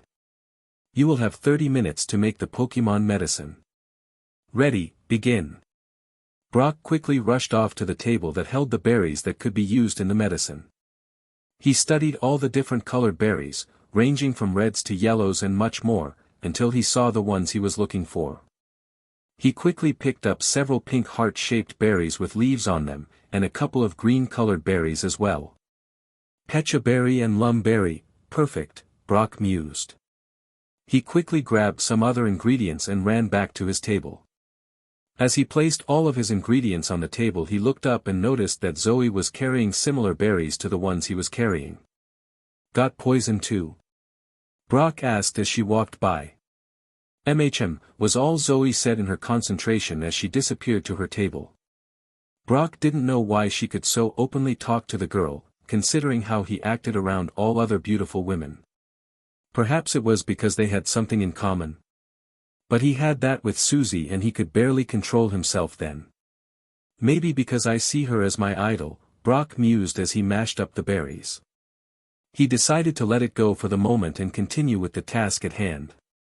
Ash was growing increasingly worried as he watched the second round. He noticed that something was off and used his aura sense to get a better understanding of the situation. That was when he had noticed it, every single Pokémon's aura was clearly fluctuating, something was obviously wrong. That's when they heard it. It was a scream coming from one of the young female breeders. Help me! My poor Charmander has been poisoned, the girl shrieked. A few people rushed forward to check the little Charmander, but the purple hue on its nose told them straight away that it had definitely been poisoned. But it wasn't over then, several other Pokémon began to fall over, each with the same purple hue on their nose. That's when Ash noticed why all of their auras were fluctuating, they had been poisoned. Extremely worried, Ash rushed forward and picked up his EV to check it, and as he had expected, he was poisoned as well. They've all been poisoned, a supervisor anxiously said. There are some Pokémon medics just outside, they can rush them to the Pokémon Center. 2 people, a man and a woman, rushed in plain white clothing. They began to grab the Pokémon and place them on the stretcher they wheeled in with them. I'll take that EV, don't worry, he'll be safe, the woman with gold hair reassured Ash as she took the evolution Pokémon. Even with the mask on, Ash could have sworn he had heard her voice before, but he couldn't quite place it. The mask prevented Ash from getting a look at her face, but he didn't need that, he could look at their auras and tell who they were. The second he scanned their aura, his eyes narrowed. He slowly started to walk towards them as they left the building with all the Pokémon. That worked better than expected, the male said, pushing the stretcher into the van they had. As the stretcher went into place, a cage lowered onto the Pokémon. Yes, well, it worked because it was my plan, the woman arrogantly said as she closed one of the rear doors. Stop right there, Ash angrily seethed as he approached the van. I'm sorry, kid, but we must get these poor Pokémon to the Pokémon Center, the female innocently said. You're not going anywhere, Team Rocket. Ash yelled as the two froze. Ash, they're not Team Rocket, they're Pokémon medics, Misty argued as she stood behind him. We've never ran into these two before. Yes we have, Ash angrily said. They were the two that knocked us out when we went up Lavender Tower, you just don't remember because you were asleep when they left, Beach and Cassidy. The name is Dash, the man was cut off as the woman put her hand over his mouth. Shut up, the women seethed. Well, I guess the gig is up. Both took a stance as they began to talk. Oh no. Not again, Ash groaned before the motto was even started. Prepare for trouble, Cassidy said. And make it double. Butch added. To infect the world with devastation. Cassidy continued, ignoring Ash's comment. To blight all people in every nation. Butch said. To denounce the goodness of truth and love. To extend our wrath to the stars above. Cassidy. She removed the white clothing to reveal her usual attire underneath. And Butch, of course. He removed his white clothing. We're Team Rocket, circling Earth all day and all night. Cassidy finished. Surrender to us now or you will surely lose the fight. Butch finished. Seriously, Misty deadpanned. I thought only Jesse, James and Meowth did that. I guess Team Rocket is stupider than I thought. Don't get me started on that women and those two bumbling idiots. Raticate, go. Cassidy yelled. Go Drowsy. Butch yelled. Absol, I choose you. Misty calls Starmie. She still didn't want to use Vaporeon. The Bubble Jet Pokémon had just gotten out of the Pokémon Center and Misty couldn't use her for a few days, whether she wanted to ever again. The four Pokémon stared each other down, waiting for an order from their trainer. Pikachu stood on Ash's shoulder, slowly charging up his electric sacks, waiting for the order to hit Team Rocket with a Thunderbolt, something he and Ash had been practicing for when they ran into Team Rocket. Raticate. Tackle. Cassidy ordered, growing impatient. Drowsy. Hypnosis on Absol. Butch followed suit. Starmie, stop Raticate with Psychic. Starmie immediately started to glow blue as it activated the attack. Before Raticate could press further it was stopped in its tracks as the same blue hue surrounded it. Absol ran straight through the attack and hit Drowsy with an X-Scissor. Absol followed Ash's command and charged towards Drowsy as the hypnosis attack headed towards him. Ha ha ha, Butch laughed as he thought he had Absol gone. But Absol just ran straight through the attack as if it wasn't even there. What? Butch gasped in disbelief as Absol slashed his glowing scythe into Drowsy in an X formation. Now, Starmie, throw Raticate into Drowsy. Misty ordered. Suddenly Raticate was thrown straight into the hypnotic Pokémon, causing both of them to fly back into their trainers. Pikachu, would you do the honors? Ash asked, noticing the devious smile on his little electric Pokémon. Pikachu. Pikachu jumped off of Ash's shoulder and unleashed a powerful thunderbolt, causing a small explosion and for Team Rocket to be sent flying. Looks like Team Rocket's blasting off again. But the electric attack didn't stop with Team Rocket. Excess electricity had expelled itself onto the parked van with all the Pokémon still inside.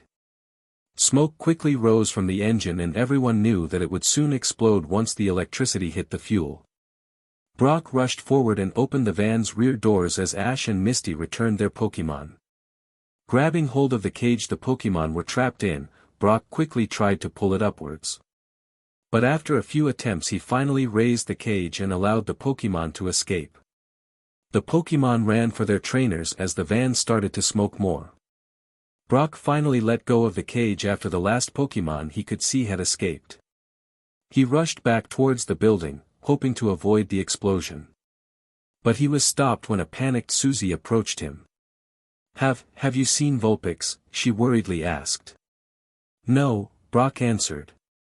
That was when he heard it, a small whine coming from the van. Vulpix was still trapped inside. He quickly turned and rushed back towards the van. Brock! Are you insane? Ash and Misty worriedly yelled in unison when they saw their friend. No. Brock replied, opening the cage and looking inside. In the far back corner Vulpix's tails was trapped between two railings.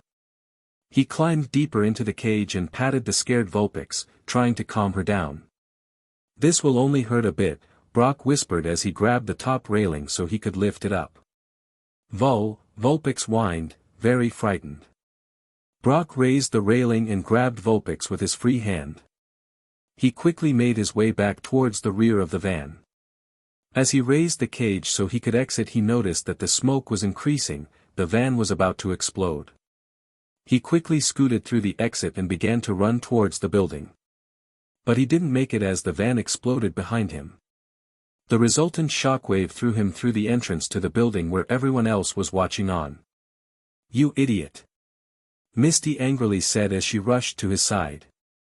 "Yeah, Brock," Ash agreed with just as much anger. "You could have gotten yourself killed." Brock knew that their anger only meant that they cared about him. But he did think that what Ash said was a bit hypocritical, as he would have done it himself if he had found out about Vulpix first. Ash was always the hero, but for once Brock was happy to be it instead. "You okay, Vulpix?" Brock asked as he looked at the little Pokémon in his arms. Vulpix happily chanted before liking Brock in the face. "I guess that's a yes then," Brock smiled. "But what about all the Pokémon?" Susie asked. "They are still poisoned and we don't have any way to get them to the Pokémon Center." "That's alright," Zoe said, carrying 2 bowls. "Brock and I had just finished making our antidotes for the competition when the whole thing started." She placed the bowls on the ground. "All they need to do is drink from one of these and they will be as good as new." "Thank you," Susie sighed in relief.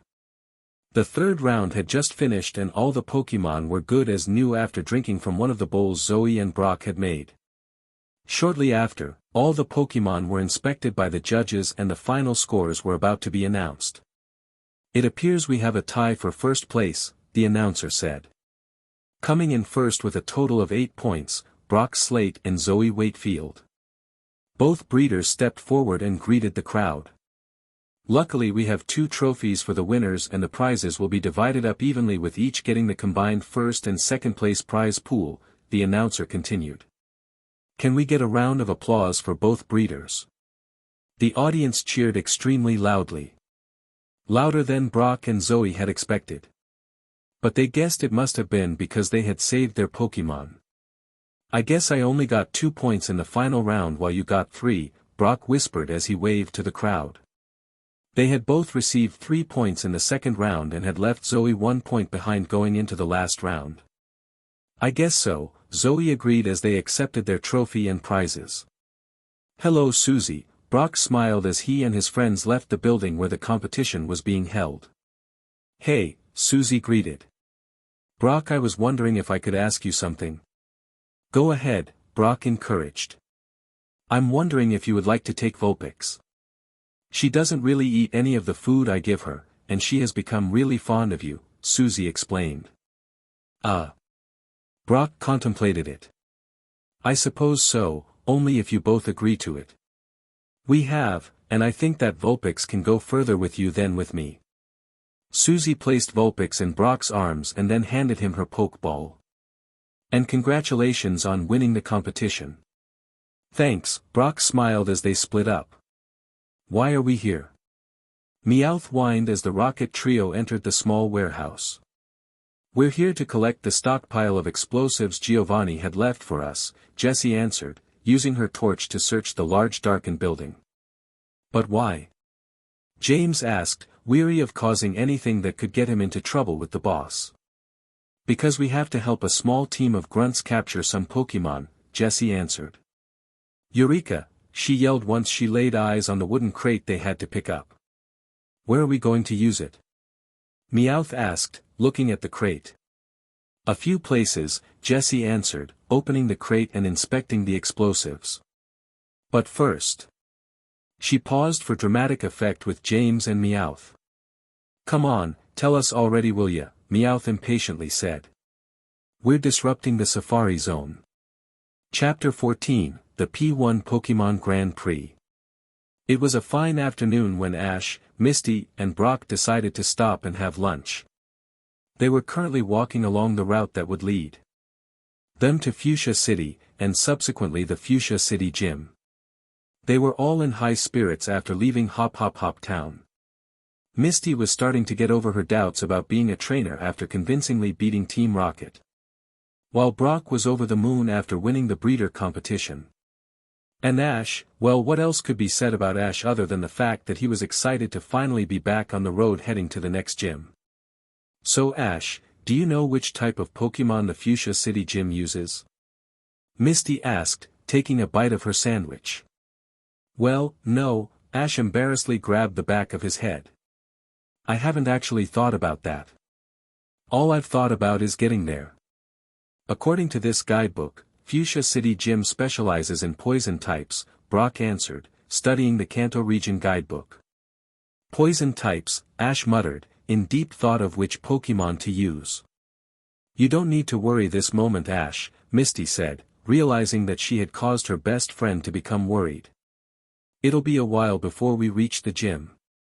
We still need to get through those mountains. Misty pointed at the mountain range further down the route. Really? Ash groaned, now it seemed like it would take them forever to reach the gym. Don't worry, Ash, Brock reassured. There is a route carved through the mountains that will get us there quickly. Really? Ash sighed.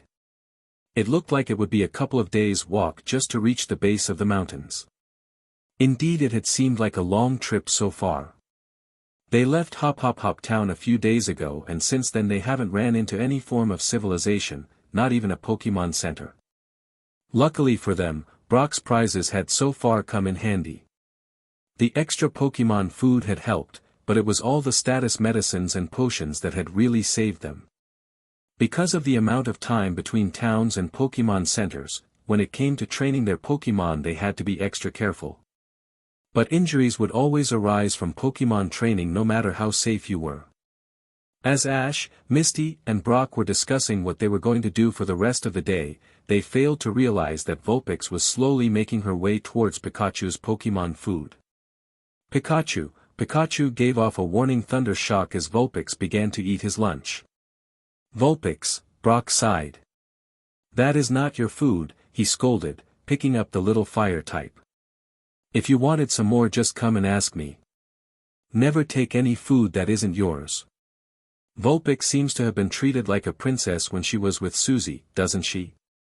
Ash asked, watching his very annoyed Pikachu take a bite of his food while keeping a watchful eye. Vulpix. Yeah, it appears that she hasn't really had to share with any other Pokémon before, Brock answered, placing a new bowl of Pokémon food on the ground. Have you decided what you want to do for the rest of the day, Ash? Misty asked, changing the subject. I guess I could train some of my Pokémon, Ash answered, counting all the Pokeball he had on him. But I don't know which ones I should train. How about Primeape? Brock suggested. You haven't really trained her yet. It may be a good opportunity. That's not a bad idea, Ash smiled, holding the pig monkey's Pokeball. I may need her very soon, so I think now would be a perfect time to train her. Misty and Brock watched as Ash called out his newest Pokémon. Ash hadn't released the fighting type to eat with the other Pokémon out of fear of what could happen. And he was right in his initial assumption as Primeape charged at the unsuspecting Charmander, hitting him with a low kick. Charmander, whom had happily been eating his lunch moments earlier, retaliated by unleashing a powerful flamethrower at the pig monkey Pokémon. The flames caused Primeape to stumble backwards, stepping on one of Vulpix's tails, whom had not taken any notice of the small battle going on beside her as she ate. Frightened by the sudden pain in one of her tails, Vulpix frantically released her own flamethrower in any direction, successfully torching Brock. Ow, he groaned as he fell to the ground, covered in ash. I'm so sorry, Brock. Ash rushed over to help his friend. He was so concerned about Brock that he forgot what had caused the incident in the first place. Primeape jumped out of the way of another flamethrower and charged at Charmander, her fist glowing white.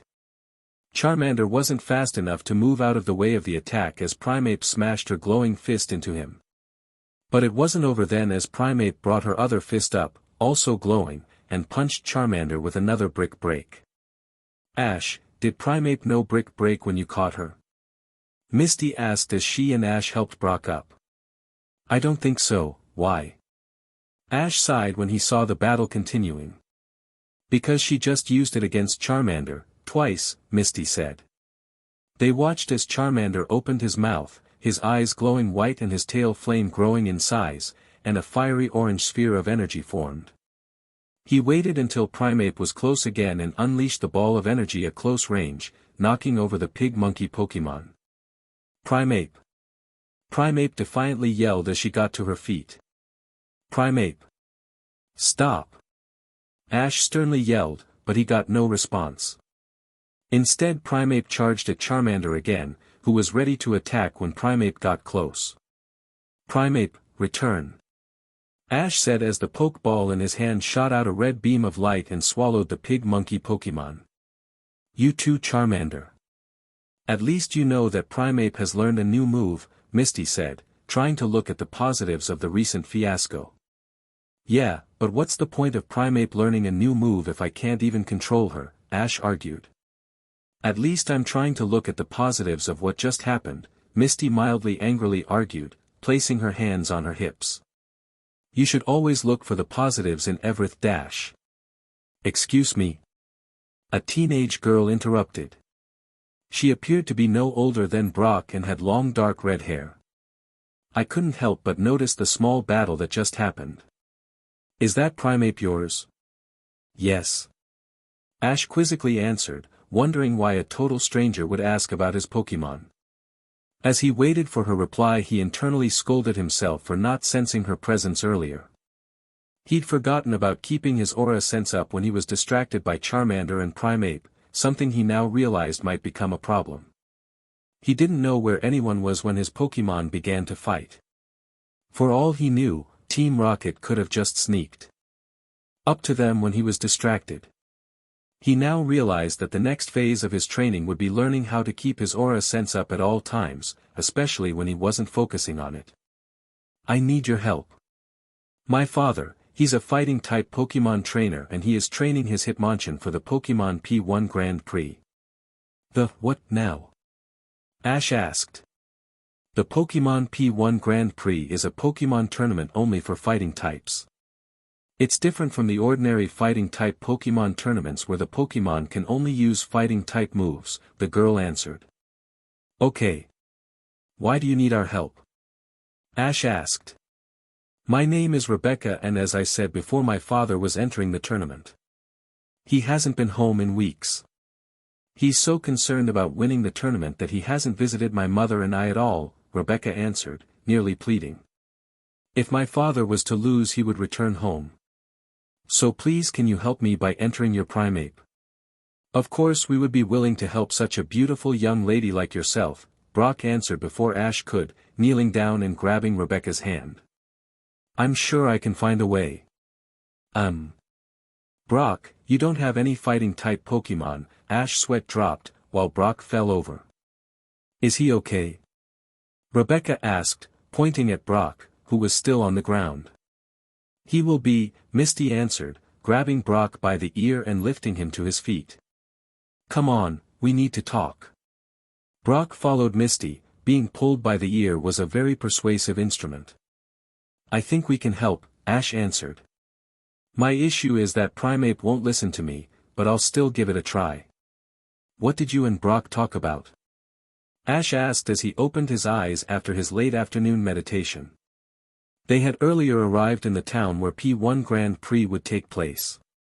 The tournament wasn't until tomorrow, which left Ash, Misty, and Brock to spend the rest of the day relaxing. Brock decided to spend his time looking after the Pokémon. Rebecca left to look for her father, while Ash and Misty decided to meditate.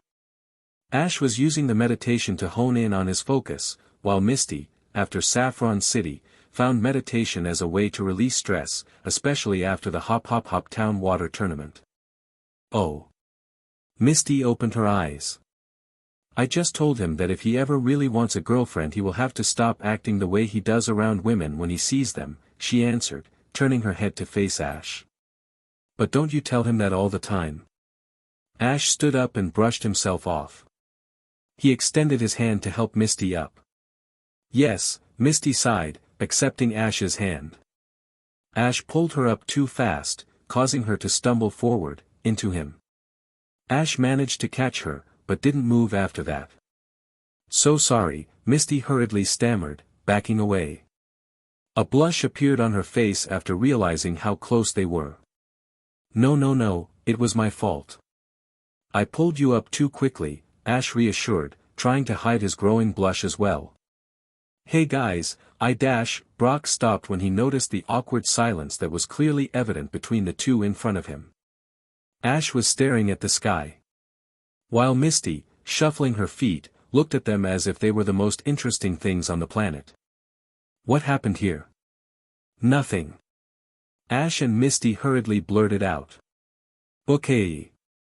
Brock racked his brain, trying to remember why he came to talk to them. Ash, I think you should talk to Primeape, he suggested. You don't want to go out there tomorrow and look like a fool when she doesn't do what you say. I know, Ash said. I was thinking about doing that but got caught up in something. Ash paused as he finished the sentence, trying to prevent the obvious embarrassment he had just had, while Misty glared at him for talking about what had just happened. What? Brock asked, bewildered. Primeape. I choose you. Ash yelled, ignoring Brock's question. In a flash of light, the pig monkey Pokémon appeared in front of the three trainers. Primeape, the Pokémon questioned, looking at the people in front of him. Tomorrow you and I are going to be entering a fighting-type Pokémon tournament called the P1 Pokémon Grand Prix, Ash explained. We're going to have to work together. Ash stopped as Primeape ran forward and grabbed Ash's hat before running to the nearby tree, ignoring everything Ash was saying. Primeape cheered as she held up Ash's hat. Tomorrow's going to be an embarrassment, Ash groaned as he walked towards the happy pig monkey Pokémon.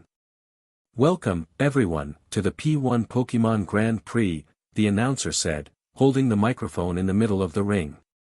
The entire battlefield was designed exactly like a boxing ring, with red railings representing the boundaries. We have several fighting-type Pokémon and their trainers here today, all vying for the chance to be named the P1 Pokémon Grand Prix champion. Ash watched as the massive crowd cheered loudly after the announcer finished. He never realized how big this tournament was, and that caused him to feel more uneasy about his first battle, if you could even call it that, given Primeape. For the right corner, we have Giant. And his non-stop kicking machine Hitmonlee, the announcer yelled. And facing them, they have come here all the way from the Sinnoh region. Richard and his majestic Lucario. Ash watched on as battle after battle happened. His and Primeape's battle wasn't until one of the later matches. Although, this did give him the opportunity to survey his opponents. He watched as Hitmonlee easily dispatched Lucario, while Anthony and his Hitmonchan made it through the first round after facing a powerful-looking Machamp. Ash himself would be facing a Machop in the first round. Welcome to the second-last match of the first round, the announcer said. In the right corner we have Ash and his Primeape. And in the left corner we have Simon and his Machop. Both Pokémon stood either side of the boxing ring, staring the other down. Ash eyed his opponent's Pokémon, studying its features to try and find a weak point. Even though this Machop was smaller than its evolved forms, it looked to be very powerful, possibly even stronger than the Machamp he saw earlier. Its bipedal form with gray skin made it look weak, given its ribs were showing. But its brown ridges and big red eyes that stared at the enraging Primeape showed that it was a force to be reckoned with. Ash pulled out his Pokédex, trying to find any information that could give him the upper hand. Machop, the superpower Pokémon. Machop have muscles that never tire no matter how much they exercise. Machop have enough strength to throw 100 average-sized adults. Great, so attrition won't work, Ash mumbled. Primeape. We're going to have to use speed and power to win this. You won't be able to outlast it, and you won't beat it with pure strength. Just follow my commands and we will be fine. Ready. Begin. Primeape.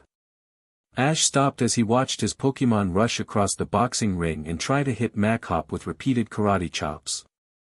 However, each swing was stopped by the superpower Pokémon. Ash watched on, knowing that this battle wasn't going to end well. Primeape appeared to be slowing her attacks, but Machop looked like it had barely even broken a sweat. Dynamic Punch. Machop's trainer ordered. Machop's right fist began to glow light blue as he blocked one final karate chop. It brought its fist down on the angry pig monkey Pokémon, causing her to stumble backwards. Now. Low sweep. Then finish it with seismic toss. Simon commanded. Mach-Hop lunged forward and swung its leg below Primeape legs, tripping her over. Taking the opportunity, Mach-Hop grabbed Primeape by the leg and jumped into the air. As it reached its maximum height, Mach-Hop threw the pig-monkey Pokémon out of the ring. Primeape. No! Ash yelled as he lunged forward to save Primeape. He managed to land on the floor where his Pokémon would hit the ground. As a result, Primeape landed safely on her trainer's back. "You okay, Primeape?" Ash asked as he dusted himself off. He stood up to see his Pokémon staring wide-eyed at his trainer. She had a twinkle in her eye as she looked at Ash. No human had ever sacrificed themselves for her before, not even her previous trainer. Ash didn't realize it, but he had instantly gained Primeape's respect, the sole reason she hadn't listened to him earlier. "Primeape has 10 seconds to re-enter the ring or she will be disqualified," the announcer warned. "How about we win this thing?" Ash said. He was suddenly shocked when Primeape nodded her head and walked towards the edge of the boxing ring. "Was it something I said?" Ash mumbled as he watched Primeape climb into the ring. "Battle. Resume. Let's finish this quick, Mach-Hop. Dynamic punch again," Simon ordered. Mach-Hop charged towards the other end of the ring, its fist glowing light blue. "Wait for it," Ash said, and was surprised when his Pokémon remained still. Mach-Hop continued to run across the ring, confusing many of the spectators as to why Ash hadn't ordered his Pokémon to move. Ash waited to the last second to give his order. "Now, lunge to the side and use low kick." Primeape did as ordered and jumped to the side, dodging Mach-Hop's glowing fist. But she wasn't done then as she kicked her leg out, causing the running Mach-Hop to trip to the ground. "Karate chop!" Ash yelled. Primeape ran forward as Mach-Hop struggled to get off the ground, stunned by the sudden move of its opponent. Primeape brought her straightened hand down on the unsuspecting superpower Pokémon. "Ma!" Mach-Hop yelled as it was repeatedly hit with Primeape's hands. Simon couldn't do anything as his Pokémon was repeatedly hit, preventing it from standing up. "Now! Seismic toss!" Ash ordered, reminiscent of Simon's order earlier. Primeape followed up with one last karate chop to the head before grabbing Mach-Hop's leg and jumping into the air. Primeape almost did a front flip as she threw Mach-Hop to the ground. Mach-Hop landed on the floor of the ring with a loud thud, but appeared to be okay as it tried to stand up. But that attempt was short-lived as Primeape brought her glowing fist down on the struggling superpower Pokémon. The brick break attack was enhanced by the fall that Primeape endured before landing the final blow. As the dust settled from the super powerful attack, it was clear that the match was over. Mach-Hop is unable to battle. Primeape wins. "Congratulations, Primeape," Ash said as his Pokémon jumped up and down, happy to have won. Ash happily sighed after leaving the side of the boxing ring after winning his last match. He and Primeape had just won the semi-final round, which meant that they would both be going on to the final round. All that stood between them and victory was whoever would win the next match out of Hitmonlee and Hitmonchan in the last semi-final round. "Ladies and gentlemen, welcome to the second and final match of the semi-final round," the announcer yelled through his microphone. "In the left corner we have Anthony and his lightning-fast fighter Hitmonchan. And in the right corner we have Giant and his non-stop kicking machine Hitmonlee." The crowd cheered loudly as they waited to see the match that they thought would identify the winner of the whole competition. Both Pokémon stood apart, in their separate corners, sizing up their opponent. Hitmonlee's cream-colored segmented legs stood apart as it waited for the match to begin. Its black ringed eyes never leaving its opponent. While Hitmonchan hit its red-colored gloved fists together in preparation. "Ready. Begin." Both Pokémon ran towards each other. Albeit, Hitmonchan wasn't running as fast as it waited for the right time to strike. Suddenly, Hitmonlee jumped into the air without any command. Clearly these two Pokémon had been well trained. Hitmonlee's knee started to glow as it brought him down on Hitmonchan. But Hitmonchan was too quick as it lunged out of the way, causing Hitmonlee to hit the ground and hurt itself. Although weakened by pain, Hitmonlee appeared to be uninjured as it turned around and barraged Hitmonchan with kicks. But the close combat attack never laid a hit on Hitmonchan as it weaved in and out of each attack. Any kick Hitmonchan couldn't dodge, it deflected with one of its glove. "That's right, keep your guard up," Anthony commented as the battle wore on. Anthony was waiting for the right moment to give his Pokémon an order that would turn the match in his favor. He watched Hitmonchan dodge kick after kick waiting for an opening. And he finally saw it. "Hitmonchan. Focus punch now," he ordered. Hitmonchan's right glove glowed white as it deflected one last kick with its left. It quickly shoved its right glowing fist forward, hitting the mouthless Hitmonlee between its black ringed eyes. Hitmonlee flew backwards and landed on the ground in a thud. "Finish it with Mach Punch," Anthony ordered. Hitmonchan rushed forward, its fist glowing light blue as it focused more energy into it. As Anthony's Pokémon reached Hitmonlee, its glowing fist was so bright that it blinded the area. No one saw it as Hitmonchan brought its brightly glowing fist down on the weakened Pokémon. But it was clear that the match was over as the light from Hitmonchan's glove disappeared, revealing that Hitmonlee had fainted. "Hitmonlee is unable to battle. Hitmonchan wins," the announcer said. "This is the final match of the P1 Pokémon Grand Prix," the announcer said as the crowd cheered and applauded. "The winner of this match will be named the P1 champion. In the right corner, we have newcomer Ash and his Primeape. And in the left corner we have tournament regular Anthony and his unstoppable Hitmonchan." Ash felt silently annoyed as the crowd cheered louder for Anthony. It was even clear to him that the announcer wanted Anthony to win. Ash took the opportunity to scan his opponent as he waited for the match to begin. Hitmonchan, the punching Pokémon and the evolved form of Tyrogue. Hitmonchan specializes in punch attacks. Its moves are faster than the eye.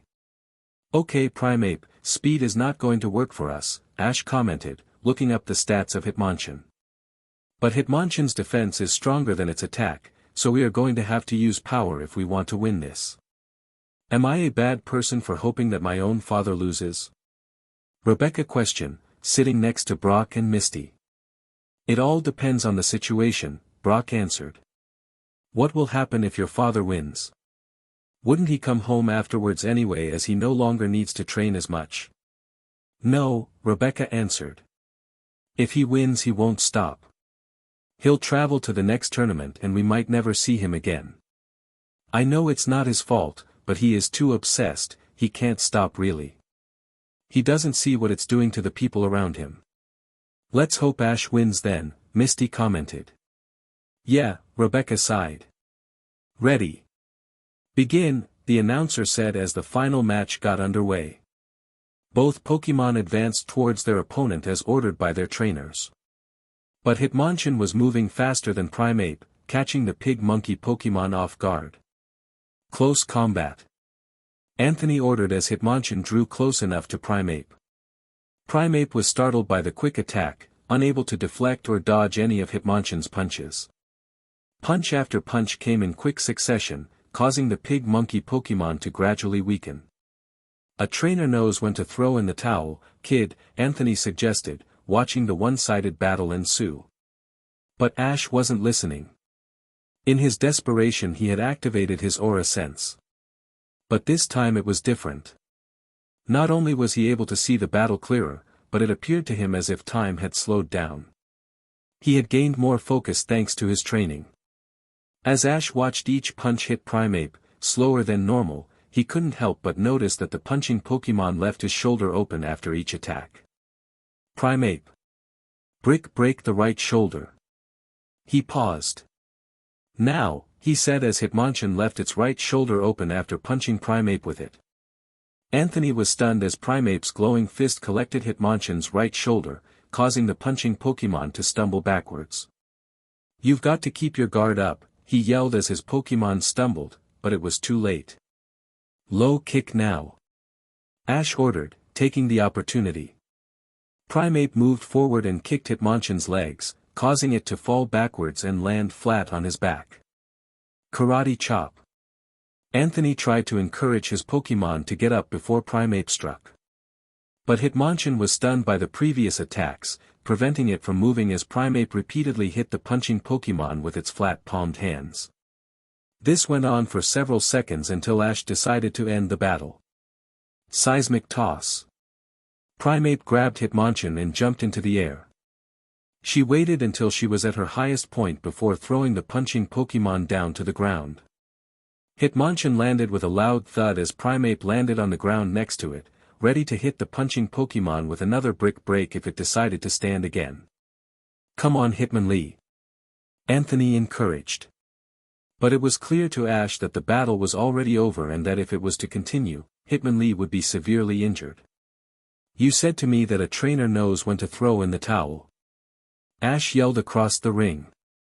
"Quiet kid, I know what I'm doing," Anthony replied. "You're seriously that obsessed with winning this tournament that you will do anything?"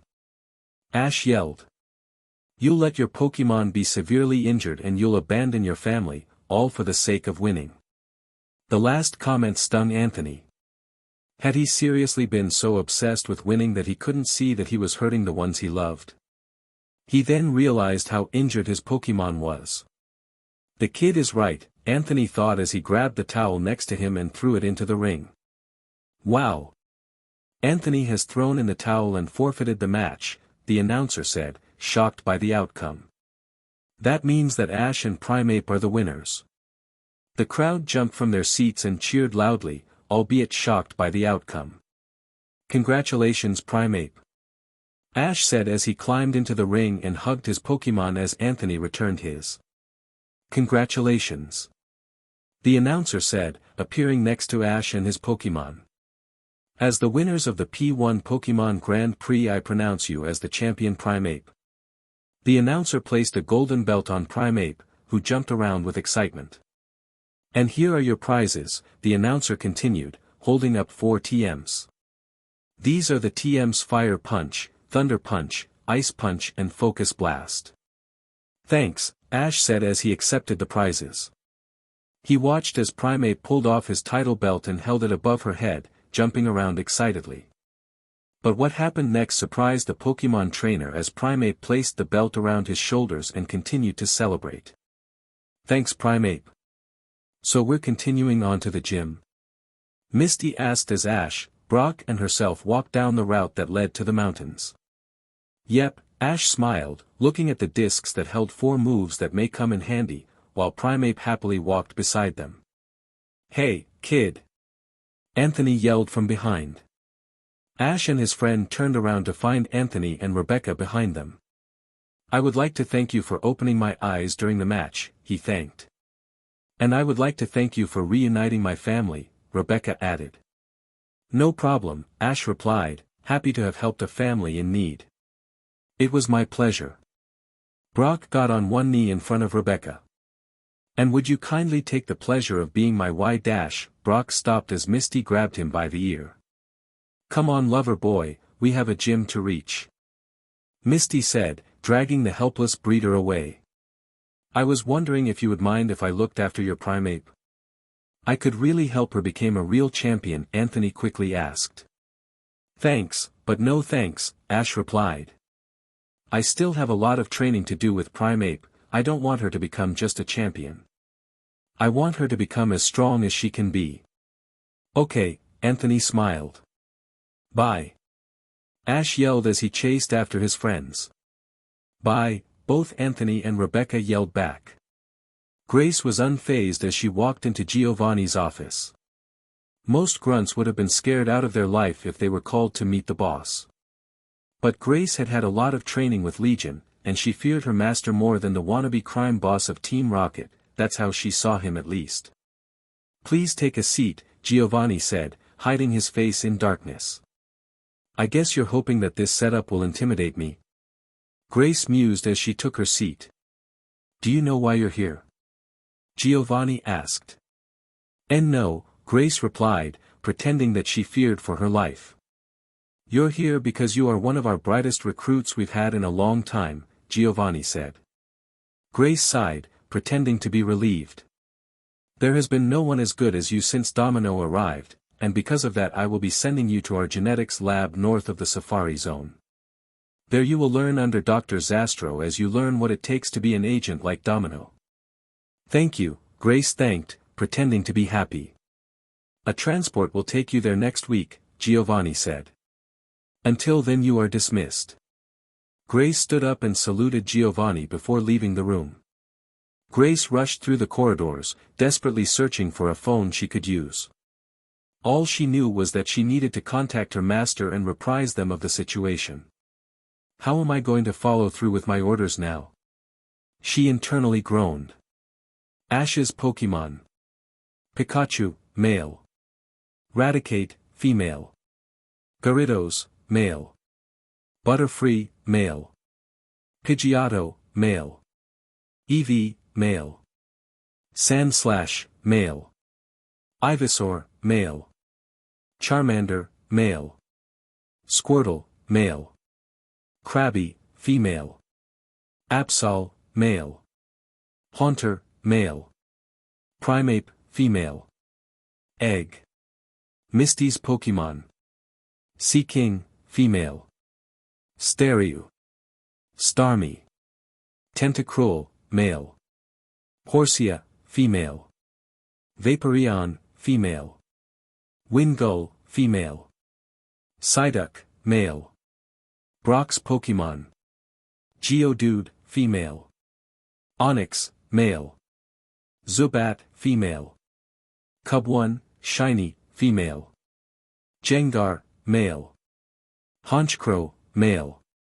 Vulpix, female.